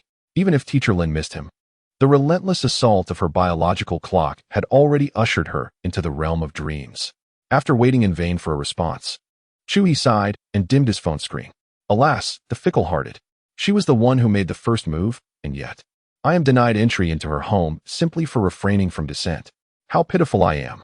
He lamented inwardly, though a smile soon graced his lips. But I am no fish, cursed with a mere 7 seconds of memory. Since she overtly forbids my return home, I shall discreetly take a taxi back tomorrow. Surely, she cannot physically expel me. With his spirits lifted by these thoughts, Chuhi nestled beneath his covers, ready to drift into sleep. Suddenly, he was jolted by creaking sounds emanating from the bed beside him. It was none other than Prince Bo, who was sleeping just a few feet away. Bo, what are you doing? It's late, and your fidgeting is making it impossible for me to sleep. Upon hearing Chuhi's call, Prince Bo hastily switched the screen on his phone. Nothing, just watching anime, nothing at all. In the darkness, Chuhi cast a sidelong glance at him, then tossed him a roll of toilet paper that he had just won, whispering, "This is yours, take care of yourself." Zibo Wang Zibo caught the toilet paper, arguing, I didn't. The following day, the sun rose as usual, marking Chuhi's first night spent in the dormitory since starting university. After stretching, he noticed Wang Zibo and Kong DeYoung hurriedly getting out of bed to wash up, looking quite flustered. Sunda had already called for them 3 times in vain and had set off alone to the classroom for the early class. Chuhi checked his phone and realized it was already 7:58. Kong DeYoung was even attempting to leave with one foot in slippers and the other in sneakers. His socks mismatched. "Hurry, we're late. No time for breakfast. Let's go." The two exchanged hurried words, and just as they stepped out of the dormitory, it was past 8. The initial panic of the two dissipated instantly. Since they were already late, they might as well grab breakfast at the cafeteria. Agreed, Chuge. Do you want to take breakfast? After finishing their meal, Chuhi and Wang Zibo intended to visit Professor Lin's office. However, they unexpectedly encountered Professor Lu along the way, who promptly dragged them into the laboratory to work. During lunch, a small experiment reached a critical moment, with several professors even assisting Chuhi in data collection. Professor Wang's students brought them lunch, ensuring that there was no pause in their work throughout the afternoon, which continued for 4 more hours, leaving Chuhi utterly exhausted. Fortunately, a breakthrough in data was achieved, and progress was made on the paper, validating his efforts. As school was about to end, Professor Wang encouraged Chuhi to exert himself further, aiming to present preliminary results at next month's discussion in Sioux City with Old Zhao, bringing honor to the university. Chuhi half-heartedly agreed, and after finally escaping the laboratory, he stealthily made his way outside the school and hailed a taxi.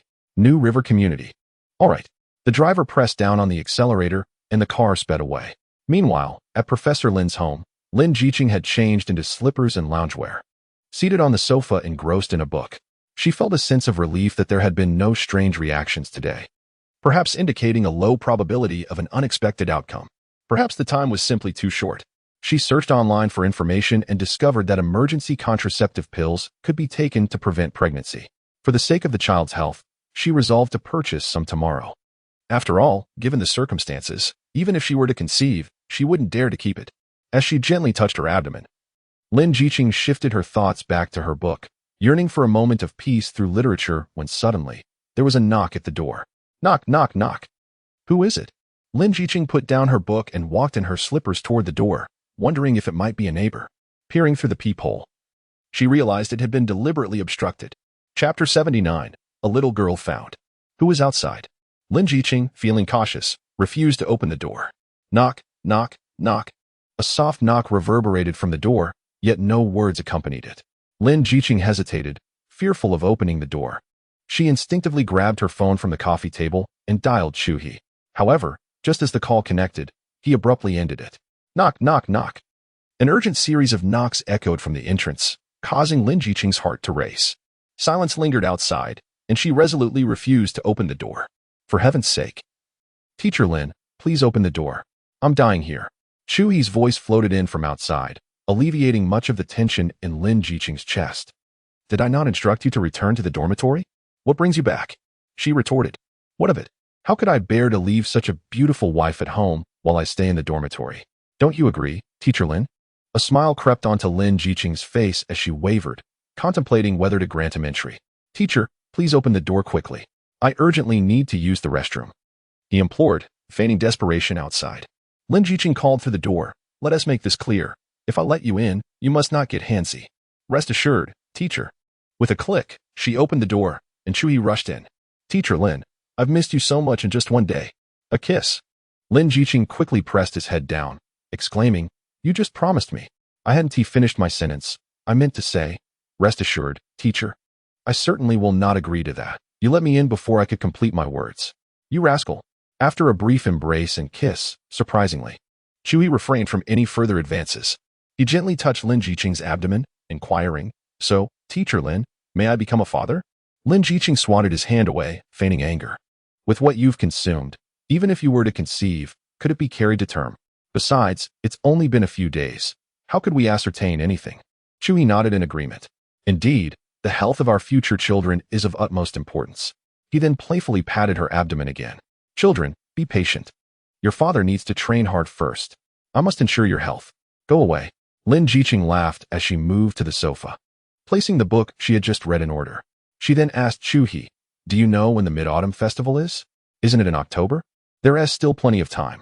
Chuhi replied, dismissing her concern, suddenly reminded of the mooncakes Professor Wang had gifted him, which he had forgotten to collect from the dormitory. He shifted his focus. Check the calendar for yourself. When is the Mid-Autumn Festival? Lin Jiqing offered her phone. Upon glancing at it, Chuhi was astonished to discover it was this Saturday. Goodness, is the Mid-Autumn Festival arriving on a rocket? It's so early this year. Lin Jiqing frowned, having also assumed there was ample time before the festival. The unexpected revelation from the calendar caught her off guard. After school tomorrow, let us make a trip to the supermarket to buy some treats for your uncle, aunt, and sister to take back on Saturday. No need, no need. We've already brought some last time. Chuhi casually settled onto the sofa and turned on the television. That's not an issue. You rarely return home while attending university. What's wrong with buying a few things to show appreciation to your uncle and aunt? Lin Jiqing remarked. Upon hearing her words, Chuhi set aside the remote control and gazed affectionately at Lin Jiqing. Teacher, I consider myself exceptionally fortunate to have the chance to marry you. What are you up to now?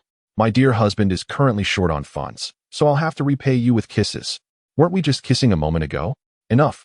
Lin Jiqing playfully shoved Chuhi onto the sofa. Behave yourself for the next couple of days. We'll discuss things after I finish checking the test results. Otherwise, you might find yourself barred from entering the house. Oh, Chuhi nodded, his mood seemingly a touch dismal. Is this truly cause for sorrow? It's merely a matter of enduring a few days, Lin Jiqing comforted him. Chuhi seized the opportunity, so after these few days, we can. Lin Jiqing quickly caught on and playfully kicked Chuhi's leg, turning away as she headed towards the kitchen. You little rascal, what are we eating? Chuhi promptly stood up, pulling Lin Jiqing back onto the sofa. Let me take care of the cooking for the next couple of days. You deserve to rest. Is the sun rising from the west? What are you talking about? Chuhi donned an apron and headed to the kitchen, retrieving ingredients from the refrigerator. Lin Jiqing, enjoying a rare moment of leisure, poured herself a glass of warm water and picked up a book that had been turned upside down on the table, a smile gradually forming on her lips as she read. After their meal, a refreshing autumn breeze wafted through the open window. Lin Jiqing eagerly pulled Chuhi downstairs for a stroll. Hand in hand, they made their way to the park. The atmosphere was lively in the evening, with elderly couples dancing to lively music while young parents chatted, pushing strollers. Nearby, children played ping pong, roller skated, or experimented with fitness equipment. The vibrant essence of life enveloping Lin and Chu.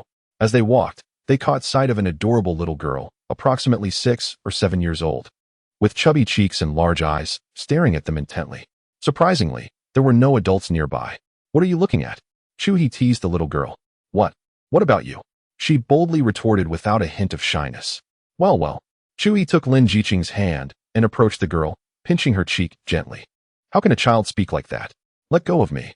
The girl exclaimed, swatting Chuhi's hand away, placing her chubby hands on her hips. Her head held even higher. Exchanging glances with Lin Jiqing, Chuhi was about to continue teasing when she intervened. Lin Jiqing stepped forward, gently ruffling the girl's hair and asking softly, Little one, where are your parents? The girl shook her head. I think I lost them. As she spoke, tears shimmered in her eyes. Don't cry, don't cry. Lin Jiqing extended her arms, lifting the girl into her embrace, who surprisingly did not resist. Pretty sister, can you help me find my mommy? I got lost while walking with her just now. I'm afraid to wander off. The little girl articulated her words slowly, her voice tinged with sobs. Lin Jiqing glanced at Chu-hee, who gently patted the girl's head and said, "If you call me brother-in-law, I will help you find your mother." "I won't. I will have the pretty sister help me, not you," she retorted. What a fiery temperament. Chu-hee, of course, would not stoop to the level of a child. In such situations, aside from protecting the child and waiting for her parents, the most crucial action was to inform the police. Fortunately, there were patrolling officers nearby. Chu-hee quickly arranged for Teacher Lin, who was holding the girl, to sit down, and then hastened towards the police. Before long, he summoned a middle-aged man in uniform. At that moment, the little girl had already fallen asleep on Lin Jiqing's shoulder. "Is this the little girl?" the police officer inquired. Chu-hee nodded yes. "I was out for a walk with my wife when we found her sitting alone in that flower bed." The officer gently lifted the girl from Lin Jiqing's shoulder. But even this delicate motion startled her awake. "Where's this?" "Whoa," the little girl whimpered, her emotions further destabilized. The officer kindly reassured her, "Little one, what is your name?" "I'm Ruo," she mumbled, pouting, and then reached her arms toward Lin Jiqing, indicating she wanted to be held again. At such a tender age, even a brief separation from her parents could evoke feelings of insecurity. It was crucial to ensure she felt safe at that moment. Understanding this, the officer handed the girl back to Lin Jiqing. He then turned to Chu-hee and said, "Thank you for your help. The child seems quite fond of your wife. Do you have time to stay with us? She might feel more at ease with you here." Chu-hee glanced at Teacher Lin and resolutely replied to the officer, "We have time, we have time." He was unsure why the little girl was so drawn to Lin Jiqing. Perhaps children naturally gravitate towards beautiful figures, and indeed, Teacher Lin was extraordinarily lovely. "What are your parents' names? Can you remember their phone numbers?" To ensure the safe return of the little girl and to soothe her emotions, the officer asked gentle questions, trying to engage her in conversation to stabilize her feelings. Unfortunately, after much inquiry, the girl could only recall her name, Ruo, and nothing else. Just as the situation seemed to reach an impasse, an elderly couple emerged from a nearby path. "Ruo," cried the grandmother. Upon seeing the elderly lady, the little girl immediately called out. Lin Jiqing recognized the couple as the residents from the neighboring unit. Lin Jiqing had only met them a few times and exchanged occasional greetings. "Ruo, you nearly frightened your grandmother to death. It's all your grandfather's fault for being so foolish, bringing you to the square to play and then wandering off to dance with his partner. If you had gotten lost, how would we explain it to your parents in heaven?" The mention of her deceased parents made Chu-hee furrow his brow, yet he remained silent. "Thank you so much, officer. Had you not been here, the consequences would have been unimaginable." The elderly lady continued her expressions of gratitude to the police officer. The officer smiled and pointed to Chu-hee and Teacher Lin, saying, "Madam, you should thank this couple.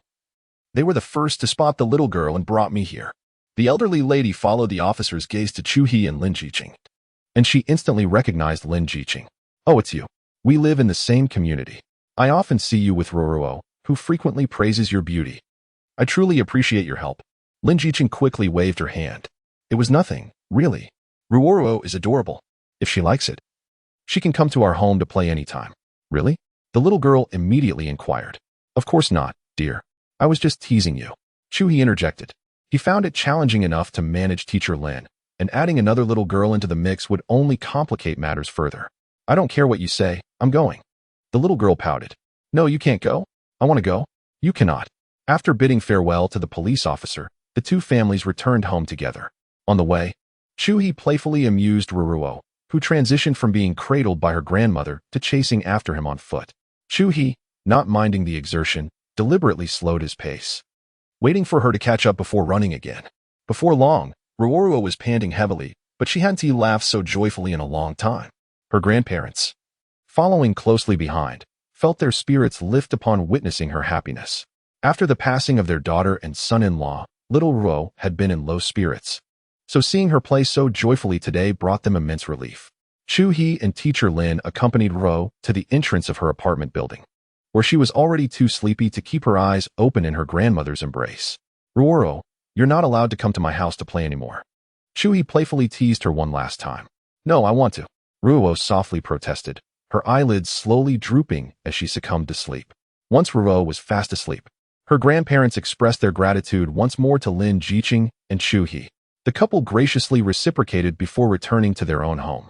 After closing the door, Teacher Lin, while changing her shoes, remarked, "I didn't expect you to be so fond of children." Chewy poured himself a glass of water and drank deeply. It's not that I like children, I simply enjoy teasing them. Is that so? Yet. The way you looked at Roro clearly reflected an older brother's affection for his younger sister. Having been exposed by Teacher Lin, Chewy decided to abandon his pretense and firmly pressed Teacher Lin against the wall, slowly articulating, "Since you are already aware, let us hasten the arrival of our child." That is out of the question.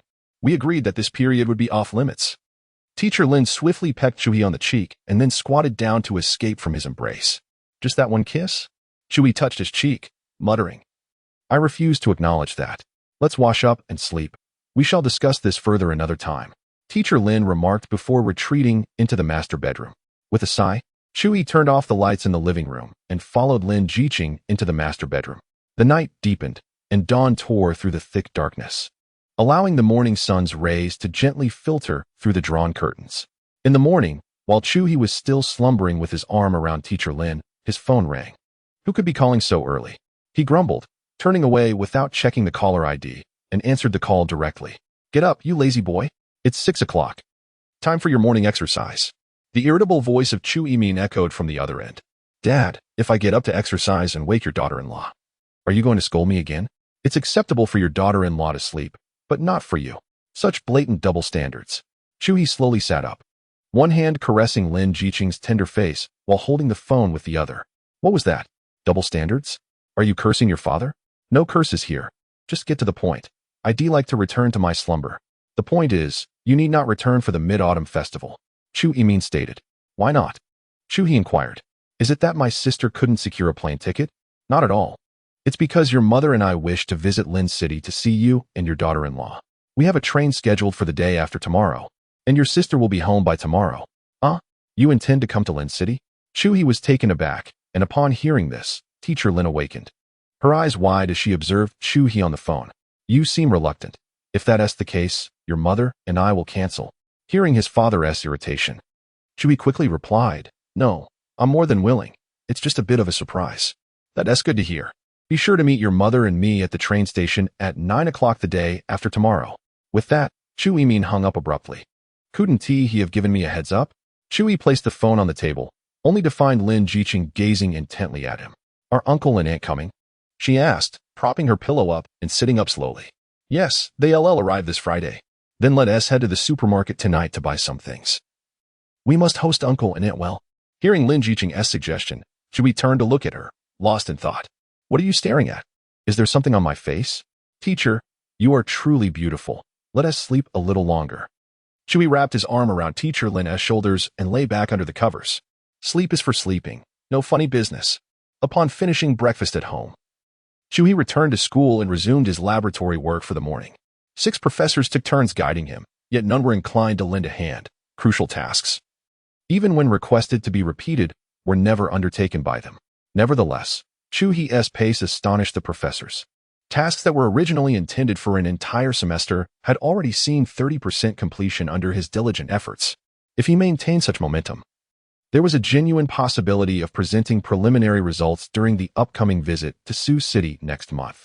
During lunchtime, Chu He, along with Wang Zibo and another companion, dined in the cafeteria, where Wang Zibo appeared notably despondent. The previous night, he had confessed his feelings to Zhou Xinyue, only to be met with the response that he was a good person, viewed merely as a brother. From that moment onward, Wang Zibo felt as though his world had plunged into darkness, and now, even his appetite had waned. "Zibo, if you don't want this, I'll take it," Chu He remarked, lifting a morsel from Wang Zibo's meal. To this, Zibo exhibited no reaction, resembling a lifeless figure. Chu He exchanged glances with Kong DeYong and Sun Dajing, both shaking their heads in acknowledgement of Wang Zibo's continued melancholy since last night. Alas, what is love?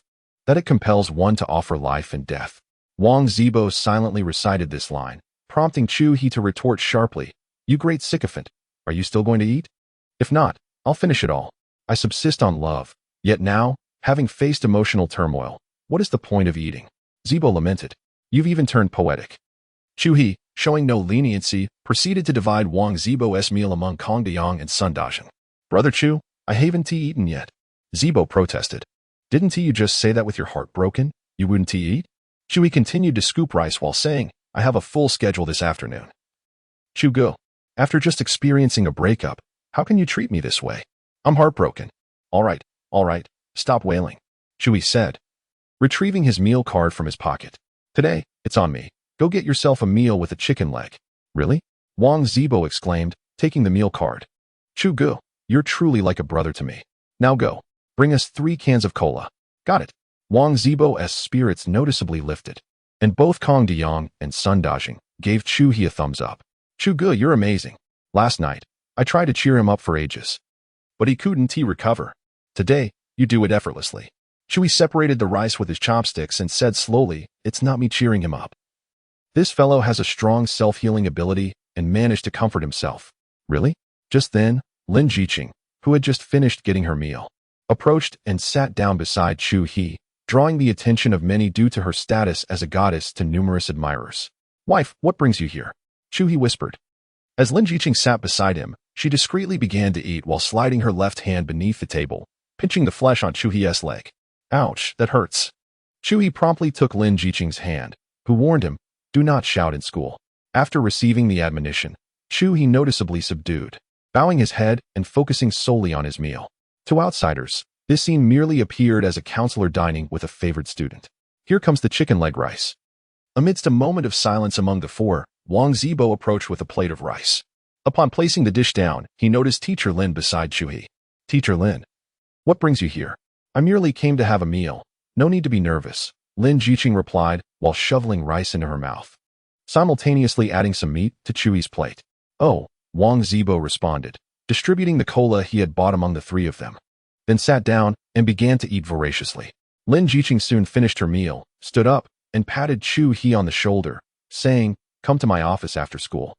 With that, she took her plate and left. Once Lin Jiqing departed, the atmosphere at their table gradually lightened. Brother Chu, what does the teacher want you in the office for? Could it possibly be?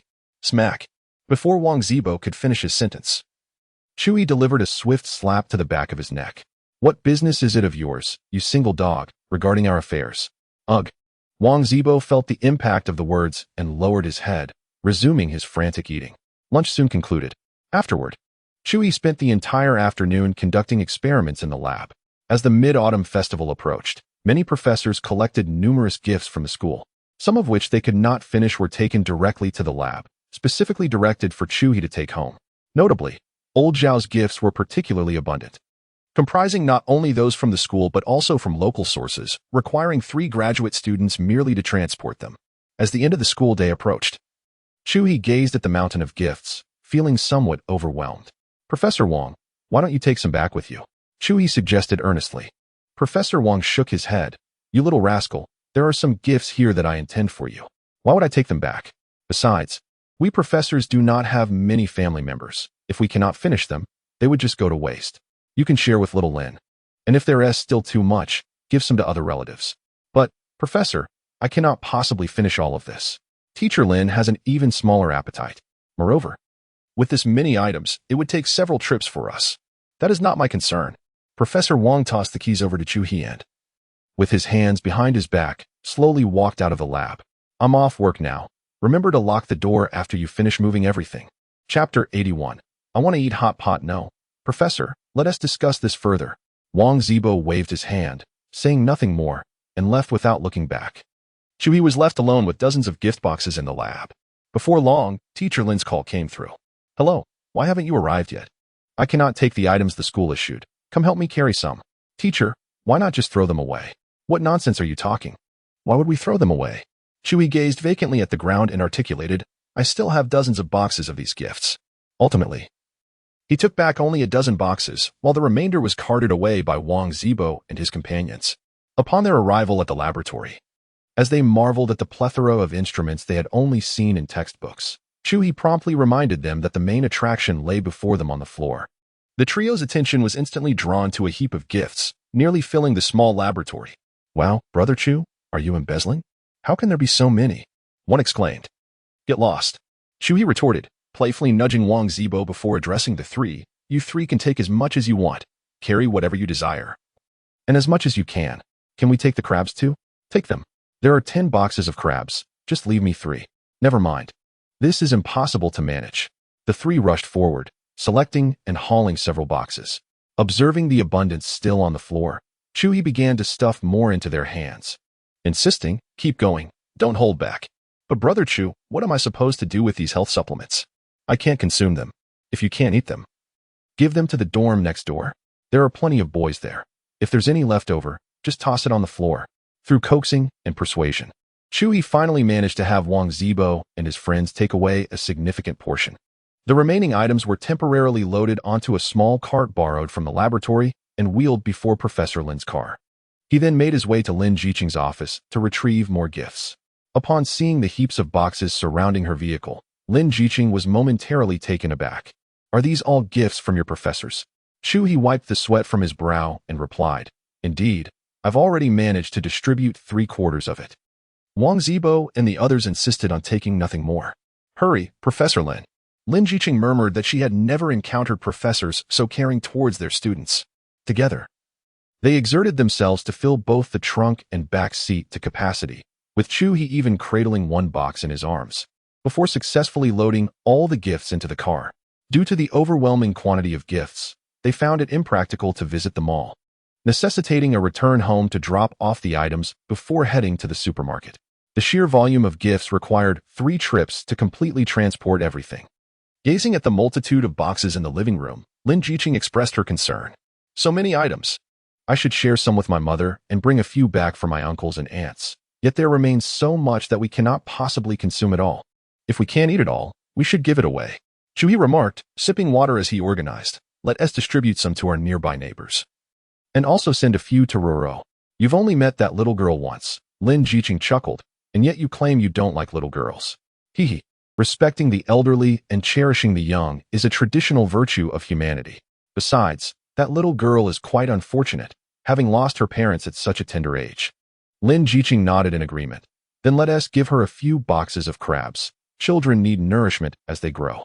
Chuhi nodded, just as he was about to close his eyes in repose when a sudden knock echoed at the door. "Knock, knock, knock. Who could it be? It wouldn't be my uncles and aunts, would it?" Lin Jiqing speculated. "Teacher, are you feeling disoriented from moving things? My parents won't arrive until the day after tomorrow. And besides, they don't even know where you live." Teacher Lin nodded in agreement, then gently nudged Chuhi with her ankle and softly said, "Could you please open the door? I'm so exhausted I can barely move." Chuhi, caressing Lin Jiqing's smooth ankle, stood up and walked to the door, swinging it wide open. Outside stood Roro and her grandmother. "Big sister, I'm here," Roro exclaimed joyfully, bouncing with a windmill in hand. The elderly lady handed a plastic bag to Chuhi, saying, "This is a little bit of our hometown's walnut. It smells delightful. I brought it for you to try." Chuhi understood this was the grandmother's way of expressing gratitude for the events of the previous night, and he couldn't refuse, so he accepted it. Squatting down to meet Roro's gaze, Chuhi feigned indignation. "What brings you here?" "I came to see Big Sister, not you," Roro retorted. "This is my home. You should leave. I won't allow you inside." Roro was taken aback by Chuhi's words, her eyes instantly welling with tears. Observing this, Chuhi promptly scooped her up, saying, "Call me brother, and I'll take you inside." Roro hesitated momentarily, then shyly lowered her head and called out, "Brother, brother." "All right," Chuhi replied, carrying Roro into the house. The elderly lady followed closely behind. Once inside, the grandmother immediately noticed the living room filled with gift boxes. "Roro is here." Lin Jiqing, who was organizing the gift boxes, turned around and saw Chuhi holding Roro. "Hello, big sister. I came with my grandmother to bring you walnuts." "They're called walnuts." Chuhi corrected Roro and handed the walnuts to Lin Jiqing. The grandmother then asked, "Is your family in wholesale? Why are there so many gift boxes?" Mid-Autumn Festival is approaching, and the school distributed them. Chuhi explained. "Distributed by the school?" the grandmother inquired. Chuhi quickly clarified, "My wife is a university professor, and the rest are from my mentors. They couldn't consume them all." "Grandma, you can take a few boxes of crabs back to make for Ro." No. The grandmother quickly shook her head. "I came to bring you things. How can I take things back?" "It's fine," Lin Jiqing added. "We can't finish all this. If you help us by taking some, that would be a favor to us." "That is not appropriate. I can't do that." "Why not?" Chuhi inquired while holding Roro. "Do you want to eat crabs, Roro?" "Crabs?" Roro looked at Chuhi with curiosity. "What are crabs?" "They have 8 legs and walk sideways." So many legs. I want to see what they taste like." Roro giggled. All right, Grandma, I'll help you take a few boxes back. We can't finish them anyway. And let Ruo have a taste. Thank you so much. The grandmother replied. Can I eat dinner with brother and sister tonight? Ruo asked with her big, sparkling eyes. This evening, why don't you join us at the supermarket? Afterwards, we shall indulge in hot pot, Lin Jiqing suggested. Why don't you ask Grandma if she agrees? Hot pot. Ruo's eyes sparkled with excitement. Grandma, I want to eat hot pot. Chapter 82. Keep your distance from my mother, you simp. Prepare a couple more dishes. We must ensure that uncle and aunt enjoy their meal. Upon arriving at the supermarket, Lin Jiqing commenced a fervent shopping spree, while Chuhi pushed the cart. Where Ruo sat. Other children were either engrossed in toys or snacks, but Ruo merely stared wide-eyed, refraining from expressing her desires. Chuhi had long discerned Ruo's thoughts. He steered the shopping cart to the toy section, picked up a Barbie doll measuring about 50 to 60 centimeters, and inquired, Do you want this? Ruo's eyes momentarily brightened before dimming again. She turned her head away. No, I don't want it. Why not buy it? After all, your big sister is paying. Chuhi placed the Barbie doll directly into the cart. Ruo glanced at the doll but resolutely returned it to the shelf. I don't want it. Such a stubborn child. Are you truly leaving? Chuhi remarked. Let us go. Ruo crossed her chubby arms. Appearing entirely disinterested in the toy, Chuhi gently patted her head, understanding that she wished to spare him the expense. At this moment, she would not accept something she did not genuinely want. He glanced at Lin Jiqing, who was still selecting vegetables, sighed, and turned back towards the snack aisle. I'm not buying snacks either, Ruo declared. Chuhi picked up a spicy snack from the shelf and said, This isn't for you. It's for me. You're too old to be eating snacks. Ruo shot him an incredulous look. Mind your own business. My wife supports me. Chuhi retorted. Then I want my wife to support me too. Ruo exclaimed loudly, drawing the attention of those nearby. Chuhi chuckled. Silly girl, you cannot marry a wife. Why not? Because you are a girl. Why can't girls marry wives? Well, they just can't. Chuhi avoided delving into a lengthy explanation, offering a vague response before continuing to scour the snack shelves. After filling half the cart, he exited the snack section and, upon looking up, noticed Lin Jiqing conversing with a man. Upon closer inspection, he realized the man was none other than Zheng Yang. What the hell, why is he back? Chuhi muttered, prompting Ruo to cover his mouth. What are you doing? Chuhi mumbled incoherently, his mouth covered. Grandma said not to curse. I'm not cursing. Look at the man next to your big sister. Chuhi pointed at Zheng Yang. He wants to take your big sister away. He's after my wife. What do you think we should do? Hit him. Ruo waved her little hand in response. Hitting him won't work. I would get caught. Chuhi pondered for a moment and suggested, How about this? When you see your big sister, just call her mom. If it works, I'll buy you that Barbie doll. How does that sound? No. Ruo shook her head. Chuhi assumed she was unwilling, but to his surprise, Ruo declared, Big sister is originally your wife. It is wrong for him to take your wife. I will help you win back big sister. No rewards are necessary. My grandmother always said that one should aspire to be a good person in life. Ruo was determined to be a good person. Wow, this kid is impressive. Chuhi couldn't help but exclaim. No foul language. He added. Without a word, Chuhi pushed Ruo forward until they confronted Zheng Yang, crashing the cart into him. Are you out of your mind? Zheng Yang thought he was being provoked and looked up to find it was Chuhi. Oh, my little brother is here too. Mommy hug. Before Chuhi could say a word, Ruo had already made her move. Lin Jiqing frowned, wondering when she had become a mother. But upon seeing Ruo's pitiful eyes, she lifted her from the cart. Zheng Yang's mouth fell open in disbelief. Is this your child? After uttering those words, he appeared almost petrified. Just as Lin Jiqing was about to refute, Chuhi chimed in. What's it to you? Impossible. How could you two possibly have a child at your age? Zheng Yang protested. Mind your own business. Chuhi retorted. What on earth is happening, Qingqing? How did you suddenly acquire a child? Don't you worry about it. Ruo pointed at Zheng Yang, declaring, Stay away from my mommy, you bad uncle. I'm your mother's friend. Zheng Yang attempted to gain favor with Ruo, but she shot back. You're not. You're just my mommy's sycophant. At this, Zheng Yang's face turned a deep shade of embarrassment. Chuhi chuckled, amused by the little girl's newfound vocabulary. You. Zheng Yang stammered, wishing he could disappear into the cracks of the pavement, yet he was at a loss against a mere child. All right, you can go now, Zheng Yang. Lin Jiqing intervened. Zheng Yang, glancing at the grinning Chuhi, suspected that everything was orchestrated by him. Just you wait, he retorted. Don't point at my dad, Ruoruo shouted, breaking Zheng Yang's composure completely. You are her mother? And you are her father? He accused Lin Jiqing and Chu He, his heart shattering at that moment. He left, forgetting the groceries he had bought, retreating in dismay. Hey Zheng Yang. Lin Jiqing called after him, but he did not look back. Ruo revealed her two little tiger teeth and smiled. Big brother, how was my performance? Fantastic. Chu He ruffled Ruo's hair. In a bit.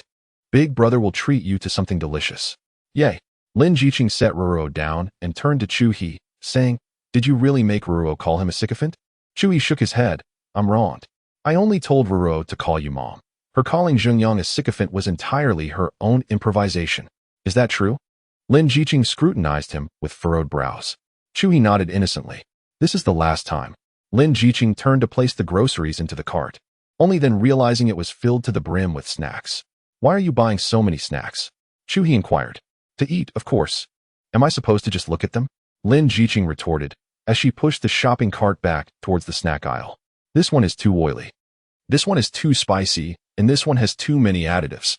As she spoke, Lin Jiqing shot an annoyed glance at Chu He. Is my cooking not satisfactory?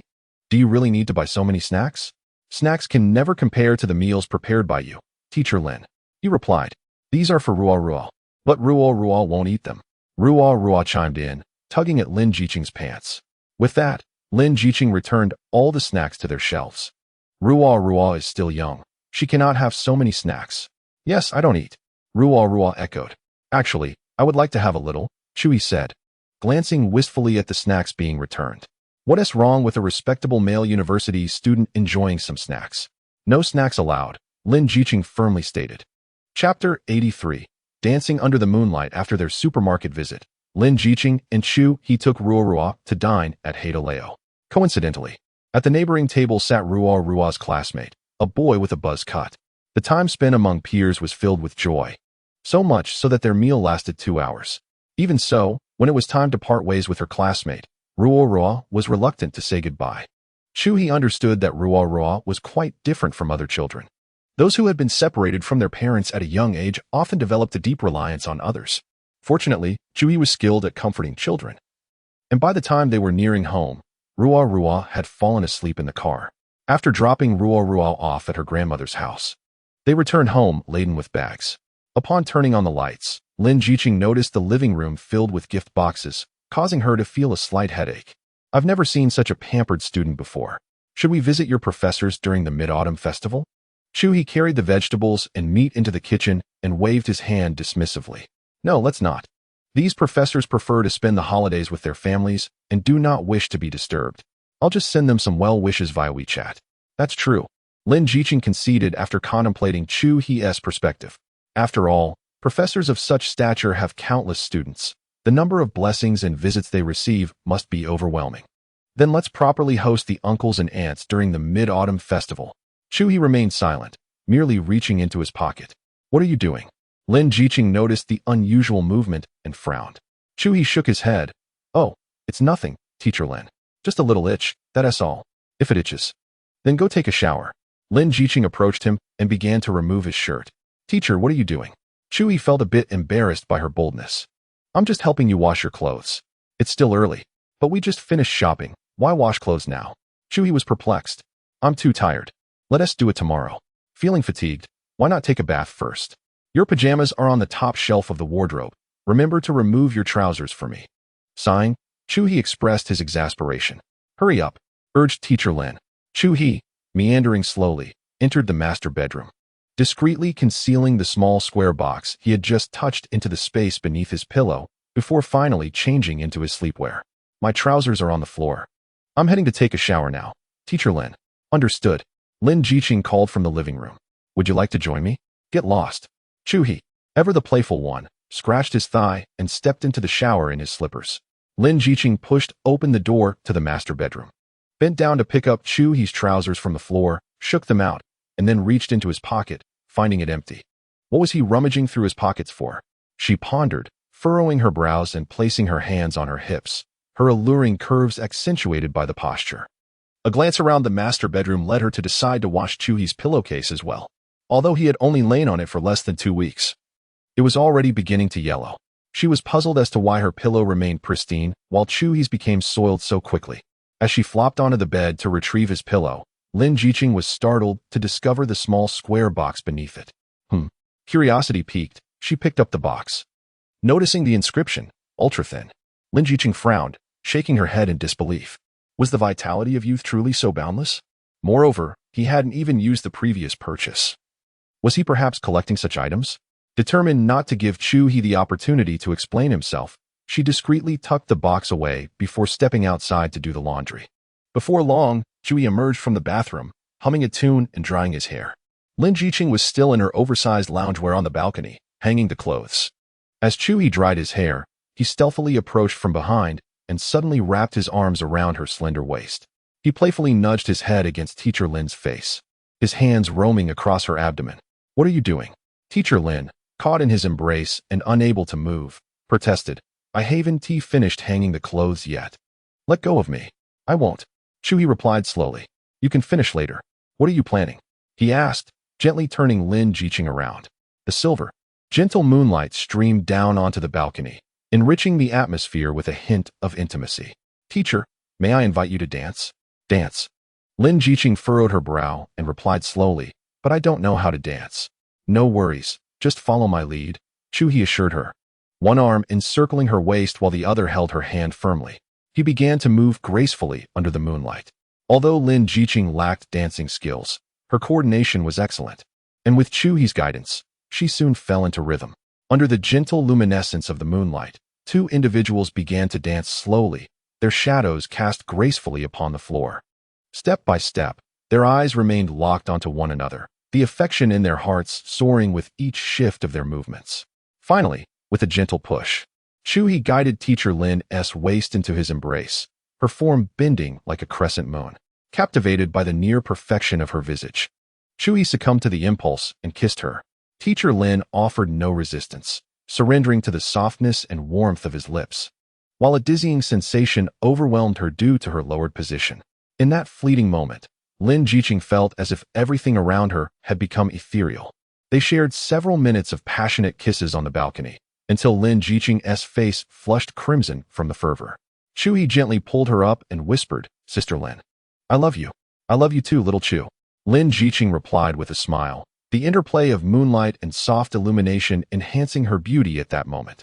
After donning her attire, Lin Jiqing took a bath. Subsequently, they lay in bed, shrouded in darkness, both unwilling to close their eyes. Chuhi harbored mischievous thoughts, while Teacher Lin reminisced about the enchanting dance they had shared. Suddenly, Chuhi crawled over to her side and whispered, "Teacher, the night is splendid." "Indeed, what of it?" She responded, "We must not squander such a beautiful night." Without warning, Chuhi pressed his lips against her neck. Their breaths quickened as he began to slip off Teacher Lin's nightgown. Her fair thighs gradually became visible beneath his touch, but just as she began to reveal herself, Teacher Lin grasped his hand firmly. "It's too late. Let us sleep." "No, teacher." Chuhi was resolute, showing no intention of stopping. Chapter 84. Tonight. "We must shine, didn't I tell you this period is off limits?" Chuhi lifted his head, a mischievous grin on his face. "Teacher, tonight I have a secret weapon." "What secret weapon?" Teacher Lin, with her hair splayed on the pillow, blinked her bright eyes at the beaming Chuhi, suddenly recalling the small box she had tucked away earlier.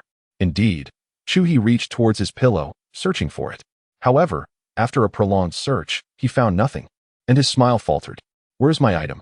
Chuhi exclaimed as he descended from her side, lifting the pillow to find it completely empty beneath. "There's a thief," he shouted in despair. Witnessing his dismay, Lin Jiqing couldn't help but laugh. "Teacher, was it you?" Chuhi appeared genuinely furious. "I was keeping it safe for you, to return when needed." "I need it now?" "Not now. It's too late. I must sleep." "You cannot sleep. I'm tired. Let us discuss this tomorrow." Teacher Lin pulled the blanket tightly around her, turning away, leaving Chuhi with only the sight of her flowing dark hair. In a fit of indignation, he yanked the blanket off her. "What are you up to?" "Humph. Even without a secret weapon, I can still shine. Just watch, Teacher Lin." "No way." "It's all right. Teacher, I've checked everything, and besides, my cooldown period has passed. As for the girls, they have no cooldown at all." Observing Chuhi's impatient demeanor, Teacher Lin had no choice but to relent and return his secret weapon to him. "It must be used." Lin Jiqing glared at him fiercely. Teacher Lin, it was indeed you who took it. Lin Jiqing did not respond. She merely pressed her luscious lips together, her heart racing uncontrollably. This time was different from the last. Previously, she had been intoxicated and lost consciousness, but this time was unlike that. Alongside her slight anticipation, all that remained was the fear of the unknown. The swaying night occasionally illuminated Teacher Lin's flushed face. She turned slightly, wrapping her snowy white arms around the exceedingly content Chu He. He turned his head and softly asked her, Teacher, am I fierce? Lin Jiqing remained silent, simply pinching Chu He's neck with her fingers. Then, she buried her head under the covers and mumbled, Bad boy, go to sleep. Oh, Chu He scratched his head and surprisingly fell asleep. As his even breaths filled the air, Teacher Lin slowly emerged her head from under the blanket. Little rascal, you actually went to sleep when I told you to. In the dim light, Lin Jiqing gazed at Chu He's nose and mouth, a wave of happiness enveloping her. She gradually shifted closer, wrapping her arms around him, while her hand gently traced circles on his chest. Meeting you truly makes me so happy, Teacher Lin murmured. The only response was the rhythm of Chu He's steady breathing. After bidding farewell to the lively night, the following day unfolded with a sense of tranquility. Due to the Mid-Autumn Festival, the school was only in session for 4 days that week, with a statutory holiday commencing on Friday, extending through Sunday. By noon, Wang Zibo and his companions were already contemplating a hike in the surrounding mountains and exploring the city, even asking Chu He and Teacher Lin if they wished to join. Chu He shook his head, indicating that Teacher Lin needed to meet her in-laws. Wang Zibo and his friends were immediately taken aback, feeling as though this was a distant concept, and once again, they sensed a sorrowful divide between themselves and Chu He. In the afternoon, Chu He received a WeChat message from Zhao Jun, who mentioned their train schedule for the following Monday, hoping to have a meal with Chu He that day. Chu He readily agreed and then tidied up the laboratory, promptly closing it at 4 o'clock. He wished Professor Wang, Professor Liu, and old Zhao a happy Mid-Autumn Festival, even declining Professor Wang's invitation to dinner for the holiday. This group of professors truly regarded Chu He as their apprentice rather than just an ordinary student. Touched, Chu He resolved to accelerate the pace of his experiments. After school, I accompanied Teacher Lin on another trip to the supermarket, purchasing items that were forgotten yesterday and those deemed necessary for today. This time, Lin Jiqing kept a vigilant watch over Chu He's hands, preventing him from secretly acquiring any bizarre and peculiar gadgets to take home. Chu He felt a wave of frustration. He had aspired to be a connoisseur of the supermarket experience, only to find himself curtailed by Teacher Lin after just 1 day. Upon returning home that evening, Lin Jiqing began to meticulously prepare. She washed the fruits and vegetables, placing them neatly in the refrigerator. During this time, Ruo Ruo came to play for a couple of hours. Unfortunately, Lin Jiqing had little time to spare, so Ruo Ruo spent just an hour in the living room with Chu He watching Animal World. However, Ruo Ruo seemed to have a particular fondness for Chu He and Lin Jiqing, an inexplicable and peculiar sentiment akin to a sense of familiarity upon first encountering someone. This was the nature of the bond between Lin Chu and Ruo Ruo, which made Ruo eagerly anticipate visiting after school. The remaining hour was dedicated to Chu He tutoring Ruo Ruo in her studies. In the first grade, even a male university student like Chu He could easily manage the material, which consisted primarily of letters, numbers within 10, and basic addition and subtraction. Yet, Ruo Ruo's thought process was anything but ordinary, often surprising Chu He with her responses. Tell me, why does 22 equal 0? Chu He rubbed his temples in exasperation at the math exercise. Didn't I just demonstrate this for you? How many apples do you get when you add 2 apples to 2 apples? 0. Ruo Ruo replied with utmost certainty. Why is that? Because I ate them all, she said with a giggle. Chu He felt overwhelmed, covering his head in despair. He likened himself to the Monkey King bound by a tight spell, while Ruo Ruo played the role of the chanting monk. Master Tang, please relinquish your powers. Chu He sighed heavily. Just then, the doorbell rang, and he opened the door with a sense of relief. Standing at the threshold was Ruo Ruo's grandmother, one hand carrying a thermal container and the other a large bag of fruits, including durians, strawberries, and cherries, clearly a significant expense. I cannot thank you enough. You not only look after our child but also help her with her studies. You are truly kind-hearted. Ruo Ruo's grandmother praised Chu He effusively, then handed him the large bag of fruits and the thermal container. I brought some fruits for you, and inside the thermal container is my braised pork and trotter. Do have a taste. Grandma, you are too generous. I'll keep the braised pork, but let Ruo enjoy the fruits, Chu-hee said, extending the plastic bag outward. But the elderly lady insisted, no, we have plenty at home. Despite Chu-hee's numerous refusals, he was unable to decline. So he ultimately agreed that Ruo could have them when she visited next. The grandmother did not stay to dine with Ruo. And Chu-hee placed the large bag of fruits on the coffee table before opening the thermal container. The delightful aroma of the trotter and braised pork wafted through the air. Dinner is ready, teacher. Chapter 85. If you bully me again, I will kneel on durian in the kitchen. Lin Jiqing was overwhelmed with her tasks when she heard Chu-hee mention dinner, leaving her somewhat perplexed. The meal was yet to be prepared. Where could the food possibly be? Could it be that this child was simply too hungry? Lin Jiqing set aside the vegetables she was washing and stepped out of the kitchen, only to find that Chu-hee had already arranged braised pork knuckle and red braised meat on the dining table. Where did this food come from? What about Ruo? As she spoke, Lin Jiqing dried her slightly damp hands on her apron, then hung it on the chair behind her. Chu-hee handed her chopsticks and, without hesitation, picked up a piece of the aromatic red braised meat, intending to place it in his mouth, but instead dropping it into Lin Laoshir's bowl. Ruo has gone with her grandmother. These are gifts from her. There is also a whole bag of fruit. Chu-hee pointed towards a large plastic bag in the corner by the door. Rather than sitting down to eat, Lin Jiqing approached the bag and leaned down to inspect the fruits within. Many of them were quite expensive and out of season, likely costing quite a sum. Chu-hee filled 2 bowls with steaming rice from the thermal pot, and, as he ate, remarked, I understand. However, this is a gesture of goodwill from them. They see that we've been taking care of Ruo and taking her out for fun, which is why they brought these gifts. Plus, I helped Ruo with her homework tonight, and hiring a tutor can also be quite costly. Lin Jiqing hesitated, feeling it might be inappropriate to keep the fruit. Chu-hee set down his bowl, gently pulled her to the table, and urged her to sit. While he served her more meat, he reassured her, it's all right. When Ruo comes over, we can just give her plenty to eat. However, before Lin Jiqing could finish her sentence, she noticed Chu-hee piling meat into her bowl. Oh, I really shouldn't eat so much meat at night. Please, don't serve me any more. Are you still trying to lose weight, Lin Laoshir? Chu-hee asked, astonished as he gazed at her, convinced that her figure was already perfect and merely needed to be maintained. But I weigh 105 pounds now. When I was a student, my weight consistently stayed below 100. Your weight is different from others, Lin Laoshir. Chu-hee teased with a mischievous smile. Why is that? Lin Jiqing turned her head to look at him, evidently puzzled by his comment. Because your weight is distributed just where it should be. Look how impressive it is. Following Chu-hee's gaze, Lin Jiqing glanced down at her chest and, in a fit of indignation, playfully swatted his back. Just eat your meal. Oh, Chu-hee grumbled as he returned to his seat. Lin Laoshir, I was merely complimenting you. Is that how you compliment someone?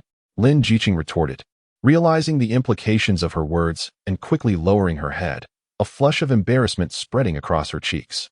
Oh, upon hearing Teacher Lin's words, Chu-hee's mischievous smile deepened, and he leaned in to catch a glimpse of Lin Jiqing's flushed face.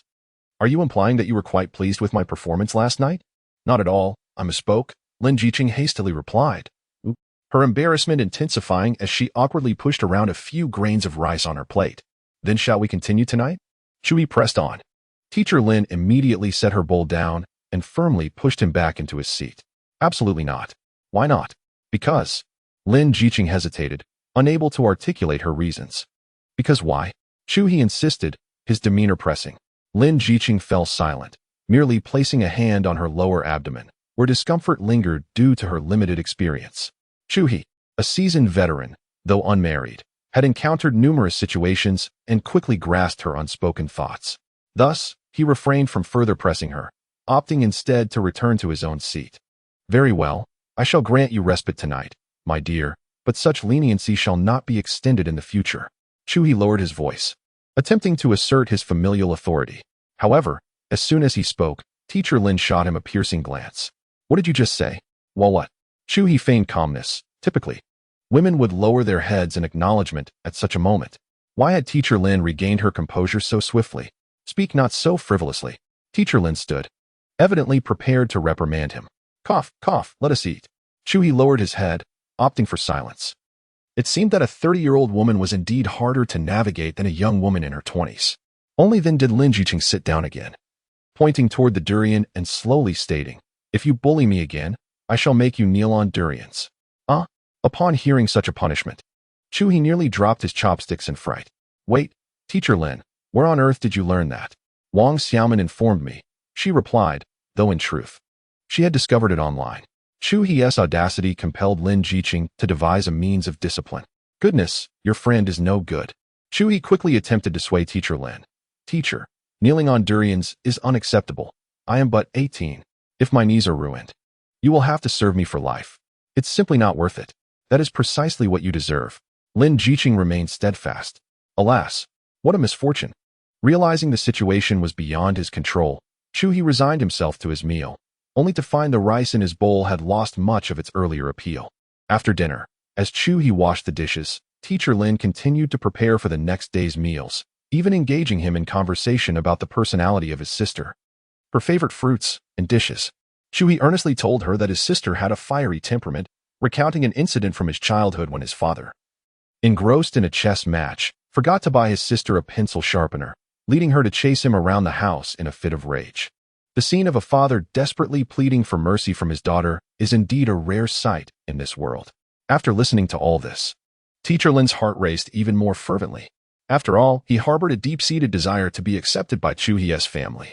As the two engaged in their chores, they chatted amiably, completing the remaining tasks before returning to the master bedroom to freshen up.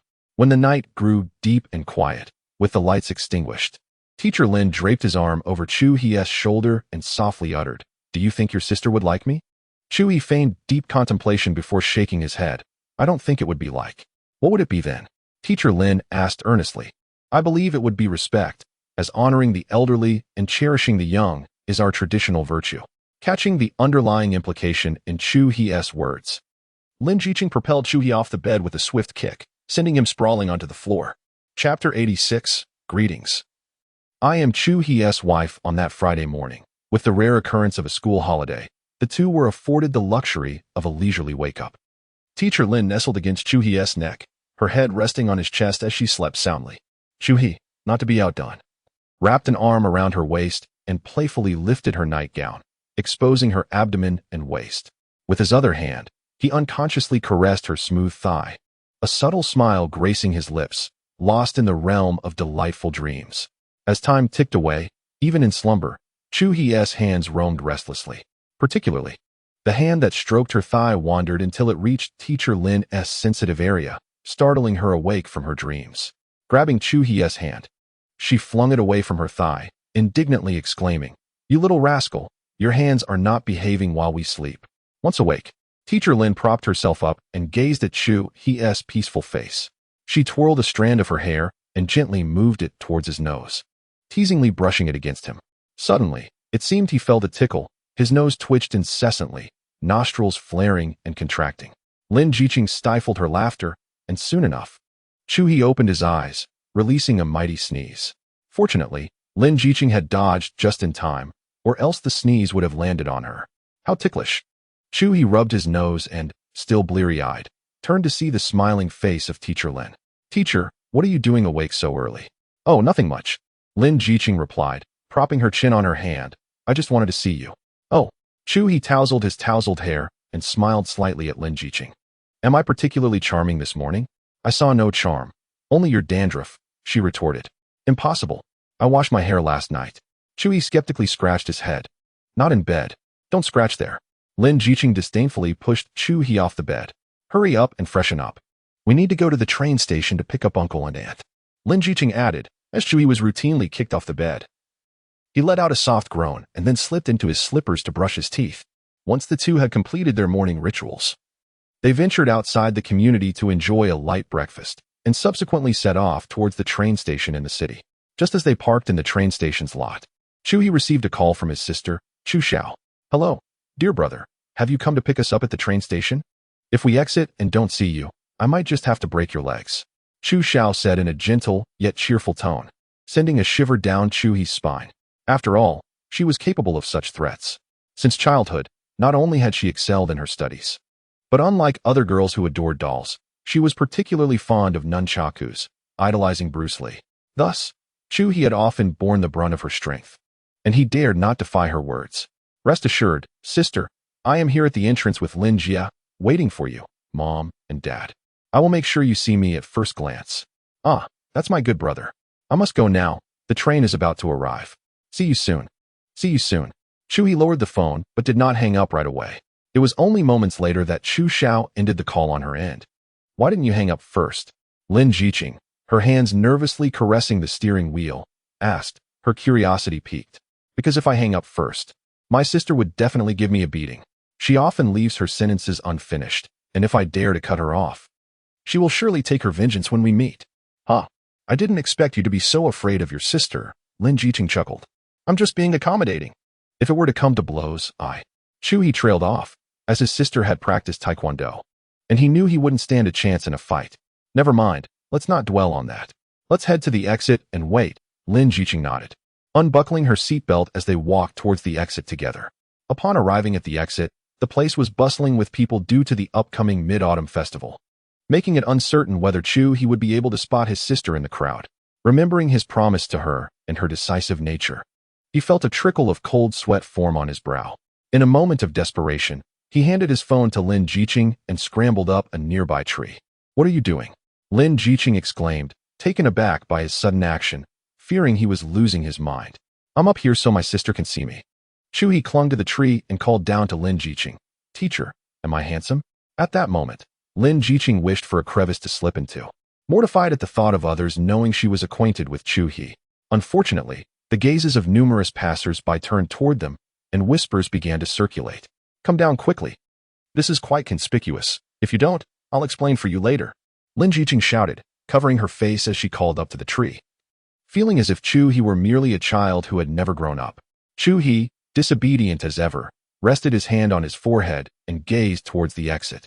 To his delight, he spotted a woman clad in a sleek black tracksuit, her oval face shielded by dark sunglasses, possessing an exquisite figure yet bearing a notably stern expression.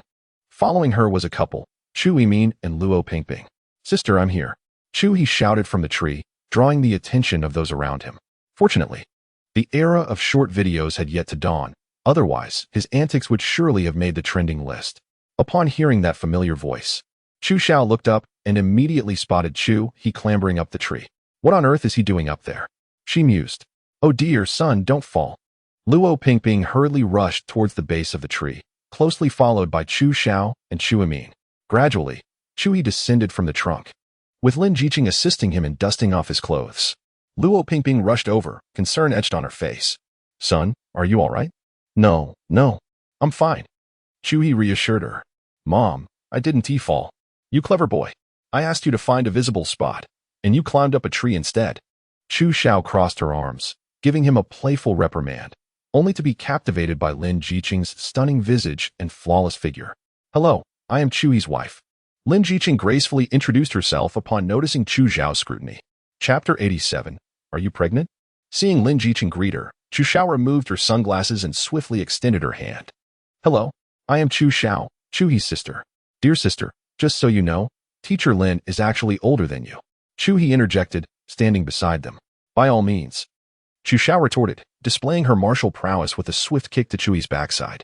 Luo Pingping, displeased, noted that while playful sibling antics were acceptable in their youth, it was inappropriate now that Chu He was married. Xiao, remember to give your brother some face in public. Does my little brother even need face? Chu Xiao unabashedly draped her arm around Chu He's shoulder, grinning as she teased him. Once upon a time, he was quite the charming lad in middle school, wasn't he? Little brother? Let bygones be bygones. Chu He fretted that those rebellious memories might tarnish his standing in Teacher Lin's eyes. After all, he had once boldly declared, You may touch me, but if you dare lay a finger on my brother, I shall take your life. A cringeworthy proclamation accompanied by a bathroom selfie, toothpick in mouth, that he had once thought was quite dashing.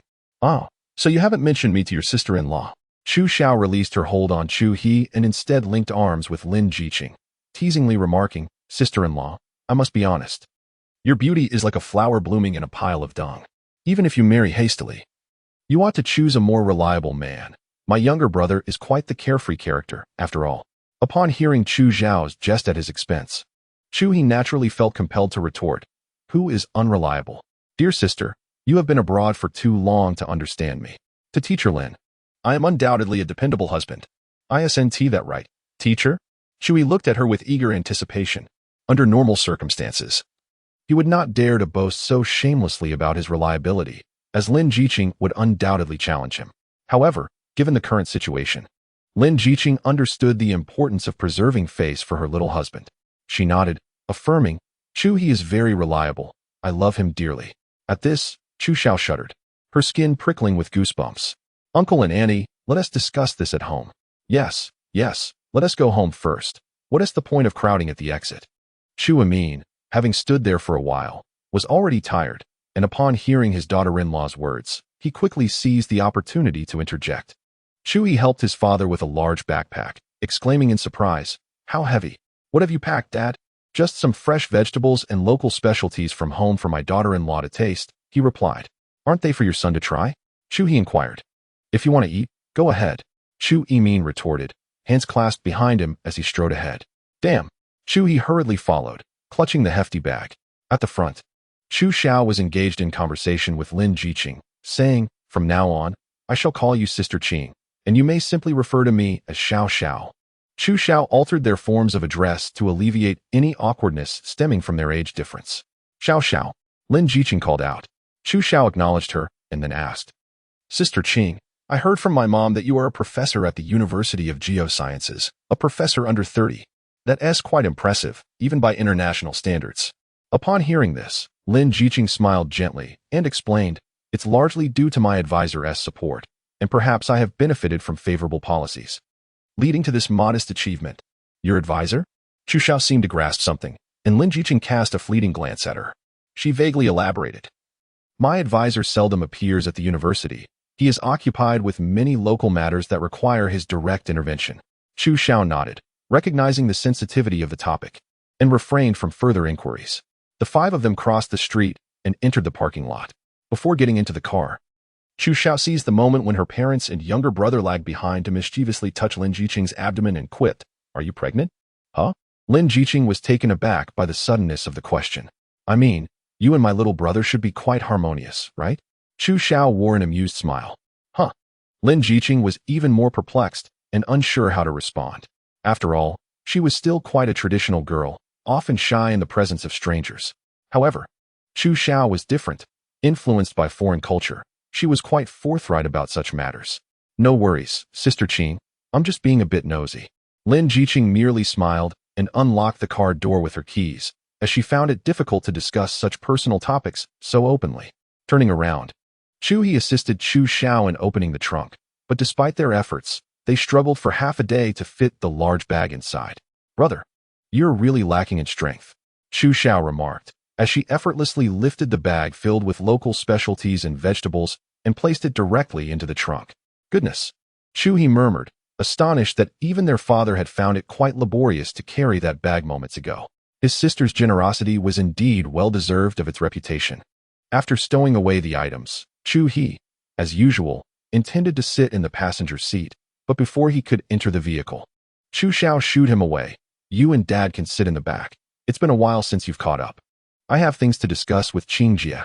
Wait, if we're talking about catching up, shouldn't it be you, sister? Besides, why are you bringing Qing Jia into this? Mind your own business. I returned home yesterday and already chatted with Mom and Dad. Chu Xiao grinned as she settled into the passenger seat. Sighing, Chu He squeezed between Chu Yimin and Luo Pingping in the back. Once the entire family had settled in, Lin Jiqing pressed the accelerator, and the vehicle began to move smoothly.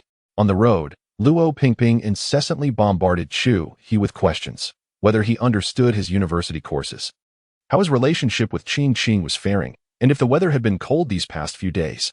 Chu He dutifully answered each inquiry. The atmosphere in the front seat was markedly different. Under the influence of Chu Xiao's exuberance, Lin Jiqing occasionally chuckled. Though her demeanor was more restrained, she had even kicked off her shoes and propped her feet up on the dashboard, her toenails adorned with polish. Qing Jia, does your school still need teachers? Would it be possible for me to teach there when I return? Chu Xiao inquired. Absolutely, Lin Jiqing replied. Well aware of the school's staffing needs due to frequent meetings, our school is indeed on the lookout for talent, and since you're a returnee, I believe passing the interview would be quite feasible. Chu Xiao nodded thoughtfully. Then I shall consider it carefully, as my parents would not approve of me dating a foreigner. Sister, Even if you return, you needn't necessarily teach at Lin GIS school. There are so many prestigious universities in the country. But Lin City is the capital of our province, and with both you and Qingje here, wouldn't it be better for me to be close by? After saying this, Chu Xiao suddenly turned to the passenger seat and asked pointedly, you wouldn't be hindering your own chances, would you? Tell me. Do you bully her at school? Me? How could I? It's much easier at school than at home. In the back seat, Chui interjected, feeling wronged. Chapter 88. The pregnancy test was forgotten upon returning to their residential community. Lin Jiqing and Chu Xiao had already formed a bond akin to that of sisters. As they needed to carry items, Chu He, along with their parents, walked ahead with the keys, while Lin Jiqing and Chu Xiao linked arms, chatting animatedly behind them. I can't believe how lively they are after just meeting, Chu He remarked. Son, which floor are we on? Asked Luo Pingping as she climbed the stairs behind Chu He. Mom, we've arrived. Chu He pointed to the number on the 4th floor. This is where we live. He then took out his key and opened the door, revealing the layout of Teacher Lin's home to the couple, Chu Yimin and his wife. My goodness. Our daughter-in-law's home is even larger than ours. They entered and began to explore Lin Jiqing's residence. The home featured 2 spacious rooms, allowing for a generous living and dining area, which appeared quite grand to outsiders. The minimalist yet luxurious decor exuded a sense of modernity, prompting Chu Yimin to nod repeatedly. Indeed, the youth have exquisite taste. Luo Pingping was equally pleased and exchanged glances with Chu Yimin. Seizing the moment before Teacher Lin arrived, they presented a bank card to Chu He. Son, this card contains 100,000 yuan. Assess what the house needs and make some additions. Your marriage to Qingqing came so unexpectedly that your father and I had no time to prepare. Seeing the bank card in his parents' hands, Chui quickly waved his hand. Mom, there's no need. Teacher Lin has sufficient wealth. Foolish boy, can you rely on someone else's money indefinitely? Insisted Luo Pingping. A man should have some money of his own. You ought to buy Qingqing some clothes. Chu Yimi nodded in agreement, affirming, your mother is absolutely right. A man must have his own finances. Son, you cannot be without money. Luo Pingping immediately grasped the underlying message in Chu Yimin's words, but merely nudged him with her elbow without further comment. Chu Yimin sighed in resignation and sat on the sofa, encouraging, take it. This amount is trivial for your mother. I don't even know how much savings we have. After much persuasion from the elderly couple, Chu He finally accepted their gift. Luo Pingping also suggested that they should plan a proper wedding ceremony, as it had all been rather informal and relatives and friends were unaware of the situation. Chu He vaguely agreed, recognizing that arranging a wedding would require discussion with Teacher Lin. While the three conversed, the sound of Chu Xiao's laughter echoed from the hallway. And soon she and Lin Jiqing appeared at the door. Upon entering and closing the door, Chu Xiao surveyed the interior layout and exclaimed, this is exactly the kind of home I desire. It feels so comfortable. Then you should stay for a few days. Lin Jiqing warmly invited her. She then produced some freshly purchased tea leaves and a teapot, pouring hot water from a thermos to serve everyone tea. Luo Pingping took a seat beside Chu Yimin, observing their diligent daughter-in-law with satisfaction.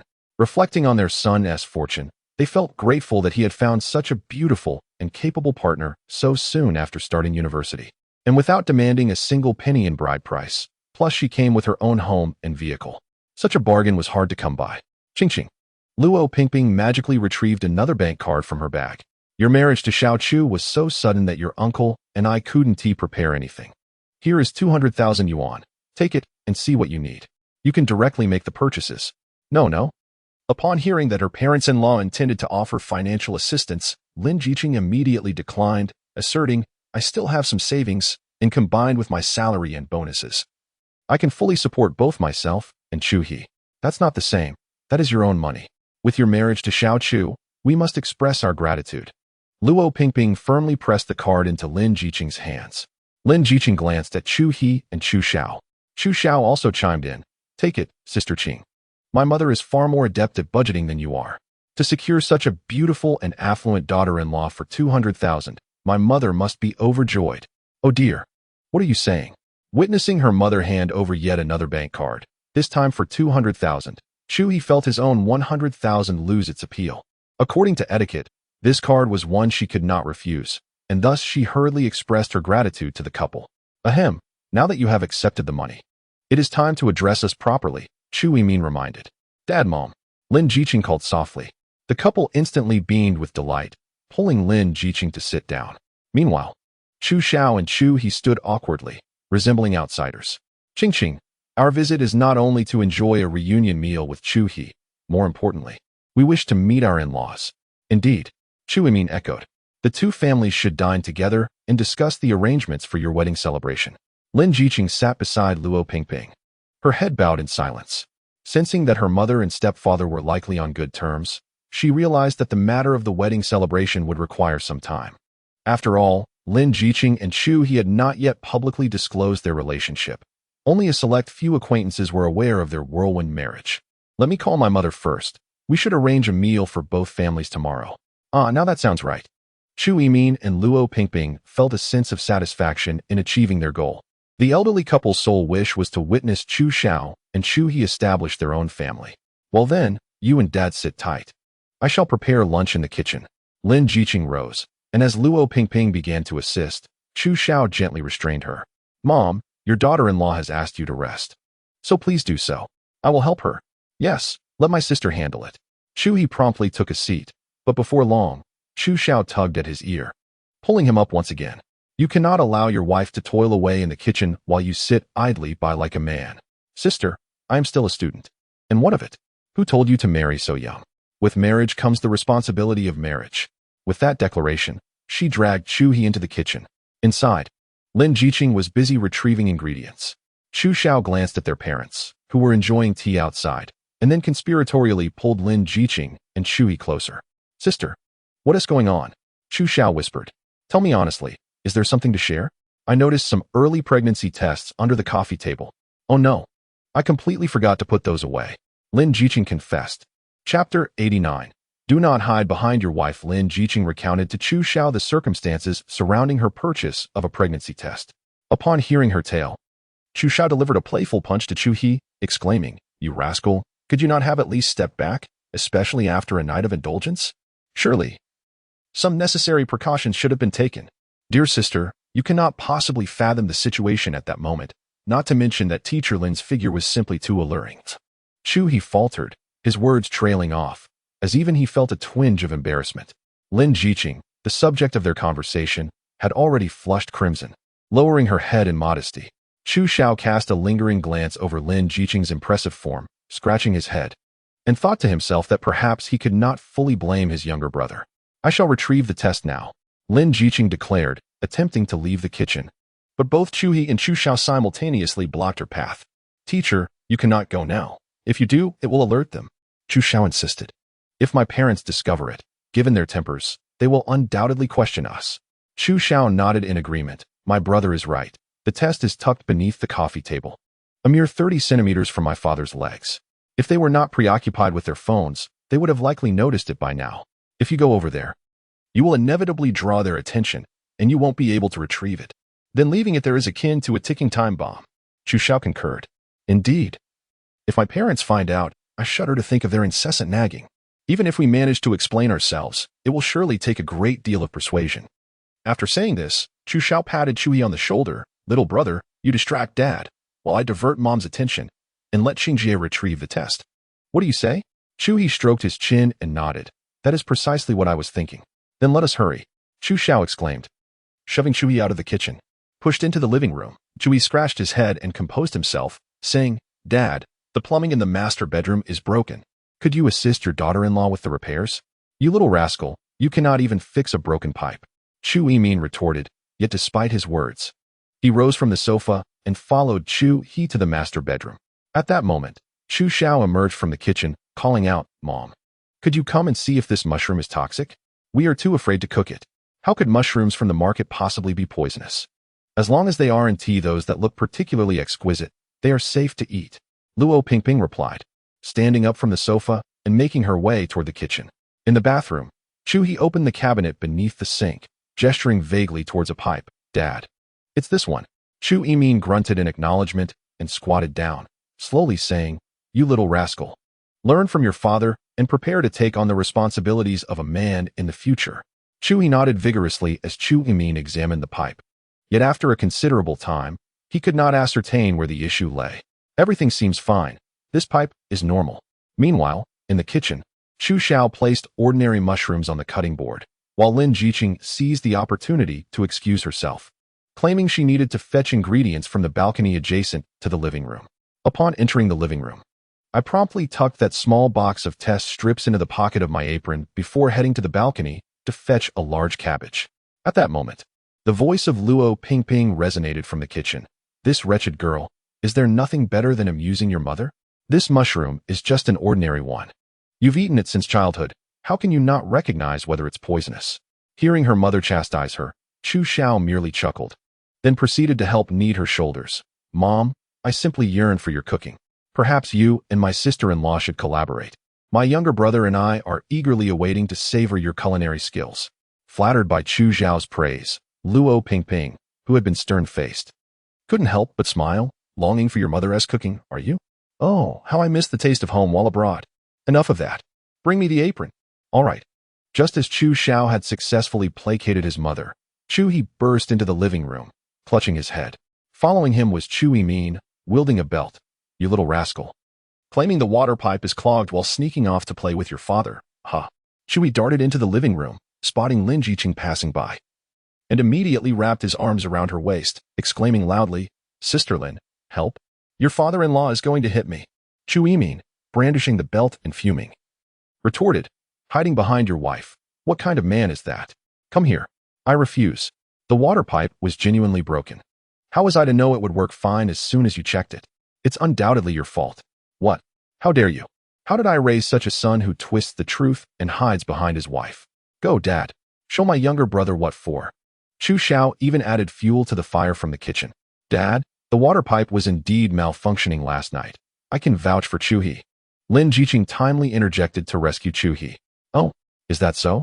Hearing Lin Jiqing's defense, Chu Yimin reluctantly lowered the belt and pointed at Chu He. "Next time, ascertain the situation before directing your father." At noon, Lin Jiqing and Luo Pingping prepared a sumptuous lunch for their family, with 6 dishes and a soup. Each was a feast for the senses, appearing incredibly appetizing. The family gathered joyfully around the table for a reunion meal.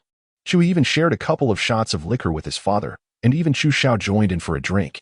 Lin Jiqing intended to join as well, but was halted by Chu He. He had already discerned from the last barbecue that Lin Jiqing had a low tolerance for alcohol, and when inebriated, her personality would shift dramatically. In a gathering such as this, it was prudent for her to abstain from drinking. After the meal, Lin Jiqing expressed her desire to take Chu Yimin and Luo Pingping out for some leisure. Initially reluctant, Luo Pingping was taken aback by Chu Yimin's keen interest in the Shanghai Provincial Museum. Thus, after some persuasion from their son, daughter, and daughter-in-law, Luo Pingping consented to the visit to the museum. In the midst of this, Lin Jiqing also took a moment to send a WeChat message to her mother. "Mom, Chui's parents are here and would like to meet you and uncle." Lin Fun, "This child, why did you not inform me when your in-laws arrived? Does this not reflect poorly on our family's manners?" Lin Jiqing, "Do you have time to go out with uncle tomorrow? If so, let us dine together at a restaurant." Lin Fun, "I will ask your uncle. He has gone to his son's house. I shall call him and get back to you." Lin Jiqing, "All right." Chapter 90. "Oh father, you are so ordinary." Half an hour later, Lin Jiqing, just having descended the stairs, received a message from Lin Fun. "Your uncle is free tomorrow. I will buy some gifts to take over." After replying to Lin Fun, Lin Jiqing turned off her phone. The family of 5 leisurely walked down the stairs and sat in Lin Jiqing's car. Luo Pingping could not help but exclaim, "What is there to see at the museum? It's merely a collection of artifacts. You know nothing. Those are testaments to our history. I used to watch them on television. And now that I finally have the chance, I must see the real thing." Chu Xiao interjected, "Mom, if Dad wishes to see it, let him. It doesn't cost anything, so what is there to fear?" "Indeed, I support Dad as well." Lin Jiqing agreed while driving. See, it is the daughter and daughter-in-law who truly understand me." Chu Yimin was deeply moved, and Luo Pingping chose not to dwell on that topic any longer. She then asked, "Qingqing, have you inquired with your in-laws? Do they have time?" Lin Jiqing glanced at Luo Pingping through the rearview mirror and nodded. "Yes, Mom. Let us go to Phoenix Restaurant tomorrow. I will reserve a table there." "Oh, that is wonderful." Luo Pingping was quite excited. Meeting the in-laws would make this outing fulfilling. Lin Jiqing smiled and drove for about 10 minutes until they finally arrived at the museum. After parking the car, the family headed to the entrance of the Mountain River Museum to take photos. Just after they finished taking pictures, Chu He was astonished to spot 3 familiar figures among a crowd of strangers. Zibo, Chu He called out, and upon hearing that familiar voice, Wang Zibo, who was studying a guide map ahead, immediately turned around. Wao Chu Gu, Sun De and Kong Diyang, who were beside Wang Zibo, also turned to look. They not only saw Chu He, but also Lin Jiqing, Chu Xiao, and Chu He's parents. What a coincidence! The 3 exclaimed in surprise. And Chu He's family immediately approached them. Chu He introduced his family to Wang Zibo and his companions, who politely bowed to Chu He's parents. Kong Diyang pulled Chu He aside to discreetly inquire about the other woman. Chu He explained that she was his older sister, prompting Kong Diyang to cheekily ask for Chu He's WeChat. Unexpectedly, Chu He playfully swatted him on the head. Xiaoyang, I consider you a brother, yet you wish to become my sister-in-law. Kong Diyang, feeling aggrieved, rubbed his head. Can't we just have our own titles? I will call you brother. And you can call me brother-in-law. Get out of here. Chu He playfully kicked Kong Diyang. Then the group proceeded to validate their tickets and entered the museum. In truth, such places tend to captivate only those with a profound appreciation for history and artifacts. The average visitor quickly loses interest.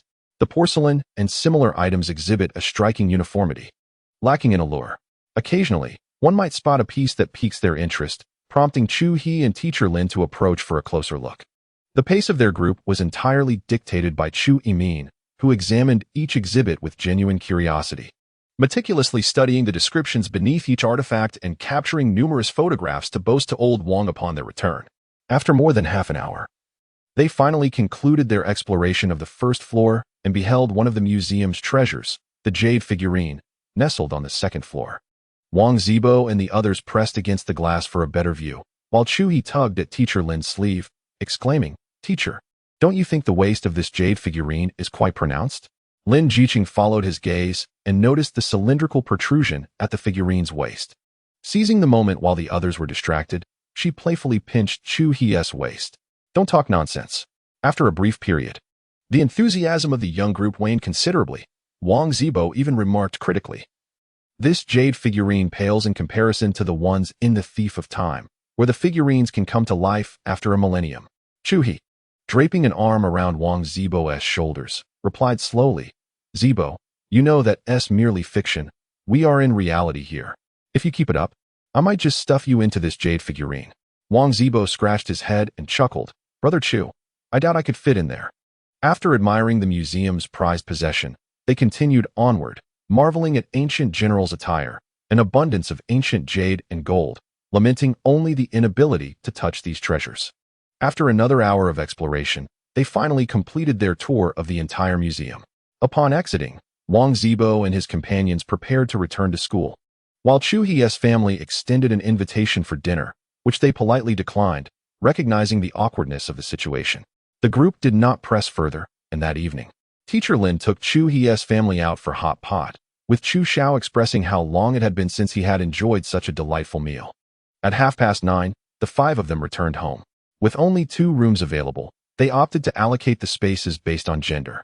Lin Jiqing, Luo Pingping, and Chu Xiao settled in the master bedroom, while Chu He and Chu Yimin took the secondary room. Exhausted from the day, Luo Pingping could barely keep her eyes open, prompting everyone to retreat to their respective rooms for sleep. As night deepened, Chu He and Chu Yimin, freshly bathed, lay in bed.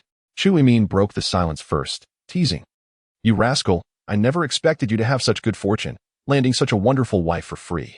With a chuckle, Chu He gazed at the ceiling and replied, Dad, are you envious of me? Envious of you? In my youth, I was quite the charmer, navigating through a sea of admirers without a care. The women pursuing me could form a line stretching across borders. Oh, come now, Dad, weren't you captured by Mom in just 3 days? Chu He countered, exposing the truth about Chu Yimin's youthful exploits. Back then, Chu Yimin was merely a naive young man in college. Luo Pingping pursued him for merely 3 days, after which he readily acquiesced. It was your mother who played tricks. Otherwise, I would certainly have brought home a school bell. Chu Yimin reminisced with a sense of nostalgia. In those days, I shared a desk with the school beauty during exams. When she passed me her paper, she smiled at me, a smile I can never forget. That was undoubtedly a sign of her affection for me. Huh? Chu He furrowed his brow. Dad, you are the epitome of an average man. You little rascal. You dare to ridicule your father. In the absence of Luo Pingping and the others to intervene, Chu Yimin playfully slapped Chu He. Chu He merely chuckled without retaliating. However, it truly is a stroke of luck for you to marry someone as lovely as Qing Qing. You must cherish her and treat her well. I know, Chu He replied. After a brief conversation, he felt a wave of drowsiness wash over him, curling up under the covers as he gradually drifted into slumber. Meanwhile, Luo Pingping continued to hold Lin Jiqing's hand, imparting heartfelt advice. Chu He is rather young and may need you to look after him. You both should take care of each other. Have a child soon, while I am still young enough to help you with it. Listening to Luo Pingping, Lin Jiqing simply nodded in silence. Nearby, Chu Xiao had long since succumbed to the embrace of dreams. As midnight slowly approached, the world seemed to fall into a hushed stillness. Chapter 91. Teacher, you spied on me in the early morning, while everyone else remained ensconced in slumber. Lin Jiqing was already in the kitchen preparing breakfast.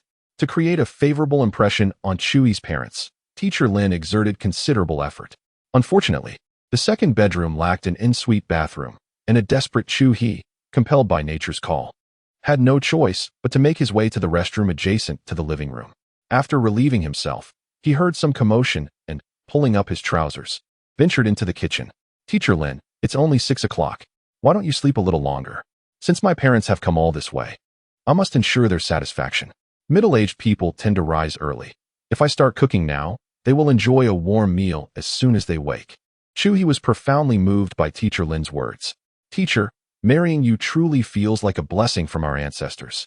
Without further ado, he puckered his lips and planted a kiss on Lin Jiqing's cheek. Oh dear, I'm in the midst of cooking. Teacher Lin wiped her cheek with her sleeve. Chu He chuckled beside her, offering to lend a hand. You should go back to sleep. University students need their rest. I can manage on my own. Lin Jiqing gently urged him. Yet, despite feeling somewhat drowsy, Chu He insisted, It's fine, Teacher Lin, you are my source of energy. I am no longer sleepy when I see you. The overly sweet sentiment sent shivers down Lin Jiqing's spine. Then help me make some soy milk.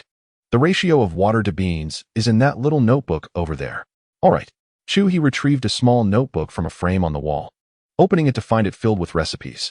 My goodness, Teacher Lin, are you aspiring to be a chef? You seem to have learned so many dishes. Don't flip through carelessly. The soy milk recipe is on page 201.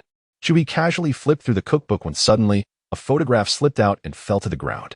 As he bent down to pick it up, he noticed that Lin Jiqing was faster, dropping her spoon and bending down as well, resulting in their heads colliding. Ouch! Chu He rubbed his head and swiftly picked up the photograph from the floor. This was clearly a significant photo for Teacher Lin, and he felt compelled to discover its contents. He entertained a suspicion that perhaps Teacher Lin was having an affair. Upon examining the photograph, he was astonished to find it was indeed a picture of himself, clad in the white lab coat that Professor Wang had procured for him, engaged in an experiment in the laboratory. In the image, Chu He was intently observing the data on an instrument and meticulously recording it in his logbook. Give it back. Teacher Lin, slightly embarrassed, snatched the photograph from Chu He's hands. Wow, I actually look rather handsome in this, Chu He remarked with amusement, observing the blush on Lin Jiqing's face. But when did you take this candid shot? I had no idea. Lin Jiqing simply tucked the photograph into the pocket of her apron, hastily resumed stirring the soup with her ladle, and quietly replied. I haven't used the camera I won last time in ages. I was just taking random pictures around the school, and unexpectedly, I ran into you in the lab. Oh, Teacher Lin, are you telling me that you casually picked up a camera, strolled around campus, accidentally wandered into the laboratory, just happened to find my lab, and then nonchalantly took a picture of me? Upon realizing her fib had been exposed, Lin Jiqing immediately turned and playfully tapped Chu He. You are so annoying. To her surprise, Chu He seized the opportunity to wrap his arms around her slender waist. Losing her balance, she stumbled against his chest, her body pressing against him. And as she tilted her head slightly, she found herself gazing into Chu He's chiseled face. Teacher, if you wish to photograph me, you can do so directly. After all, I am your husband. There is no need for such secrecy. I didn't. Teacher Lin insisted stubbornly. Chu He cradled her face in his hands and, with eyes closed, pressed his lips against hers. Teacher Lin did not resist. Her soft form felt enchanting in that moment. After a brief kiss, Chu He looked up and exclaimed, Teacher, you truly tempt me. Saying this, he lifted both of Teacher Lin's arms and pinned her against the kitchen wall. With her hands held high, her graceful posture accentuated her figure even more. Let us share a tender moment. Teacher Lin.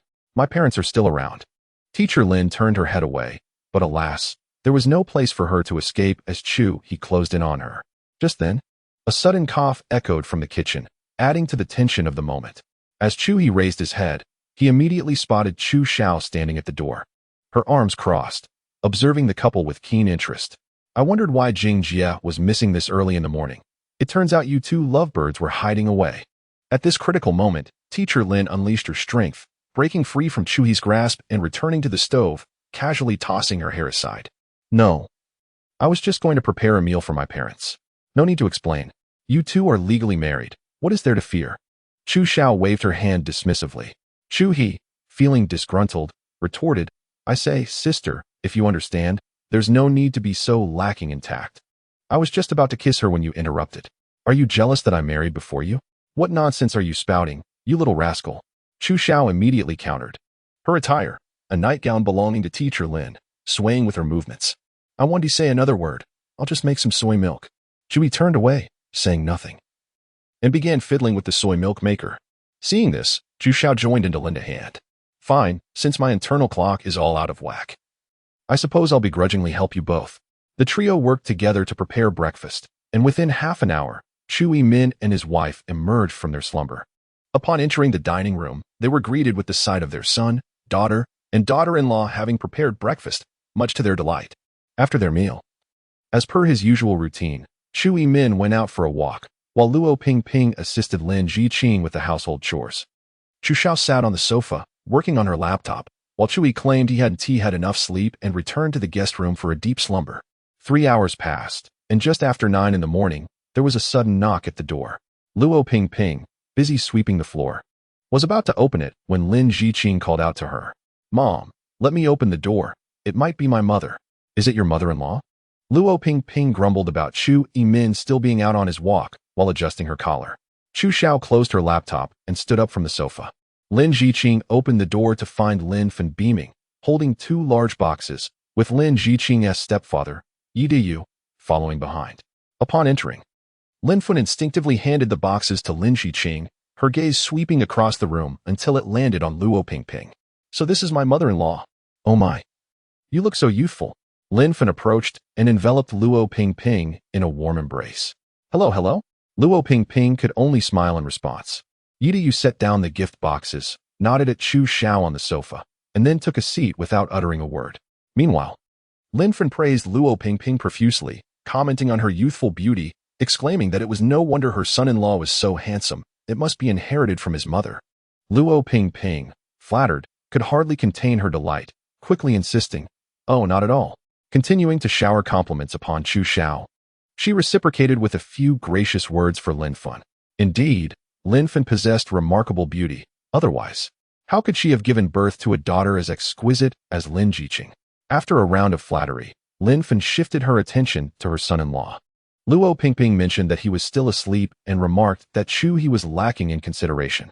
Just as she was about to rouse him, Lin Fen intervened, saying, if you do not care for me, then at least allow my son-in-law to rest a little longer. Luo Pingping chuckled and instructed Lin Jiqing to entertain Lin Fen while she proceeded to the master bedroom to call Chu Yimin. Where are you? She inquired. Out for a stroll, was his immediate response.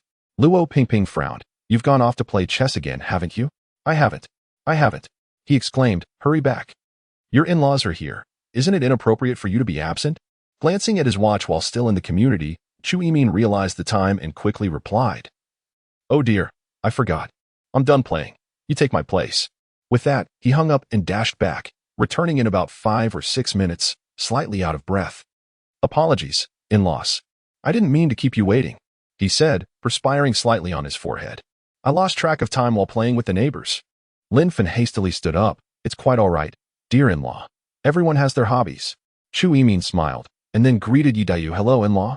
Chu Yimin extended his hand. And Yi Diyu, feeling somewhat flustered, offered his hand in return, merely nodding and smiling. Lin Fen quickly interjected, don't mind him. He yes, just like that. It takes 3 sticks to make him speak. In-law, it seems to me that my elder brother is quite mature and reserved. Aren't those successful figures on television known for their economy of words? Indeed, you have a way with words. The 4 middle-aged individuals settled onto the sofa. engaging in lively conversation while Lin Ziqing prepared fruit and set out sunflower seeds and other snacks. As their dialogue progressed, they eventually broached the main topic. Luo Pingping suggested, "In-law, what do you think about organizing another wedding for the two children? They married in such haste that they didn't have the chance to celebrate properly." Lin Fen set down her sunflower seeds and replied, "So, you're implying that you have a fondness for my daughter?" Luo Pingping quickly affirmed, "Absolutely. I like her very much. Qin Qing is not only beautiful and competent, but also hardworking. She has been exceptionally gracious in hosting us, which I truly appreciate." Lin Fen smiled. "As long as you like her, that's what matters. I have no objections to a second wedding. Ultimately, it depends on what the children wish. Of course, considering your perspective, dear in-laws, it would indeed be fitting to celebrate grandly after finally seeing your son marry." Luo Pingping nodded in agreement. "Yes, yes. My colleagues and comrades are eagerly awaiting to toast at my son's wedding. I have such a beautiful daughter-in-law. It would be remiss not to boast about it." They all laughed heartily. Lin Fen was once again amused by Chu Yimin's words. She patted Yi Dayu's leg and said, "How about this? Let's discuss with the two children and set a specific date. As for the financial matters, you need not worry, dear in-laws. My husband has a dutiful son, and we will cover the wedding expenses." Chu Yimin exchanged glances with Luo Pingping, shaking his head and insisting, "That simply won't do. We haven't contributed to the house or car for the wedding. You can't overlook the bride price, dear mother-in-law.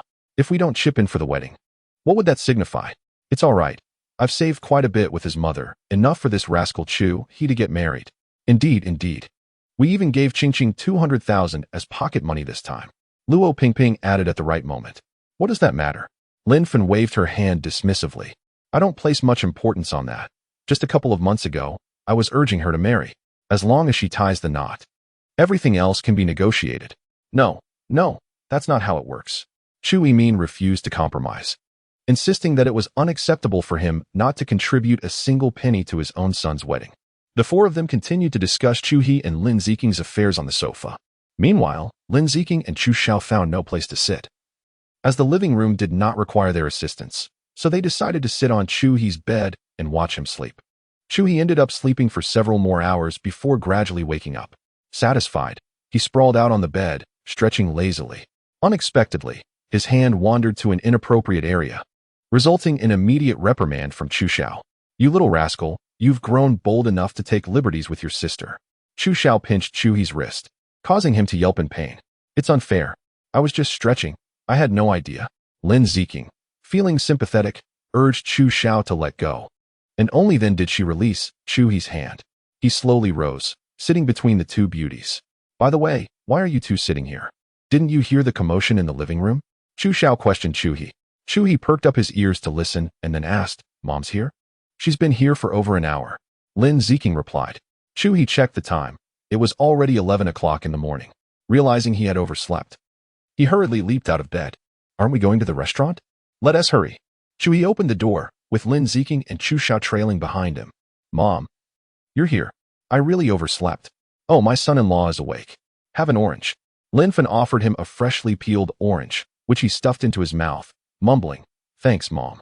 Nearby, Luo Pingping commented with a hint of jealousy, "This kid calls you mother-in-law more affectionately than he does me."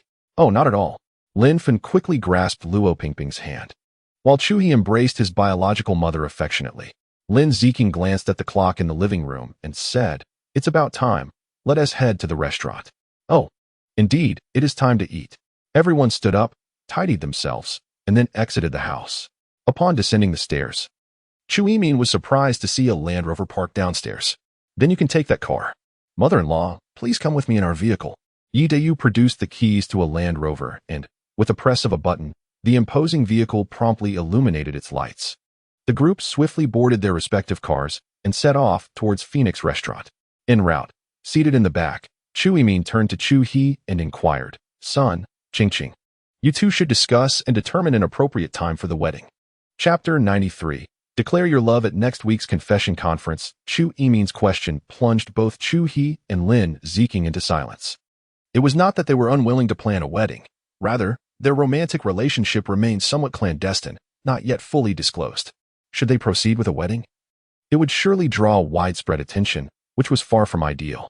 Given the current circumstances, They needed a catalyst to publicly affirm their relationship at school.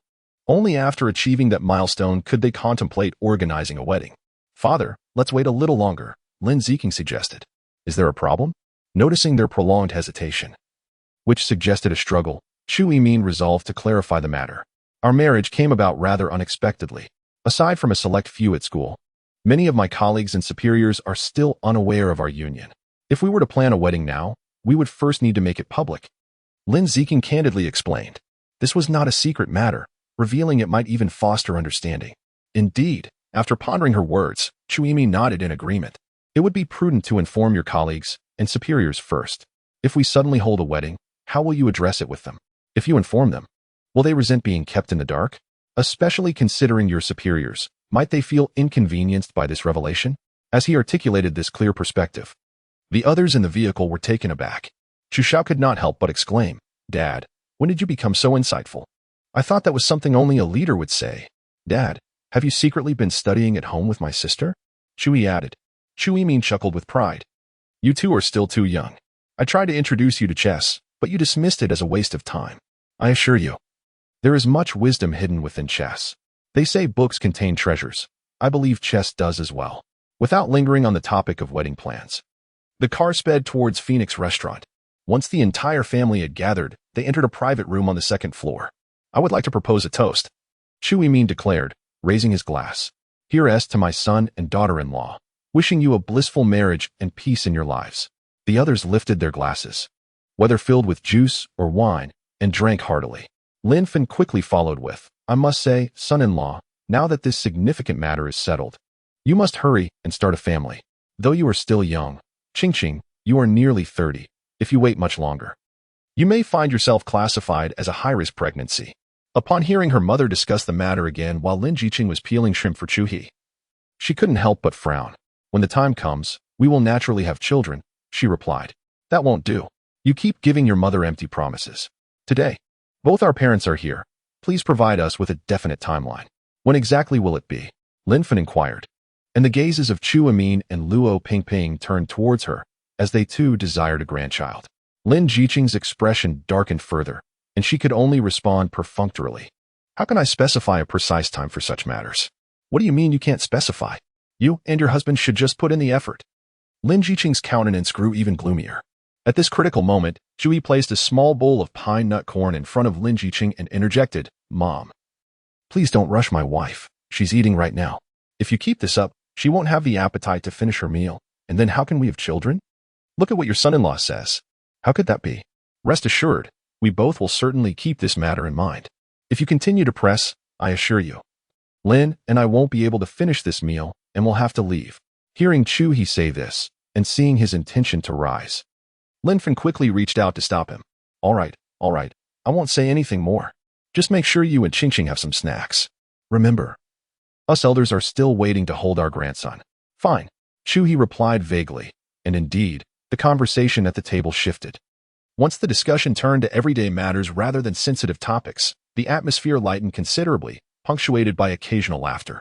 In this gradually cheerful ambience, everyone concluded their lunch.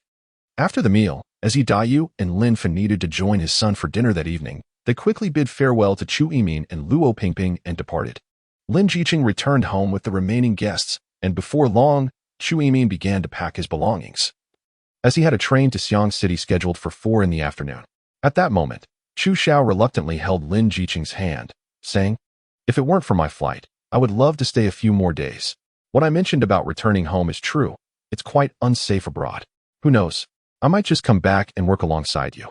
"That sounds good," Lin Ziqing replied with a faint smile. Chu Xiao playfully waved a fist at Chu He. "Did you hear that, little brother? This time, Sister Qing has added me on WeChat. If she complains to me about how you treat her, I won't hold back when I return."